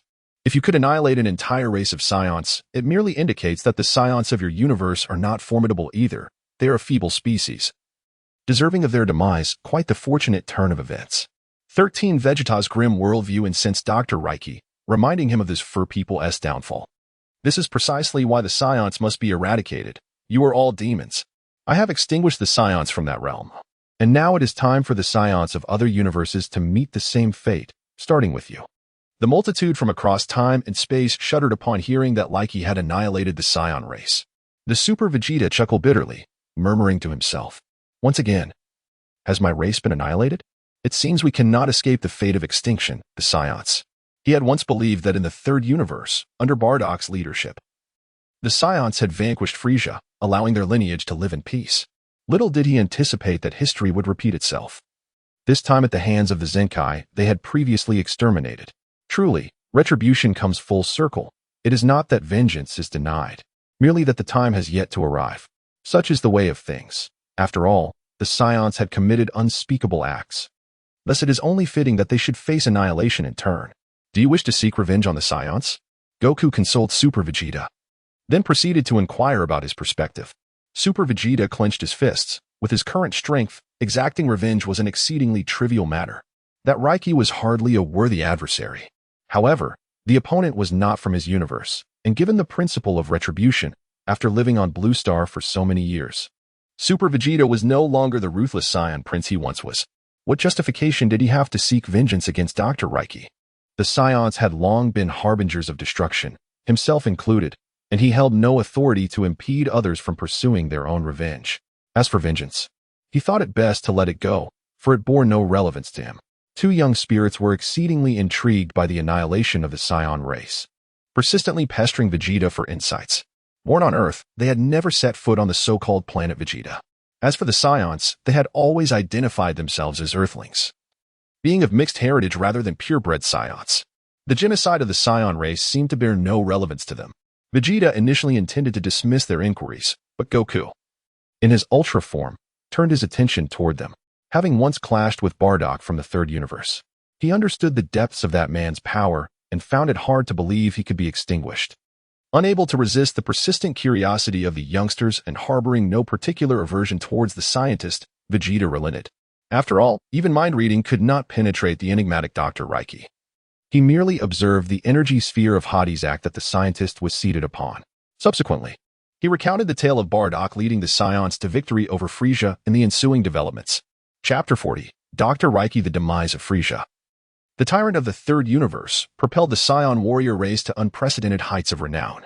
The defeat of Frieza instilled a psychological shadow over other races regarding the Saiyans. Raditz, basking in the glory of his father's newfound kingship, considered himself a prince of the Saiyans. Following Frieza's death, numerous planets declared their independence, refusing to bow to the tyrant or the Saiyan race. Yet, under the weight of military might, they ultimately submitted, for the plight of the lower classes remained unchanged, regardless of who held dominion. A few days later, upon receiving news from planet Vegeta, Vegeta found no anger at no longer being a prince. Rather, he felt a surge of joy. He perceived that if he were no longer a prince, perhaps it was time to assume the role of king. Hannah reminded Bardock that his king experience card was nearing expiration, leaving Bardock perplexed. Hannah asserted that once the time was ripe for a new challenge, she would defeat Bardock and become the new king, claiming to be the strongest Saiyan, even surpassing Bardock himself. Bardock proposed a duel tournament, open to all Saiyans, where the last one standing would be crowned the new king. The final showdown saw young Vegeta face Hannah. Bardock earnestly cautioned Hannah against harming young Vegeta. However, Hannah retorted that in a duel, she could choose to slay whomever she wished. Bardock insisted that once Vegeta matured, he would easily overpower Hannah. The fate of the Saiyan race rested heavily upon the future of Vegeta. Ultimately, Hannah heeded Bardock's counsel. Recognizing Vegeta's youth, she bested him in combat but spared his life, offering him a chance to endure. Paragus held the young Broly, who, in this universe, was slightly older than both Kakarot and Vegeta. With deep sincerity, Paragus imparted to his son that no one could harm him anymore. He was immensely powerful. He assured Broly that with time, he would ascend to become the next Saiyan king. Before his abdication, Bardock issued his final decree. Whoever ascended to the throne thereafter must heed the counsel of his predecessors. The elevation of a female Saiyan to kingship was a rare occurrence in history, thus it faced considerable opposition. However, under the violent suppression led by Hannah, her formidable combat prowess gradually subdued the dissenting Saiyans. Despite her gender, Hannah's fighting capabilities rivaled those of Bardock, bolstered by the support of the previous two kings. The Saiyans have ushered in a profound transformation. Time has swiftly passed, and before long, several years have elapsed since King Cold received the tragic news of his son's demise. The vastness of the universe played a role in this delay, as the information regarding Frieza's death was meticulously concealed by the Saiyan clan, with his subordinates swiftly eradicated by the Saiyans. Initially, King Cold remained uninformed, only learning of this event 3 years later. However, due to the turmoil arising within his dominion, coupled with his disdain for the Saiyans, the matter lingered for several years. Eventually, Gula, through cunning negotiation, extracted an acknowledgement from King Cold. After annihilating the Saiyans, he would be granted control over Frieza's former territories. Neither party anticipated that this would mark the final exchange between them, sealing the fate of the Saiyan saga. Endowed with an unstable precognitive ability, Bardock foresaw their impending arrival. Paragus' son, Broly, had long since matured into a young man. The legendary Super Saiyan, with his unparalleled prowess, effortlessly ascended to the Super Saiyan realm. Faced with the invading Gula and King Cold, he immediately transformed and unleashed his fury. The two adversaries, who had never even encountered a Super Saiyan before, were utterly terrified and fled in disarray. Ultimately, however, they met their demise at Broly's hands. Under Paragus' guidance, Broly restrained himself and refrained from succumbing to madness, sparing all but the aggressors. The Saiyans subsequently took full control of the universe, seldom deploying Broly as a weapon of destruction, as they were perfectly capable of handling ordinary foes themselves. As time progressed, a new adversary emerged on planet Vegeta, the remnants of the obliterated Zuffle race led by the technologically adept Dr. Lecky. Originally, what is now known as planet Vegeta was once called Zuffle, ruled by the Zuffle people, whose temperament differed significantly from the Saiyans. They were not as malevolent or warlike, nor as merciful as the Namekians, but rather a composed race that would assist others as long as their own interests were not jeopardized. Many years prior, the Saiyan race had endured a catastrophic calamity and subsequently arrived on Zuffle via their spacecraft. However, due to Zuffle's advanced technology and the Saiyans' lack of scientific aptitude, they were deemed of little value. The Zuffle people, instead of ruthlessly expelling them during their time of crisis, chose to shelter the Saiyans, relegating them to manual labor as they lacked the means to assist in technological development. As time flowed, the Saiyan population surged dramatically, multiplying several-fold. At that time, before becoming King Vegeta, Vegeta's father incited resentment among the Saiyans, who felt unjustly relegated to menial tasks while the Zuffle people lived in comfort. On a fateful full moon night, the entire Saiyan clan launched a surprise attack. The Zuffle people, caught off guard by this betrayal, were unable to retaliate against the technologically superior nation, resulting in their complete annihilation, including Dr. Lecky, who was heralded as the foremost scientist of Zuffle. In his final moments, Dr. Lecky activated the defensive systems of his laboratory, holding off for several hours before succumbing. Decades later, he was resurrected, driven by the collective wrath of the Zuffle race, seeking vengeance against the Saiyans. Understanding that the current Saiyans had grown exponentially stronger, he devised a plan involving toxic mists to weaken their strength, rendering them incapable of fully utilizing their powers. The Saiyans, unaware of the impending threat, fell one by one, including the 18-year-old Broly, who was treated differently due to his formidable potential.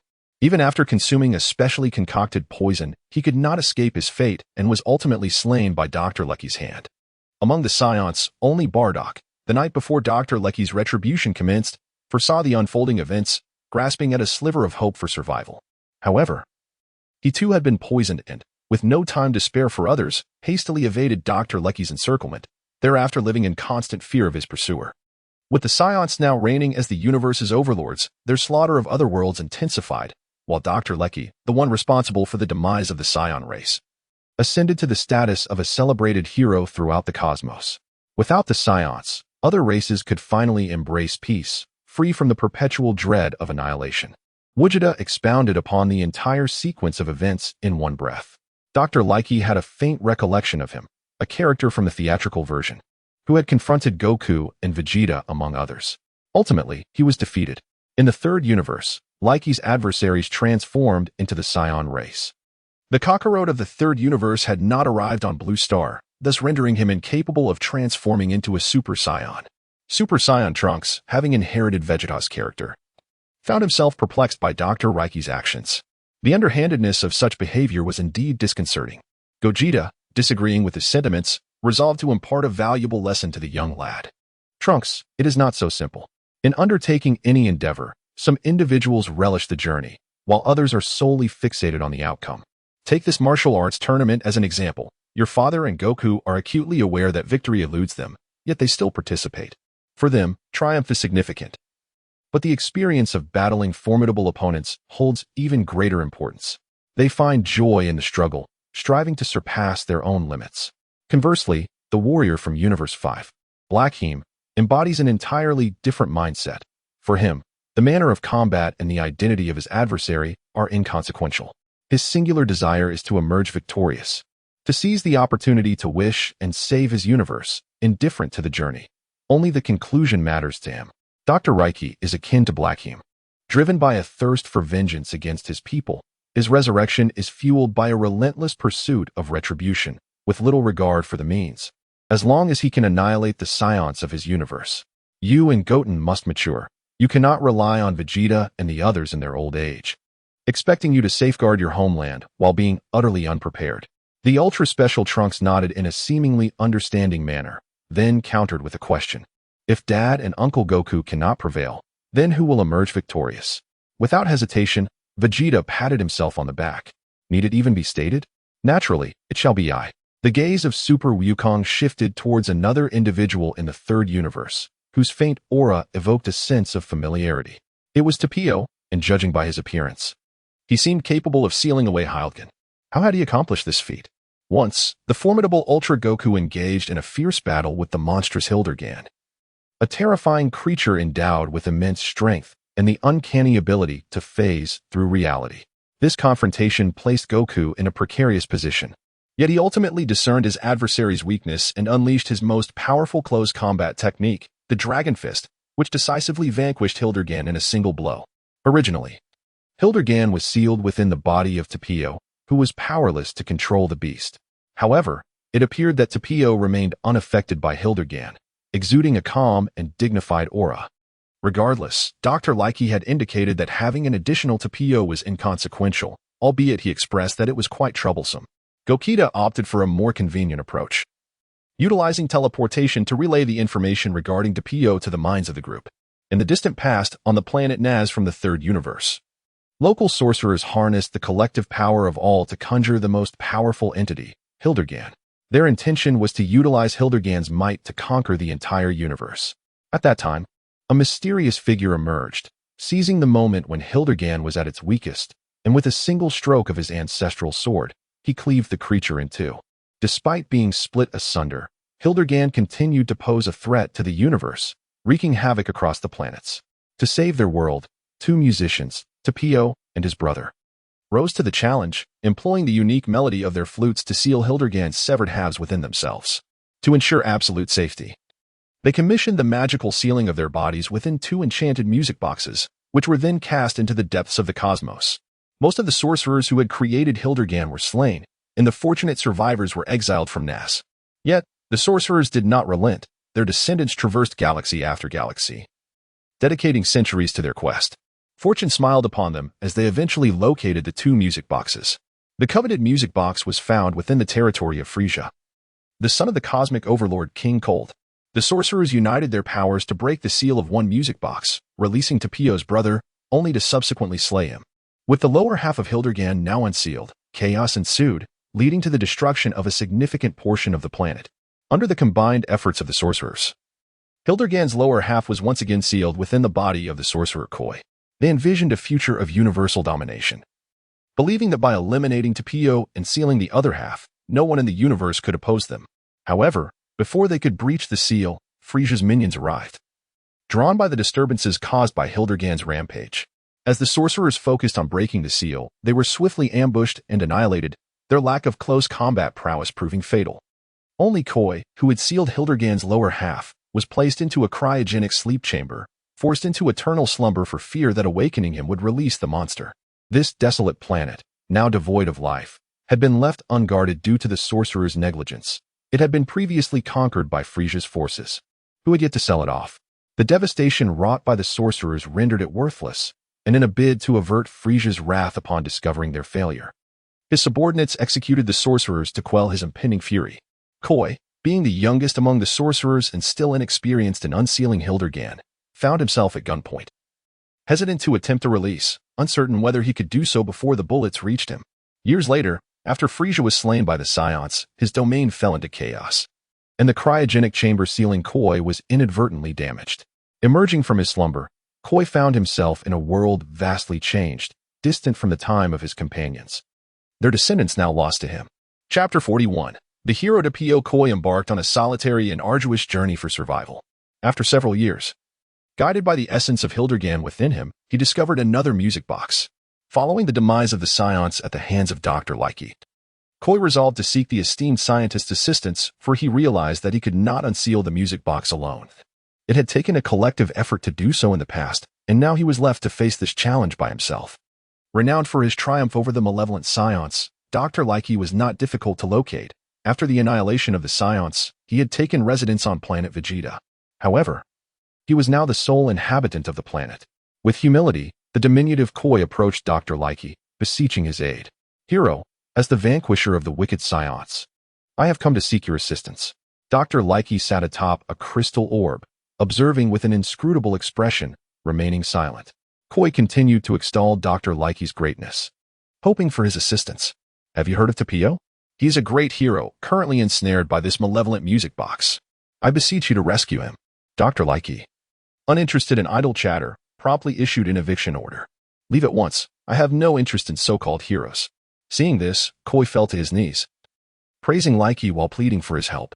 Dr. Likey, you vanquished the Saiyans and saved the entire universe. You are a true hero, and so is Tapio. He deserves redemption.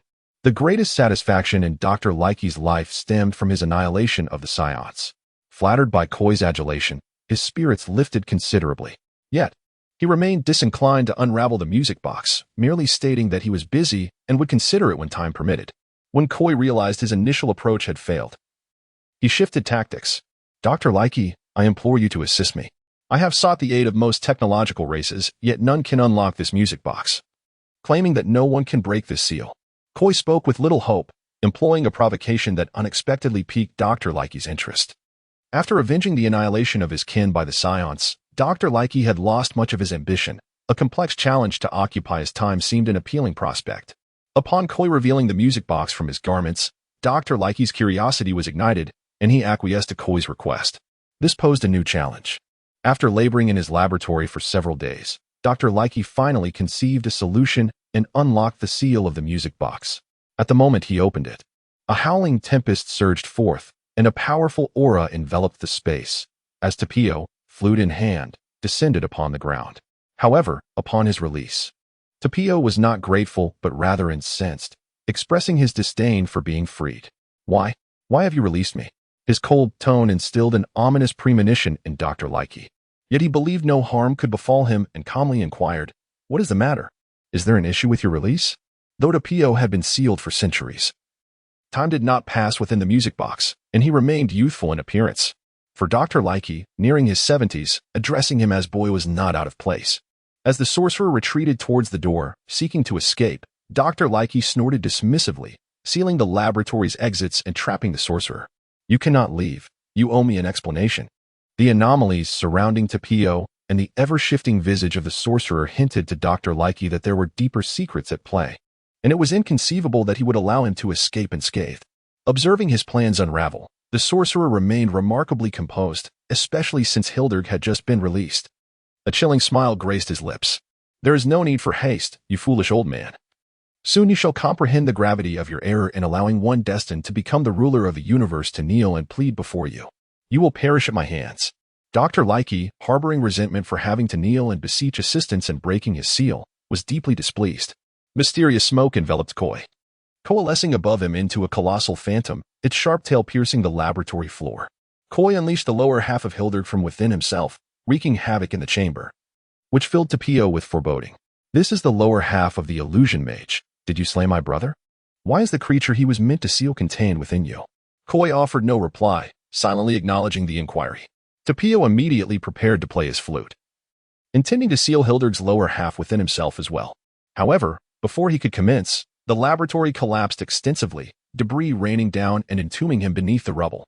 The crystal orb beneath Dr. Likey emitted a protective shield, countering the onslaught of falling stones. Witnessing the frenzied Hildegard, Dr. Likey's expression darkened. You are on the brink of destroying my laboratory. I cannot allow you to act with impunity. Arise, my spectral warriors. At that very moment, 8 figures clad in battle attire materialized within the room, their tails swaying to shield Dr. Likey. Koi stood agape, recognizing the familiar attire and features. These were the infamous Saiyans. What was happening? Did you not eradicate all the Saiyans? Why are there so many remaining? The tale of Dr. Likey's extermination of the Saiyans had spread far and wide, leaving many bewildered by the current circumstances. Could it be that Dr. Likey had concealed the truth, retaining a portion of the Saiyans as his subordinates? Likey discerned Koi's malevolent intent and had no intention of holding back. They are merely spirits of the deceased. Now, my slaves, soon you shall join their ranks. Among the 8 Saiyan warriors, the spiky-haired Kakarot approached the sorcerer Koi, pointing his right hand at him. You shall die? You speak of yourself, I presume? The sorcerer Koi remained unperturbed, instead delivering a scathing retort. Kakarot, momentarily stunned, gazed down to find a robust tail piercing through his torso, creating a gaping wound. Before he could react, Kakarot's form dissipated into nothingness. Even the undead could suffer injuries and meet their demise. Although resurrection was possible, certain limitations existed. And he was not invincible, capable of revival at any moment. Bardock's wife, Hannah, the mother of the Kakarot from the 3rd universe, looked at her reckless son with a mixture of disappointment and frustration. You foolish imbecile, do you not comprehend that you must first eliminate this monster? The remaining 7 ascended into the sky, unleashing a barrage of energy waves upon the phantasmic fiend, all strikes finding their mark. However, before the Saiyans could revel in their momentary triumph, the beast withstood the onslaught unscathed, standing defiantly below, emitting a feral roar that reverberated through the heavens. A searing shockwave of flame erupted, incinerating one of the Saiyan specters into ashes. Despite being only half-formed, the phantasmic entity was far beyond the capabilities of these ordinary Saiyans. Their attacks bore no fruit. The sorcerer, observing the rampaging phantasm, had no desire to remain in such peril and resolved to depart swiftly. You may entertain my phantasm. I shall not accompany you further. Where do you intend to go? The sorcerer gasped in shock, turning to speak, but was swiftly engulfed by a shockwave that obliterated him entirely. The assailant was none other than Raditz, who bore a slight smile, contentedly muttering to himself. This is the master's command. You must perish. Having disposed of the sorcerer, Raditz narrowly dodged a fiery tempest that erupted below, the flames grazing his body as they surged past. Hannah's lips curled into a captivating smile. Raditz, do not underestimate this creature. It is exceedingly powerful, and we have already lost 3 comrades. Raditz was taken aback. How could a creature that appeared devoid of intellect, attacking recklessly, have dispatched 3 of his teammates in such a brief span? Beneath the rubble, Tapio struggled to move, desperately extending his right hand towards the flute. Yet the massive stone upon his back rendered him immobile. Just as Tapio was mere centimeters away from the flute, a hand snatched it away. Dr. Likey stood before him. You seem to have a special connection with this beast. Tapio could hardly concern himself with such matters. His sole desire was to seal the remaining half of the phantasm within himself, thus safeguarding this place and the entire galaxy. Quickly, return the flute to me. Dr. Likey paid no heed, insisting that Tapio respond to his inquiries. It was perplexing that someone had sought him out, requesting the release of a hero, only to inadvertently summon a monster that threatened his very existence, prompting an instinctive wariness. Bound by circumstances, Tapio divulged his predicament, revealing that within him resided the upper half of a phantom. Dr. Likey harbored no doubts. Indeed, this rampaging phantom possessed only a partial form. And Tapia's explanation was utterly coherent. How intriguing. Now I truly comprehend the situation. Meanwhile, a warrior of the Saiyan spirits had just been slain by Hildergan, prompting Dr. Likey to gesture, lifting the debris that had restrained Tapia and liberating him. He harbored no intent to eliminate him. After all, Tapia had no ties to the Saiyans and had willingly chosen eternal confinement for the sake of others, eliciting no animosity from Dr. Likey. Tapia extended his right hand, signaling for the return of his flute. Return the flute to me. I wish to seal this half of my body within myself. Before he could finish his statement, Tapia's body involuntarily trembled, an eerie tempest swirling around him without a breeze. Dr. Likey resolutely dismissed his proposal. Do not jest. You struggle to contain even half of your form. Attempting to seal the other half will only result in their unification, rendering it utterly uncontrollable. At this juncture, no alternative remained. Tapia understood this truth, yet he found himself devoid of other means to restrain the phantom. Dr. Likey tossed the flute into the air, directing it towards Hannah, who was evading attacks, and quietly issued a command. I have heard you play that sealing melody. Once was sufficient. I have already imprinted the composition into the warrior's essence. When Tapia was released from his confinement, the upper half within him erupted in chaos. But he swiftly played the flute to subdue it once more. This did not escape Dr. Likey's notice. With his capabilities, replicating a melody was a trivial task. Hannah accepted the flute, nodding obediently. The melody data has been received, Master. I shall seal it now. She then addressed the remaining individuals, issuing a command. There are only 4 of us left. While I play the flute, do your utmost to buy me time and divert its attention. Raditz responded first, channeling his energy to unleash a shockwave. Understood, Mother. I will take action at once. With such a scant number of opponents, how could they possibly contend with the Phantom Demon? Even in its incomplete form, with merely half a body, the disparity in strength was starkly evident. The attacks from the Saiyans amounted to little more than a mere tickle, barely scratching the surface of the threat they faced. Raditz was swiftly sent flying by a flick of the demon's tail, crashing brutally to the ground.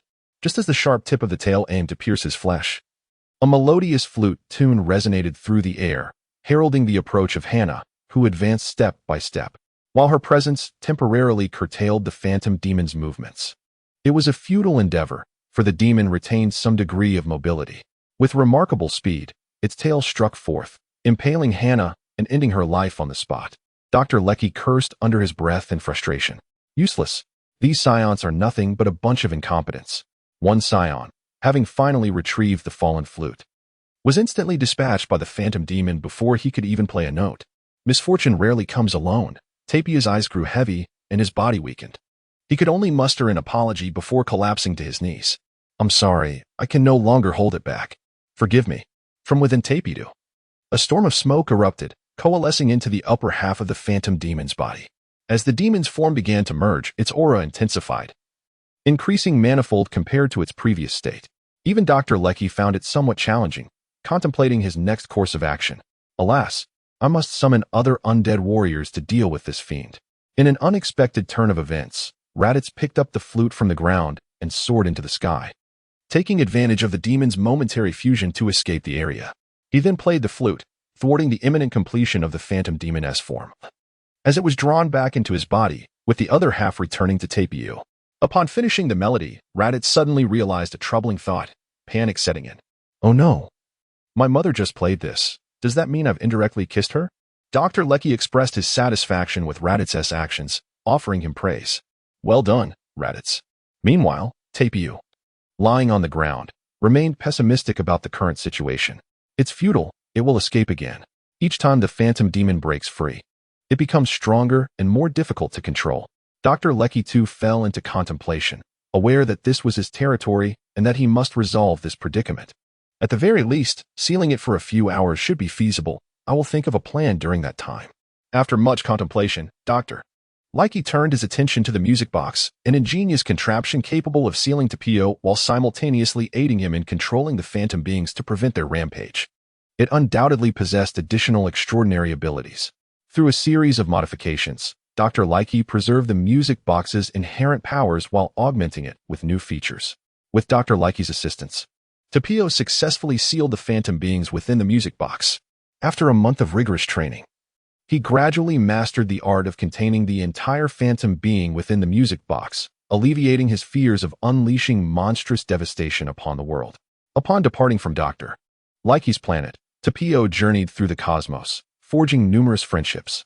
The sorrow of his brother's death, which had once engulfed him, began to dissipate with the passage of time. Tapio's demeanor transformed, becoming much more cheerful. He would occasionally return to visit Dr. Likey, and as centuries flowed by, Tapio's relatives had long since passed away. The Zypher race had been exterminated, leaving only Dr. Likey, a half-human, half-ghost entity, as a remnant of his people. In their interactions, a strong bond of friendship blossomed between the two. Later, under the tutelage of a race endowed with unique abilities, Tapio acquired some techniques for controlling the phantom beings. Subsequently, the Veruga people approached him with news of the Dragon Balls, which could resurrect his deceased brother. Elated, Tapio eagerly agreed to participate in the tournament. In stark contrast, Dr. Likey, having annihilated the Saiyan race, had relinquished all desires and aspirations, showing no interest in entering the martial arts competition.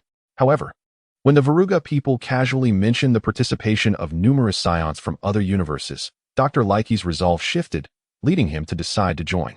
Bardock, who had been evading Dr. Likey's pursuit, also received an invitation. He had long foreseen Dr. Likey's involvement and was entirely unfazed by it. Just as the group prepared to depart, the Veruga people detected a formidable energy presence, prompting them to head towards the blue planet, accompanied by an additional individual. The transcendent multitude has come to comprehend why Tapio is acquainted with Dr. Likey and how he wields control over the Phantasm Warriors. The only enigma that remains pertains to the colossal energy entity that the Veruga people have transported from the Blue Star. Who could that possibly be? In the third universe, Kakarot was not dispatched to the Blue Star. Logically, without him as a target to pursue, many should not possess exceptional strength. While a few engaged in conversation, Dr. Likey was locked in a fierce battle with Vegeta on the arena. Both regarded each other with disdain, harboring a desire to dismantle one another piece by piece to alleviate their pent-up animosity. With a flourish of his right hand, Dr. Likey summoned 3 figures to stand before the 13th Vegeta. In my universe, I have slain you. Now go forth and seek vengeance. The summoned specters were none other than Frieza, Gula, and King Cold, who had perished in their own universe.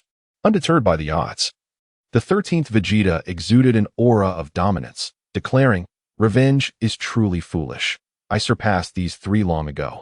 He deftly evaded Frieza's assault, transforming into Super Saiyan 2, and delivered a devastating punch that obliterated King Cold's chest. Gula and Frieza unleashed their full power, their muscles swelling as they multiplied their strength severfold. Their bodies pressed together as they executed their ultimate techniques, their energies intertwining to create a destructive force greater than the sum of its parts. Chapter 42. A rampage of destruction. The 13th Vegeta chuckled derisively, merely extending his right hand to intercept their combined attack, remaining steadfast without yielding an inch, coldly remarking, "Humph. Is this truly the extent of Frieza from your universe?" As he blocked the energy onslaught, he simultaneously accelerated the gathering of his own energy, manifesting a destructive sphere. The ultimate Gallic cannon swiftly subdued Frieza and Gula's assault, rebounding it with such force that the two were instantaneously annihilated. Pleased with his performance, the 13th Vegeta, brimming with pride, inquired, "Not bad. It is rather satisfying to have slain that worthless Frieza once more. Can you conjure up others, or perhaps present me with a menu?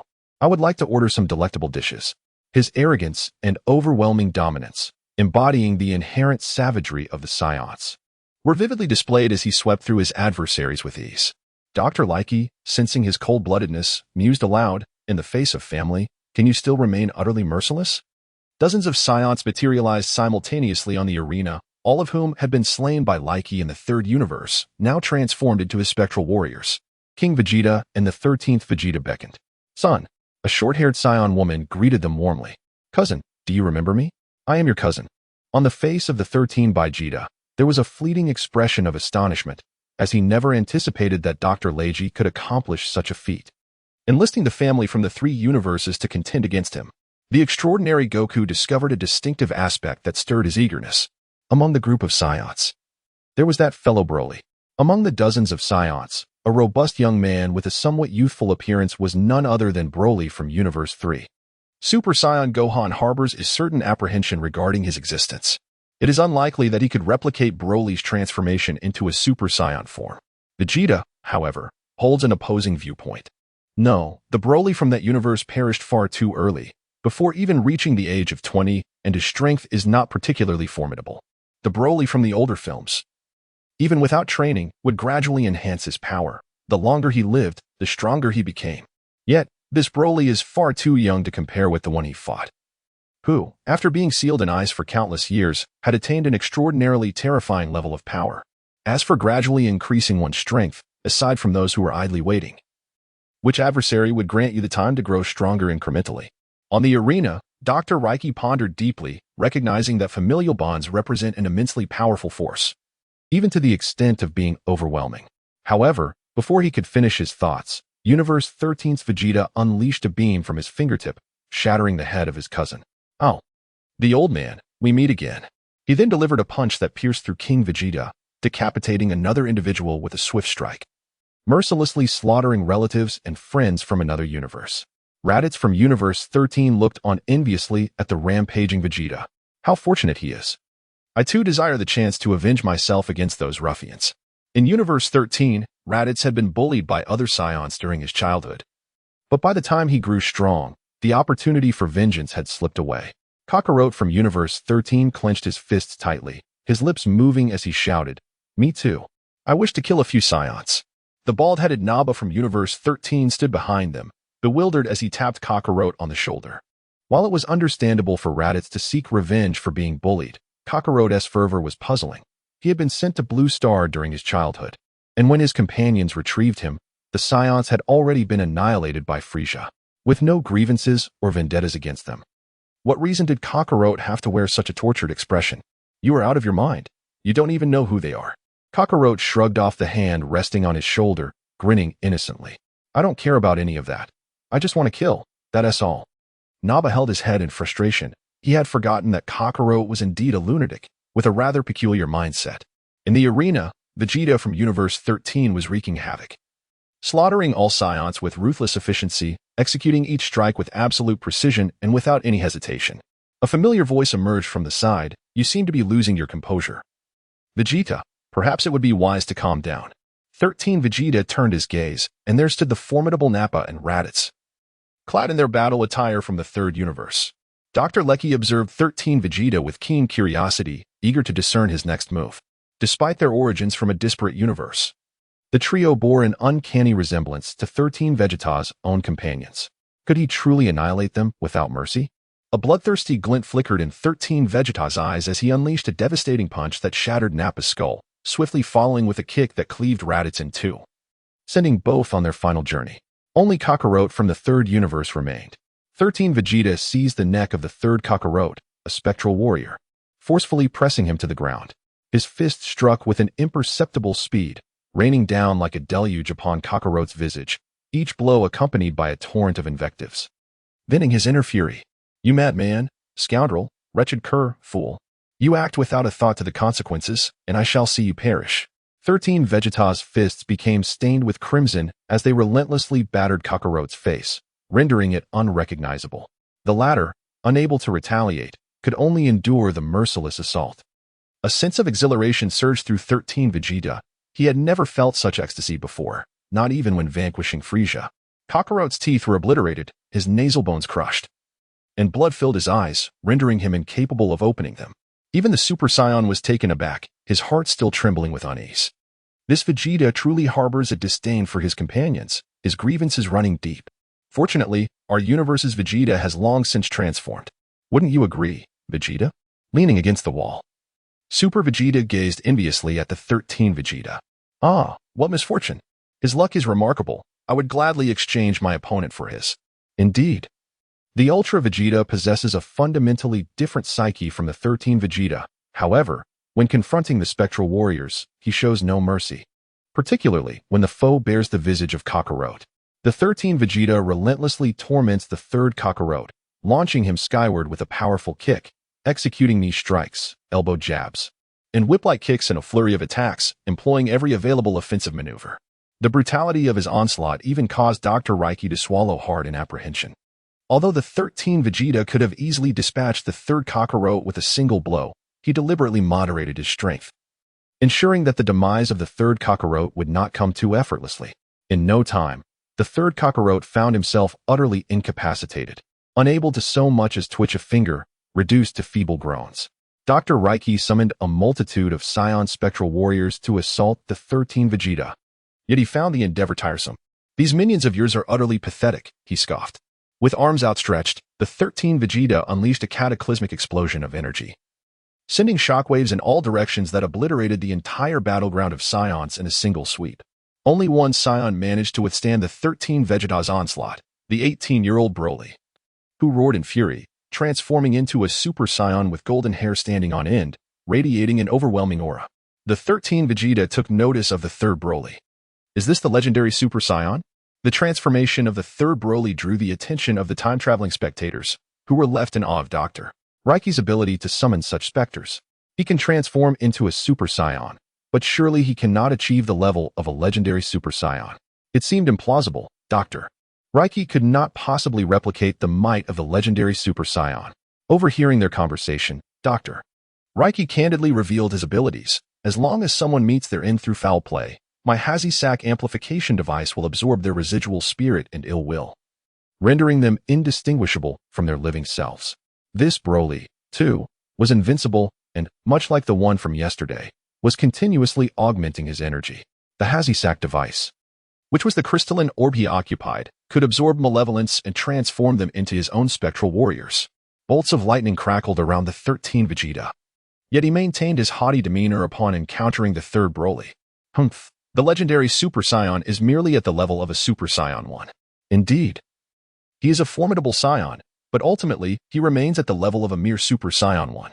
With a sudden surge, the arena beneath the 13 Vegeta shattered, and he instantly materialized before the third Broly, delivering a devastating punch that pierced through Broly's chest, followed by an energy blast to send him to his final rest. It was simply a Super Saiyan 1, after all. In a decisive display of ruthlessness, the 13th Vegeta surveyed the arena with disdain, having even vanquished Broly. Only Gogeta had anticipated this outcome. Broly's inexperience rendered his fighting prowess somewhat lacking. Furthermore, the 13th Vegeta was not himself. He had deliberately coaxed out the full power of Broly, seeking a thrilling battle. Aware of his adversary's danger, he denied Broly the opportunity to transform in anger. Dr. Reiki, unperturbed, spoke calmly.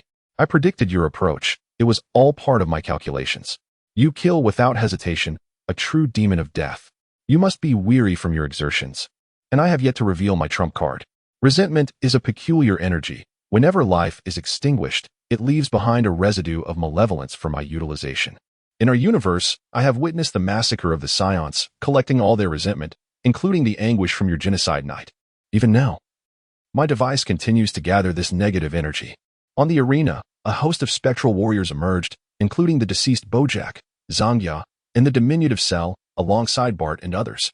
The 13th Vegeta, unwilling to squander time, slashed his right hand forward, unleashing a razor-sharp energy blade that swiftly dispatched the weakest among them.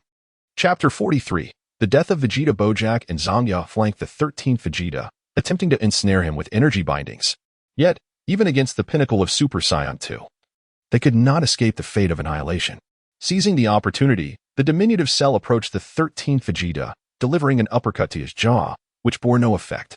Immediately afterward, she placed her hands upon her forehead. Solar flare, the technique of the blue star god, a blinding burst of sunlight. As Cell prepared to distance herself, she was seized by the throat. The 13th Vegeta had anticipated this move, having encountered it before. He was prepared to crush her life out when a piercing attack struck through Cell's body, impacting Vegeta's left side, entwining their fates in a twisted embrace. The specter of the diminutive Cell from Universe 17 stood guard before Dr. Reiki, emitting an aura of crackling electricity. Super Vegeta observed the two individuals and rendered his judgment. 13 Vegeta had succumbed to defeat. He had expended a considerable amount of stamina and sustained severe injuries. Among the resurrected, it was Little Cell who stood as the strongest. And even in an uninjured state, he might not have triumphed. Goku also shared a similar sentiment. Within Universe 17, Cell had devoted many years to training, far surpassing his former self. The Little Cell he had painstakingly birthed possessed the prowess of Lightning Cell, embodying the strength of a Super Saiyan 2. Logically, given 13 Vegeta's current condition, he was indeed no match for Little Cell. However, Vegeta was not one to accept defeat so readily. 13 Vegeta launched a surprise attack, leaping into the air to deliver a kick.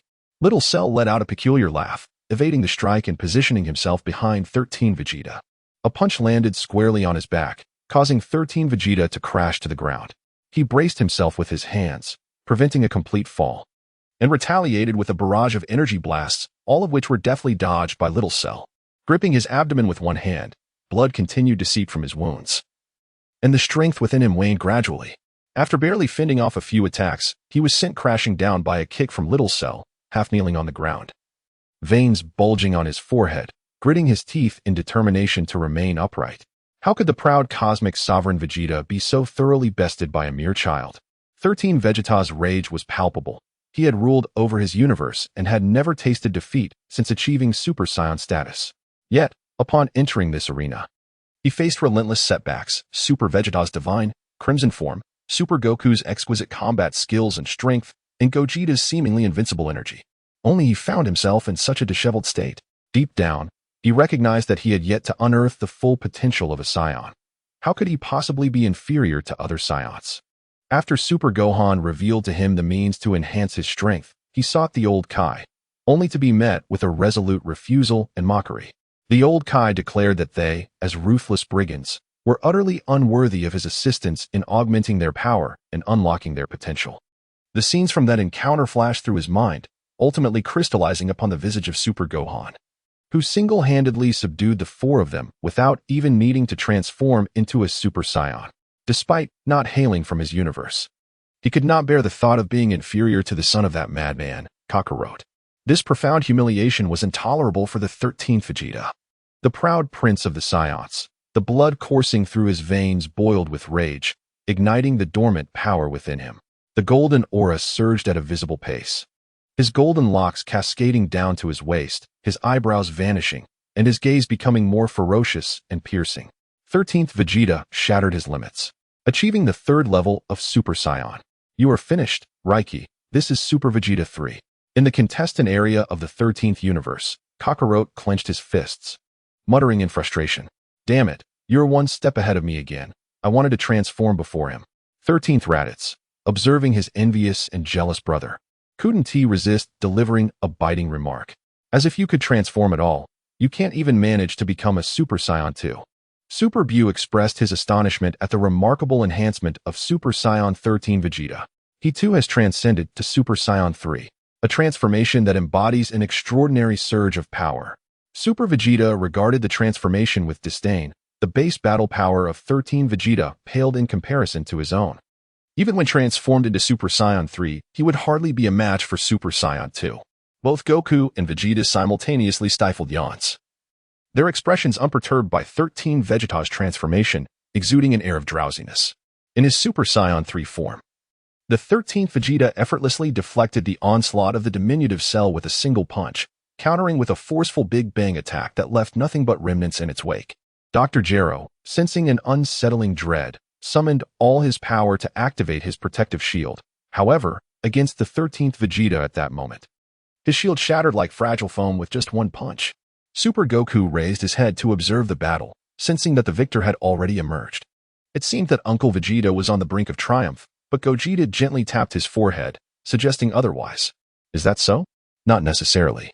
On the battleground, the 13th Vegeta, who believed victory was within his grasp, was poised to deliver the final blow to Dr. Raiki when an overwhelming surge of energy dissipated, causing the 13th Vegeta to revert to his normal state. The reversal came so abruptly that he was caught off guard, and Gogeta regretfully informed him of a crucial detail. You have just mastered Super Saiyan 3 and sustained significant injuries. Your stamina will soon be depleted. Unlike other transformation forms, Super Saiyan 3 is particularly taxing on one's energy. In the Z era, Super Goku also attained it in the afterlife through infinite stamina training, and upon his resurrection, he struggled to gather enough energy, with his Super Saiyan form leaking power considerably. It took several years for his strength to grow exponentially, enabling him to master Super Saiyan 3 flawlessly. The 13th Vegeta, having just learned to transform, could only maintain it for a little over 10 seconds, which was commendable. Dr. Raiki, sensing the prospect of victory, gently caressed the crystal ball, summoning an unexpected figure to the arena. I am the Prince of the Saiyans, Vegeta. Your life will come to an end by my hand. The spectral warrior summoned by Dr. Reiki was none other than Vegeta from Universe 3, who immediately transformed into Super Saiyan, disdainfully extending his right hand. Farewell. Having reverted from Super Saiyan 3, the 13th Vegeta struggled even to stand, devoid of the strength to resist. He was struck by a single attack that shattered much of his body, leading to the extinguishing of his aura. In the contestant area of Universe 13, Kakarot, Raditz, and Naba displayed no signs of sorrow. 13th Kakarot, in fact, cried out in exhilaration. Splendid. With this, you all have lost. And I am the last contestant from our universe. The next match will feature Gas Kakarot, a Super Namekian from Universe 7, against King Piccolo from Universe 3. Upon hearing the names of the contestants, Super Big's expression turned green with astonishment, disbelief etched across his face. King Piccolo? Is he truly the one? Gogeta? Is this the other participant from Universe 3 you mentioned? Big recalled that just moments ago, Vegeta mentioned how the Veluga people extended an invitation to Bardock and Dr. Leaky to partake in a competition, and ultimately, they discovered a formidable warrior of immense energy on Blue Star. Vegeta nodded in affirmation. Indeed, this is precisely the individual I was referring to. None of the Z fighters anticipated that King Piccolo would join the fray. Initially, his combat prowess was a mere few hundred points. How was he chosen? As Gaskak and King Piccolo arrived at the arena, there was an unmistakable animosity between them. The name King Piccolo truly reeked of arrogance. You pride yourself on being a Super Namekian, yet you dare to ridicule others? King Piccolo extended his clawed hands, a sinister grin spreading across his wrinkled visage. If you are a Super Namekian, then I am the ultimate evil Namekian, your antithesis. Gaskak remained noncommittal to his words. You are merely a lost Namekian, a soul plunged into the abyss, and you are vastly inferior to me. You overestimate your own strength. Upon hearing his opponent declare his weakness, King Piccolo vehemently disagreed, crouching down to unleash his full power. Not necessarily, he retorted. The intensity of his aura far exceeded expectations. However, the others from the time-space continuum felt nothing amiss and instead began to discuss King Piccolo. Vegeta expressed uncertainty. Is it possible he has absorbed the Supreme Kai? Since he had traversed time, he had long surpassed the Bu era, and with Piccolo having fused with the Supreme Kai, he was unaware of the latter's aura. However, it was evident that within King Piccolo resided a steady aura, intermingling with his own. Based on his assessment, this could only be the aura of the Supreme Kai. For there was no other explanation for King Piccolo's remarkable surge in power. Big possesses the most authoritative perspective on this matter, sharing a similar sentiment. It is likely that, upon merging, the essence of Demon King Piccolo predominantly governs the body. Once unified, he has regained his innate talents, significantly accelerating his cultivation speed, thus achieving his current prowess. This Demon King Piccolo's strength is comparable to that of a Super Saiyan, representing a reasonable combat capability. He diverges from Big, as Piccolo, born from the Demon King, is inherently a combat-oriented Namekian. His training progressed rapidly, and with the assimilation of Nail, his combat power surpassed 100 million prior to merging with Kami. Otherwise, he could not have triumphed over the artificial being, Dr. Gero. Following his fusion with Kami, his power surged to a level akin to that of a mid-tier Super Saiyan, while this Demon King Piccolo, before merging with Kami, certainly could not match Big's strength. Having witnessed Gaskak swiftly subdue Super Bu, Demon King Piccolo initially brimmed with confidence. However, reality soon struck him with a harsh blow. His relentless assault was effortlessly thwarted by Gaskak, who defended with merely a finger, retaliating with a powerful strike to Piccolo's abdomen that left him writhing in agony, kneeling in defeat. Gaskak refrained from pursuing him further, instead offering words of encouragement, remarking that many of the contestants surrounding them were indeed guilty individuals. Yet, he urged that Piccolo was merely blinded by malevolence, for deep within, he harbored kindness and compassion for others. Upon hearing Gaskak's almost pedagogical utterances, Demon King Piccolo dismissed them with indifference, spitting blood in rebuttal. Impossible. I kill for amusement. The population of my planet has dwindled to half its original size. Gaskak responded with an airy confidence, perceiving through Piccolo's facade. In comparison to utter evil, many surpass you in malevolence. You at least possess a moral compass. You are not irredeemably wicked. One reason for this is that when you assimilated with your other half, your goodness neutralized your evil. You simply have yet to comprehend this. As an Namekian, you are indeed commendable, yet I am far superior. You stand no chance. Demon King Piccolo vehemently refuted this assertion, unwilling to accept it. Impossible. Gogeta approached him, his hands emanating a gentle glow. As an Namekian, do not stifle your true nature. Allow love and goodwill to fill your heart. This is inescapable, such is your destiny. Gogeta's persuasive guidance began to wear on Demon King Piccolo, who, most crucially, seemed to resonate with his words, unable to formulate a counterargument. Rather than endure these repugnant sentiments, I would prefer to remain forever deaf to them. The short flute Demon King rose from the ground, gripping his ears with both hands, and with a fierce tug, he violently tore them off. Blood gushed from the sides of his head, yet he began to whistle. Gogeta, displaying an unusual demeanor, grimaced in pain as he covered his head, clearly irritated by the whistle of the short flute Demon King. As the Demon King whistled, he launched an assault on the defenseless Gogeta, his fists and legs raining down relentlessly. In the audience, an unknown king from a distant universe sat. Realizing why the short flute Demon King had torn off his ears upon witnessing Gogeta's expression. For the Namekian, the sound of whistling was an unbearable cacophony, rendering Gogeta unable to counterattack. The king, resembling a commentator, frustrated the spectators around him. Since the beginning of the martial arts tournament, he had incessantly prattled on. Did he believe his knowledge made him appear formidable? A few less words would suffice. We came to witness the contest, not to listen to your commentary. On the arena, the short flute Demon King mercilessly pummeled Gogeta, who did not retreat a single step. Instead, it was the Demon King's fist that stung from the impact. You are finished, Gogeta declared as he swiftly reached out with his right hand, grasping the short flute Demon King's mouth, while his left hand flicked against the Demon King's forehead, delivering a sharp blow. He had merely sought to gauge the Demon King's strength, having absorbed a few punches. Otherwise, he could have effortlessly dispatched him in an instant. The short flute Demon King rolled his eyes back, rendered unconscious from the strike, lying motionless on the ground. Chapter 44. The boring superview. After the referee declared Gogeta the victor, he approached the short flute Demon King, crouching down to place his right hand on his chest, a gentle green aura infusing into his body. Soon, the Demon King's injuries healed, and he awoke, incredulously staring at his restored form. I actually lost. Gogeta turned away, leaving him only with his back and the kindness of the Namekian. Reflect on what brings you joy. Is it the annihilation of all, or the preservation of their peaceful existence? You need not answer me now. Merely ponder this, as your path ahead is long. These sincere and upright words prompted many to contemplate deeply. Although Gogeta may not have been the strongest entity present, there was no doubt that he had garnered considerable goodwill from the audience through this match. Following the conclusion of the battle, the referee announced a temporary halt to the competition, revealing that the organizers had prepared a surprise. A spacecraft descended into the center of the arena, from which several Varigans and Namekians emerged, holding 7 Dragon Balls.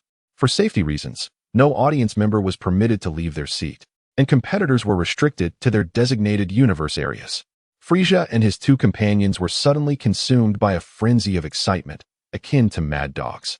For they beheld the very object of their deepest desires, the Dragon Ball gleaming tantalizingly before them, evoking an insatiable yearning for the mysterious opportunity to make a wish. Nearby, Gogeta stood, unceremoniously dousing their fervor with a bucket of cold water. Do not harbor such foolish fantasies.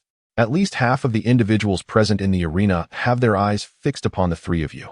A menacing aura swept through the venue as Vegeta unveiled his formidable power without restraint, transforming into a Super Saiyan and radiating an invincible strength.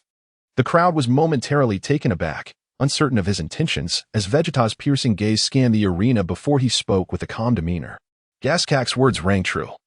None were permitted to defy the expectations of the organizers, and anyone daring to disrupt the established rules would face ruthless consequences without exception. Particularly, he had grown weary of the absurd wish for a girl's undergarments. It was utterly ridiculous. Frieza and his companions were paralyzed by fear, acutely aware of their own limitations. At this moment, Vegeta could easily extinguish their lives with a mere finger, and they had no desire to court death. In the shadows, Koi too coveted the Dragon Ball, yet upon witnessing Vegeta's sinister gaze, he wisely chose to refrain from making a move. What a pity. It seems I must wait until I secure victory in the competition before I can make my wish. Vegeta's almost imperceptible gaze served as a reminder that he had outmaneuvered Koi, and should Koi dare to transgress the rules, Vegeta would not hesitate to exact revenge. The Kaishin of the first universe, Lyra, inquired about the situation concerning the Grand Kaishin. That prisoner has not made any moves, has he? The Grand Kaishin smiled and shook his head, raising the super booze orb in his hand, and replied with a hint of resignation, he wouldn't engage in such antics. He has no need to plot insidiously, for his own power far exceeds that of the Dragon Balls. Super Vegeta dominated the scene, while Goku and Vegeta could hardly find themselves idle enough to engage in trivial matters, especially since they harbored no significant wishes to fulfill. Their only concern might have been a lack of funds, but when it came to resources, Bulma, the wealthiest individual on Blue Star, proved far more reliable than the dragon. The event organizers brought forth the Dragon Balls of Namek, capable of reviving numerous individuals in one go. The Namekians of the first universe utilized Purunga, the eternal dragon, to resurrect the fallen competitors. Interestingly, these Dragon Balls did not scatter but instead returned to their original positions, back into the hands of their creators. The creator of the Dragon Balls from the first universe stated that it would take a month before the 7 Dragon Balls could be used again. However, in times of need, they could present another set of Dragon Balls obtained from a different universe for public use. During the wish-granting process, the East Supreme Kai summoned the North Supreme Kai to his private quarters for a more in-depth discussion. Although puzzled, the North Supreme Kai complied and broke the silence by asking, "What is it, Shin? Why have you called me here?" The East Supreme Kai, with a grave expression and evident concern, inquired, "Do you not find the actions of Lord Grand Supreme Kai to be exceedingly strange?" Upon hearing this, the North Supreme Kai's demeanor shifted as he, too, began to contemplate dire possibilities. Indeed, it is quite peculiar and utterly abnormal. He surprisingly forgave Super Bu and even took it upon himself to guard him. We have always prioritized safety. It is worth noting that the Kais of the first universe have consistently embodied a preventative approach, as evidenced by their proactive measures to eliminate the awakened threats posed by evil entities like Bu and Bojack. Unlike the Kais of other universes, their handling of Super Bu deviated from their usual protocols, prompting the North Supreme Kai to share similar suspicions, albeit without concrete evidence.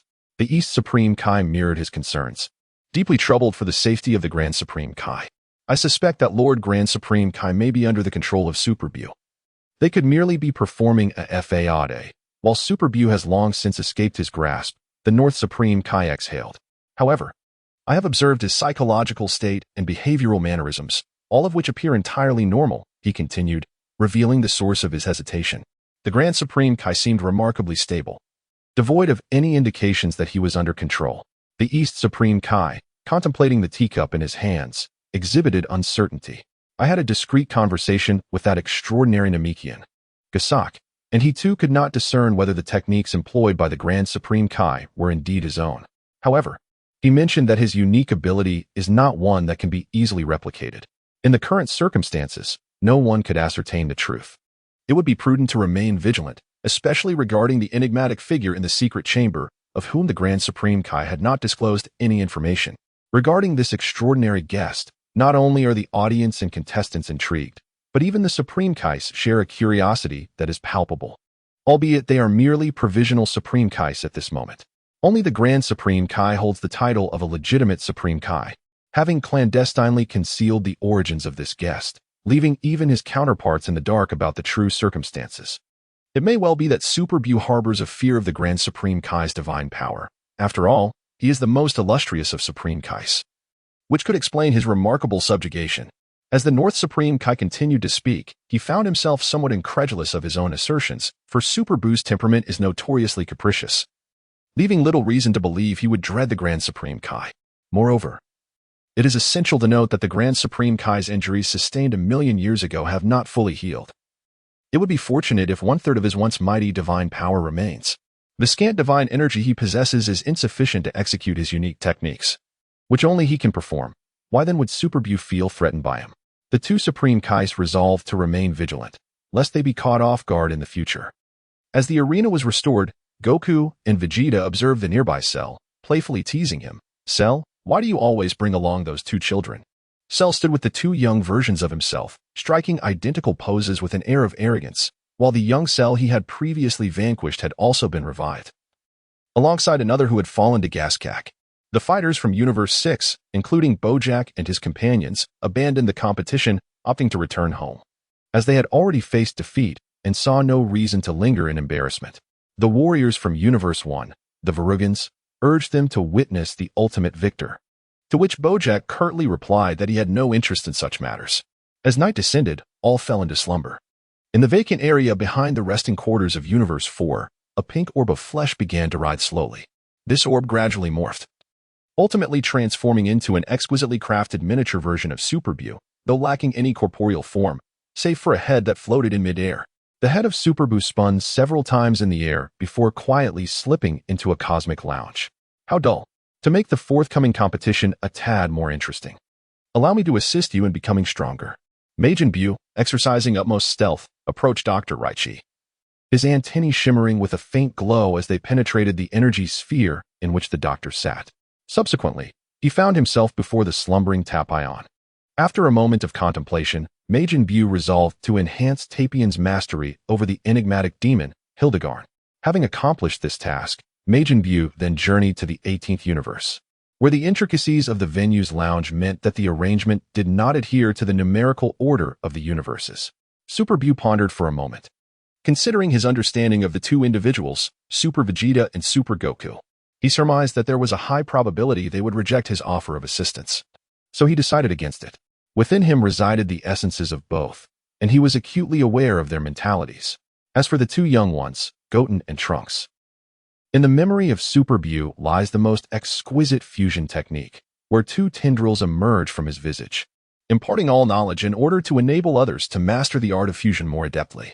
Vegeta, standing behind Super Buu, stifled a yawn, rendered speechless by his actions. "You truly are dull. Can you not simply take a proper nap?" he remarked. "It is late at night, yet here you are, enhancing the strength of your adversary. Is this not a sign of idleness?"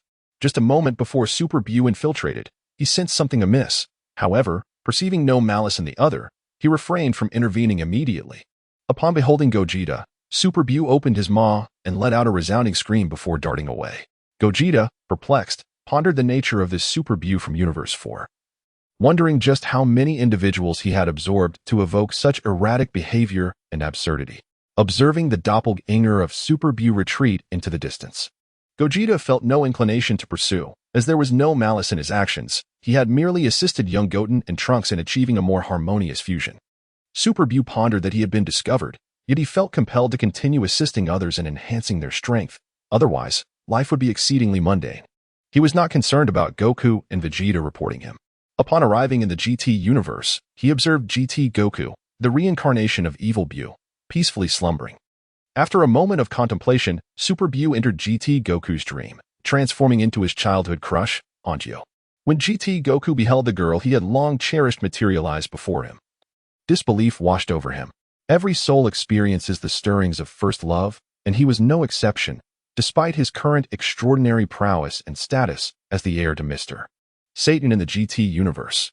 Though he commanded great respect, the sight of his childhood goddess caused his cheeks to flush, rendering him momentarily speechless. In a moment of resignation, Super Buu resorted to conversing with Oob in the guise of Angeou, inquiring whether he possessed the ability to wield Buu's arcane powers.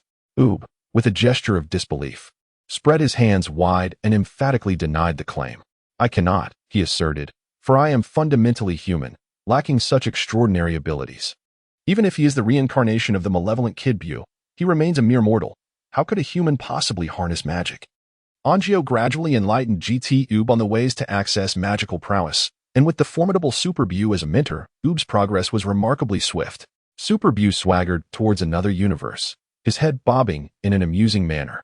The ever-vigilant Cell, number 17, never slept, rendering any visit pointless. As for Bra, the 19th, that madwoman, he deemed it unwise to further empower her. Subsequently, he stumbled upon Kakarot from Universe 13, who lay bare and deep in slumber. In a moment of profound contemplation, inspiration struck Super Buu, leading to a delightful idea. Kakarot's expressions fluctuated between agony and ecstasy, leaving one to ponder whether he was dreaming or merely experiencing the side effects of the powers bestowed upon him by Super Buu. After augmenting Kakarot's strength, Super Buu's diminutive head ventured into the lounge of Universe 11. Fat Buu had yet to succumb to sleep, having adorned himself in a tailored fusion suit. Seated at the edge of his bed, embodying a domineering CEO. Upon witnessing the little head's entrance, Fat Buu initially assumed it sought companionship. admiring Super Boo's vast knowledge and promptly breaking into applause to extend a warm welcome. "Brother, you have arrived." Super Bu flew before him, sternly halting his actions. "Be quiet, fool." Chapter 45, Defeat. Fat Bu, unfazed, understood that Super Bu was merely another version of himself, and thus he bore no ill will towards him. With a wide grin revealing 2 rows of gleaming white teeth, he joyfully inquired, "Have you come to play with me?" The diminutive head of Super Bu let out a sigh, reflecting on his past foolishness. How could he feel such an overwhelming sense of despair upon seeing this rotund figure? "Lower your voice, you imbecile. I must elucidate the rules of the martial arts tournament to you. Your propensity for reckless behavior is alarming. Otherwise, you may find yourself embroiled in further foolishness." The plump Bu listened, somewhat understanding, as Super Bu urged him to behave, promising him sweets in the future.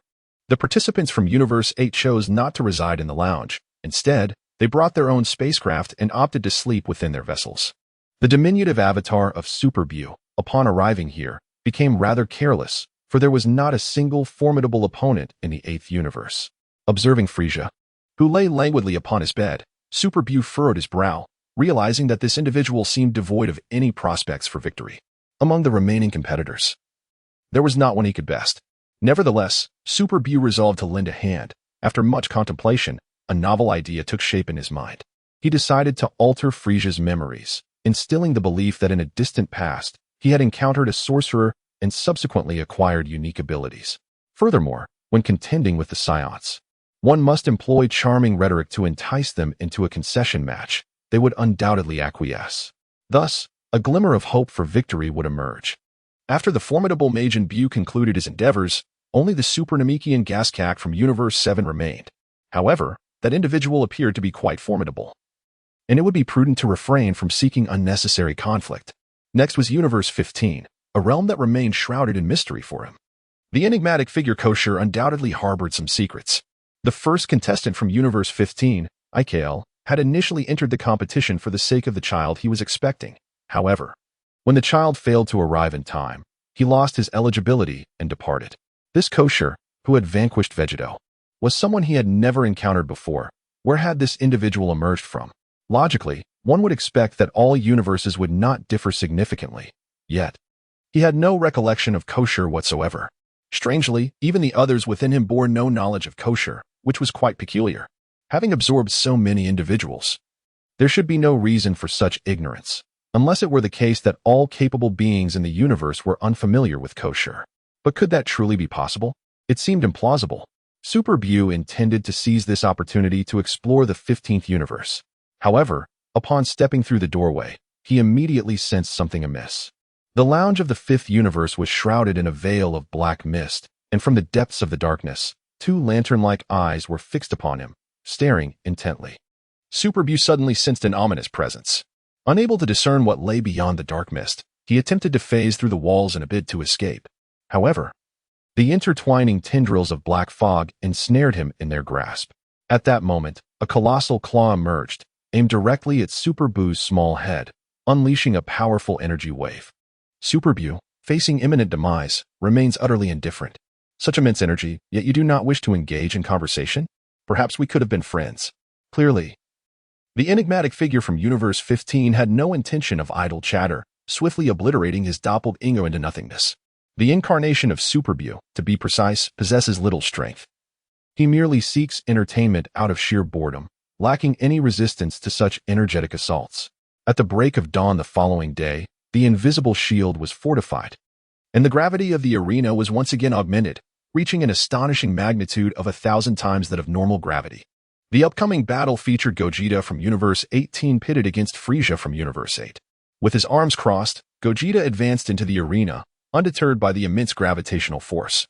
Casting a smile towards Frieza across the way, Frieza, with a sinister grin, audaciously proclaimed, "Are you brave enough to face me without transforming into a Super Saiyan?" Gogeta nodded in assent. Frieza, having perceived a glimmer of hope, launched an attack with fervor, only to swiftly retreat, crashing to the ground and expelling a mouthful of bitter fluid. As he approached Gogeta, before he could even strike, he was met with a punch to the abdomen that sent him flying.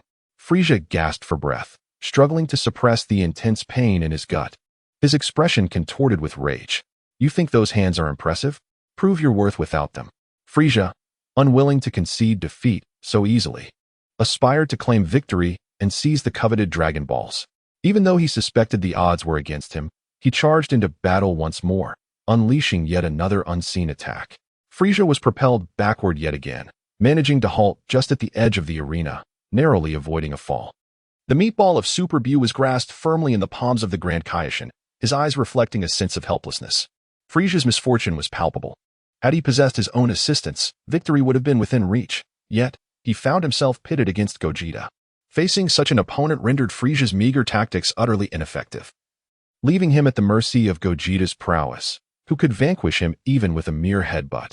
Frieza's demeanor shifted erratically as he hesitated for a brief moment, then delivered a powerful punch to the arena floor, casting a venomous glare at Gogeta.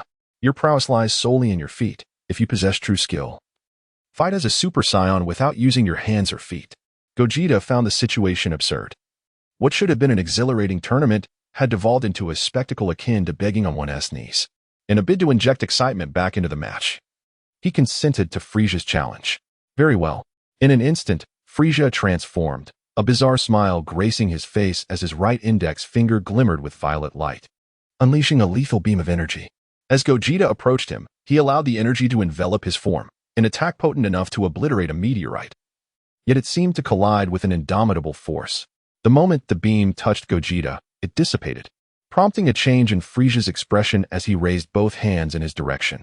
A pink aura erupted from Frieza, swirling around him before swiftly penetrating Gogeta's body. Frieza reveled in his triumph, aiming his finger once more at the seemingly immobilized Saiyan. This technique I acquired from a dark sorcerer can suppress a fighter's power to a mere 1%. Prepare to meet your demise, Saiyan. Unbeknownst to Frieza, his memory had been distorted. There was no sorcerer, merely a trick bestowed upon him by a manifestation of Super Bu. This magic was not infallible.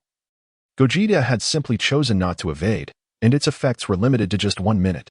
As Frieza believed Gogeta was rendered speechless by his magic, a voice devoid of emotion pierced the air. I expected more from you.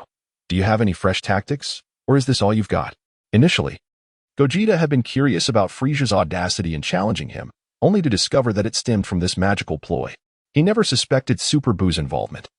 For who would be so idle as to amplify their opponent's capabilities? It was a notion too absurd to conceive. Enough with the theatrics. You dare to bluff? Your strength has dwindled significantly. You claimed you wouldn't transform into a Super Saiyan. Are you now reconsidering? Frieza dismissed such claims, convinced that Gogeta had succumbed to fear, having been struck directly by his spell. The latter, however, remained unfazed, asserting a well-known truth. Whether as a Super Saiyan or in any other form, one's power is contingent upon their base strength. You are far too feeble. Even if I were to weaken, it does not imply you have grown stronger. As Frieza's right hand concentrated energy, a formidable purple energy blast surged forth, engulfing the figure of Gogeta. I have won. Frieza exulted in his triumph. Yet as the energy sphere gradually ascended, the first sight to meet Frieza's gaze was an arm, followed by Gogeta emerging step by step, effortlessly hoisting the colossal energy sphere. Gogeta's right fingers gently converged, and the immense energy dissipated entirely as he slowly spread his hands apart. Before such absolute power, the fanciful magic proved utterly ineffectual. You are finished. Gogeta suddenly roared, as the energy within him surged rapidly, radiating a golden aura reminiscent of the Milky Way, akin to a cascade of stars, enveloping the entire tournament arena. Impossible, impossible. Frieza instinctively recoiled, for Gogeta's might exceeded all his expectations. This aura was divine, completely overwhelming him with its sheer force. His body retreated at an alarming rate, yet this time he could not halt his motion, even as Frieza frantically unleashed his energy in an attempt to withstand the pressure. The moment his energy left his body, it was dispersed by the golden light. He was like a solitary boat adrift in the vast sea, devoid of any means of resistance. He collided directly with the protective barrier surrounding the audience, the tremendous shock rendering Frieza unconscious, his face still bearing an expression of astonishment that never faded. Gogeta did not transform into a Super Saiyan. Indeed, he had utterly crushed his opponent, relying solely on his base form. The gathering of individuals from the hyperdimensional realm remained unperturbed by Gogeta's performance, fully aware of the formidable prowess he possessed. However, those from the GT timeline were taken aback. Their expressions shifted as they witnessed Gogeta's overwhelming strength. While he had previously displayed his might during his battle against Broly, that was a contest of combat. Now, merely through the diffusion of his aura, he had utterly defeated Frieza, not merely repelling him, but conquering him entirely. GT Vegeta furrowed his brow, caught in a moment of indecision. GT Goku understood the thoughts swirling in his mind. Defeating Frieza, who had scarcely trained, through sheer aura pressure alone should not pose a significant challenge. Yet, the crux of the matter lay in the fact that Gogeta had not transformed, compounded by Frieza's claim that his magic had diminished Gogeta's power, allowing him to unleash only a fraction, 1%, of his full potential. If Frieza's assertion held any truth, then Gogeta's strength surpassed what anyone had previously imagined. After securing victory, Gogeta exhaled a sigh of relief before descending from the arena. He was familiar with Frieza's magical technique, having chosen not to pursue its study. Indeed, it had struck him. But the disparity in their strengths rendered such magic ineffective against him. If magic could not be countered by sheer force, the universe would not have remained under Frieza's dominion for decades. It would have long been the domain of sorcerers. Ultimately, should one find themselves powerless against magic, it is merely a reflection of their own inadequacy and strength. The next match would feature Universe 18's Vegeta against Universe 13's Kakarot. Super Vegeta rarely displays a smile, resembling a fierce tiger that has found its prey, as he strides out of the contestant area with his arms crossed. It seems fortune is on my side. He is fortunate to encounter me. 13 Kakarot, like a madman, is shouting and running onto the stage, boasting loudly. The prospect of vanquishing you brings me great joy. In their universe, 13 Kakarot has long been subdued by 13 Vegeta, harboring deep animosity towards Super Vegeta, who shares his visage. Super Vegeta shares a similar sentiment, albeit with less excitement than his counterpart. I feel the same way, but alas, you are merely a shadow, incomparable to the true Kakarot. The prospect of delivering a sound thrashing to Kakarot lifts Vegeta's spirits. However, this 13 Kakarot is far too feeble to warrant his full attention. 13 Kakarot chuckles heartily, turning his body slightly, dismissing Super Vegeta's words with disdain. A mere shadow. I possess a unique talent that none of you can ever achieve. 13 Kakarot employs a miniature moon, his tail swaying provocatively behind him, capturing the attention of all. 13 Raditz and 13 Nappa are taken aback. For Kakarot's tail had long since vanished, rendering it unnecessary with his ability to transform into a Super Saiyan. None can discern Kakarot's intentions, save for Gogeta, who wears a contemplative expression, along with the others from the GT timeline. Under the special illumination of the moonlight, 13 Kakarot's heartbeat quickens dramatically, and his body sprouts thick fur. His eyes turn a fiery red, and his form rapidly enlarges, transforming into the colossal ape form of a Saiyan. Vegeta observed with a cold gaze, displaying no intention to intervene, as he contemplated the peculiar antics of the individual before him. After his transformation into a great ape, Kakarot did not lose his sanity. Rather, his colossal form radiated with a golden aura, and his fur shimmered in the same hue. The overwhelming energy surged within him, significantly amplifying his power as he assumed the form of a golden great ape, his strength ascending with each primal roar. This extraordinary ability, bestowed upon him by Super Bu, allowed him to maintain his composure even in this formidable transformation. His power had increased by an astounding 500-fold, with the great ape form enhancing his might 10-fold and the Super Saiyan form amplifying it 50-fold. Thus, in terms of sheer augmentation, this transformation slightly surpassed the 400-fold increase of Super Saiyan 3. However, it is essential to note that the form itself does not dictate everything. True strength in one's base state remains the ultimate path. Vegeta felt a twinge of boredom. It appeared that Kakarot's battle power was still insufficient. Or perhaps he was relying on external assistance. Kakarot was not yet worthy of transforming into a Super Saiyan 4. Super Vegeta stretched his limbs, enveloped in azure lightning, and transformed into Super Saiyan 2. Well, it is what it is. It possesses a certain degree of intrigue. His base combat power far exceeds that of the 13th Kakarot, especially after training with Whis, where he mastered more than just the divine form of Super Saiyan. His regular combat prowess has surged dramatically, and as the colossal fists of the golden great ape descended like a house, Super Vegeta stood resolute, his right hand brimming with veins, delivering a punch in a fierce confrontation. The fist of Super Vegeta appeared utterly insignificant beneath the colossal might of the golden great ape, a disparity in size that led many to doubt his chances. Yet, in the fleeting moment of their clash, the golden great ape's fist could not descend even a fraction further. The arena beneath Super Vegeta's feet shattered into fragments, crushed by the sheer force of the confrontation. Chapter 46. The Death of Kakarot. Super Vegeta unleashed a powerful tremor, causing the golden great ape to stagger back 2 paces. Swiftly, he soared to the creature's rear. His right hand splayed open as he unleashed a Kamehameha wave towards the golden great ape. The explosive attack, while formidable, revealed a truth acknowledged by all. The transformation into a great ape indeed amplifies strength and defensive capabilities, yet it simultaneously diminishes speed. However, Kakarot, upon transforming into a golden great ape, exhibited no such decline in velocity. Rather, he circled behind first and unleashed a counterattack.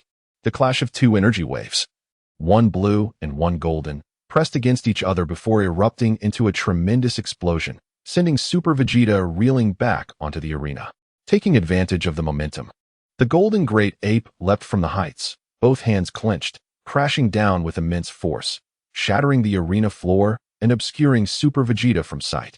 In a frenzy of triumph, the golden great ape reveled in the notion of having vanquished one Vegeta, with thoughts of eliminating his universe's Vegeta next. Yet, he mused, even if he succeeded in slaying the 13th Vegeta, it would hold little significance, as he could return once more. Shaking off these disordered thoughts, the golden great ape focused solely on his intent to obliterate the 13th Vegeta. "Fool, what are you doing?" A voice echoed from behind him. The previous attack had failed to connect, as Super Vegeta had evaded with remarkable speed, slipping into the blind spot of the golden great ape. Grasping the creature's thick, golden tail, he summoned every ounce of strength, twisting his waist to deliver a series of punishing strikes. The golden great ape's body slammed down on either side, and under the relentless onslaught of Super Vegeta, it felt its consciousness wavering, the world around it blurring into double vision. Super Vegeta was thoroughly enjoying himself, and the arena was increasingly crumbling with each blow. One could only wonder what the organizers of the first universe were thinking at this moment, as the arena required constant repairs after every match. In the midst of his exhilaration, Super Vegeta found himself appreciating the advantages of his great ape transformation, realizing just how resilient this form was to impacts. As he contemplated this, the tail in his grasp suddenly snapped, losing its anchor.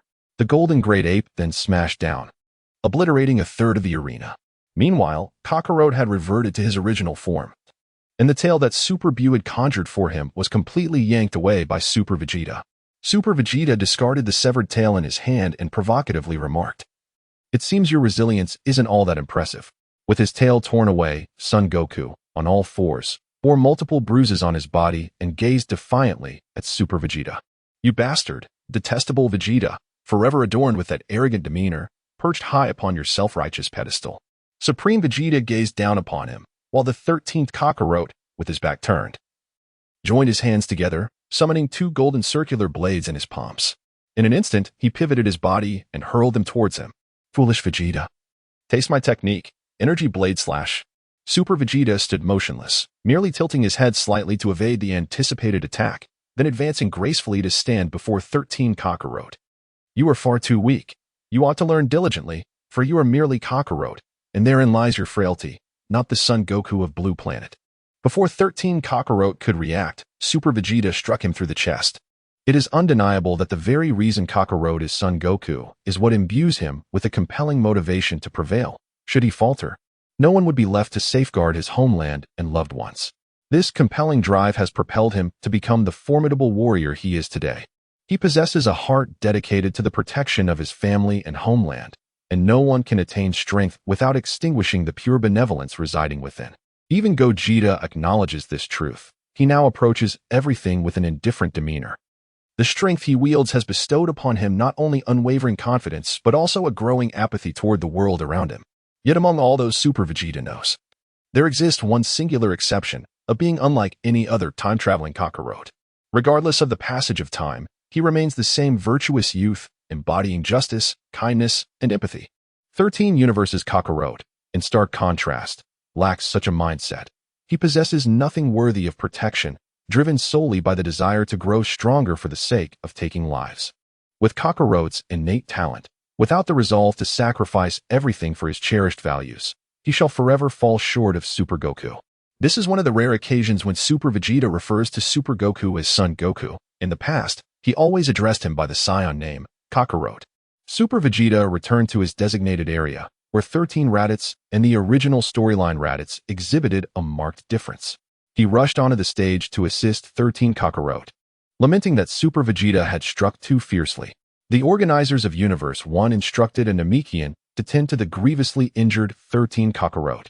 The Namekian expressed his certainty of Kakarot's demise, having been pierced through the chest by Super Vegeta, leaving no hope for survival. However, the readings from the Veluga of Universe 1 indicated a perplexing state. Kakarot appeared both alive and dead, prompting them to send the Namekian for a closer examination. 13 Raditz managed to bring Kakarot back to his area, then solemnly addressed 13 Vegeta, stating, "The current circumstances are evident. Each opponent poses a considerable challenge. I wish to approach the old Kaioshin privately for negotiations, and I shall return to inform you." Previously, the quartet had sought the old Kaioshin of Universe 9. Released after Biddy Lee severed his sword, but he had resolutely denied their request. After considering, 13 Vegeta acquiesced to Raditz's appeal, recognizing that among their group, Naba lacked intellect, and Kakarot was a madman. Reluctantly seeking assistance repeatedly was not ideal, so allowing Raditz to beseech the old Kaioshin for potential enhancements seemed a prudent choice. After 13 Raditz departed the area, the Namekian healer arrived, a prodigy among his kind, capable of saving lives as long as there remained a flicker of breath. Among healing Namekians, substantial variance existed. Akin to the divine beings of Blue Star, the most exceptional could instantaneously heal mortally wounded individuals. 13 Vegeta made a perplexing gesture, halting the Namekian's approach. "No, do not treat him. I find him in this state quite satisfactory." He had grown weary of 13 Kakarot's madness. Had it not been for his extraordinary patience, he would have long since dispatched him. Allowing Kakarot to linger in a state of half-life seemed preferable to him. 13 Raditz located the members of Universe 9 in their resting area, gathered around a table engaged in discussion. Their surprise was evident upon his arrival, questioning his presence there.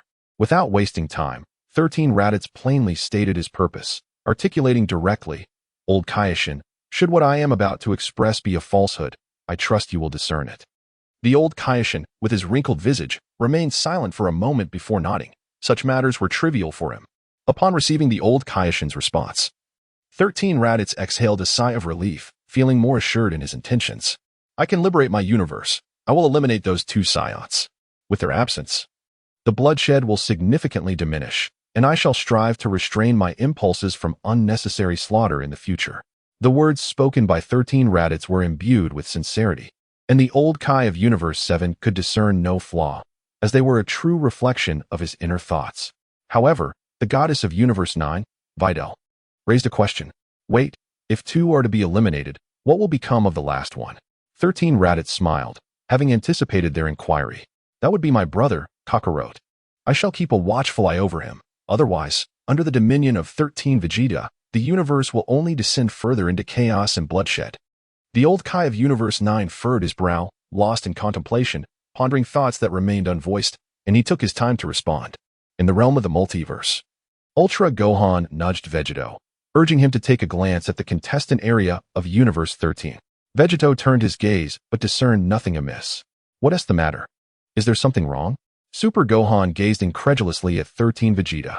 He had been slain by Dr. Raichi, and moreover, this occurred after the resurrection of the Dragon Balls. How could he still be alive? Everyone had witnessed 13 Vegeta's demise. His life force had vanished entirely, yet here he stood before them, unscathed. It was only then that Gogeta comprehended what Super Gohan was alluding to, and casually remarked that they possessed immortality. They were impervious to death. The recently returned Super Vegeta stared at him with vacant eyes. Immortality, akin to that of Zamasu? How could that be?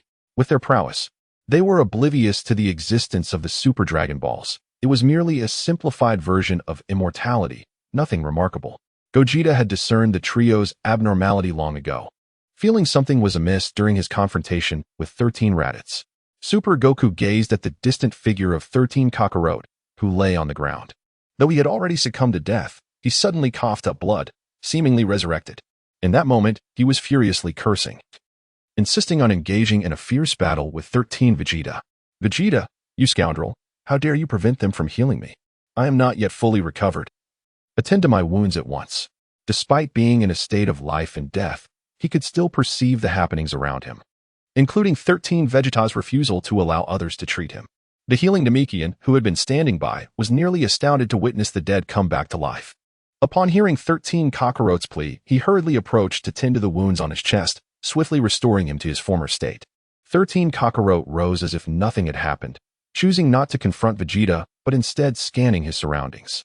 Raditz, Raditz, he called, searching for his brother. The absence of 13 Raditz left him feeling quite despondent, and he returned to the rest area of Universe 13, still finding no trace of him. Alone in the contestant area of Universe 13, he murmured his brother's name. Where are you, Raditz? Have you abandoned me, you wretch? This perplexed the observers from the time-space, as in their universe, Raditz and Super Goku shared a notoriously antagonistic relationship, often threatening each other's lives upon the slightest disagreement. Yet, it appeared that the dynamics in Universe 13 were significantly different. What could have transpired to evoke such concern from this peculiar being for 13 Raditz? Though they were not typically inclined to gossip, the existence of this alternate version of themselves piqued their curiosity, particularly given the strange nature of his immortality. In moments like these, they found themselves collectively looking towards Gogeta, leaving him momentarily bewildered. What is this? Have you all turned me into a commentator? Despite receiving no replies, Gogeta discerned their intentions and covered his head in exasperation. I offered to teach you the art of mind reading. Yet you refused to learn. Neither Piccolo nor Gotenks chose to study it, and now, in a critical moment, you think of me. Chao Bick, feeling an overwhelming sense of embarrassment, turned his head away. He had long anticipated that acquiring the ability to read minds would bring him considerable trouble, and given the limitations of this skill, it offered him little assistance, thus he had declined it. Vegeta, unable to contain his sarcasm, eventually relayed what he had witnessed. The 13th universe indeed resembled their expectations. Yet the intricacies of its tale were filled with unexpected twists that left many astonished. In this 13th universe, the young Kakarot was sent to Blue Star, where he was adopted by the renowned martial arts master, Son Gohan. Initially, the elderly Gohan regarded Kakarot as a forsaken child, feeling a deep sense of pity for him, abandoned by his biological parents. However, the young Kakarot was exceedingly volatile, akin to a lunatic, relentlessly smashing various objects around him, causing havoc in his surroundings. Fortunately, being still quite small, and with Gohan's formidable strength, he was able to contain the child's wildness. In a moment of desperation, Gohan resolved to gradually civilize him, simultaneously composing a letter to his mentor, the martial arts sage, Master Roshi. He explained that he had taken in a child who, despite having a human form, possessed a tail and exhibited a fierce, savage temperament, reveling in violence. Strangely, this child only directed his aggression towards Gohan, remaining amicable towards the mountains and forests. Gohan endeavored to teach him to speak, but the first phrase Kakarot managed to articulate was a chilling declaration to annihilate all humans. Only during martial training or mealtime did Kakarot refrain from attacking him. Gohan felt an overwhelming fatigue. After all, he had rescued this child and could not bring himself to end his life, even though his instincts warned him of the child's ominous potential. He could only hope that through rigorous training, Kakarot might gain better control over his temperament, though progress was dismally slow and might take an eternity. In a moment of desperation, Gohan penned a letter to his reclusive mentor, seeking a recommendation for someone adept to assist in disciplining Kakarot. The letter was dispatched, yet it vanished without a trace, akin to a stone sinking into the sea, and a year passed without a reply, causing Gohan to miss the opportune moment for intervention. Days turned into years, and Kakarot continued to grow, persistently launching surprise attacks on Gohan, even attempting to strike during the night when Gohan was asleep. Each ambush, however, ended in failure, as Gohan remained ever vigilant, well aware that Kakarot was no ordinary child. Yet, despite the passage of time, Kakarot's cries of wanting to eliminate all humanity persisted. In a fateful incident, he fell from a cliff, suffering a severe head injury. Chapter 47. The origin of the disturbed Kakarot. Against all odds, Kakarot miraculously survived what should have been a fatal injury. In the original narrative, this fall transformed the combative Saiyan Kakarot into the virtuous and noble Blue Star inhabitant, Sun Wukong. However, in the 13th universe, this fall drove Kakarot to madness, turning the once belligerent child into a psychopathic killer, with an even more volatile penchant for violence that bordered on the pathological. Over the years, the only change Gohan managed to effectuate in Kakarot was a shift in his address from old man to Grandpa Gohan. Yet this did not deter Kakarot from plotting his grandfather's demise with each stealthy attack. Until one fateful day, as Kakarot matured slightly, he engaged in relentless trainings, coinciding with a full moon night that awakened the power of the great ape within him. In a loss of control, Kakarot, now a towering beast, set his sights on the only structure before him, Gohan's modest wooden cottage, and crushed it beneath his foot. Having observed Kakarot's progression closely, Gohan was aware that a child who constantly sought to kill him would make it impossible for anyone to sleep soundly. He assessed that Kakarot's current strength was not a threat to him, allowing him a moment of respite to slumber. Yet, when a powerful gust of wind swept through, Gohan instinctively raised his hand to shield himself, never anticipating that Kakarot would transform into a great ape. This transformation was inevitable. Kakarot had been too small in the past to train at night, and he had consistently attempted to ambush Gohan, resulting in late nights. Previous full moons had been narrowly avoided, but this unexpected turn of events caught Gohan off guard, and by the time he sensed danger, the gigantic foot of the great ape had already descended upon him, ending his life in an unforeseen manner, an occurrence that was both tragic and oddly fitting. At this point, Kakarot was nearing the age when he first encountered Bulma, possessing significant fighting prowess, amplified tenfold by his great ape transformation, and he inadvertently killed Gohan. In the original storyline, when Raditz arrived on Blue Star, Bulma utilized a power detector that indicated Master Roshi's combat strength was merely over 100. This was after years of clandestine training alongside Krillin and Wukong, making Gohan's demise seem plausible. Upon reverting to his human form, Kakarot howled at the sky, reveling in his victory over his grandfather, proclaiming that he was now stronger than Gohan. Embarking on a solitary journey, he set forth on a path of destruction from south to north, recalling the teachings of his mother and Raditz, with the mission to eradicate all humans ingrained in his psyche. Days turned into years, and soon, panic gripped the towns of Blue Star, as reports of a monstrous being wreaking havoc dominated the headlines. No military force could vanquish him. Master Roshi, having remained in seclusion for many years, could no longer stand idly by upon witnessing the plight of innocent civilians in the news. He resolved to emerge from retirement and personally address the calamity. Taking his disciple Krillin along, utilizing the news reports, they began tracking the monster to pinpoint which village had suffered the latest destruction. Master Roshi arrived at the most recently devastated village. As a seasoned martial artist with a long life and vast experience, the series of bizarre tragedies immediately sparked a daring hypothesis in his mind. Observing the enormous footprints resembling those of an ape, he noted that the villagers had either been crushed by heavy objects or had their bodies torn apart, yet there were no signs of any bites. This indicated that the perpetrator was not merely a mindless beast. Rather, it seemed to possess an intentional desire to annihilate humanity. Ordinary wild creatures would have no reason to refrain from consuming human flesh. While the pigs and sheep of the village bore signs of having been eaten, not a single human corpse was missing an arm or leg. Moreover, crucially, aside from the monster's direct attacks, no one had ever managed to catch a glimpse of it in its ordinary state. The young and innocent Krillin felt a chill run down his spine upon hearing his master's explanation, a sense of trepidation creeping into his heart. Master, are you suggesting that the creature is being controlled by humans? The turtle sage nodded thoughtfully, convinced that there must be a hidden orchestrator behind the scenes. He had followed Kakarot closely and had witnessed numerous villages laid to waste. The enormous footprints confirmed that this creature's size exceeded at least 10 meters. Such a being could not simply vanish without a trace.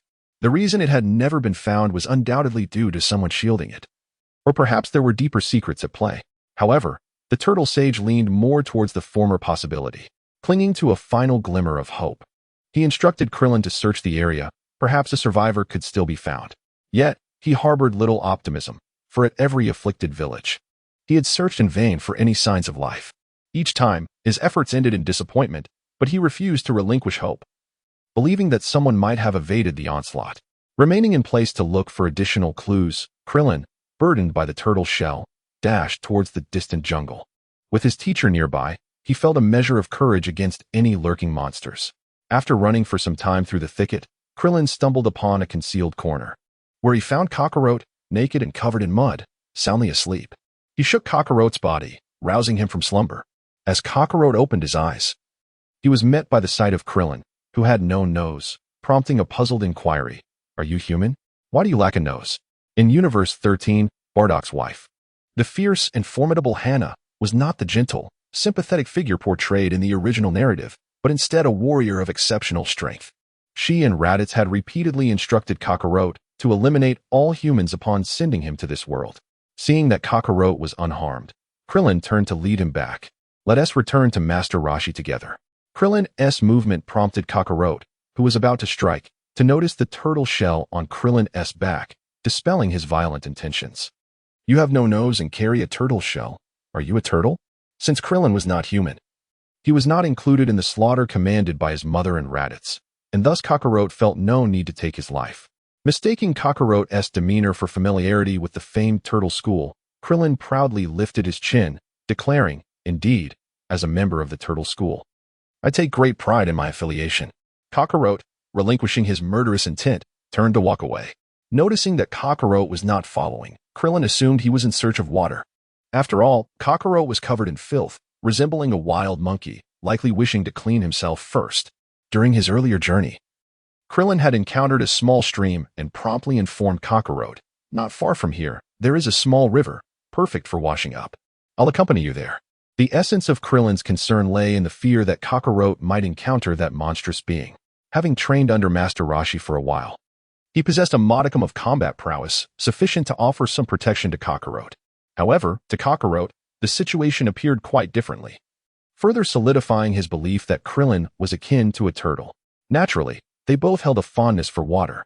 The two of them leaped into the river together. After all, they were merely children at heart. Kakarot, having spent years in solitude, felt a sense of joy upon finding a companion who had survived. They frolicked in the water, delighting in each other's company, and Kakarot, having lowered his guard, regarded Krillin as his sole friend.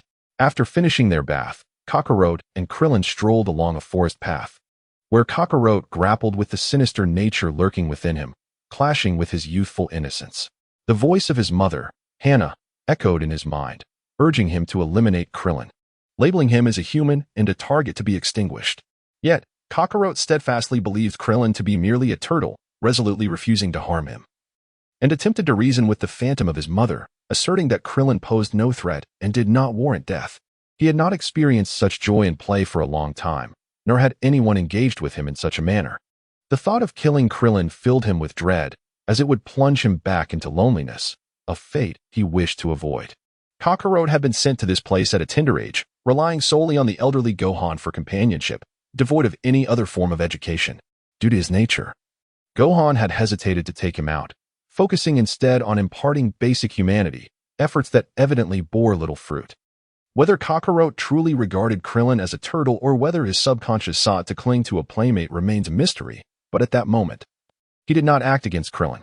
Just as this internal struggle reached a crescendo, Krillin's voice broke through the tumult in his mind. What is your name? Instinctively, Kakarot replied. I am Kakarot. Krillin, wrapping his arm around Kakarot's shoulder with an air of camaraderie, introduced himself with a warm smile. I am Krillin, from now on. We shall be friends. Friends? You are truly my friend? Krillin's words completely extinguished Kakarot's urge to kill, as he incessantly repeated them. As he was about to encounter Master Roshi, Kakarot perhaps sensed danger, or for other reasons, he fled in advance, avoiding a direct confrontation with Master Roshi. Krillin was unable to catch up with him, and later recounted his encounter with Kakarot to Master Roshi.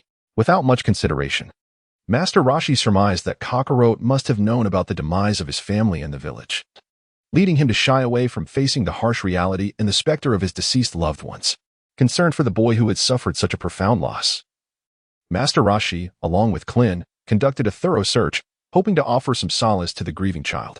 However, after 2 full days of searching, they were unable to locate him, as Kakarot had long since vanished into the distance. Due to this delay, Master Roshi and Kakarot missed their chance to meet. As Kakarot matured, aside from transforming into a great ape during the full moon to wreak havoc, he primarily engaged in combat in his human form. 2 more years passed before Master Roshi finally found Kakarot, who was then rampaging through a city in his great ape form, leaving destruction in his wake and the anguished cries of the populace echoing around. Upon his arrival, Master Roshi found himself in a precarious predicament. With his most powerful Kamehameha, he could eliminate Kakarot at that moment. However, the city still housed innocent civilians, and he could not bear the thought of inflicting collateral damage. Ultimately, with a heart full of compassion for the world, Master Roshi opted for a different approach. During the battle, he discerned the great ape's vulnerability and severed his tail with a decisive attack. Yet, in his state of mindlessness, Kakarot's assaults were erratic. And at the age of 13 or 14, his strength had significantly increased. Surrounded by numerous innocent bystanders, Master Roshi found himself torn between saving lives and subduing Kakarot, expending considerable effort in the process and sustaining injuries to his legs while rescuing those in peril. Chapter 48. The arrival of Raditz. Kakarot eventually reverted to his human form. And Klin recognized him, informing Master Roshi that Kakarot was the same child he had encountered 2 years prior, with his tail severed. Kakarot glared coldly at Master Roshi and then glanced at Klin. "My friend, why is your companion human?" Master Roshi, filled with mercy, found it difficult to harm a child. Having never encountered an extraterrestrial before, he assumed Kakarot was merely being exploited by others. "Poor child. I cannot fathom the nature of those who control you to commit such cruel acts. I shall save you. How could there be a human child who desires to annihilate all of humanity? It must surely be the result of manipulation through advanced technology or some insidious method." Kakarot felt deceived, betrayed by his only friend, which ignited a profound anger within him. He lunged at Master Roshi, but before the greatest martial artist of Blue Star. His formidable abilities proved utterly ineffective. He could only defend himself, unable to retaliate. Ultimately, Master Roshi, with a swift strike of his hand, incapacitated Kakarot, rendering him unconscious. Determined to uncover the mastermind behind Kakarot's control, Master Roshi resolved to take him back in hopes of discovering some clue. However, he was urgently needed to rescue many individuals trapped beneath the rubble. Miraculously, Kakarot regained consciousness just as Master Roshi turned his back to lift a massive stone. He launched another attack. Master Roshi adeptly countered, yet since the dire predicament, he could not relinquish the boulder. For pressing it down further would seal the fate of those beneath. The trapped people, unable to escape, lay buried under other debris, their blood staining the ground, transforming the stone into a canvas of crimson. The situation below was chaotic, with most victims suffering grievous injuries and succumbing instantly, while only a few fortunate souls remained alive, gasping for breath under the weight of other fallen stones. Master Roshi found himself in a quandary. One hand could not lift the boulder, while the other was occupied fending off Kakarot's relentless assaults, and his legs threatened to buckle under the strain. Kakarot, frustrated by his inability to land a blow, resorted to seizing injured individuals nearby and hurling them at Master Roshi. Instinctively, Master Roshi caught a boy who was thrown his way, cradling him in his arms before he could set him down. In that fleeting moment, a bloodied hand pierced his chest as Kakarot's right hand, knife-like, thrust through the boy's body, inflicting grave injury upon Master Roshi as well. A chilling realization dawned upon him. Kakarot might not be under anyone's control, but rather acting of his own volition. Gazing at the lifeless form of the child in his embrace, Master Roshi gently laid the boy down and, with a fierce kick, forced Kakarot back. With one hand resting on the boulder, he summoned his strength to heave it aside, positioning his hands in a lotus formation at his waist. He concentrated his energy, a blue aura ascending around him, instilling a sense of impending danger within Kakarot. He had never encountered such a formidable attack before, and given the scarcity of individuals on Blue Star capable of fighting with energy, his instincts warned him against confronting it head-on, lest he meet his demise. Kakarot dashed away, weaving through the ruins of destroyed buildings, uncertain if any lives remained within. Master Roshi hesitated for a brief moment. If he were to perish here, who would be left on Blue Star to confront this young adversary? He was still so young. If allowed to grow, no one would be able to defeat him. Resolute, Master Roshi decided that even if it meant inflicting collateral damage, he must use his ultimate technique against Kakarot. Sacrificing a few lives was preferable to the potential loss of many more, and as for those accidentally harmed, he would offer apologies in the afterlife. However, Master Roshi's strength was waning. The loss of blood left him feeling lightheaded, teetering on the brink of losing control over his body. Time was of the essence. He unleashed the Kamehameha wave, the blue energy obliterating all in its path. Kakarot had already distanced himself, using the remnants of other structures for cover and narrowly escaping the onslaught of the Kamehameha. But Master Roshi could not evade the repercussions. His body had reached its limits, and with excessive blood loss, his heart ceased to beat. Witnessing his mentor's demise, Krillin was overwhelmed with grief. tears streaming down his face as memories of his teachings flooded his mind. Kakarot, my master only wished to help you. Why did you kill him? Why have you become this way? Kakarot's face was ashen, his demeanor icy. I shall annihilate every single one of you. All of humanity must perish. Sooner or later, you too shall meet your end at my hands. With that, Kakarot did not linger, leaping through the ruins and swiftly departing from the scene. Before he left, he cast a lingering glance at Krillin, who knelt before the lifeless body of Master Roshi. He had lost his only friend, and this profound loss plunged Kakarot's heart into despair and darkness. Krillin clenched his teeth fiercely, his eyes wild as he gazed in the direction of Kakarot's escape. Uttering each word with conviction, Kakarot, I will surely take your life, avenging our master and saving all of humanity. Thus, the era of the martial arts deity came to a close. Though his strength far surpassed that of Kakarot's, it was his virtue that ultimately led to his downfall. Often perceived as a light-hearted, lecherous old man, he transformed into a figure of unwavering courage whenever Blue Star faced peril. His sense of justice compelled him to charge to the forefront. And it was this very righteousness that brought about his untimely demise in a battle that should never have claimed him. Super Goku found himself at a loss for words, pondering the fate of his counterpart in that universe who had slain both his grandfather and Master Roshi. Although he had long been aware of this grim reality, he never anticipated that he would emerge victorious against Master Roshi through such despicable means. Both individuals held immense significance in Goku's life. Old Gohan had awakened Goku's humanity, while Master Roshi had imparted the essence of existence and a solid foundation in martial arts. Without their guidance, Super Goku would not have reached this stage. Their influence had permeated his entire life. Even though he was not the perpetrator, Super Goku felt a sense of disorientation, relieved that he had sustained a head injury that had ultimately transformed him into a virtuous being. Vegeta selectively omitted certain details before recounting subsequent events, including the reason behind Vegeta's immortality. In time, Krillin devoted himself to arduous training, only to meet an inevitable demise. Following that incident, Goku, driven by madness, descended into a state of complete insanity, devoid of any rational thought. Not only did he target humans, but he also sought to annihilate animals, and as years passed, the human population on Blue Star dwindled to near extinction. Raditz, adhering to the passage of time, arrived to retrieve his brother from this place, landing his spacecraft nearby. Yamcha and Tien, visibly anxious, scanned their surroundings. They were among the last warriors striving to defeat Goku, yet they stood little chance against him. It was infuriating, as this devastation had occurred only recently, and they were drawing closer to him. He continued his relentless pursuit, and it was time to settle the score. Raditz emerged from the spacecraft, surveying the beautiful landscape with a pleasant demeanor. This planet seemed promising. It would surely fetch a good price. The Saiyan race had long been extinguished, leaving only a handful of survivors like Raditz, toiling under Frieza's command. His presence immediately alerted Yamcha and Tien to the mysterious, formidable, and malevolent energy emanating from him. Locking eyes, they hesitated. This aura was more potent than Goku's, and having battled him for the past 2 years, they were well aware of his human identity. However, they discerned that this new energy bore similarities to Goku's, yet with significant differences, indicating that Goku had not merely grown stronger. Raditz, unable to sense energy himself, relied on his scouter to detect approaching life forms. There were still survivors. Goku was indeed careless, and it seemed his brother would have to clean up his mess. As Raditz spoke, a broad smile graced his lips, knowing that Yamcha and Tien, while not exceptionally powerful, still possessed enough worth to be considered for elimination. Upon arriving, the sight of Raditz eased their anxiety slightly. He was not the madman Goku. Unable to contain their curiosity, they inquired, "Who are you?" Raditz stood with his arms crossed, dismissing the two adversaries before him with utter disdain.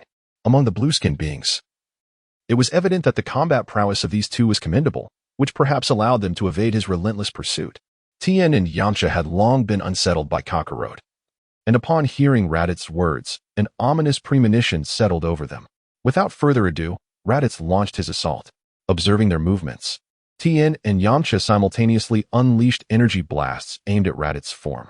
However, the blasts merely passed through him, as Raditz's speed far exceeded their expectations, and he swiftly positioned himself behind Yamcha, delivering a devastating strike. Years of evading Kakarot had significantly enhanced Yamcha's combat abilities, enabling him to narrowly evade the blow. With a swift rotation of his waist, he retaliated with a kick. Raditz effortlessly blocked it with one hand, countering with a punch that sent Yamcha flying. In a flash, he appeared behind the airborne Yamcha, landing a kick squarely on his back. Yamcha was no match for Raditz, and as Tien helped him up, their instinct urged them to flee, recognizing they were no match for this monstrous foe. Yet, weary of a life spent in fear, Yamcha disregarded Tien's pleas and insisted on confronting Raditz head-on. Crouching low, his muscles taut and body transforming into that of a lone wolf, Yamcha leapt high, launching a flurry of attacks at Raditz. The wolf Fang Fist, executed with agility and fierce resolve, surged forth. Raditz, with a single hand, effortlessly deflected the assault while simultaneously delivering a punch to Yamcha's chest, sending him soaring 100 meters away. Pathetic, perish, he scoffed. Tien, who had initially intended to retreat, could no longer contain himself. With his fingers interlaced, he formed a triangular stance and unleashed his ultimate technique against Raditz. As Raditz, who had intended to eliminate Yamcha, suddenly sensed an overwhelming surge of energy, he instinctively raised his hands to shield himself, only to be pushed back several steps by the ensuing force. The Kamehameha. Tien unleashed a relentless barrage of energy blasts at Raditz, while Yamcha, struggling to rise from the ground, bled profusely. Stop, Tien. If you continue like this, you will perish.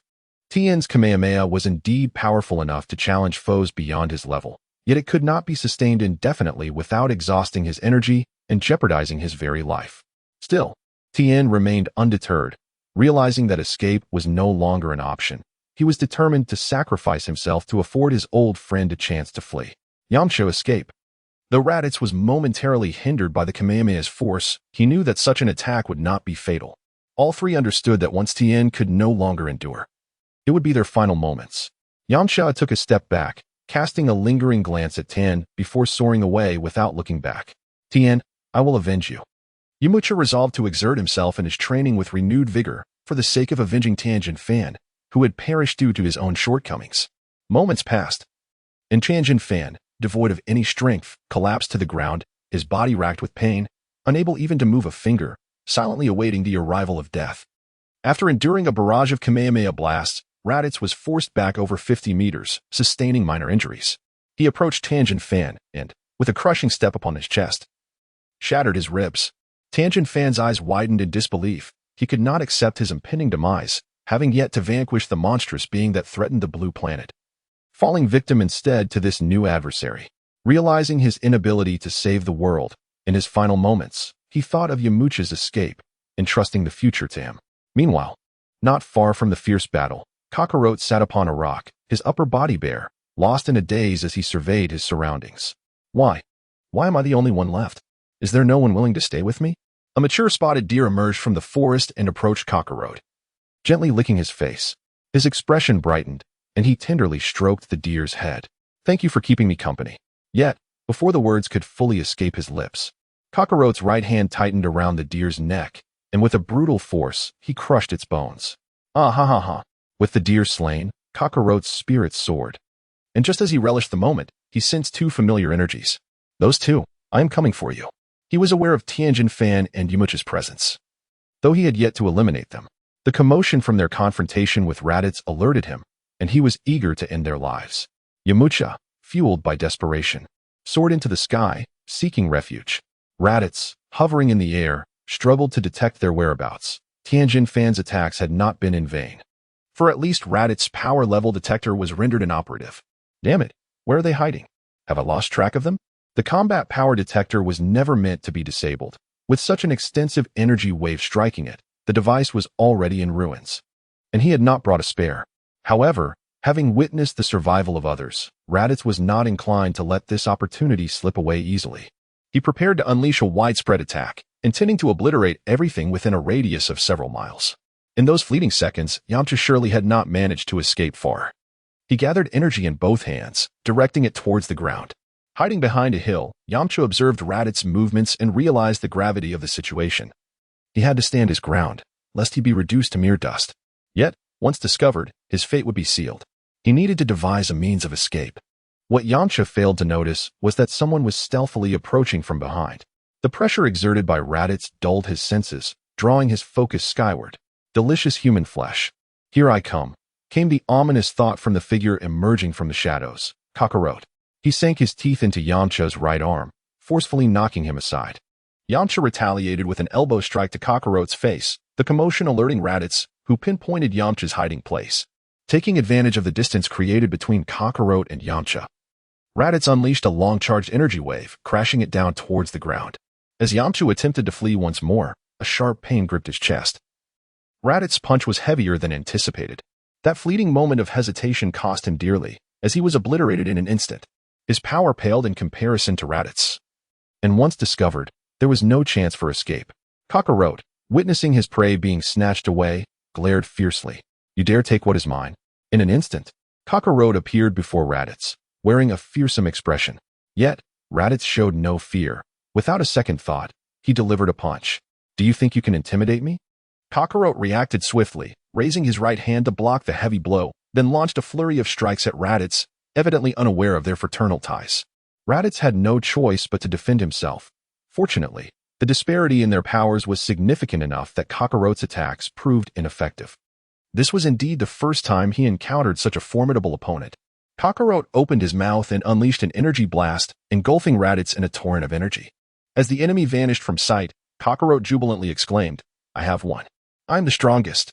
Just when he believed victory was his, a punch struck his abdomen, rendering him briefly unconscious. Raditz's battle suit was torn on the right side, shattered by the attack. He caught the unconscious Kakarot and laid him on the ground. Gazing at the familiar face before him, Raditz smiled wryly. "You bear a striking resemblance to our father. It seems that solitude has eroded your sanity, leaving you unable to recognize your own brother. This time, I shall forgive you. However, you must heed my words.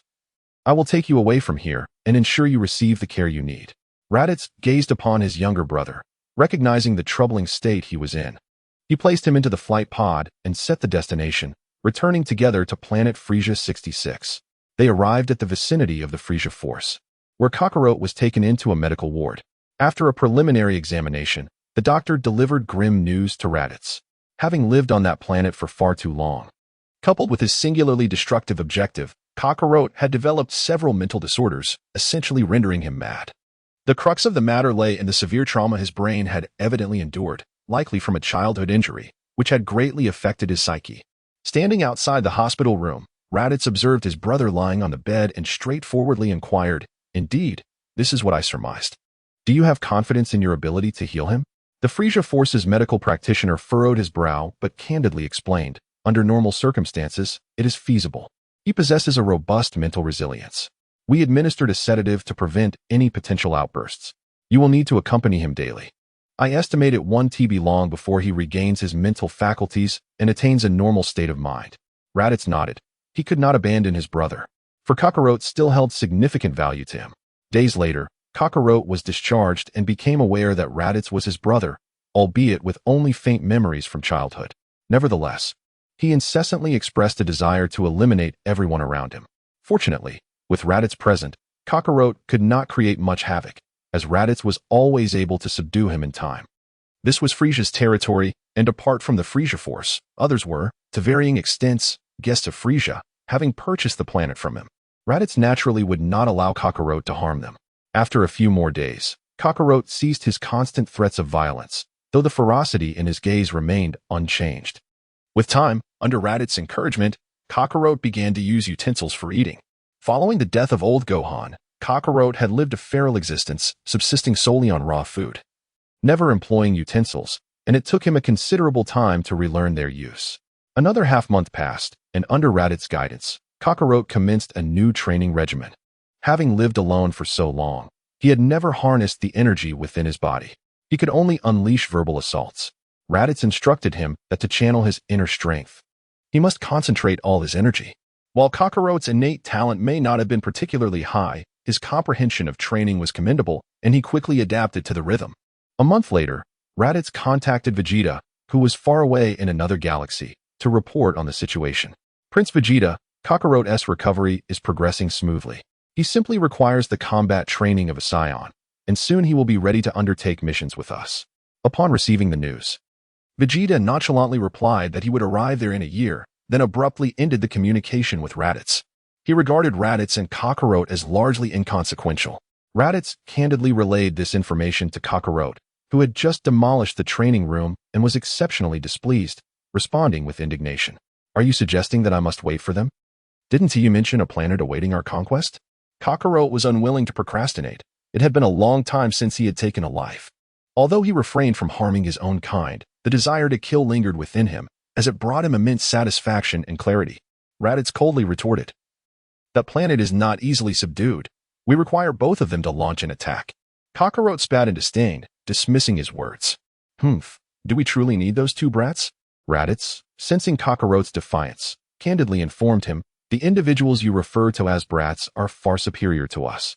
Do not assume that just because we are the strongest on planet Frieza 66, we can overlook others. Prince Vegeta could crush both of us with a mere hand. That is precisely why I sought you out. Alone, I hold little value in their eyes, hence my decision to bring you along. This realm is but one of Frieza's dominions. The universe is vast, and he cannot oversee it all, having divided many territories. The nearby galaxies lack formidable Frieza Force warriors stationed there." Kakarot discerned the underlying implication of Raditz's words, and, with discomfort etched upon his face, retorted, "So, had it not been for this, you wouldn't have come to retrieve me? If you wish to prove your worth, you should demonstrate it. Let us annihilate that planet before they arrive." Kakarot's argument held merit, yet Raditz erupted into laughter. Refraining from revealing whether his actions were for his own sake or motivated by thoughts of his brother, he merely self-deprecatingly remarked, "Do not be absurd. That place is not Blue Planet, and its inhabitants are not so feeble. What can your battle power of 666 achieve? You fool. You and your scouter can perish together. Open your eyes and take another look." Upon hearing Raditz belittle his strength, Kakarot roared in fury, unleashing an intense aura. Raditz's scouter registered a rapid increase, ultimately stabilizing at 1,666, leaving him astounded. 1,666? How did you achieve this? Kakarot, satisfied with Raditz's astonished expression, responded with a cold smirk, "I possess techniques that I could share with you." Indeed, Raditz was startled. However, he remained steadfast in his convictions. "Very well, I concede that you possess a certain skill, yet it is still insufficient. Our strength is not adequate to control the cultivators." Raditz could not fathom how Kakarot had acquired this technique, mistakenly believing it was a revelation of his own. In their quest to conquer planets, the power of the cultivators was indispensable, yet their combat prowess did not significantly surpass that of the cultivators. It was uncertain whether they could command the cultivators' obedience. A sudden betrayal on the battlefield would pose a considerable dilemma. Kakarot, filled with a sense of pride, wore a devilish grin. "I shall impart all my knowledge to you, and in return, you will share all that you know with me. Within 6 months, your so-called scouter will surely leave you astounded." Since Kakarot's arrival, he had not relied on the scouter, instead depending upon his own instincts. 10 days later, the duo arrived at a unique planet, where the gravity was 15 times that of Earth. As Kakarot exited the space pod, he stumbled unsteadily. Raditz, clearly accustomed to this environment, crossed his arms and remarked, "The gravity here is indeed 15 times that of Earth, but it is of little consequence. True Saiyans do not fear gravity." "Damn it," Kakarot muttered, gradually acclimating to the weight. The two were on the brink of combat. Initially, Kakarot was severely suppressed. However, he soon began to synchronize with Raditz's movements. Another month elapsed, and both bore grievous injuries upon their return to planet Frieza 66, where they received medical attention. Within the treatment pod, Raditz revealed another secret of the Saiyans to Kakarot, a discovery he had made only recently. Though our actions this time may seem excessive, there is an advantage. Each time we are gravely injured and near death, the combat strength of a Saiyan experiences a substantial enhancement. It can be considered a blessing in disguise. Raditz had previously contemplated enhancing his combat abilities through self-inflicted pain. However, if the injuries were too minor, they would prove ineffective. Conversely, if the wounds were too severe, he might succumb before reaching the medical bay, ultimately abandoning this approach. After all, no one wishes to gamble their life for a chance at greater strength. Death is irrevocable.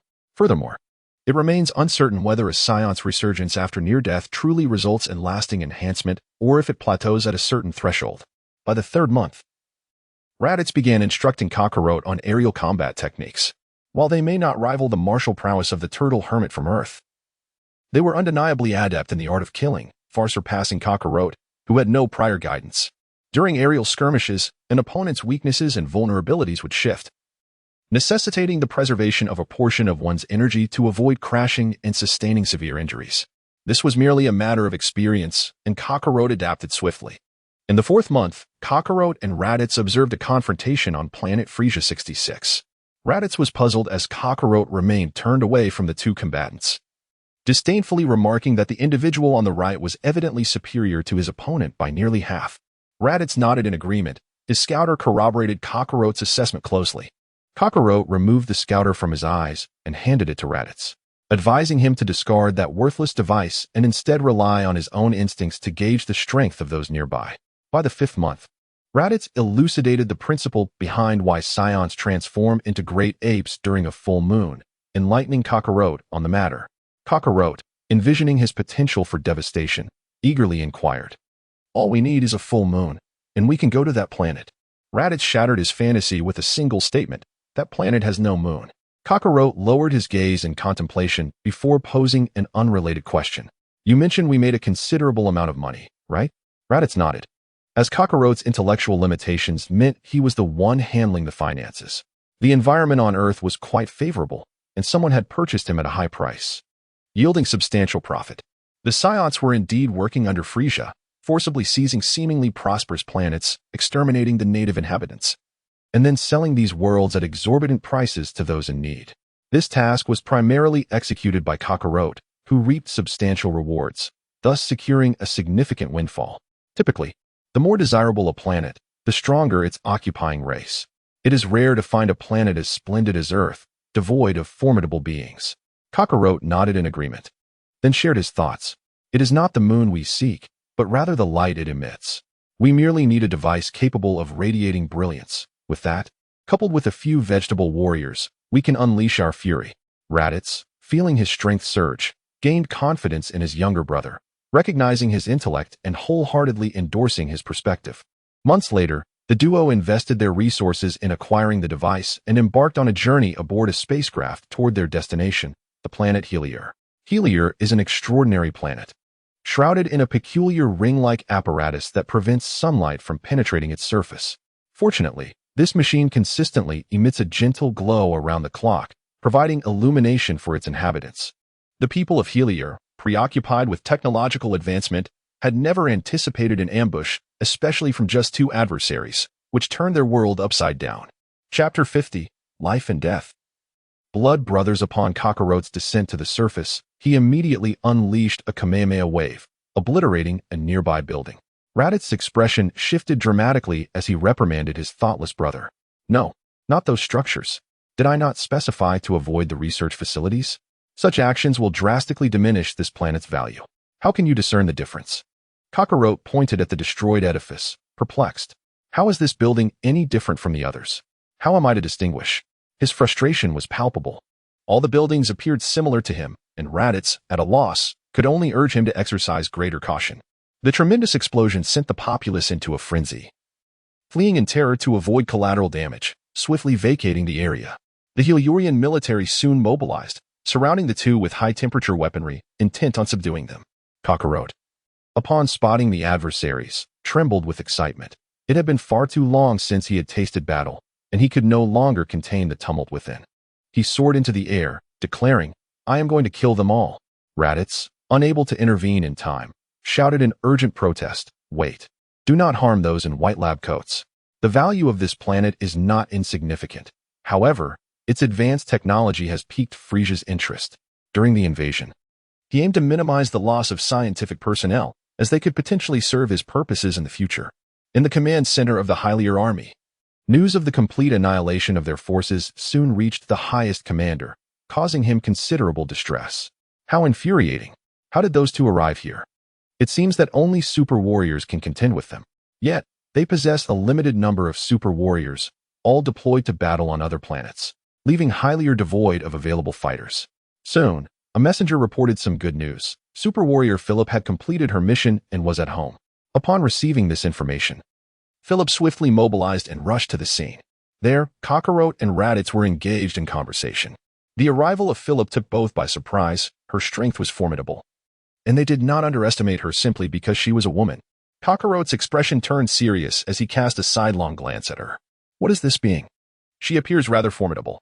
Raditz found himself at a loss for words regarding his brother's description, Kakarot had spent too little time in the outside world to articulate properly. She must be an elite warrior of this planet. In unison, the two leaped into the air and unleashed a double energy wave at Philip, obliterating the ground beneath her. As Kakarot observed the now silent area below, he scoffed at the so-called elite, deeming them truly weak. However, Raditz felt an uneasy premonition and turned to look behind him. Just as he began to pivot, he was struck squarely in the face, sent flying into a wall. Kakarot, with little time to contemplate, launched two energy blasts directly towards Philip's position. A blue energy shield enveloped her body, absorbing the impact of the energy assault. Raditz charged forward, delivering a powerful blow to the shield with his right hand. Rather than shattering it, he felt a sharp pain radiate through his hand, which quickly became red and swollen. The opponent's defense was formidable, leaving no time for the two to catch their breath. Philip raised her hands, and from the center of her armored palms, two energy blasts shot forth. Kakarot, maintaining a safe distance, barely evaded the attack but was still grazed, resulting in the destruction of the left side of his combat suit.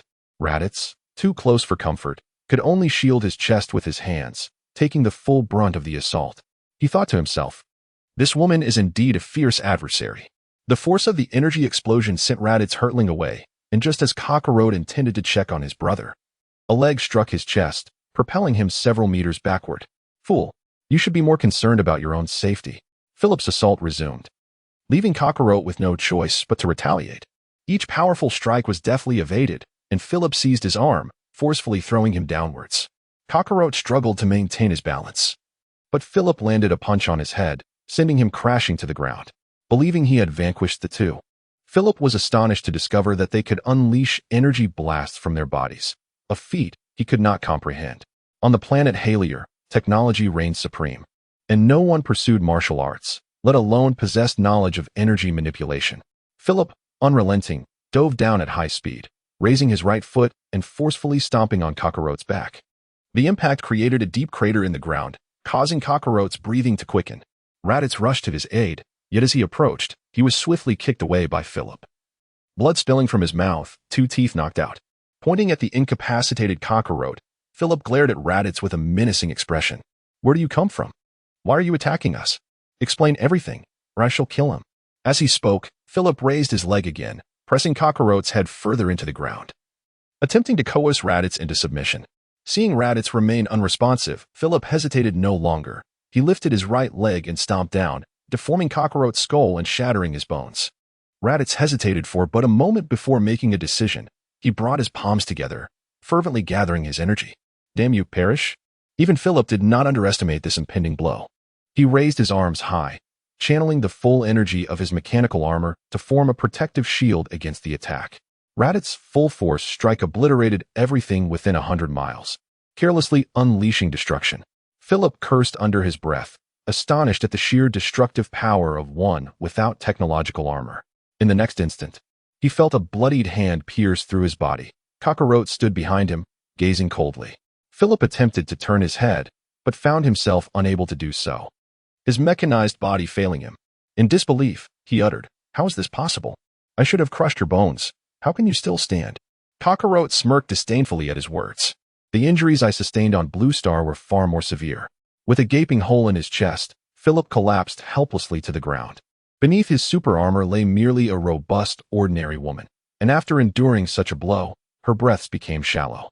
Moments later, she ceased to breathe, having completed this ordeal. Kakarot also fell to the ground as Raditz helped him to his feet. The two brothers began to move away. "We must take cover for now. We shall act again when you regain your strength." Kakarot harbored no concern for himself. Instead, he mocked Raditz for his actions, remarking that he should refrain from causing further destruction, given that Raditz had already obliterated all the structures around them. Enraged, Raditz vehemently retorted that his actions were solely motivated by a desire to save Kakarot. Otherwise, he would not have resorted to such extremes. Presently, their physical conditions rendered any continuation of their invasion impossible, compelling them to seek refuge in a concealed area. Meanwhile, the command center on planet Helix was in disarray. With the sole super warrior on the planet deceased, they had no choice but to summon other super warriors. A meticulous search ensued for the two. Yet their adept concealment thwarted all efforts, and weeks passed without a trace of Raditz and Kakarot. During their earlier skirmish, their energy levels had been substantial. easily detectable by scanners. However, they had suppressed their auras, leaving the military with limited options. At this juncture, Raditz and Kakarot found themselves within a forest. Kakarot, heavily bandaged, struggled with his injuries while Raditz scoured the vicinity, pilfering medicinal supplies. Kakarot's wounds were severe, and despite the passage of time, he had yet to heal. As for sustenance, Kakarot's mobility was hindered, compelling Raditz to capture prey indiscriminately, knowing that Kakarot was not discerning. On occasion, he would even bring back humanoid bear-like creatures for them to consume. After some time had elapsed, Kakarot's injuries finally began to mend, prompting the duo to seek out a new city to wreak havoc upon. The military command mobilized a colossal space battleship, dispatching 4 super warriors to eliminate the 2 adversaries. Raditz took on the role of the destroyer.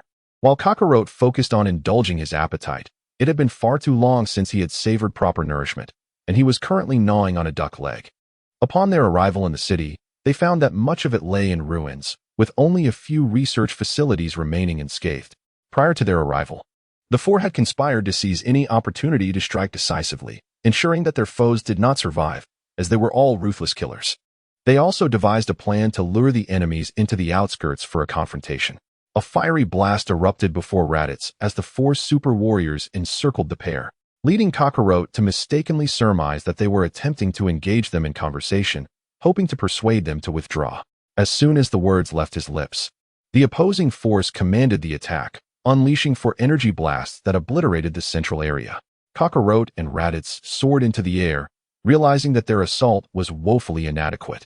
However, they were unexpectedly struck from behind, sent hurtling away by a powerful kick. The 2 super warriors ascended swiftly, launching their own offensive, while their comrades below maintained a relentless barrage of fire. Kakarot sensed that the situation was becoming untenable and urged Raditz to retreat, prompting the duo to flee to a safer distance.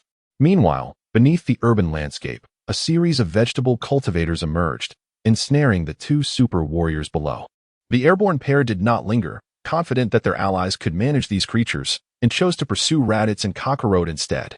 Yet, upon exiting the city, they were met with a staggering sight, 2 immense gorillas gazing at them with mocking eyes from an open area.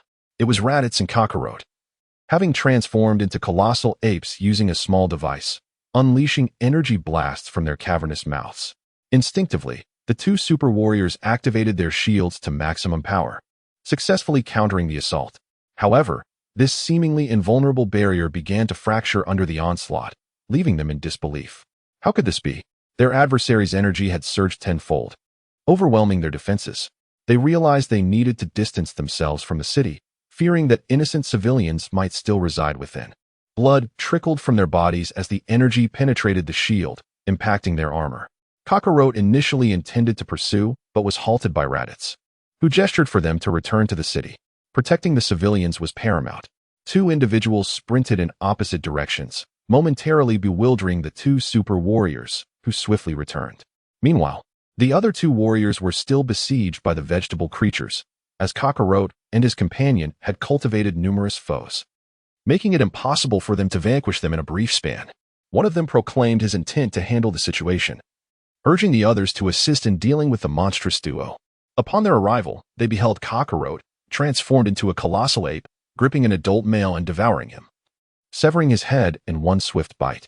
Blood erupted into the air like a fountain, and the enraged super warriors immediately unleashed a flurry of punches and kicks upon Kakarot, bombarding him with relentless energy blasts until he was felled.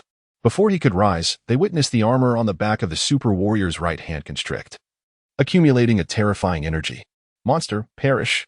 he bellowed, unleashing a super shockwave, a strike exponentially more powerful than before, propelled at supersonic speed, striking Kakarot squarely in the chest. The impact sent him flying hundreds of meters, his massive form crashing into a towering building, collapsing its very structure.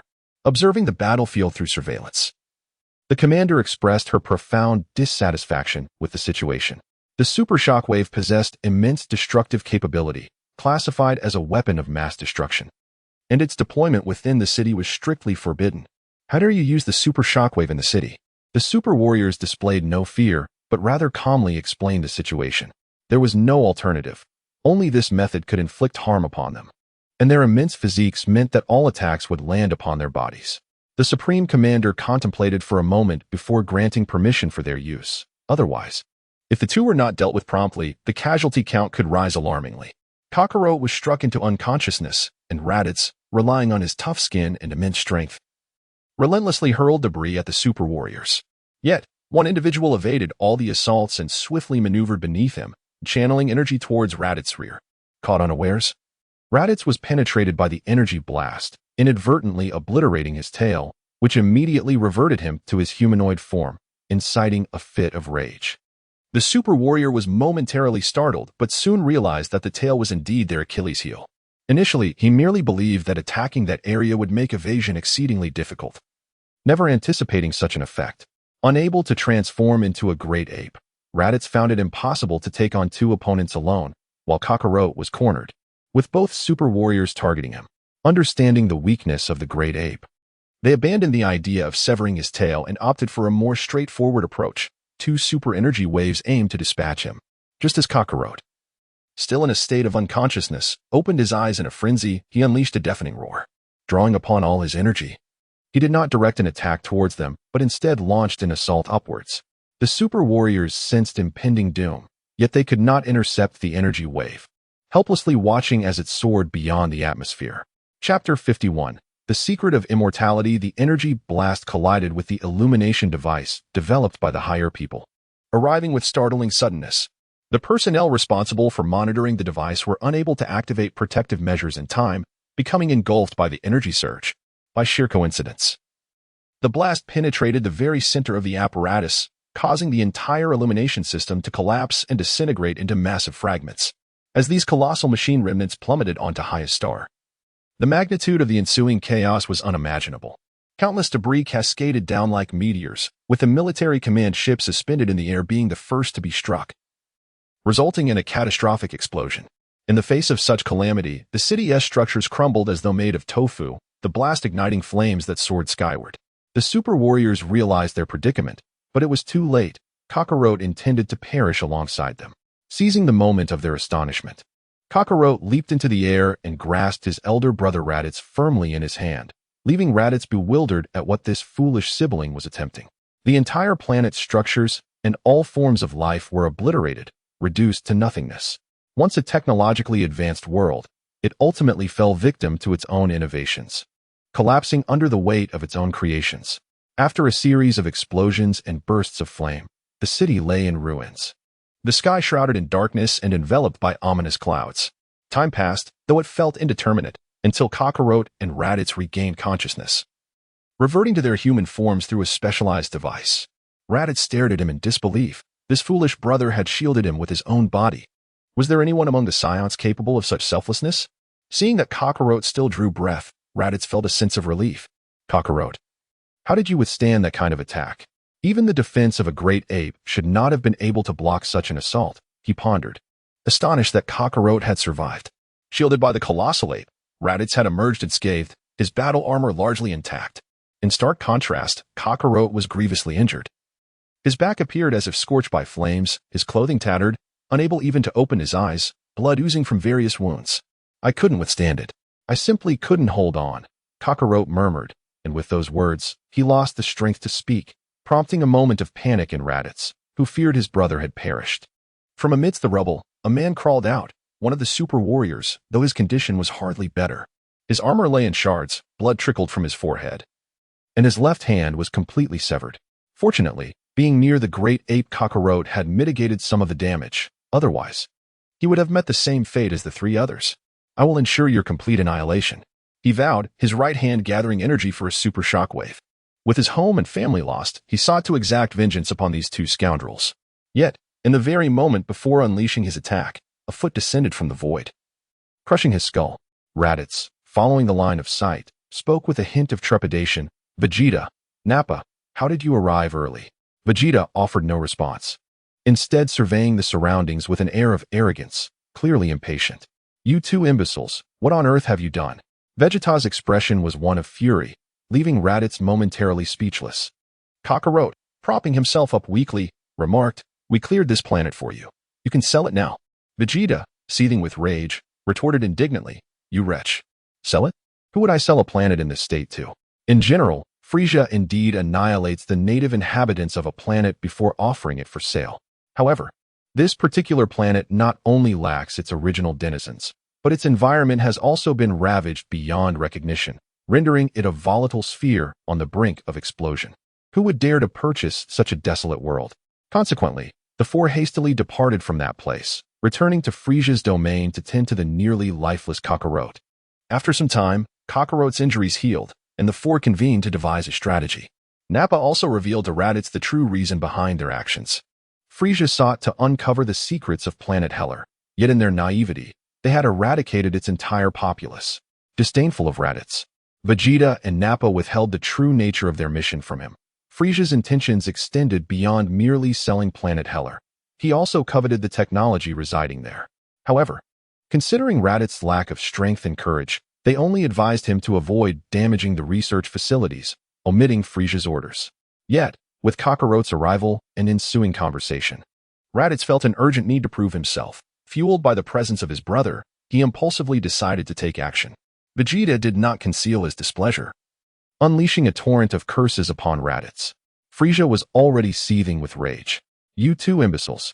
Vegeta's long-established authority rendered Raditz too intimidated to resist, forcing him to endure the reprimand. Nappa expressed his dissatisfaction with Raditz, exclaiming, "You fool! Frieza explicitly forbade you from retrieving Kakarot, yet you insisted on bringing him back." Raditz, perplexed, inquired, "Why?" Nappa, stroking his bald head, speculated, "Perhaps he wishes to prevent Kakarot from associating with us and being influenced by our presence?" Kakarot, cradling his head in his hands, wholeheartedly agreed, stating, "Exactly. You are all no good, utterly despicable." The three stared at him, as if to say the most reprehensible among them was indeed himself, as if he were some paragon of virtue. How could such words escape your lips? Vegeta rapped the table, urging them to cease their bickering. This constitutes a repeated defiance of orders. He likely intends to execute us. Due to Kakarot's raucous behavior, which failed to conceal his identity, the four became fugitives in the cosmos.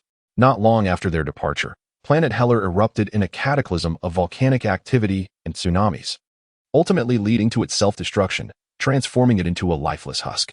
Kakarot remained unfazed, casually reclining with his legs crossed, dismissively stating, "What's the big deal? We can simply kill Frieza." Nappa, upon hearing this, nearly fainted, utterly astonished by Kakarot's audacity. After all, Frieza was a foe far beyond the reach of a lowly Saiyan such as himself. The magnitude of Frieza's power surpassed imagination, rendering him incomparably formidable compared to their own abilities. Kakarot dismissed his words as mere hyperbole, confronting Vegeta with unwavering resolve. "Humph. I've encountered such characters numerous times on Blue Star. I may suffer defeat once or twice, but thereafter, my power will undoubtedly surpass his." Vegeta, slightly taken aback, contemplated a prudent course of action, yet he was reluctant to resort to it unless absolutely necessary.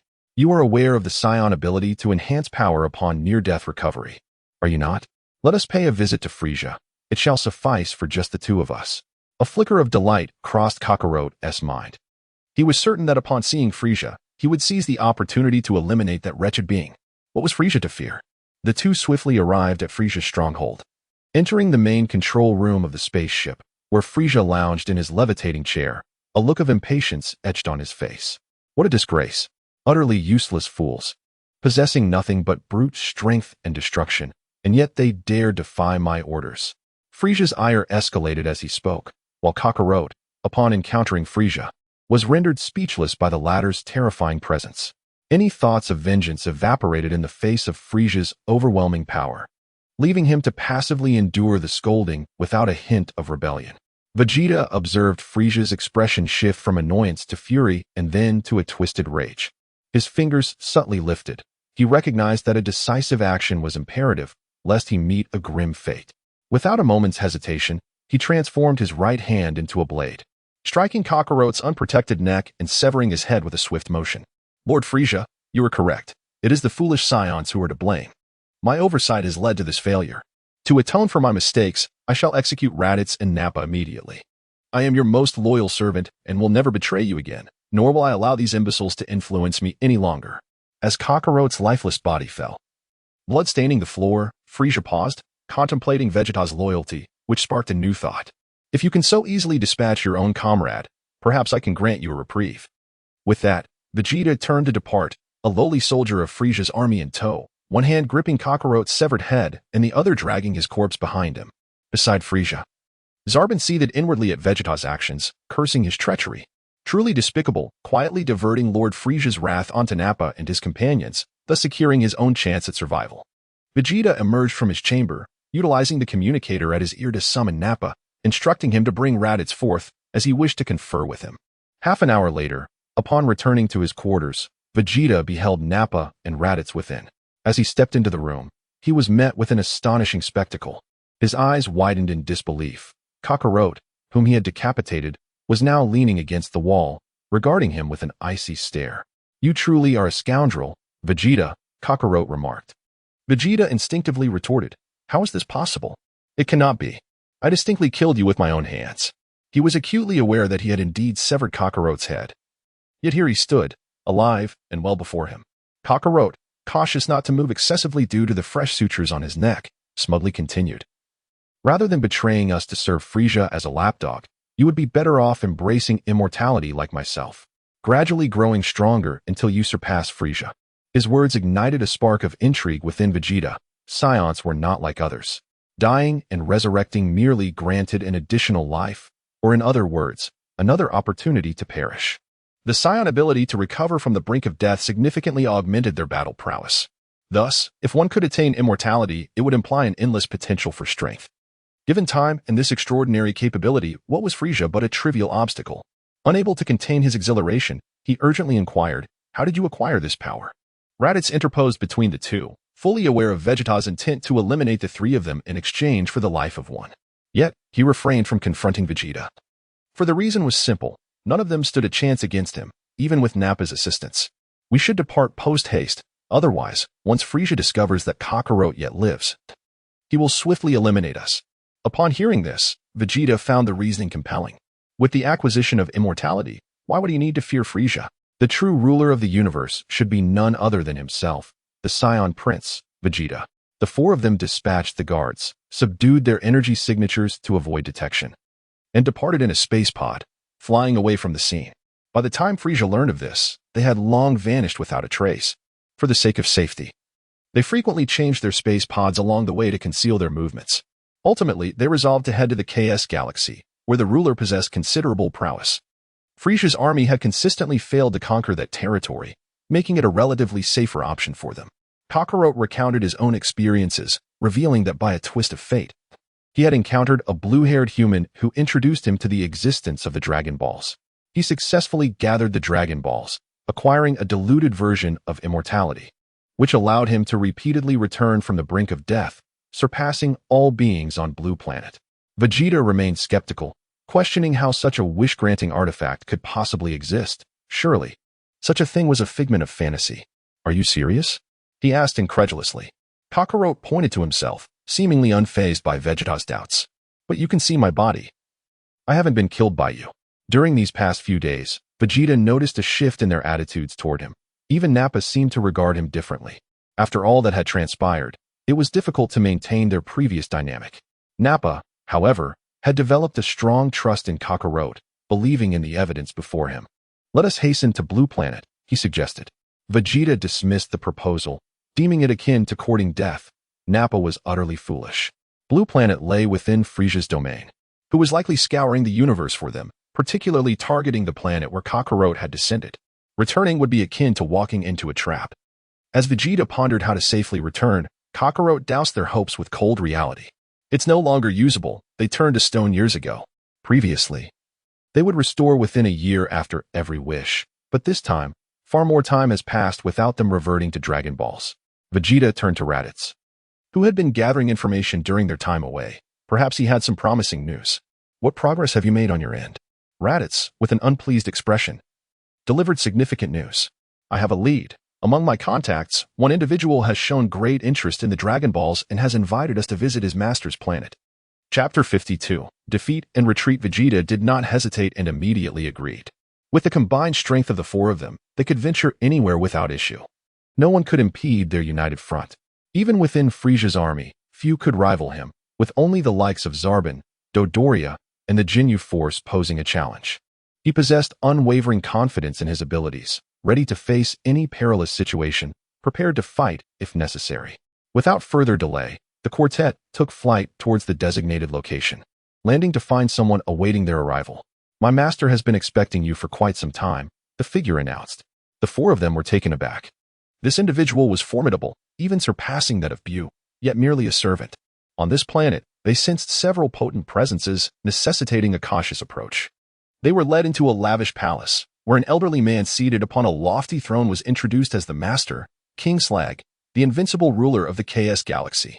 Kakarot hardly paid attention to the introductions, his gaze fixated on a cushion not far away, upon which rested an object he knew all too well. A Dragon Ball. There was a Dragon Ball here. He instinctively reached out to seize it, but was halted by a sharp slap from Vegeta, who admonished him with a fierce tone. "Fool, remain calm. This is their territory. Must you be so reckless?" King Slag, draped in his long robe, felt a flicker of joy at Kakarot's impulsive action. "It appears you are indeed aware of the secrets of the Dragon Balls. Now do tell me, where did you encounter such a Dragon Ball?" Slag had long coveted the Dragon Balls, as he was nearing the end of his life and needed them to survive. Kakarot, caught off guard, was about to respond, but before he could finish his thought, Vegeta struck him on the head again, silencing him, pointing at Slag with his right hand. Vegeta retorted arrogantly, "First, you must reveal where you have seen the Dragon Ball. That would make for a fair exchange of information." Upon hearing Vegeta's defiance, Slag's expression darkened, his gaze turning icy as he scrutinized the four of them, before dismissively waving his hand. Raditz observed the four formidable guards beside Slag, recognizing that they were not to be trifled with, and urged Vegeta to remain composed. "Do not act rashly, Vegeta. Their power likely exceeds ours." Vegeta, however, merely lifted his chin in pride, disregarding Raditz's counsel. To him, no so-called strong opponent mattered before the Saiyan Prince. Slag, losing his patience, revealed his true nature. "Let these fools explain themselves." The four guards responded affirmatively, each selecting an opponent. The blonde-haired man, fierce and taciturn, swiftly advanced with a knee strike. "Do not resist futilely. Hasten to divulge your information." Kakarot was knocked to the ground, but he quickly sprang up in fury, exclaiming, "You bastard, I will kill you." The blonde man hovered above, his gaze imbued with 3 parts indifference and 7 parts disdain, rendered speechless by Kakarot's brazen declarations. "I do not share your opinion." The two soon clashed again. Kakarot leaped and unleashed a punch, which was evaded, only to receive a blow to his back. As Shrag sought information regarding the Dragon Balls, they refrained from fatal strikes. The blonde man subdued Kakarot solely with his legs. Raditz faced a larger green frog, easily blocking its charging punch before engaging in a struggle of strength. "I am far stronger than Raditz. Such skills cannot defeat me." The frog, recognizing the challenge it faced, let out a cold laugh as 4 smaller frogs detached from its back. While entangled with Raditz, they launched a surprise attack. Raditz was momentarily startled, bewildered by this new threat, and soon found himself frantically defending against the 5 assailants. Only Vegeta remained composed, skillfully evading the incoming enemies, then leaping from above to deliver a kick that toppled one foe, seizing its wings with both hands. With a fierce tug, he tore them off, lifting the creature's lower leg and launching it into the air, hands pressed together to gather energy. Gallic Gun. The violet energy wave struck the opponent, obliterating its form into dust. Without pause, Vegeta charged toward Shrag. "Now it is your turn." Vegeta was indeed the strongest among the 4, yet the mightiest of the guards. The blonde-haired man had chosen to confront Kakarot. Shrag, seated high above, remained unperturbed by Vegeta's assault, slowly raising a single finger to aim at him. Just as Vegeta reached him, he was blasted away by the energy from Shrag's fingertip, crashing heavily to the ground. Vegeta's defeat became the final straw for the others. If even the strongest among them could not prevail, what chance did they have? All 4 were subdued, and Shrag, unconcerned by Vegeta's slaying of one of his subordinates, extended his right hand, fingers splayed, directing it at Kakarot, who lay defeated. Kakarot's body levitated before being grasped by Shrag, who began to delve into his memories. "Answer me truthfully." In the recesses of Kakarot's memory, Shrag had also come to know of the Dragon Balls of Blue Star. Unlike Kakarot, who possessed only a rudimentary understanding, Shrag grasped the gravity of the situation upon witnessing the death of a deity. He comprehended why the Dragon Balls were rendered ineffective. Devoid of their creator, the Dragon Balls of Blue Star had lost all significance. The information provided by Kakarot struck him like a thunderbolt.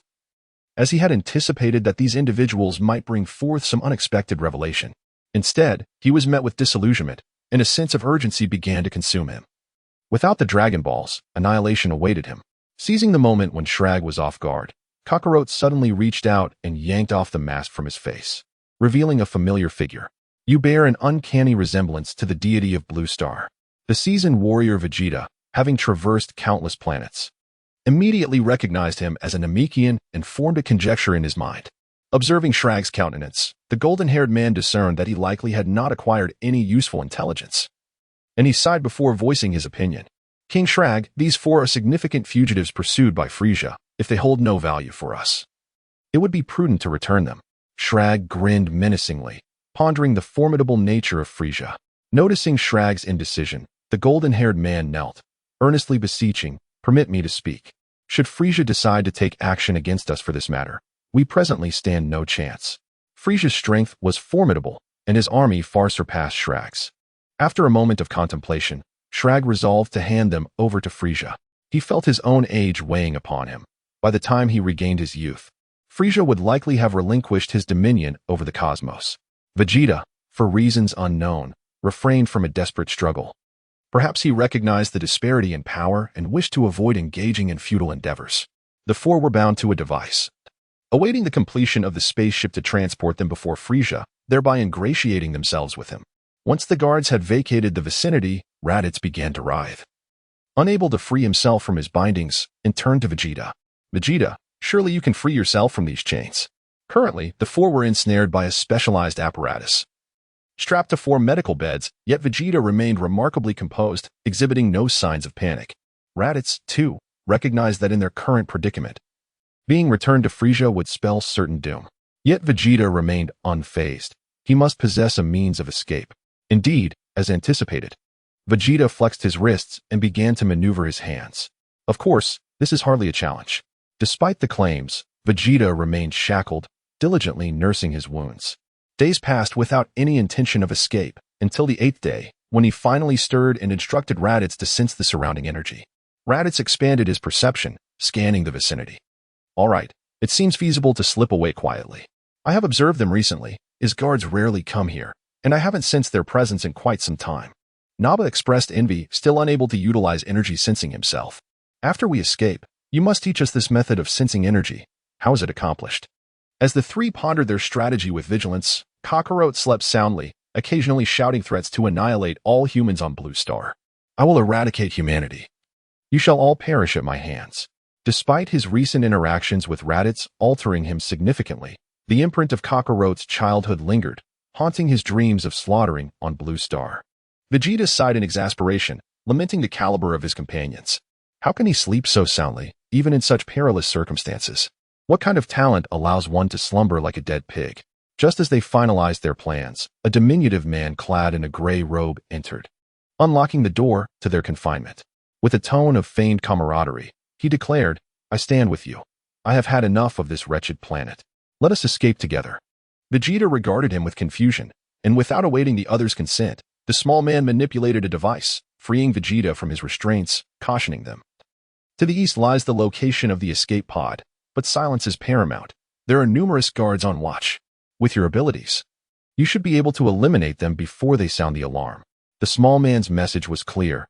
During their flight, utmost caution was necessary to avoid alerting Shrag, lest their efforts be in vain, putting even his life in jeopardy.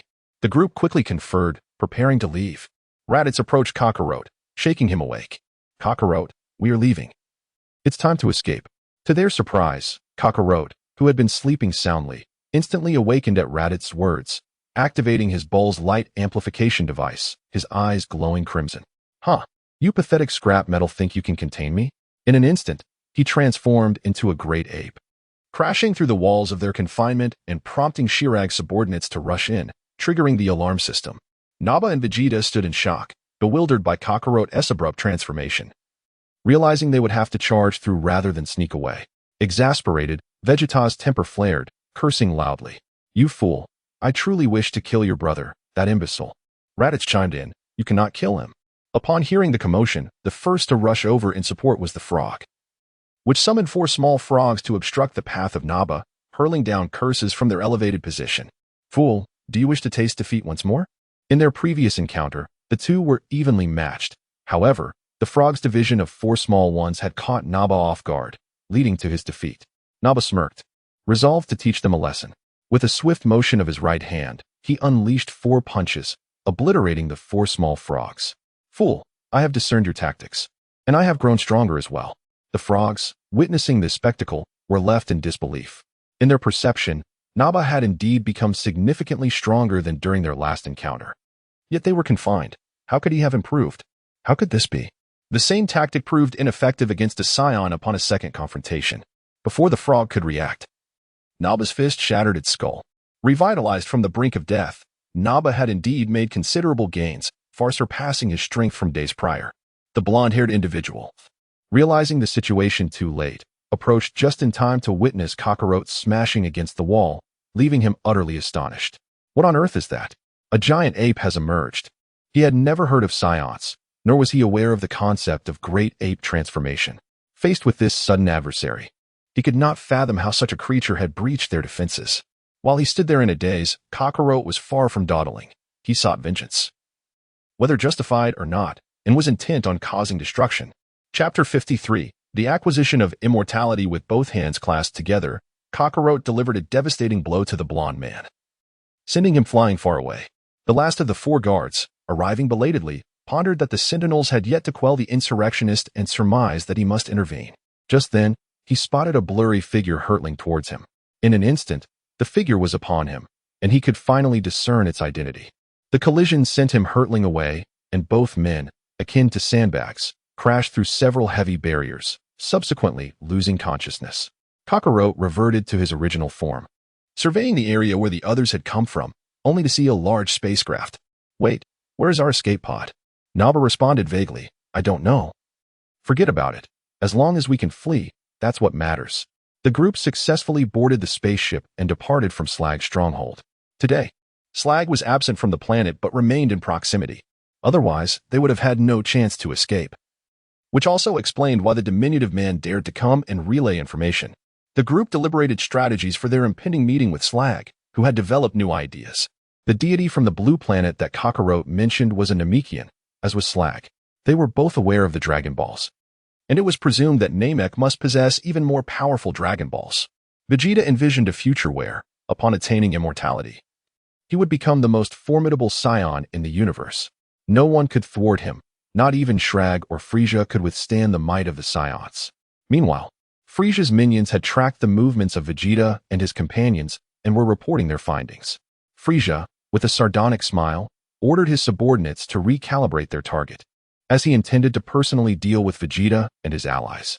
Upon returning to his domain, Shrag surveyed the wreckage of his prison chamber and the grievously injured state of 2 of his subordinates. Rather than unleashing his wrath upon them, he chose to forgive their transgressions, allowing them to recuperate while accompanying him to another region. With a cadre of loyal guards, Shrag stealthily set off, shadowing Vegeta and his companions. Curious about the identity of a diminutive man among them, Vegeta's group pressed for answers, but he chose to remain reticent, withholding his true identity. Kakarot, oblivious to the fact that this man had facilitated the escape of Vegeta and the others, mistook him for a mere mortal fleeing alongside them. Without hesitation, he struck the small man, causing his head to be thrust into his chest, resulting in instantaneous death. No words were uttered in protest, as he had not anticipated Kakarot's sudden aggression.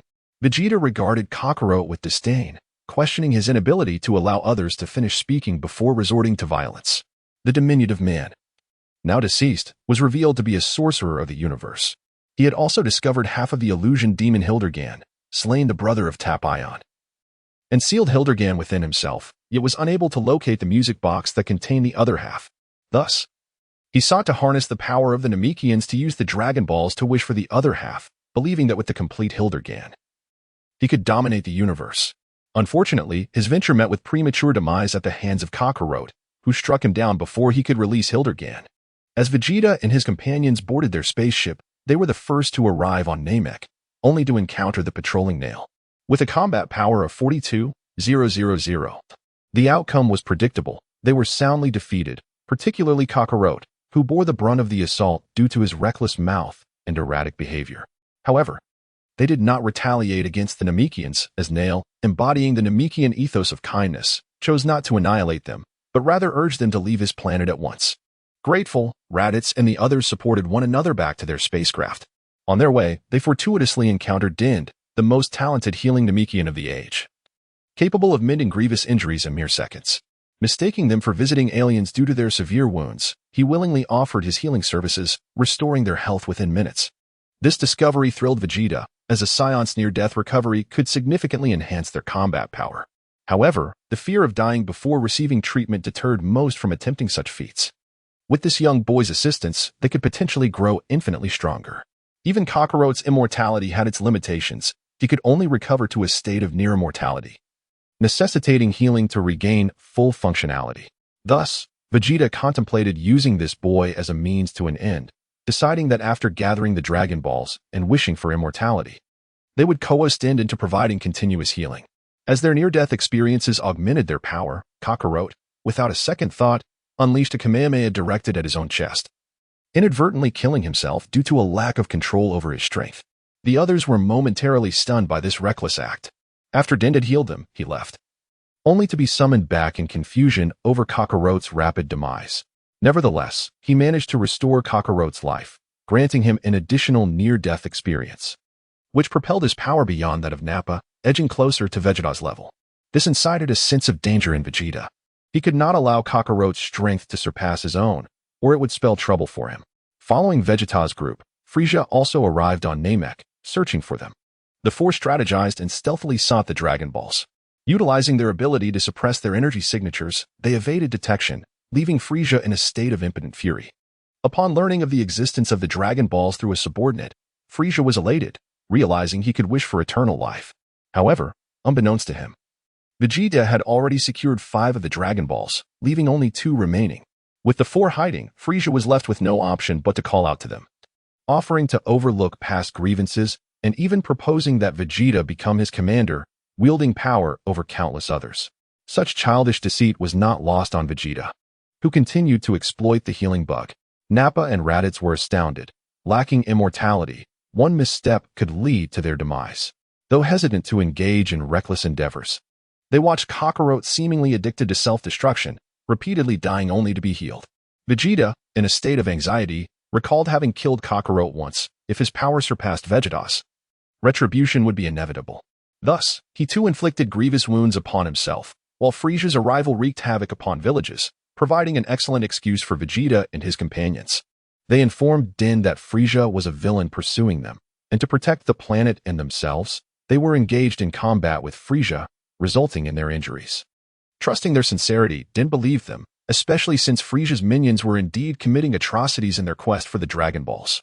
Vegeta and his allies stealthily gathered the Dragon Balls without revealing their true identities, resulting in a stalemate. Frieza possessed 2, while Vegeta held 5. The following day brought another visitor, Shrag, who sought to restore his youthful form, convinced that with his peak body, Frieza would be no match for him. He intended to wish for his rejuvenation, then eliminate Frieza, thereby claiming dominion over the universe. As the 3 factions converged, it appeared that Vegeta and his companions were the weakest in the shadows, yet the power of Vegeta and Kakarot had evolved beyond recognition. Following a series of skirmishes, Vegeta seized the opportunity to infiltrate Frieza's spaceship while Shrag and Frieza clashed, stealing the last 2 Dragon Balls. With his wish for immortality granted, the 3 wishes were fulfilled. Kakarot already possessed immortality and thus required no further wishes. As the Grand Elder of Namek approached the end of his lifespan, the moment he closed his eyes, the 7 Dragon Balls turned to stone. This left Vegeta with a complex expression as he seized Kakarot. Amid the clash between Frieza and Shrag, they pondered why the Dragon Balls had transformed into stone and what it portended for their ambitions. Vegeta's heart oscillated between elation and despair. Although he had attained the coveted immortality he so desperately desired, other equally significant wishes lingered in his mind. With the Dragon Balls now depleted, he found himself engulfed in fury, directing his wrath towards Kakarot. Were it not for his words, he would never have had to relinquish immortality to the 2 inept beings, Raditz and Nappa. From the very beginning, Vegeta had no intention of granting them the gift of eternal life, as Kakarot had informed him that the 7 Dragon Balls of Earth could only fulfill a single wish at a time. Thus, among the trio, only one could wish. While the other two would have to wait for the next opportunity, Vegeta, of course, would not squander his chance on them. However, during the wish-granting moment, he discovered that the eternal dragon Porunga of Namek could grant 3 wishes simultaneously. With everyone present, they each made their wishes and obtained immortality. Yet, Vegeta was unsatisfied with merely this. He yearned for everlasting life and a perpetually youthful form, so as not to succumb to the ravages of time and hinder his full potential in the future. Now that the Dragon Balls of Namek had vanished, his hopes lay shattered, and how could he not be consumed by rage? Kakarot remained oblivious to Vegeta's inner turmoil. For him, possessing immortality was sufficient to continue battling. He cared not for anything beyond that. You ask me, I ask whom? What nonsense! In a realm where immortality reigns, who fears whom? Kakarot shows no leniency. And Vegeta takes several deep breaths to maintain his composure. The present Kakarot possesses formidable combat prowess, not significantly inferior to his own, rendering him a valuable ally in battle, yet incapable of being vanquished. Ultimately, they refrain from engaging in a fierce confrontation, first acclimatizing themselves to the newfound strength of their bodies. They devise a strategy to confront Frieza, who seeks the Dragon Balls, while the aged slug has already fallen victim to Frieza's merciless hand, transformed into his ultimate form. A formidable opponent that Slug could never hope to challenge. However, when the true confrontation begins, Vegeta realizes his grave misjudgment. He is no match for Frieza. Against foes like Cyberman and Dodoria, Vegeta had dispatched them with a single blow, even besting Captain Ginyu in mere moments. Yet, when facing Frieza, everything changes. Despite being resurrected multiple times, his battle prowess surges to an unimaginable height. Yet Frieza still toys with him as one would with a mere plaything. With a single hand, Frieza deflects all his attacks, as Kakarot, laughing maniacally, attempts to intervene, but to little avail. Severely wounded, both warriors find themselves at Frieza's mercy, who plans to imprison them. He learns of their immortality, realizing that as long as he withholds healing, they will remain perpetually injured, incapable of posing a threat. In a moment of dire straits, Vegeta awakens, his intense fury catalyzing his transformation into a Super Saiyan, ultimately overcoming Frieza. Simultaneously, the truth about his identity is revealed, and Vegeta, no longer concealing anything, resolves to eliminate everyone, deeming the Dragon Balls here useless. In the ensuing battles, Kakarot achieves his own Super Saiyan transformation, leading to the demise of both Cooler and King Cold, all at Vegeta's hands. They ascend as the new rulers of the universe, with Vegeta commanding his subordinates to scour for any remaining Dragon Balls, yet years pass with no discoveries. Goku finishes his account, leaving the denizens of Universe 13, who possess immortality, utterly astonished.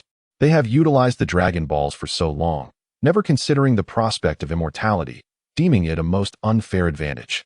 Chapter 54, Babbidi's Conspiracy. Only Vegeta snorts in response, understanding the actions of his counterpart from Universe 13. Winning is all that matters. Immortality, even in a diminished form, remains immortality. Goku nods in agreement, for without immortality, there would undoubtedly be no match for Frieza. Yet, the weakness is glaring. Without healing, even if resurrected, they would possess no combat capability, rendering them mere victims. Ultimately, it is merely an ordinary dragon, incomparable to the magnificent Super Dragon.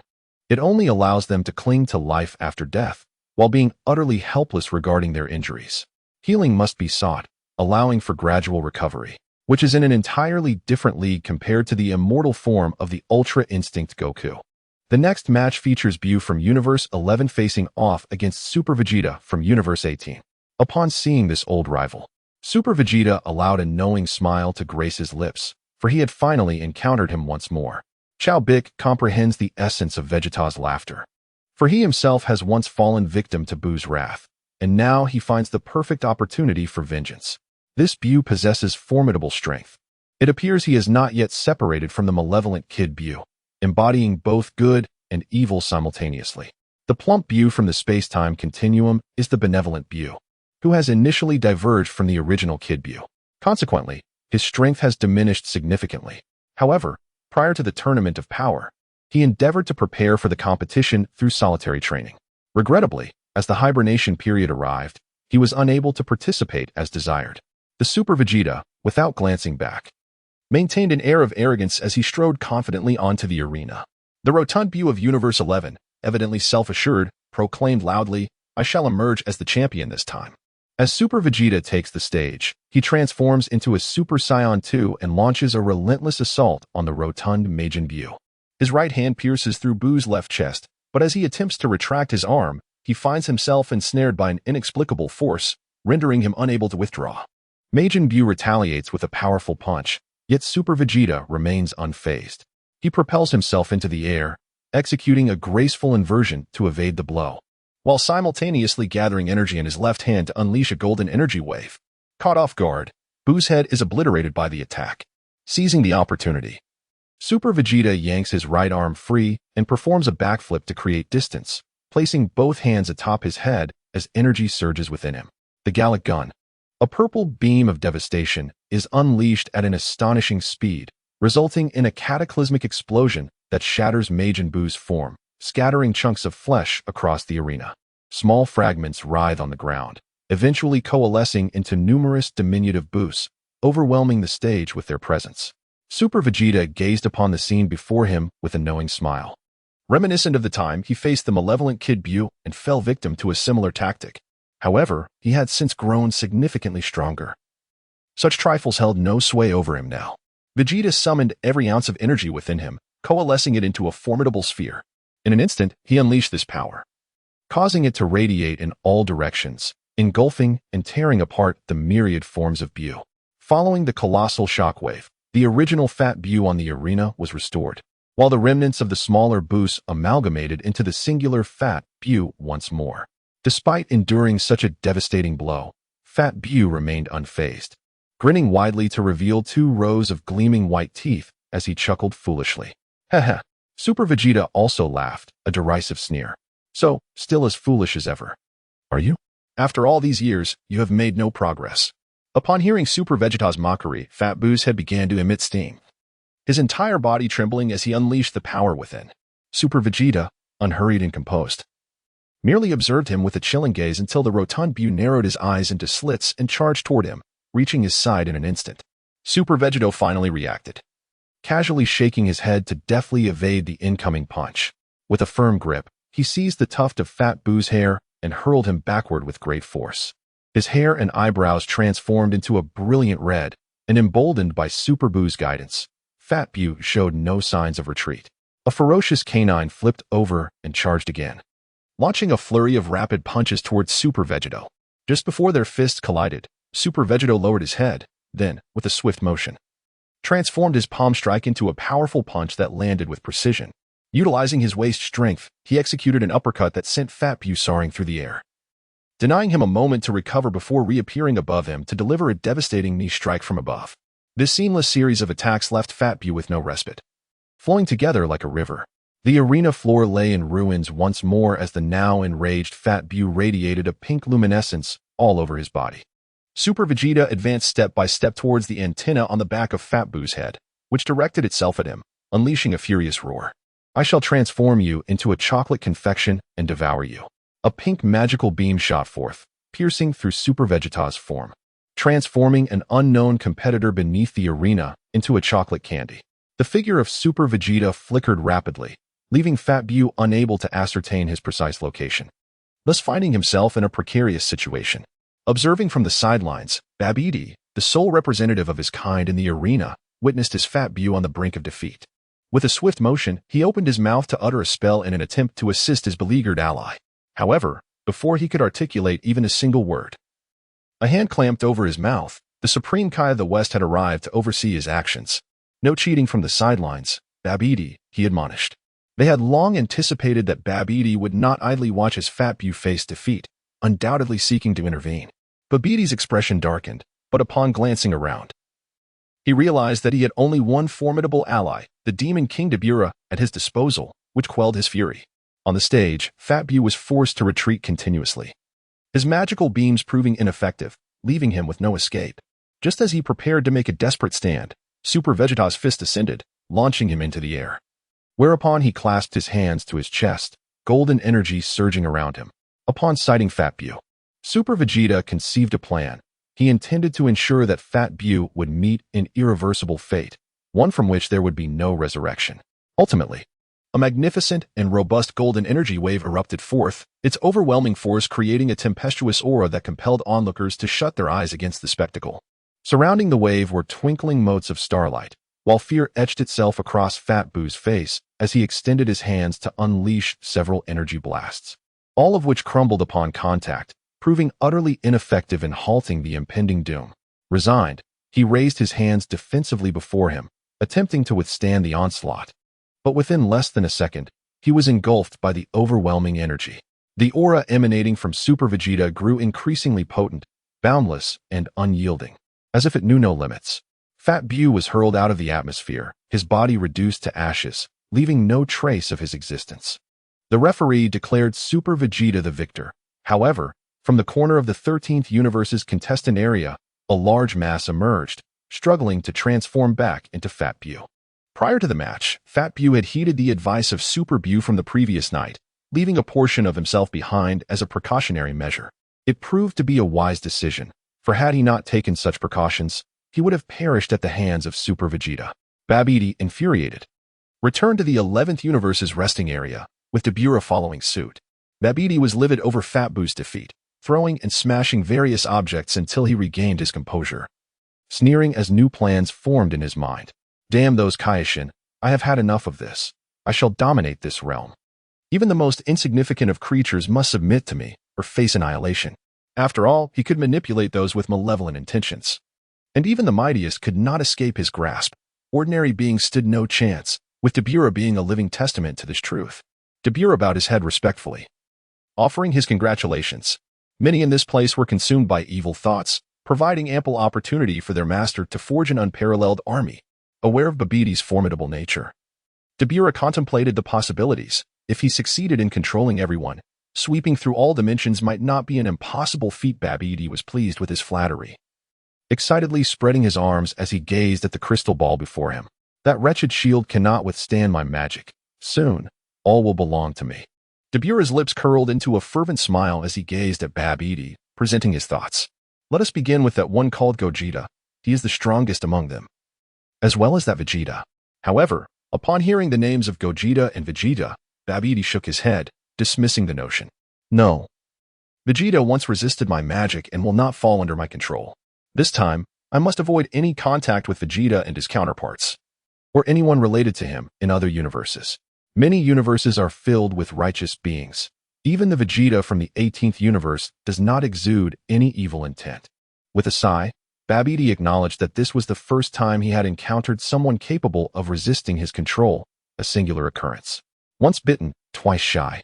The mere mention of Vegeta's name left him feeling uneasy. Babidi could not comprehend what allowed others to defy his demonic seal.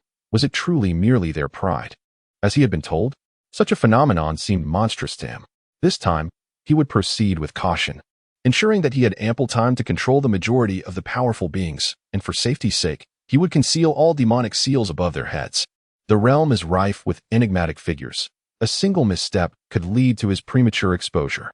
He can only manipulate those with malevolent intentions, finding himself powerless against the virtuous. Furthermore, the mark of the demon is conspicuously visible, easily discernible by the Supreme Kai. The multitude he seeks to control, including the audience and competitors from various universes, requires considerable time and effort. In the lounge, the formidable King Piccolo of Universe 3 sits despondently upon the floor, profoundly affected by Gasakak's words. Has he truly been ensnared by the benevolent deity? The fusion with himself aims to undermine from within, transforming his nefarious self into a paragon of virtue. The illustrious King Piccolo would never yield to another's will. As he contemplates, an excruciating sensation akin to 1,000 needles piercing his heart overwhelms him, compelling him to clutch his head in agony, rolling on the floor in distress. Within mere seconds, he ceases to move, gradually rising to his feet, his gaze now brimming with ferocity. With utmost reverence, he declares, "Master, I shall be your most loyal servant." Meanwhile, the duo of 13 Kakarot and 13 Nappa, in pursuit of 13 Raditz, cannot escape destiny's grasp. They, too, fall under control, their inherent wickedness facilitating a seamless process of subjugation by Babidi. The audience, lacking sufficient strength, remains oblivious. Caught in a momentary daze, they succumb to manipulation, with individuals gradually vacating their seats. Even the organizers, the Verugans, are unsuspecting. Numerous personnel responsible for monitoring mechanisms fall prey to Babbidi's influence. The endeavor unfolds with remarkable ease, and Babidi, eager to expedite his plans, turns his gaze toward the elevated, mysterious chamber. He ponders whether to breach its sanctum, a place even his crystal ball cannot penetrate. To be treated with such regard by the Supreme Kais, the occupants must be significant figures. Should he manage to control them as well, it would be most fortuitous. As these thoughts swirl in his mind, a sudden pang of anguish seizes him, sweat beading on his forehead. Dabura, noticing his master's disquiet, wonders why his once composed lord now exhibits such abnormality, verging on fear. "What troubles you, master?" Babidi continued to shake his head, casting aside the tumultuous thoughts swirling in his mind. At that moment, he felt as though he were enduring unimaginable torment. An ominous premonition gnawed at him. He sensed that should he dare to strike against that individual, it would spell his own demise. Dabura would meet the same fate, although nothing had transpired. A deep unease settled within him, an inkling that this person possessed strength beyond comprehension. He had never encountered such a phenomenon before, and he pondered the nature of a being capable of such prowess. After 5 arduous minutes of labored breathing, Babidi gradually regained his composure, bowing his head to continue manipulating others, disregarding Dabura entirely.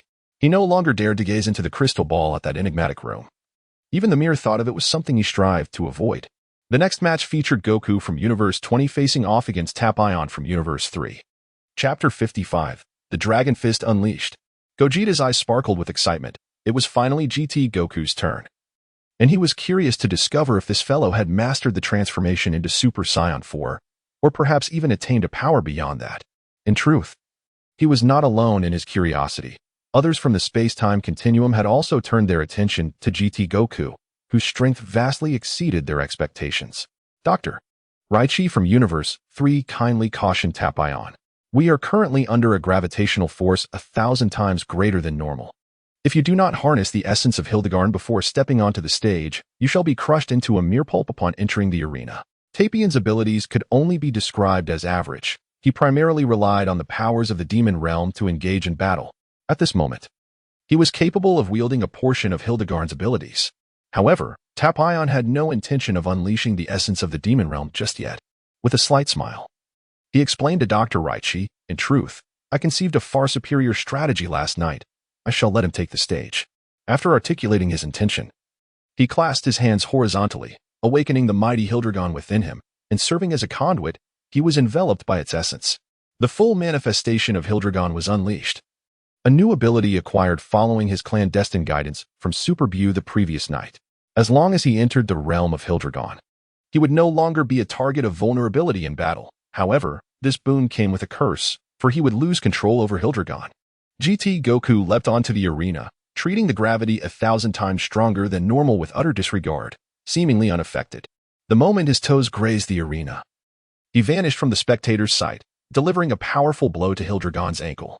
Though his fist appeared diminutive, it triggered an immense reaction upon impact. Hildegard was involuntarily pushed back several steps, nearly losing his balance, yet he quickly regained his footing and retaliated, his form becoming ethereal as he unleashed attacks from all directions against GT Goku. With a sly grin, GT Goku nimbly evaded the onslaught, and when escape was impossible, he met force with force, undaunted by Hildegard's colossal stature. GT Goku was persistently testing the waters. Once, Hildegard had been a formidable adversary he had vanquished through sheer effort, yet now, his own power had surged beyond measure. Seizing a moment of vulnerability, he gripped Hildegard's palm, which was larger than his own body, and soared into the air, initiating a contest of strength. Surprisingly, Hildegard found himself at a disadvantage. His tail swayed behind him, aiming sharply at GT Goku's form, the pointed end thrusting forward with ferocity. GT Goku raised his legs and clamped tightly onto the incoming colossal tail, exerting all his might to hurl it away. Super Goku clenched his fists tightly, radiating a golden aura that surged around him. His internal energy experienced a remarkable amplification, with hair cascading down to his calves, while blue lightning danced around his form. Super Saiyan 3 is not merely a secret weapon wielded by Gogeta and Vegeta. Even GT Goku has a trick up his sleeve. The two combatants engaged in a fierce exchange at a velocity so swift it became nearly indistinguishable. Once transformed, GT Goku seized the initiative, delivering a flurry of punches and kicks that forced his opponent to retreat continually. A well-timed energy blast struck Hildegarn's back, a calculated maneuver indeed. Hildegarn possessed the ability to become intangible. He could only be physically harmed during his offensive maneuvers, as he otherwise existed in a state of intangibility, evading all attacks. After sustaining damage, Hildegarn immediately reverted to his intangible form, dissipating into a cloud of smoke that enveloped the arena, rendering GT Goku unable to pinpoint his exact location. Without any visible actions from Hildegarn, GT Goku found himself surrounded by numerous energy blasts, creating a protective barrier within a 10-meter radius around him. This tactic puzzled onlookers. Encircling himself with energy blasts to thwart Hildegarn's attacks was indeed a sound strategy, as any offensive move from Hildegarn would result in unavoidable collisions. However, the proximity was perilously close. When the energy blasts detonated, they would inevitably inflict harm upon GT Goku as well. Such a strategy of inflicting harm on the enemy while sustaining self-damage was less than ideal. With no other recourse, Hildegarn materialized in midair, unleashing a torrent of fiery projectiles. The intense heat unsettled the other competitors, as flames obliterated the energy blasts surrounding GT Goku, leading to a cacophony of explosions. In response, GT Goku launched a Dragon Fist attack, weaving through the chaos with remarkable speed, his right hand aimed squarely at Hildegarn's form. The speed was astonishing. Hildegarn could not halt his assault, and, upon entering intangibility once more, found himself struck in the chest by a powerful punch. A fearsome, golden dragon coiled around Hildegarn, engulfing him in a radiant light. His form was soon reduced to ash, and the host, Ion, could not evade his fate either. GT Goku's onslaught took everyone by surprise, marking the first instance in this tournament where a combatant was vanquished through close-quarters combat. A tinge of regret and guilt washed over GT Goku. "I am sorry, Ion. We can only hope they revive you." Hildegarn was indeed a commendable adversary, yet now he pales in comparison. In the past, Hildegarn presented a formidable challenge. But over the course of more than a decade, GT Goku had grown immensely stronger, rendering Hildegarn incapable of posing any threat. The Dragon Fist was his mightiest physical attack, and its energy consumption was minimal, delivering unparalleled destructive power. In the realm of transcendent time and space, the expressions of the gathered multitude varied greatly. This GT Goku was indeed extraordinary.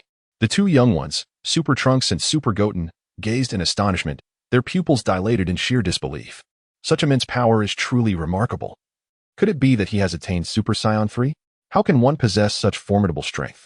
It is important to note that their fused form, Gotenks, despite being a combination, falls significantly short of GT Goku's prowess even when they transform into Super Saiyan 3. Super Saiyan Goku was filled with eager anticipation, his entire being trembling with excitement. How impressive am I? Even I, in my Super Saiyan 3 form, could not achieve such a level.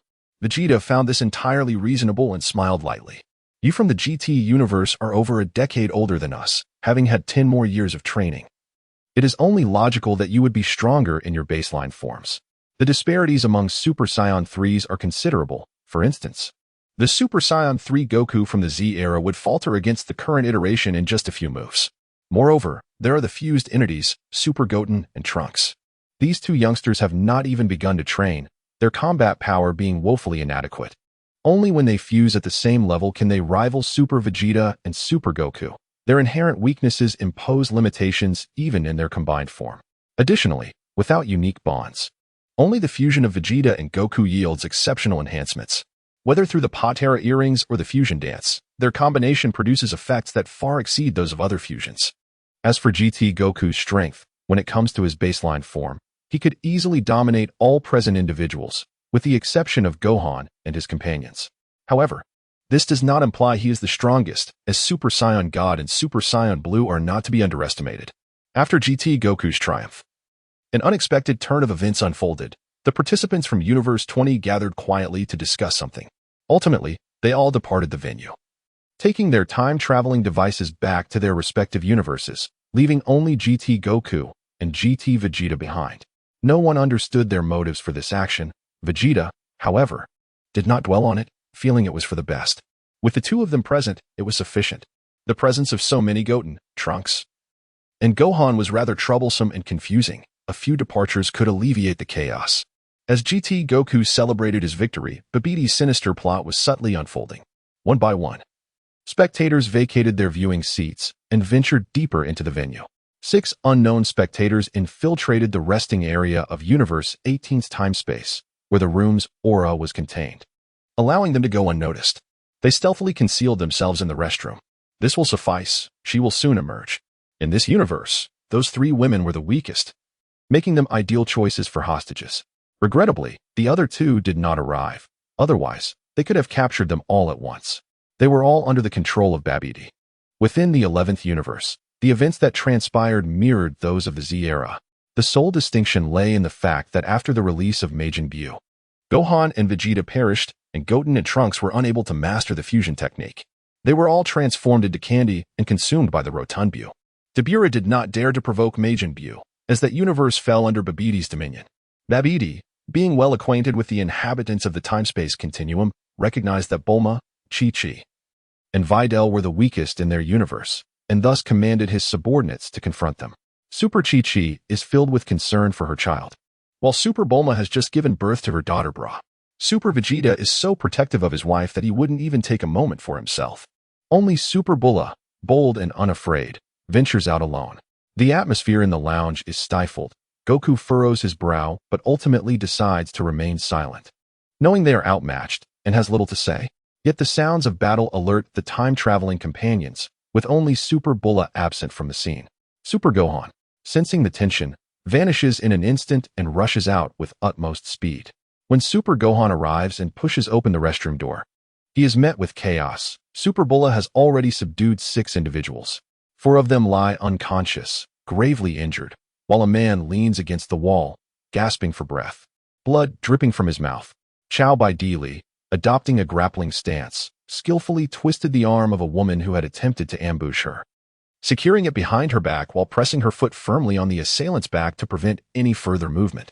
Upon witnessing that the situation was under control and that his wife had remained unharmed, Super Gohan finally breathed a sigh of relief. What transpired? Chow Bai Li stood perplexed, gazing at the woman beneath her, who was desperately writhing in an attempt to rise and confront her. With a lingering sense of trepidation, she recounted, "I was ambushed the moment I exited the restroom. No matter how many times I bring them down, they rise again to launch their attacks." As she spoke, an ominous premonition washed over her. This familiar state evoked memories of her most dreaded past. The 6 assailants had suffered broken bones, yet continued their relentless assault, rising immediately after being struck down, and she had lost count of how many times she had dispatched them. Though Bai Li ranked among the weakest of the super time-space warriors, her combat prowess still effortlessly surpassed that of ordinary humans, particularly in comparison to the Saiyans. Even a dozen or 20 ordinary individuals could not approach her, had she not been averse to indiscriminate killing. A mere burst of her energy could reduce them to mere dust. In the presence of Super Gohan, the frenzied audience posed no threat, as they were bound together by a single rope. The organizers, the Veruga people, initially provided them with treatment. However, as the audience lashed out in madness, Chow Bai Li's counterattacks inflicted injuries upon all 6 assailants. Nonetheless, the audience's frenzy ultimately lay at the feet of the organizers, who had summoned them. They extended sincere apologies to Universe 18, assuring that they would return these few spectators to their own universe and investigate the circumstances surrounding the incident. They, too, were baffled by the events and could only opt for a gradual inquiry, while the super time-space warriors remained indifferent, deeming it a trivial matter. The upcoming match featured Gotenks of Universe 18 facing off against Super Buu of Universe 4. Upon hearing that Super Buu was about to take the stage, the Grand Kaishin promptly released the restraints, causing the mass of flesh to transform back into Super Buu. Grateful for the Grand Kaishin's assistance, Super Buu expressed, "Thank you. As a token of my appreciation, I shall approach this battle with utmost seriousness." The transcendent Goten and Trunks, 2 spirited young lads, walked proudly towards the arena, their faces radiating exhilaration. Ding, ding, ding. Here come Gotenks. Chow Bit kindly reminds everyone to unite first. How can they take the stage without merging? The choreography of the fusion dance movements appears rather intricate. It seems they are eager to ascend the stage directly. Ultra Goku turned his head and stuck out his tongue at Ultra Piccolo, making a playful grimace. "Uncle Piccolo, do you see what that is?" Chow Bit instinctively glanced in the direction he was pointing, only to find nothing there. He turned back to admonish, "What tricks are you playing? Hurry up and fuse." Yet, upon turning around, Bick was taken aback. for before his eyes stood Super Gotenks. How had he completed the fusion in such a brief span of time? The newly awakened Gotenks is even more arrogant than before, proudly gesturing towards himself. What you see is a transformed Gotenks. Last night, I received guidance from a friend, resulting in a significant enhancement of my abilities. Chaobik instinctively glanced at Gogeta, who merely shook his head, indicating that he was not responsible for the matter at hand. Before the others could ponder further, Super Gotenks had already leaped onto the stage. Standing upon the arena, Super Bu unleashed a furious roar, his entire being radiating an astonishing aura that left everyone momentarily stunned. The trio from Universe 8, comprising Frieza and his companions, were nearly paralyzed with fear. Each one more terrifying than the last. It was an utterly bewildering situation. Even Ultra Goku was astonished by the immense power of Super Bu, a strength that is undeniably formidable. Apart from Gogeta and Broly, as well as Vegeta, who emanates his presence from the cosmos, Super Bu stands as the first to possess such overwhelming energy. As for the 22nd son Gohan, he was effortlessly dispatched with a single blow. Even when confronting the rampaging Super Bu, he relied solely on physical strikes, leaving his opponent unable to defend, without unleashing a significant aura. Chapter 56, New Gotenks. Super Goku surmised that this Bu must possess formidable strength, yet he did not anticipate that this Super Bu could be so extraordinarily powerful. It was indeed astonishing. Both Gogeta and Vegeta wore solemn expressions. The prowess of this individual was truly not to be underestimated, as it was far from ordinary. However, they soon smiled, acknowledging that this fellow posed no immediate threat to them, though the sheer magnitude of his supernatural abilities proved to be somewhat troublesome. The transcendent Ultra Instinct Goku displayed unwavering determination, unleashing a fierce roar as his entire being erupted in a dazzling golden radiance that permeated the entire venue.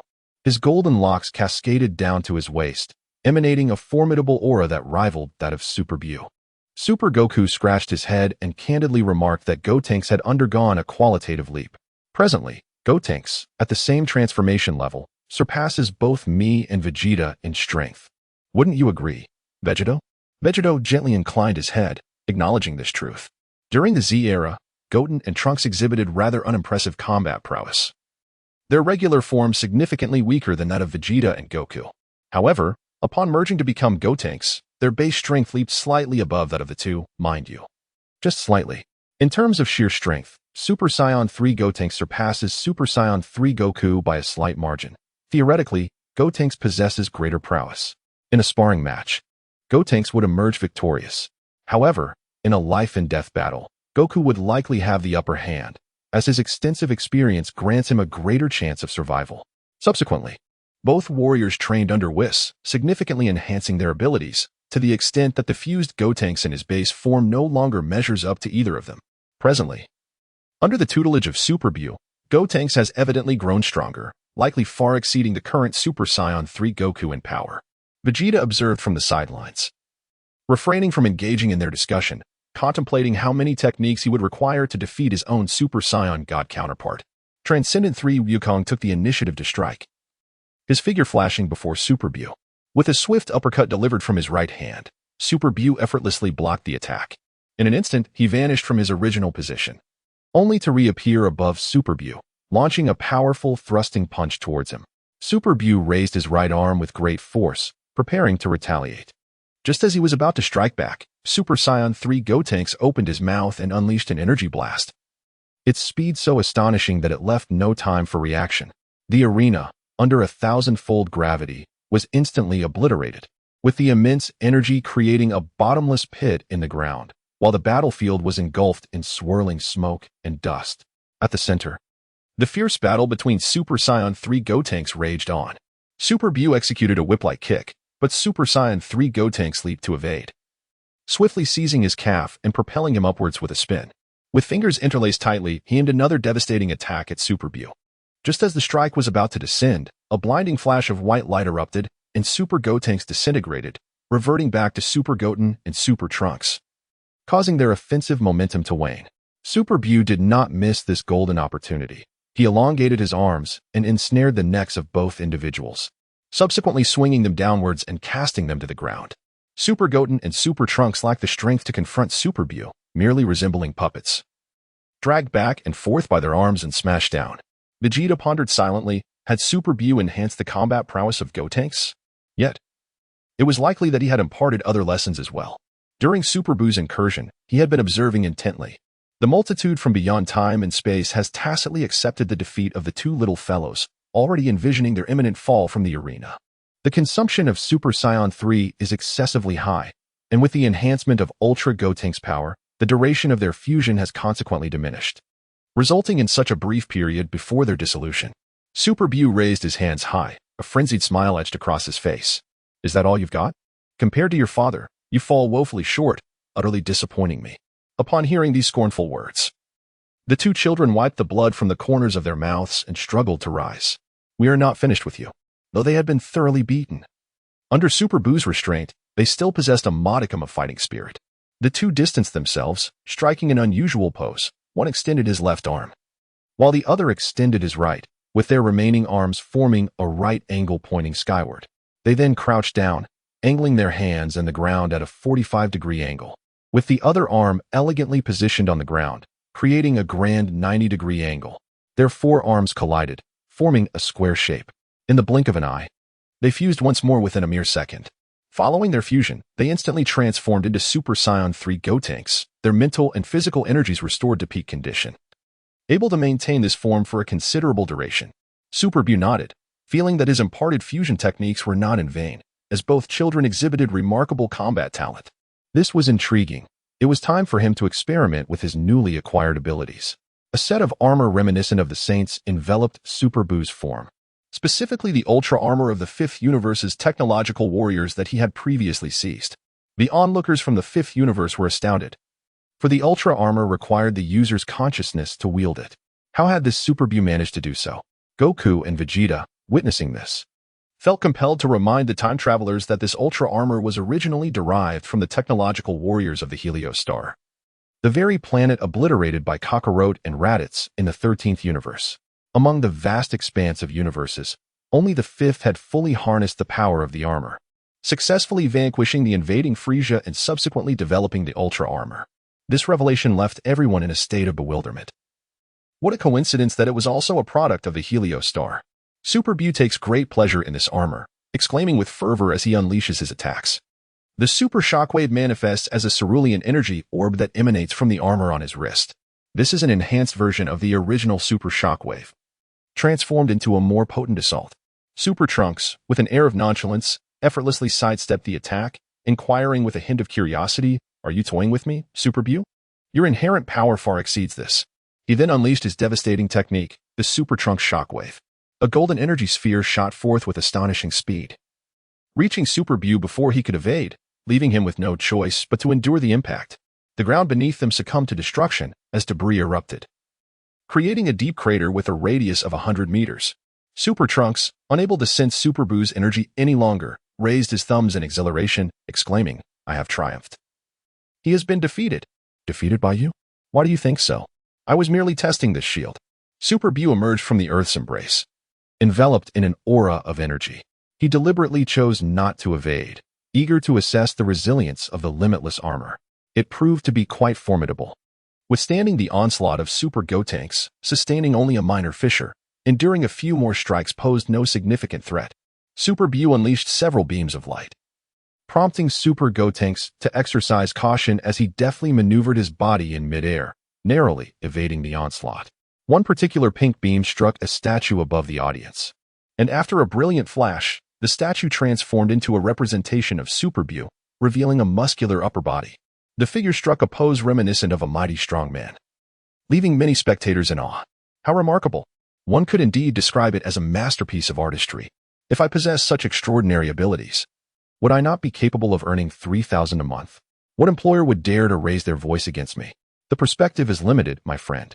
If you were as formidable as he, riding to work atop your boss would be an everyday occurrence. Super Bu, witnessing his attack miss, remained unfazed. With his right hand, he unleashed a barrage of super shockwaves against Super Vegeta, as if they were of no cost.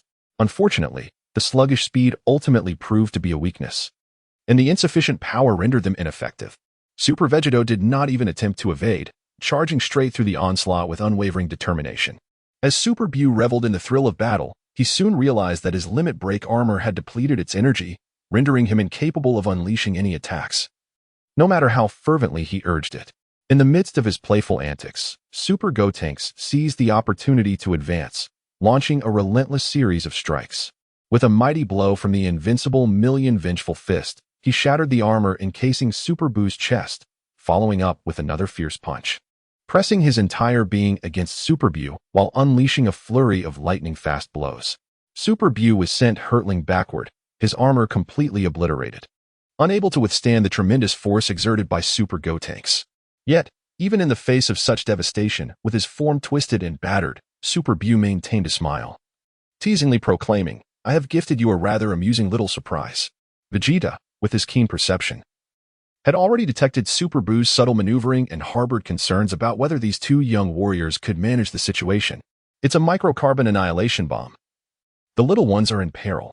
Super Saiyan Trunks quickly realized that something was clinging to his right hand. He swung it vigorously, attempting to dislodge the entity. But to no avail. Instead, it spread further, enveloping half of his arm in darkness, creeping ominously toward his chest. In this moment of crisis, the only recourse was to obliterate the microcarbon annihilation bomb, which meant sacrificing his own right hand. Yet, he was still but a child at heart, unwilling to concede to such a fate, and he shouted in despair, "No, I do not wish to lose my hand." In a moment of instinctual panic, he inadvertently covered his right hand with his left, only for the microcarbon substance to consume his left hand as well, gradually expanding its reach. This terrified the two young warriors, compelling them to attempt a separation of their fusion. After a blinding flash of light, Super Saiyan Goku and Super Saiyan Trunks materialized on the arena, free from the microcarbon bomb, which filled them with a sense of triumph. They wiped their noses and boasted with unrestrained pride, "Ha! I am impervious to all poisons." Thanks to their new fusion dance, they could not only merge but also restore their stamina, allowing them to retain a portion of their strength and maintain their Super Saiyan forms post-separation. Indeed, they had averted disaster, yet their power had significantly diminished. Instead of merging promptly, the two boys continued to boast, leaving an opening for Super Buu to deliver a punch that sent them both tumbling off the stage. Super Buu let out a sigh, feeling a twinge of boredom. Alas, he decided to cease his play. Although Gotenks possessed commendable strength, his flippant demeanor was rather off-putting. The two children were exceedingly inept, rendering any prolonged engagement rather futile. Both little ones had succumbed to unconsciousness, and Super Buu emerged victorious, his form gradually disintegrating into fragmented strands of flesh before returning to the Supreme Kai, coalescing into a gelatinous mass. This elicited a broad smile from the Supreme Kai, who was thoroughly pleased with Super Buu's performance. Quite an impressive display, indeed. Super Buu murmured quietly, feeling somewhat helpless regarding his own words. "Please, spare me the ridicule. I've absorbed a few movie kings, after all." As lunchtime approached, he instructed everyone to indulge in the delightful fare. In Chapter 57, Jinyu, each contestant returned to their respective lounges. Before departing, Vegeta cast a peculiar glance around. The audience appeared to have dwindled significantly. What could be the reason for such a decline? However, considering the presence of a certain individual, he dismissed the thought and followed the others back to the lounge. In his solitary lounge, the 13th version of Vegeta sat alone, pondering the prolonged absence of Raditz, who had gone to seek the old Kai of Universe 9. Was he intending to hoard everything for himself? Although they were teammates, the 13th Vegeta had never trusted them. Mutual trust was absent among the group. Moreover, both the 13th Goku and the 13th Raditz were also missing. Where could those three have wandered off to? Meanwhile, in Universe 17, Cell was taking a nap with his two small cells. His mind was inexplicably influenced by a mysterious psychic force that sought to dominate his very soul. With Saiyan cells coursing through his being, Cell was unwilling to succumb to such control and fiercely resisted the enigmatic adversary. "Damn it, how dare you command me, Cell?" While others rested, King Cold sat alone at a table, reflecting on his battle with GT Goku, which had inflicted 1,000 blows upon his spirit. Despite his strenuous training, he found himself unable to defeat a Saiyan and was easily overwhelmed. The disparity in power left him with no opportunity to unleash his ultimate move. He was unwilling to accept such a loss. He yearned for a more formidable body, for his current form no longer sufficed. King Cold initially entertained thoughts of targeting Vegeta and Gogeta, but upon examining his own physique, he quickly abandoned the idea. The gap in strength was insurmountable. His signature move would likely fail to land, and he could be slain before even having the chance to execute it. Success was not guaranteed. It depended on the differences in their capabilities. Super Goku and Super Vegeta were also excluded by him, as he harbored a certain trepidation towards Super Vegeta's Super Saiyan God form. In the GT timeline of the 20 universes, the prowess of GT Goku spoke volumes. One could surmise that GT Vegeta would not be far behind in strength. He decided to begin his considerations from the relatively weaker contenders. Goten and Trunks were summarily dismissed. For regardless of the timeline, they were simply too feeble. Substituting them would yield little effect, perhaps even diminishing his own strength. Upon reflection, only Son Gohan and Bra remained as viable options.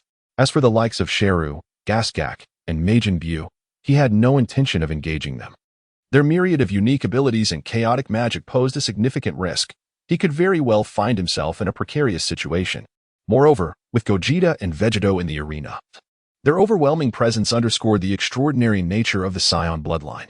The formidable prowess of 22 Gohan was such that even King Cold dared not provoke him.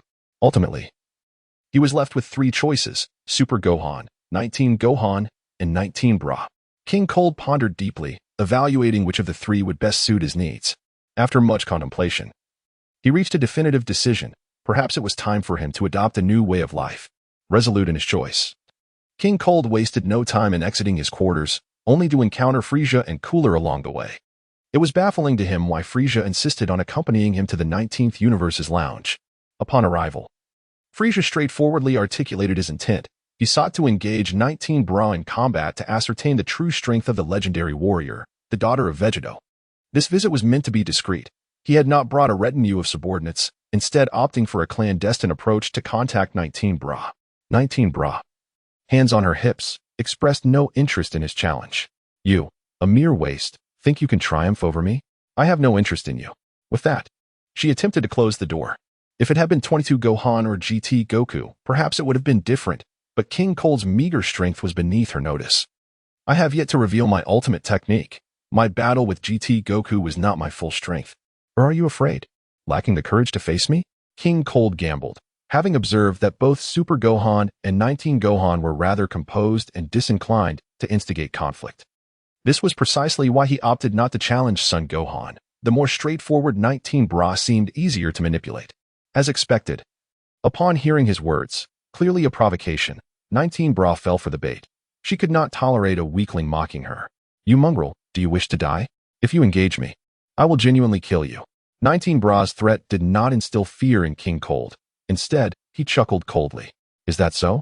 Then come and attempt to kill me. Let us battle elsewhere to avoid being discovered by the tournament officials, lest your qualification be revoked.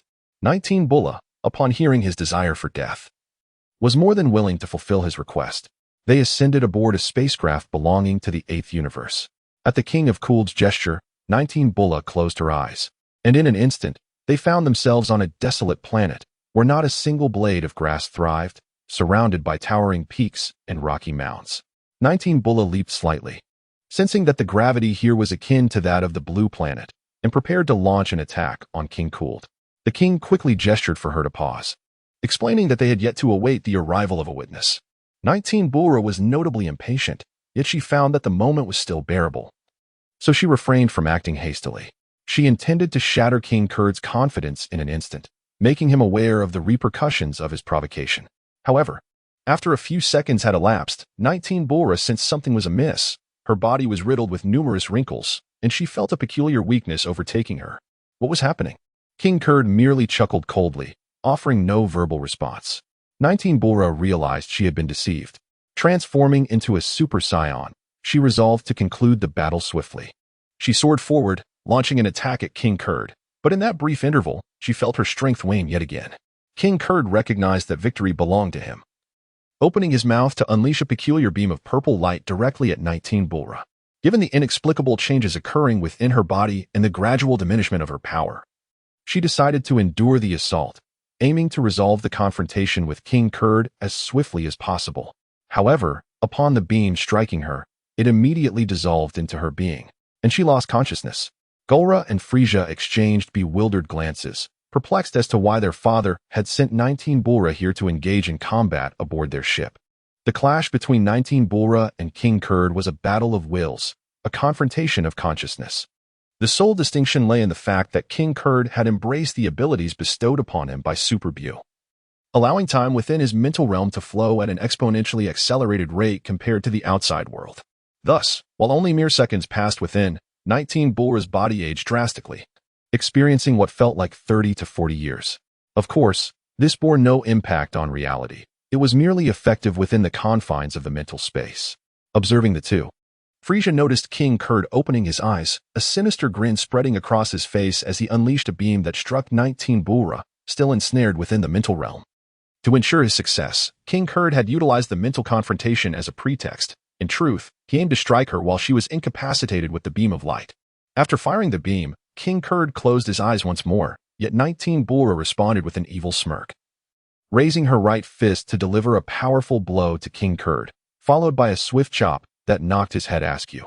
Stop! At that moment, Vegeta, indulging in excess, sensed someone calling his name. He instantaneously teleported and found himself witnessing 19 Bulra poised to deal a fatal blow to King Kurd. The situation unfolded too rapidly for him to contemplate further. He intercepted 19 Bulra's next move, while Gogeta remained oblivious to the unfolding events, in stark contrast to Frieza, whose expression turned grave. He recalled a detail relayed to him by Gogeta. The captain of his universe's Ginyu Force was not dead after all, but was, in fact, hiding in plain sight.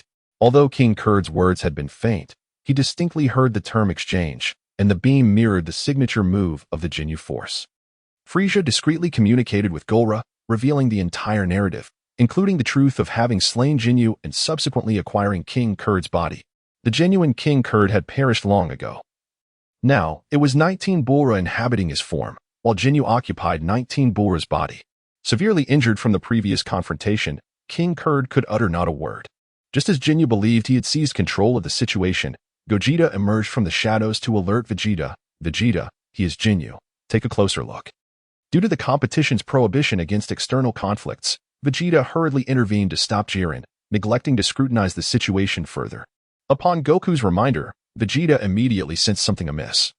And Jiren inwardly cursed his luck. How did this wretched fellow end up here, complicating his affairs? Fortunately, during the exchange, Vegeta had been dining in another room and had not witnessed the event firsthand. Ginyu still attempted to argue his case. I am Jiren. What are you talking about? Who said Ginyu? Vegeta shook his head, obstructing her path. This tactic was indeed clever, but it could not deceive me. I have encountered too many deities to overlook your racial abilities. The two flanked Jiren, realizing that their identities were now exposed, and he surmised that they must have encountered him in their universe. Jiren remained unperturbed, boldly admitting his identity. Indeed, I am Ginyu. It is a pleasure to become part of your family. I shall be the most trustworthy ally you could have. Frieza, no longer wishing to conceal his intentions, proactively sought to curry favor with Vegeta, his demeanor visibly anxious. Should Vegeta unleash his wrath upon him, it would spell disaster. We share a common enemy. He is my foe as much as he is yours, and I detest him just as you do. Before Frieza could finish, an enraged Vegeta fixed him with a frigid gaze, compelling him to close his mouth out of self-preservation. Grasping Jiren by the collar, he directed her towards King Cold. Return Jiren to me. Ginyu was still reveling in the overwhelming energy within Jiren, disregarding Vegeta entirely. I will not return her. What can you do to me? Vegeta's expression darkened further. I shall make you vanish from existence. It is not merely a matter of killing you. Jiren narrowed her eyes slightly, unafraid of Vegeta, unconvinced that he would dare harm his own daughter. Can it be worse than death? A murderous intent gradually spread within Vegeta's gaze, his voice chilling as if emerging from the depths of hell. I will obliterate your very soul, not just your body. I will render you incapable of even reaching the afterlife, preventing any chance of rebirth. You should be well aware that I could easily summon the eternal dragon to restore Jiren's body, while you would be truly dead.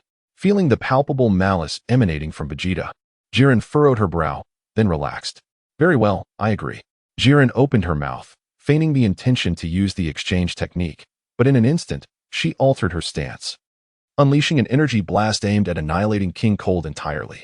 Eliminate the formidable 19 Brahla within him.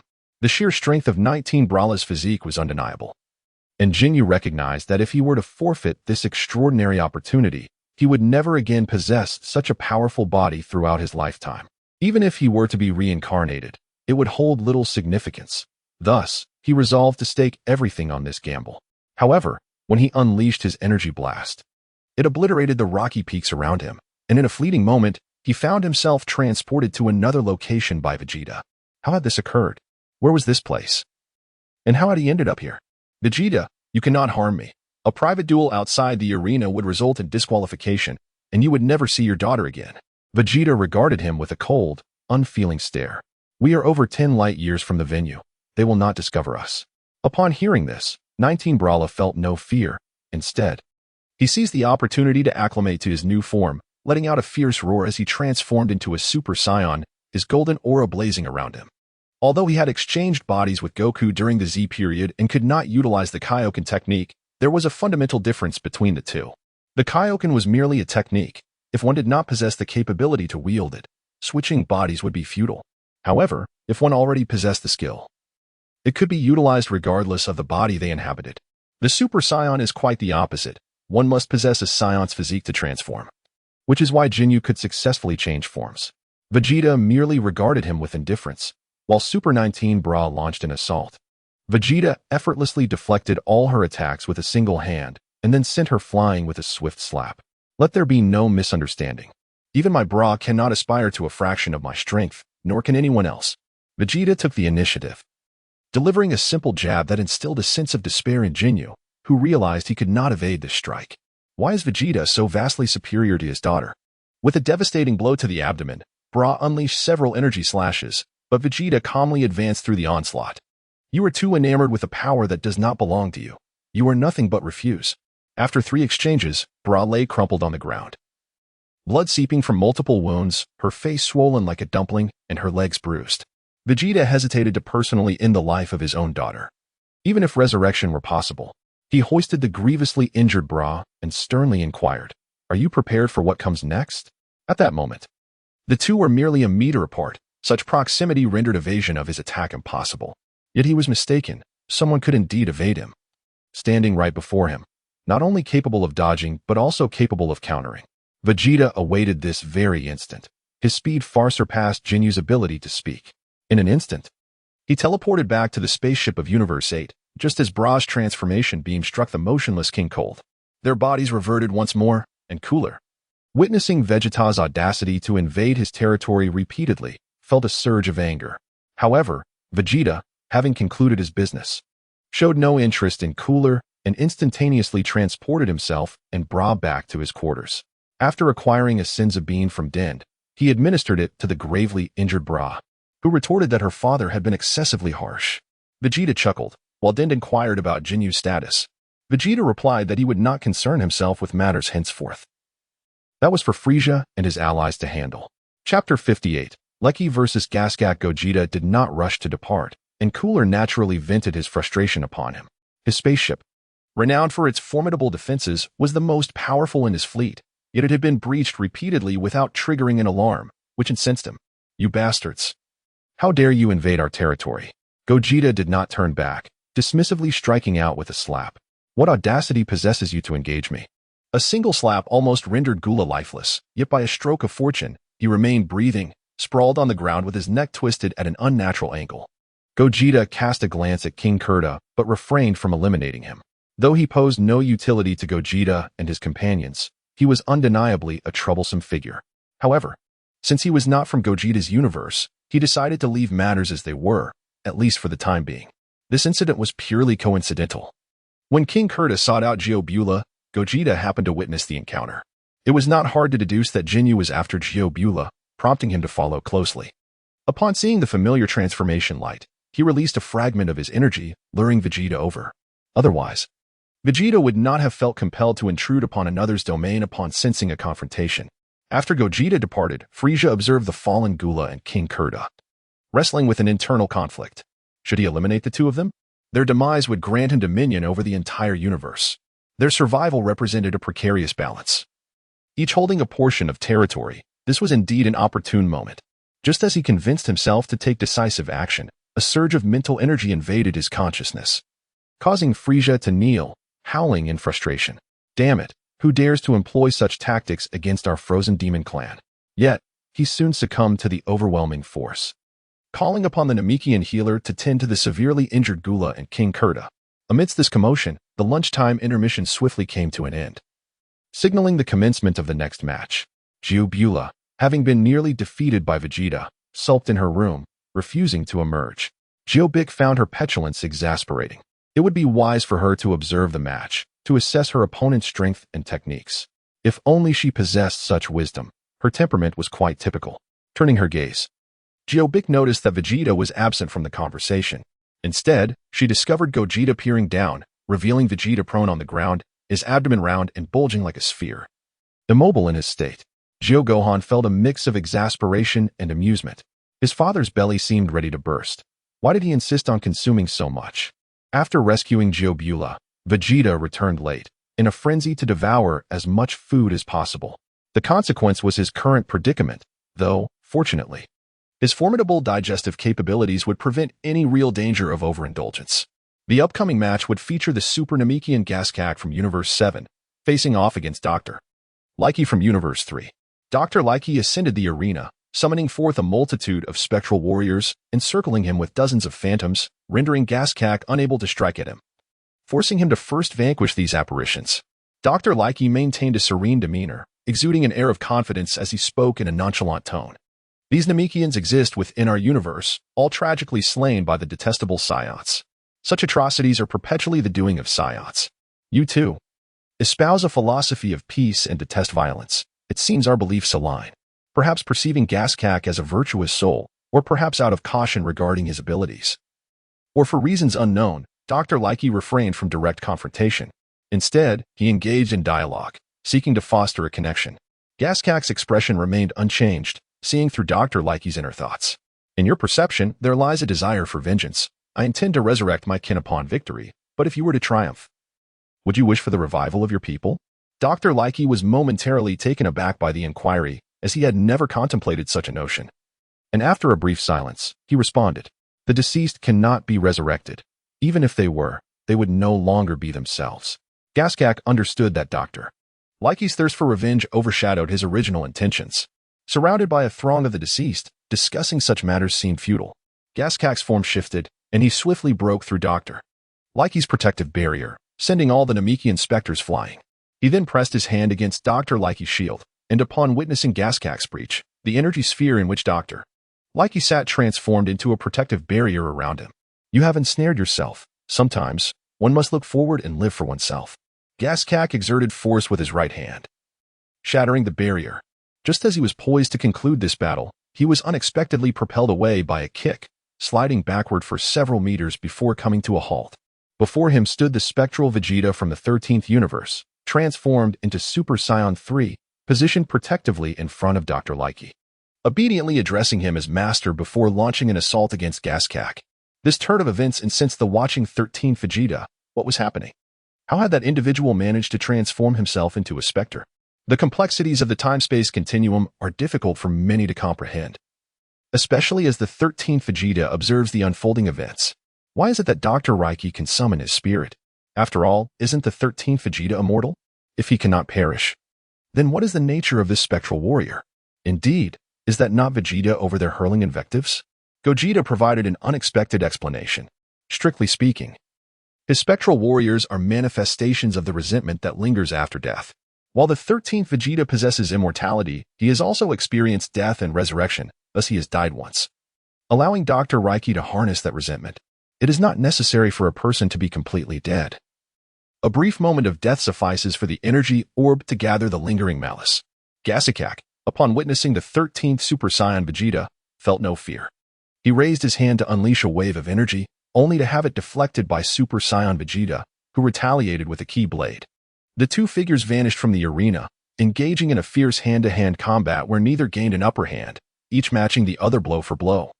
Unable to find a chink in the other's armor, Gogeta resorted to stalling, attempting to bypass Super Saiyan Vegeta to launch an assault on Dr. Light. However, he soon sensed something amiss. A powerful energy surged toward him from behind. Instinctively turning to look, he discovered the source. The legendary Super Saiyan from Universe 3, Broly, was grinning menacingly. His hair transformed into a vibrant green, and his physique had grown even more imposing, towering slightly above Gogeta. The presence of this being cast a pall over the onlookers. Broly was a madman, notorious across all universes, and his arrival was anything but a harbinger of good news. Unbeknownst to everyone, Super Bu had infused Dr. Raiki's energy device with a potent essence, enabling him to unleash even greater power. Although this Broly had not been frozen in the endless passage of time and was merely a youthful Saiyan, no one dared to underestimate him.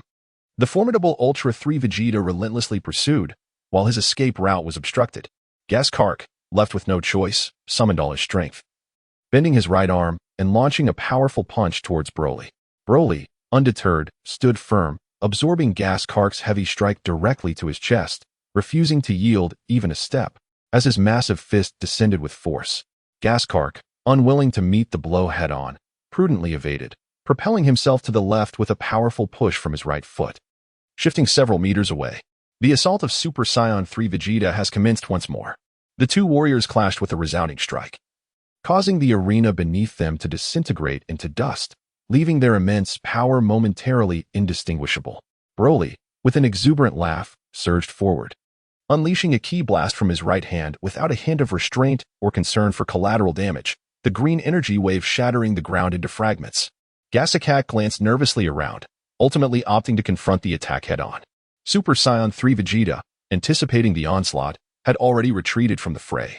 Kakarot crossed his arms defensively across his chest, bracing himself against the extraordinary blow, yet his limbs were left bleeding from the force of the impact. Broly, relentless, provided no respite, charging forward once more. In a swift maneuver, Kakarot lowered himself and executed a sweeping kick aimed at Broly's lower leg.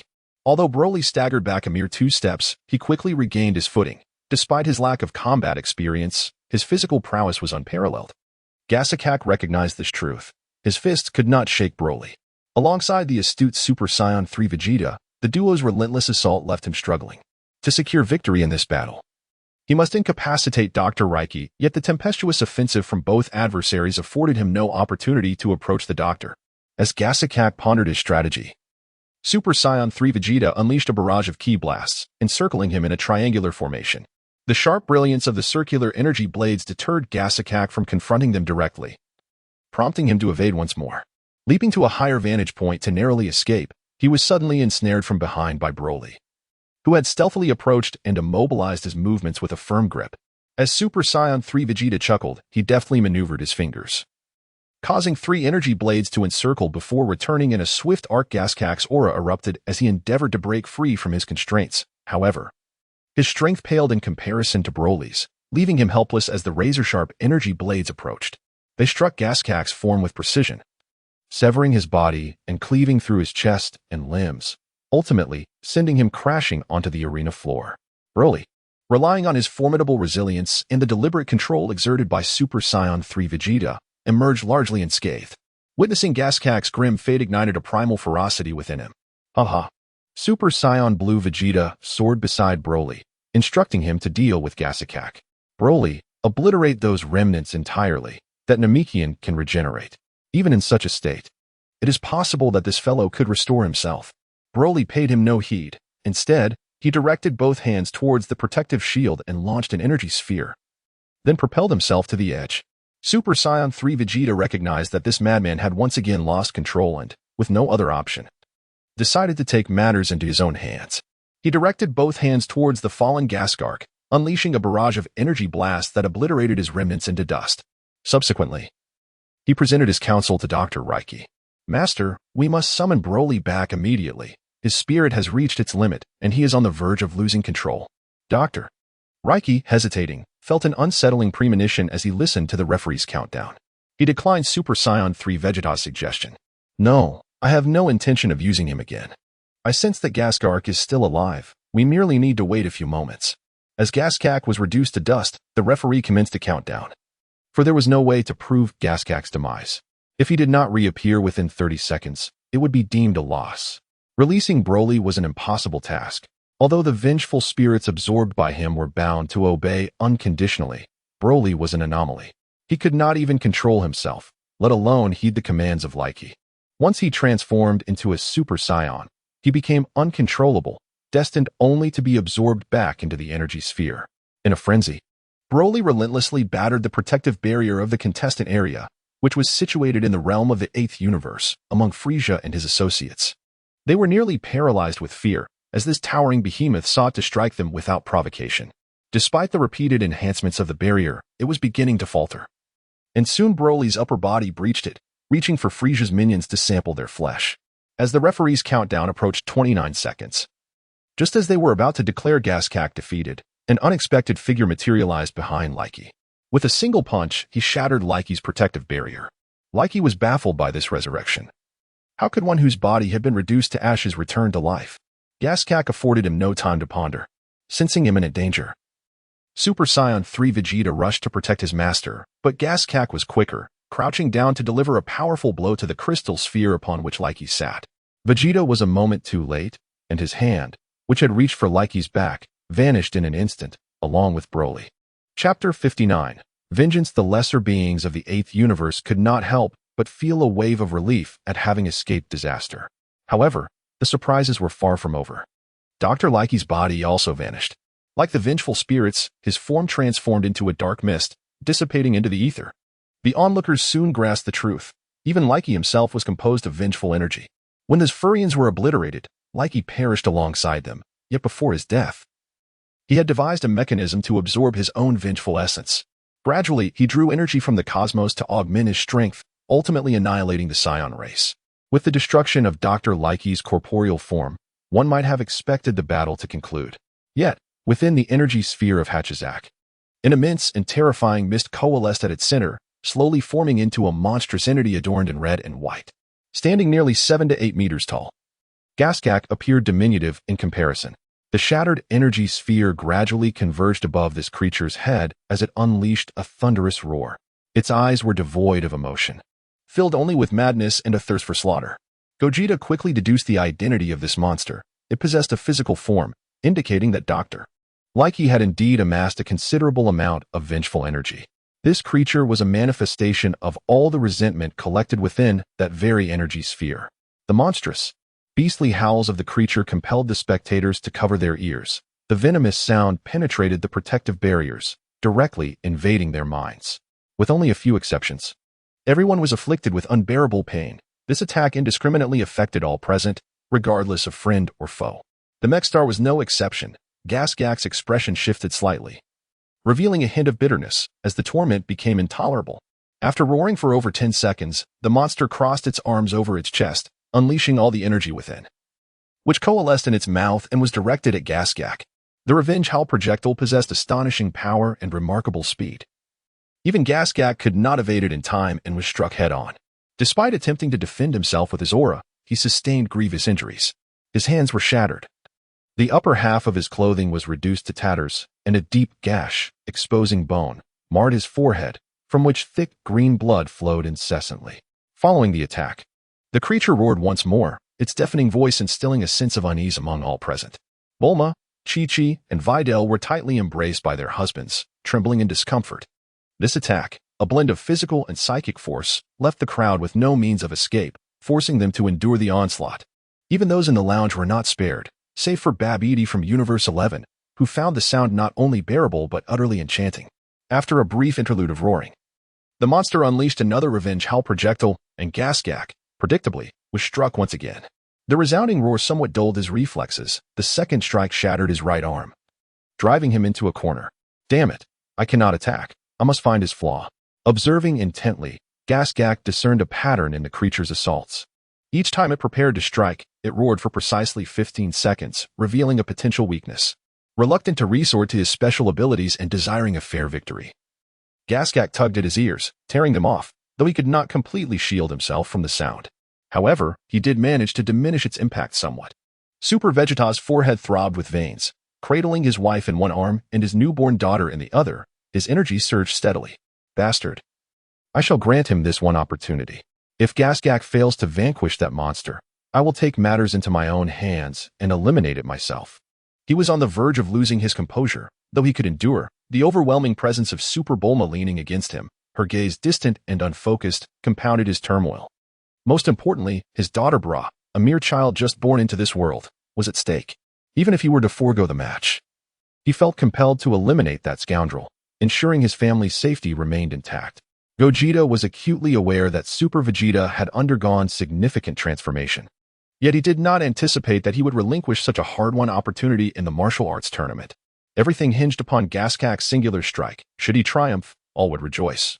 But if he failed to deliver a decisive blow, then words would be rendered superfluous. Gaskak silently counted down within himself, channeling all his energy into his remaining right hand. As he reached the 14th second, his body surged forward with explosive force. The monstrous foe ceased its roar, yet before the shockwave could escape its mouth, Gaskak reached him, unleashing the concentrated energy from his right hand in a devastating attack upon the creature's form. Caught entirely off guard, the monster was engulfed by the immense energy and was subsequently hurled from the arena, its body shattered upon impact with the ground. Gaskak, panting heavily, felt the toll this exertion had taken on his stamina. Though his strength lay in his myriad special abilities, his raw physical power was not particularly formidable. This direct confrontation had posed a challenge, yet he ultimately emerged victorious. The creature, left with only half of its body intact, fell precisely in the audience section of Universe 18, devoid of rationality. Even in its incapacitated state, it continued to roar and bellow. In the moment he opened his gaping maw, a beam of energy shot forth from a fingertip, rendering him incapable of further cries. Simultaneously, 2 additional attacks, arriving just a fraction of a second later, struck with brutal precision. One fist shattered its chest, while another forcefully crushed its skull. The first to strike was Gogeta, followed closely by Super Saiyan Goku, and lastly Super Vegeta, their timing slightly slower than Gogeta's. Gogeta found the creature's incessant noise intolerable. Its face-to-face roars were a source of irritation, and he recognized that even if he retaliated, the creature would not be disqualified from the tournament. Ultra Goku is nearby with his granddaughter and wife, and Ultra Gohan's daughter, Xiao Fang, has just been born. Time is still tender, and he certainly wishes to avoid any harm coming to his granddaughter. Vegeta, on the verge of unleashing his fury, found himself confronted by an audacious challenger. With a single, decisive blow, he obliterated the adversary's head, rendering it a mere pulp. The crystalline sphere atop the creature's head shattered into irreparable fragments, marking the end of a life filled with resentment. This monstrosity was no true life form, but rather a grotesque amalgamation of various grievances meticulously gathered by Dr. Lecky. The 3 combatants' thunderous strike prompted the organizers to deliberate whether to revoke the qualifications of the time travelers and send them back to their own universe. However, considering that the monster had indiscriminately attacked them first, the participants were merely acting in self-defense, leading to the decision of no punitive measures against them, thus tacitly approving their actions. In Chapter 60, Babbidi's Conspiracy, in the competitors' area of Universe 3, Bardock stood in shock at the unexpected victory. Could it be that Dr. Lecky had been slain so easily? Such a dramatic turn of events was unfathomable.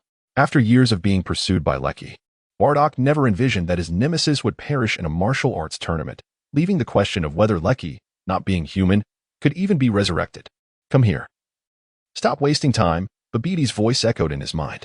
Without hesitation, Bardock responded with deference, as you command, Master.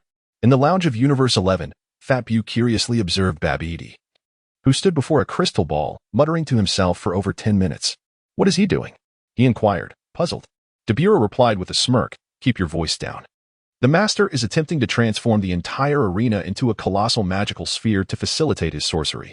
As Babbidi incessantly chanted incantations, he eventually opened his eyes in frustration, cursing vehemently. Damn it. There are several rooms where my magic cannot penetrate. Either they are too expansive or shielded against sorcery, given the formidable talents concealed within. Babbidi sought to ensure he could unleash his magic without hindrance. However, certain lounges thwarted his attempts. The mysterious elevated chamber was one he chose to avoid, having sensed that its occupant had departed, the ominous aura dissipating. This presented the perfect opportunity for action. Dabura, ever the loyal subordinate, stepped forth to alleviate his master's frustrations, confidently asserting, leave the final few rooms to me, Master. While the undercurrents of tension surged within the lounge of Universe 11, the time travelers atop the arena were engrossed in discussions of a different nature. As Super Saiyan Goku beheld Frieza, Cooler, and the trio from Universe 8 appearing at a distance, he could not suppress the curiosity bubbling within him and inquired, why did that version of me fail to defeat Frieza? To Super Saiyan Goku, this was a perplexing matter. In so many universes, he had vanquished Frieza, yet in Universe 8, it was Frieza who emerged victorious. What transpired in that universe's evolution?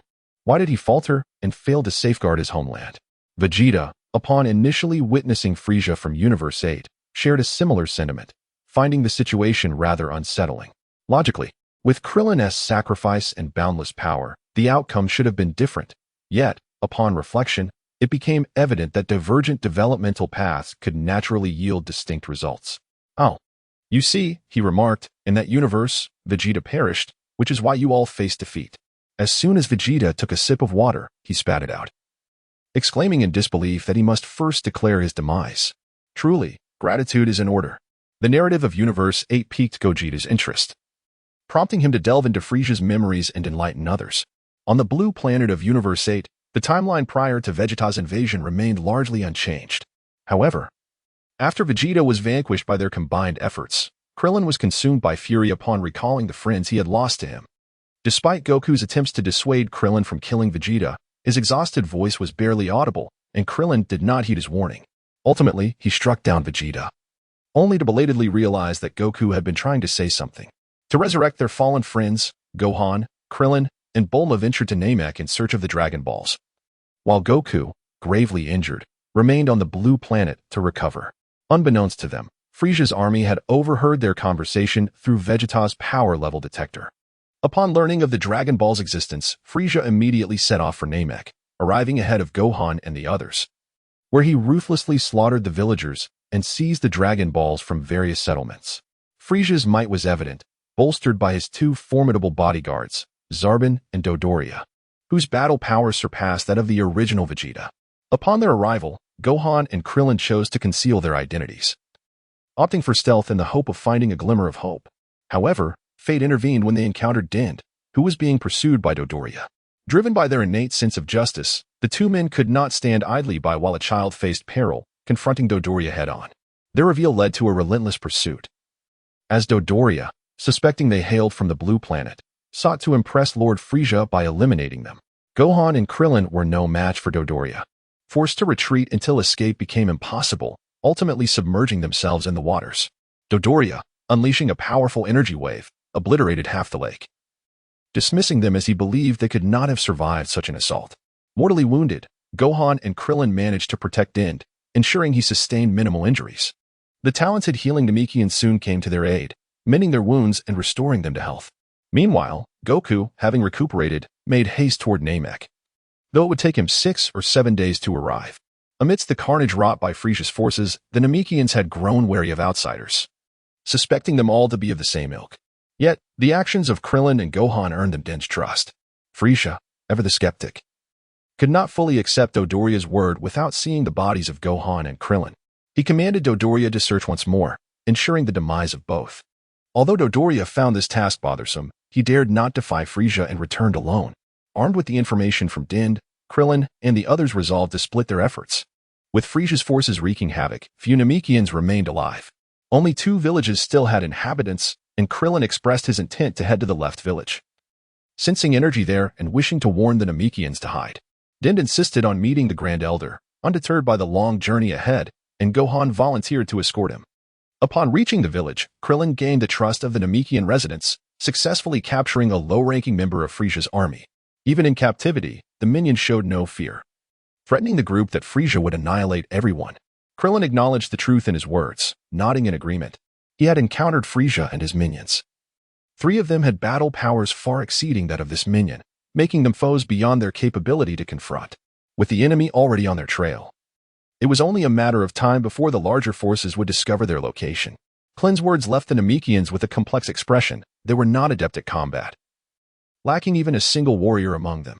Should they be discovered, only one fate awaited them: death. Meanwhile, Krillin and Tian soared through the skies, en route to the Grand Elder's location. Before departing, Krillin earnestly cautioned Gohan to exercise utmost vigilance. With Goku being his sole son, the thought of Gohan being slain left him unable to face his dear friend. After an hour of flight, Tian indicated that they would need another hour to reach the Grand Elder's position. Tian initially considered taking a brief respite, but Gohan, fearful of being pursued by enemies, insisted on continuing without pause. Just as they were nearing the Grand Elder's location, a towering mountain loomed in the distance, accompanied by a purple figure. Dodoria, having scoured his attack zone for the corpses of Krillin and Gohan to no avail, surmised that they might have escaped. He commenced a relentless pursuit, and by unfortunate coincidence, encountered them here. Gohan's expression turned grave as he contemplated how to flee. Yet, despite his thoughts, he could devise no viable escape plan. Dodoria was far too formidable. And he could not abandon Tian. As he steeled himself for a desperate confrontation with the enemy, a tall, robust Namekian man interposed himself between Dodoria and the duo. It turned out that the Grand Elder had sensed impending trouble and sent his only warrior, Neru, to assess the situation, leading him to cross paths with Dodoria. Tian recognized Neru, her eyes alight with surprise as she exclaimed, "Uncle Neru, everyone in the village has been slain by this fiend." Gohan, however, felt a peculiar sense of déjà vu, as Neru bore an uncanny resemblance to Piccolo. Upon hearing Tian's words, a flicker of murderous intent flashed in Neru's eyes. This villain had indeed slaughtered a village of his kin. Enraged, Neru struck, his right hand piercing through Dodoria's left chest in a single, lethal blow. Dodoria barely had time to react before he was felled, his final words unuttered. Witnessing Neru's prowess, Gohan declared in admiration, "Incredible. You are truly extraordinary." Against Dodoria, he acknowledged his own inadequacy. Even though he had recently returned from the brink of death and his fighting power had improved, he was still vastly outmatched. Tian gazed at Neru with a glimmer of excitement in her eyes as she explained to Gohan, "Neru is the only warrior among our Namekian race, tasked with the protection of the Grand Elder." Wufan followed Nilo to the abode of the Elder, seeking a solution to the menace posed by Frieza. Meanwhile, Krillin informed the villagers of Frieza's formidable strength, urging them to take refuge. To his astonishment, he encountered resistance. The Namekians, unwilling to abandon the village they had called home for years, chose to remain and face their fate. Nevertheless, they entrusted the Dragon Balls to Krillin, insisting he take them back. They believed that even if they perished, Frieza would not be able to gather the Dragon Balls. Bulma gazed at the Dragon Balls in Krillin's possession, remarking with a hint of nostalgia that theirs were considerably larger.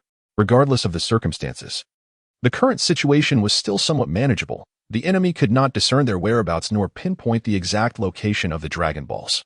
With the enemy in the light and themselves in the shadows, those ordinary soldiers of Frieza's army should hardly pose a challenge to Krillin and Wufan, who could easily dispatch them. As Bulma analyzed the situation, she concluded it was not as dire as it seemed. As long as they kept themselves hidden, they would be fine. Krillin, however, sat wearily upon a stone, his brow furrowed with worry and his eyes devoid of life as he sighed heavily. "But they are far too powerful, especially Frieza. I lack the courage to confront him. We are utterly powerless and must await Goku's arrival in 5 days to consider our next steps." On Frieza's spaceship, the tyrant stood with his arms crossed, turning his back to Zarbin, his tone laced with irritation. "Where is Dodoria? Why has he not returned?" Zarbin, aware of Frieza's foul mood, noted that he had not brought many men with him, and the Namekians possessed some combat prowess. With their fighters dwindling and Dodoria missing, Frieza, eager to make his wish, felt his plans were being delayed. In a considerate manner, Zarbin devised a new strategy and elucidated his thoughts to Frieza. "Lord Frieza, I have already summoned the Jinya force, and they are expected to arrive within a few days.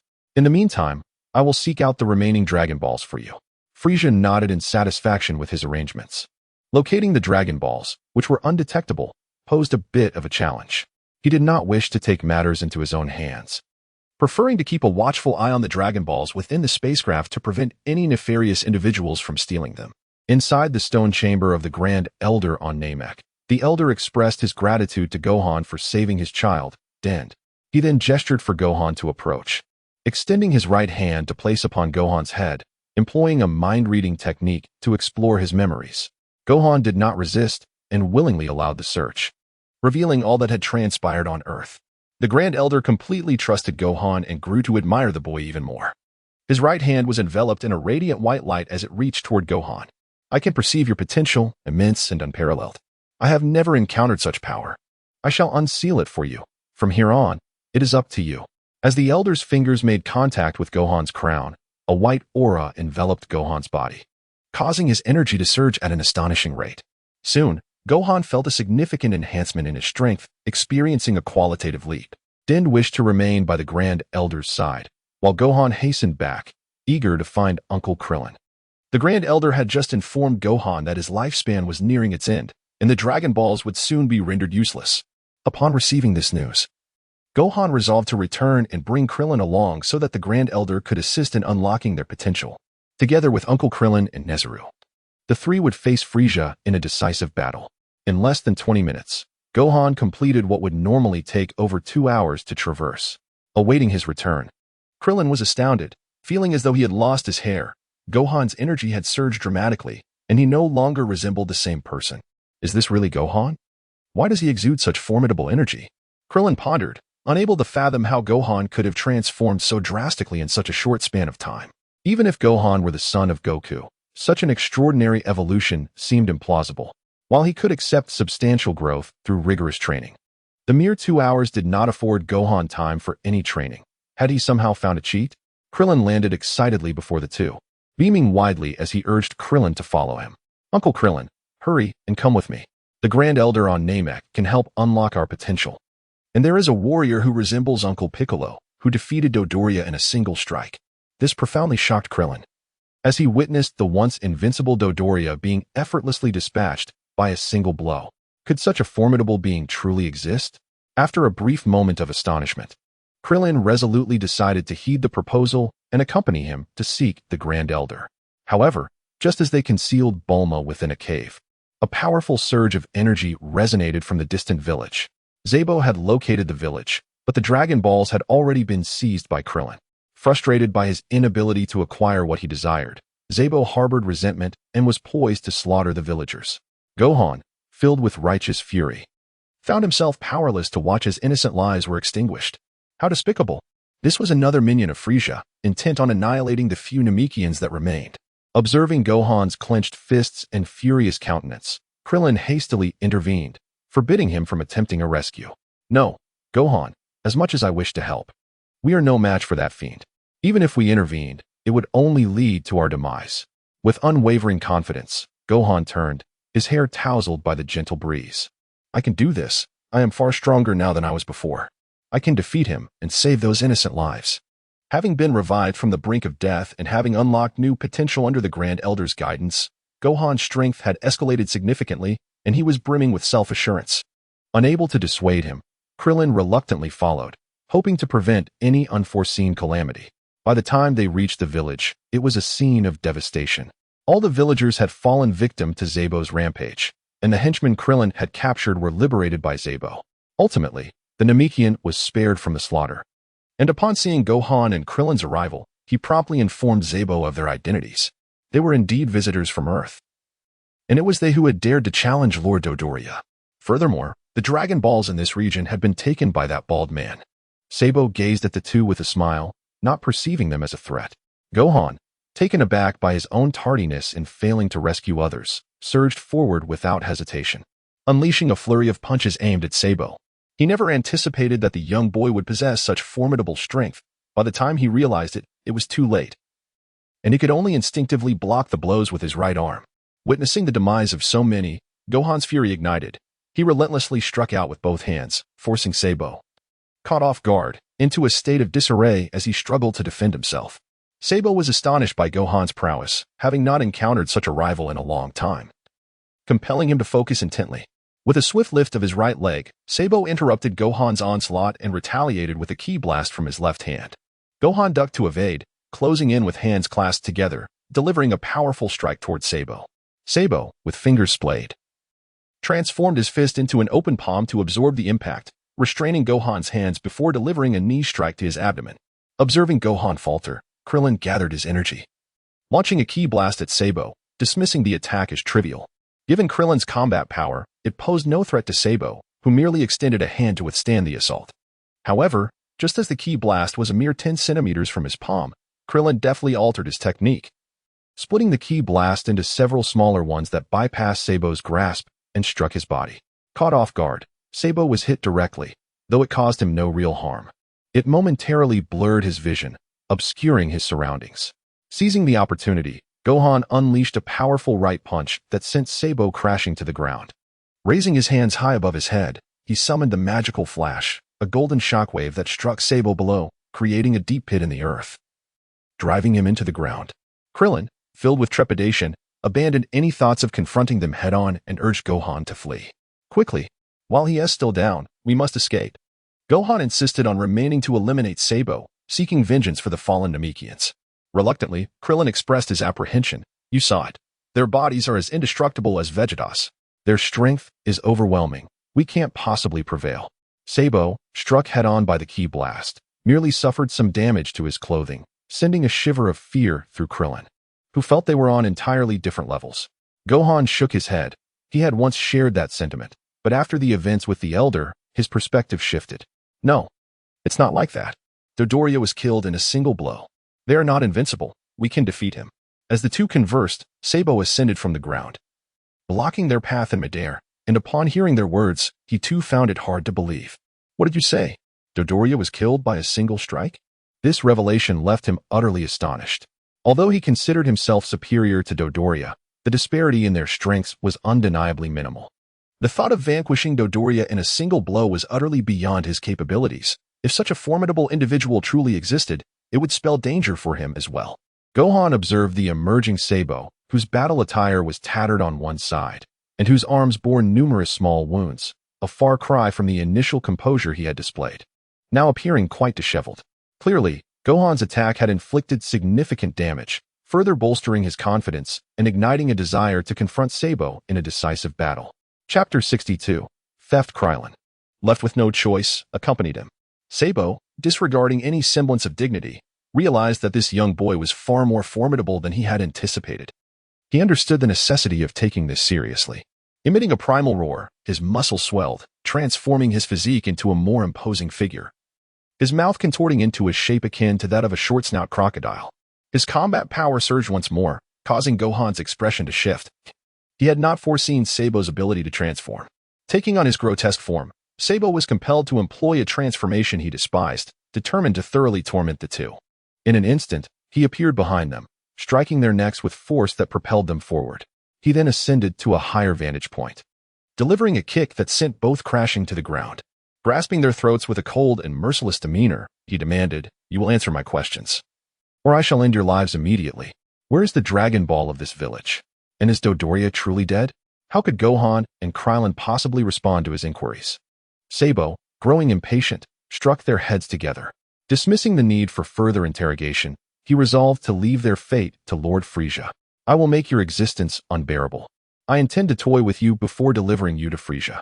Sabo's grip tightened, leaving Gohan and Krillin gasping for breath, their vision blurring as their strength ebbed away, rendering them incapable of resistance. The suffocating sensation was agonizing. Just as they teetered on the brink of unconsciousness, Krillin, pale and trembling, surrendered. "Wait. I will tell you where the Dragon Ball is. Please, stop applying pressure." Upon hearing his words, Gohan's foggy mind jolted awake, interrupting Krillin's impending confession. "Krillin, no. If you reveal where the Dragon Ball is hidden, it will spell our doom, leaving us with no chance of redemption." Sabo, indifferent to the boy's reckless obstinacy, loosened his grip slightly, allowing Krillin to breathe and respond to his questions. "Now, that is more like it. Speak obediently, and perhaps I shall grant you a swift end." In an instant, Krillin transformed from his previously submissive demeanor, a grin spreading across his face as he swiftly raised his hands to his forehead. The solar flare erupted from him, radiating blinding sunlight. Caught off guard, Sabo found himself momentarily disoriented, his vision obscured, unable to perceive his surroundings. "What is this? My eyes!" He cried out in agony, instinctively shielding his eyes with his hands, releasing his hold on the two combatants. With a sigh of relief, Krillin took deep breaths, a triumphant smile illuminating his face. "I've done it. But this opportunity is fleeting. I have a surprise in store for you." This moment, fraught with peril, was indeed a rare chance. Raising his right hand high, his energy swirling rapidly, he concentrated it into a razor-thin blade of light, akin to a grinding wheel. He launched it towards Sabo, who, in the final moment, regained a flicker of vision and shifted his body slightly to the right, narrowly evading a fatal blow. Though he escaped being cleaved in two, a deep gash marred the left side of his body, exposing bone, with blood gushing forth uncontrollably. A third of his abdomen was severed, and had it not been for his race's formidable vitality, he would have perished on the spot. Yet even he sensed the looming specter of death, and disregarding any thoughts of mercy, he channeled all his energy into his right hand, unleashing a powerful strike toward the two. "Die!" he roared. The proximity of their battle had allowed Krillin's energy blade to catch Sabo off guard, but it also left him with no time to evade. Realizing that Sabo had survived, Krillin contemplated escape. Yet, ultimately, it was a moment too late. Gohan and Krillin were struck by the energy wave, plunging into the depths below. The ensuing explosion unleashed a cataclysmic force, obliterating everything within a radius of 500 meters, leaving Gohan and Krillin's fates uncertain. Upon witnessing this, Zabo thought to himself that they must be dead. He needed to hasten back to the spaceship for treatment, where he too would meet his demise. Blood poured from the left side of his body as though it were inexhaustible, despite his efforts to staunch the wound. A copious amount continued to escape through the crevices of his fingers. Zabo turned away, ready to unleash his fury and depart, but amidst the rubble below, Gohan pushed aside the debris and emerged, fortuitously spotting Zabo as he prepared to flee. "I shall not permit your escape," he declared, channeling the last vestiges of energy within him to execute his final assault. Zabo, suspended in the air, cursed under his breath at the indomitable cockroach that refused to be extinguished and braced himself to retaliate with one hand. The two energy waves collided, momentarily rendering them evenly matched. Yet in the pivotal moment, Zabo faltered under the weight of his injuries, a torrent of blood erupting from his mouth. His relentless combat only exacerbated the flow from his abdominal wound, which could no longer be contained.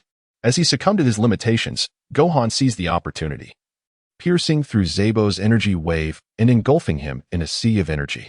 Zabo perished, and Gohan, utterly drained, succumbed to unconsciousness, struggling to crawl to Krillin's side. He removed the debris that had buried him, anxiously assessing his friend's condition. "How are you?" At that moment, Krillin's forehead was stained crimson with blood, leaving him unable to articulate a coherent response, uttering only fragmented words. I'm sorry, Gohan." After speaking, Krillin tilted his neck and succumbed to death. The resilience of the Blue Star inhabitants pales in comparison to that of the Saiyans. Moreover, the gap in strength between Krillin and Gohan was considerable. And without the Elder's guidance to unlock his potential, he could only meet his demise after enduring such an onslaught. Gohan, too, lost consciousness and collapsed beside Krillin, waiting in vain for Bulma to return. Relying on the location of the village that Krillin had once provided him, he sought her out, only to find Gohan gravely injured and on the brink of death. After much contemplation, he devised a plan and retrieved the Dragon Ball arena, hastening toward the location of the last Dragon Ball. After nearly a day of travel, he finally arrived at the Elder's dwelling. Naira was perplexed by Bulma's presence. The Elder cherished tranquility, and it was astonishing how she had managed to locate such a secluded spot. Bulma elucidated the workings of the Dragon Radar and implored them to assist Gohan, for he was on the verge of death. Tian tended to Gohan's injuries, and upon regaining consciousness, Gohan surveyed his surroundings. Upon learning of Krillin's death, Gohan felt a pang of guilt. It was his hubris that had compelled him to confront Zabu, leading to this tragic outcome. His resolve intensified. He vowed to obtain the Dragon Balls and resurrect both Uncle Piccolo and Uncle Krillin.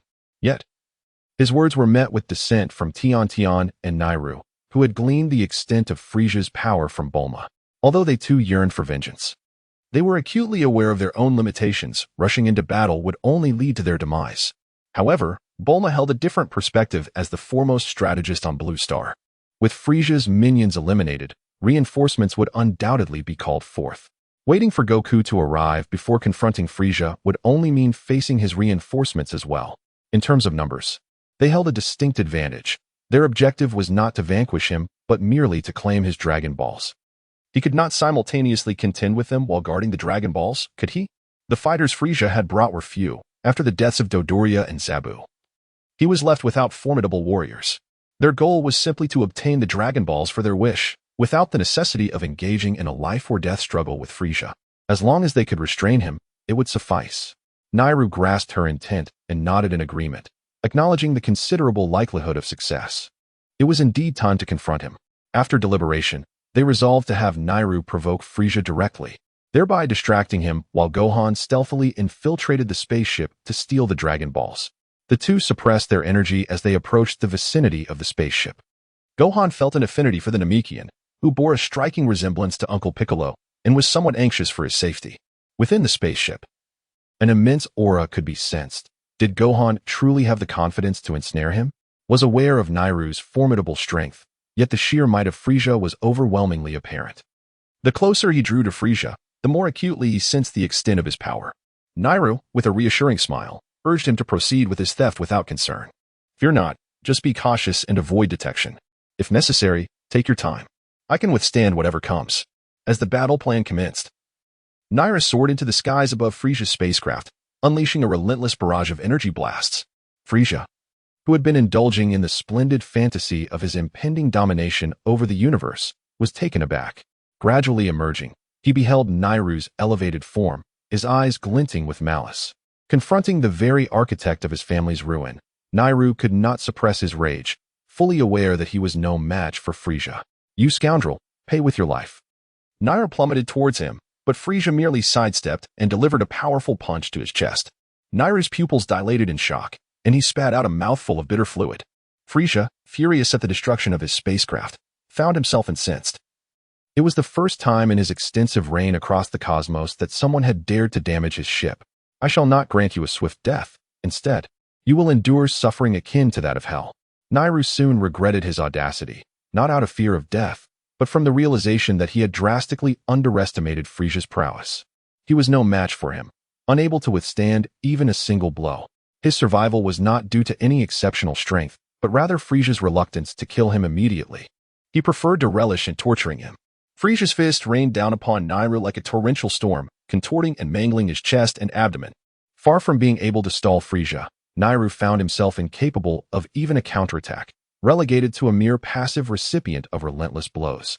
As the battle devolved into an unilaterally brutal onslaught, Gohan, unwilling to waste a moment, swiftly infiltrated the spacecraft, scattering the Dragon Balls across the surface of Namek. Meanwhile, Nairu, battered and on the brink of unconsciousness, seized a fleeting opportunity to unleash a wave of energy from his right hand, creating a deep crater in the ground and a cloud of smoke.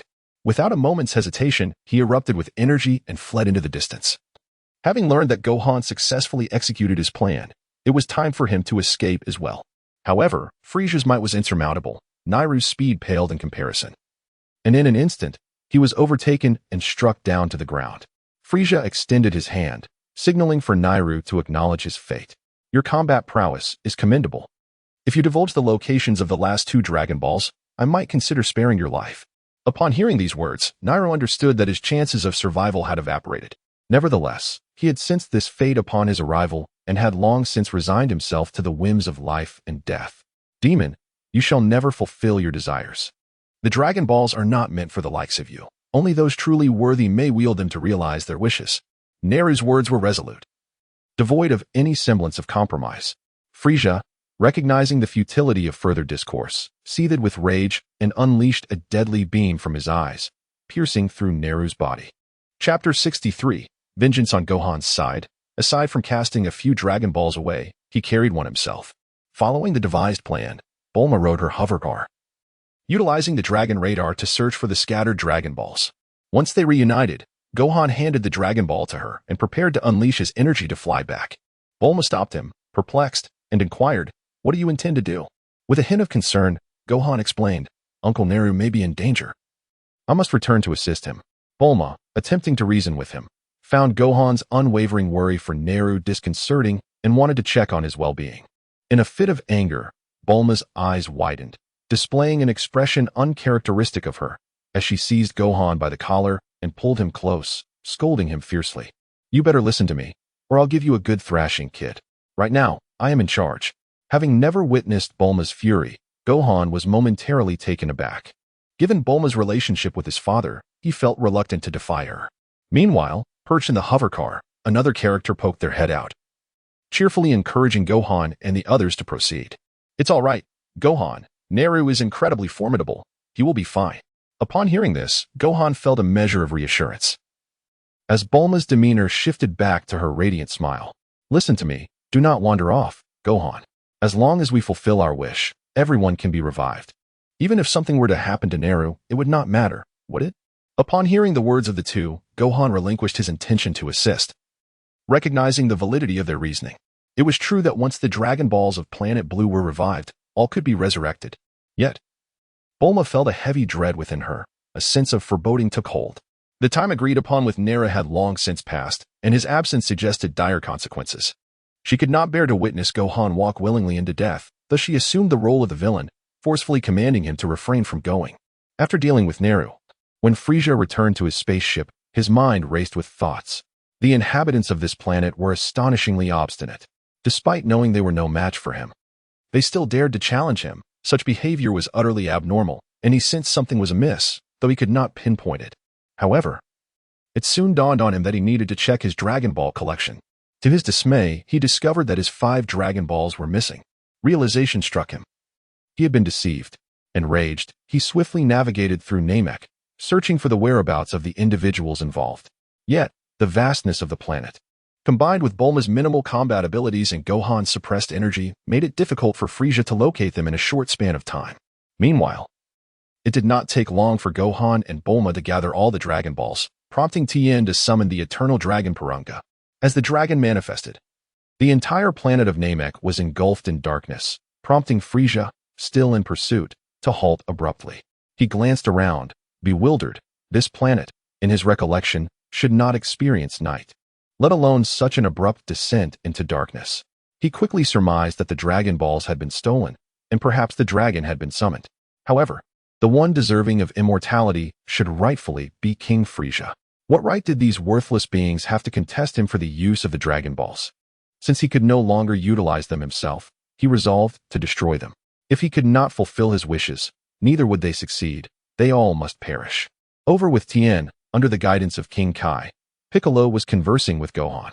Due to the unique nature of Purunga, he could resurrect only one individual at a time. Thus, Piccolo suggested they first revive himself, which would subsequently restore the Dragon Balls of Planet Blue, allowing them to wish for the resurrection of all deceased Namekians. After reaching a consensus, Tien was prepared to make the wish. However, from a distant horizon, Frieza unleashed a powerful energy blast directed toward the ground. The immense force instantly engulfed the entire planet, consuming Gohan, Bulma, and the elder Namekian in its wrath, silencing Tien's words as they lingered on his lips. The planet was left in devastation. All life was obliterated, whether fauna or flora, slaughtered without mercy. Meanwhile, en route to Namek and still training aboard his spaceship, Goku felt an overwhelming sense of despair wash over him. What transpired was nothing short of devastating. Just a day prior, he had experienced a similar sensation, yet this time it was far more intense. On Planet King, the king's countenance resembled that of someone who had tasted something foul. His facial muscles were taut, and he appeared utterly deflated. Piccolo, Tien, and the others were unable to discern the situation on Namek. But the expression on the king's face filled them with an ominous foreboding. What is it, Lord King? Has something occurred? The king fell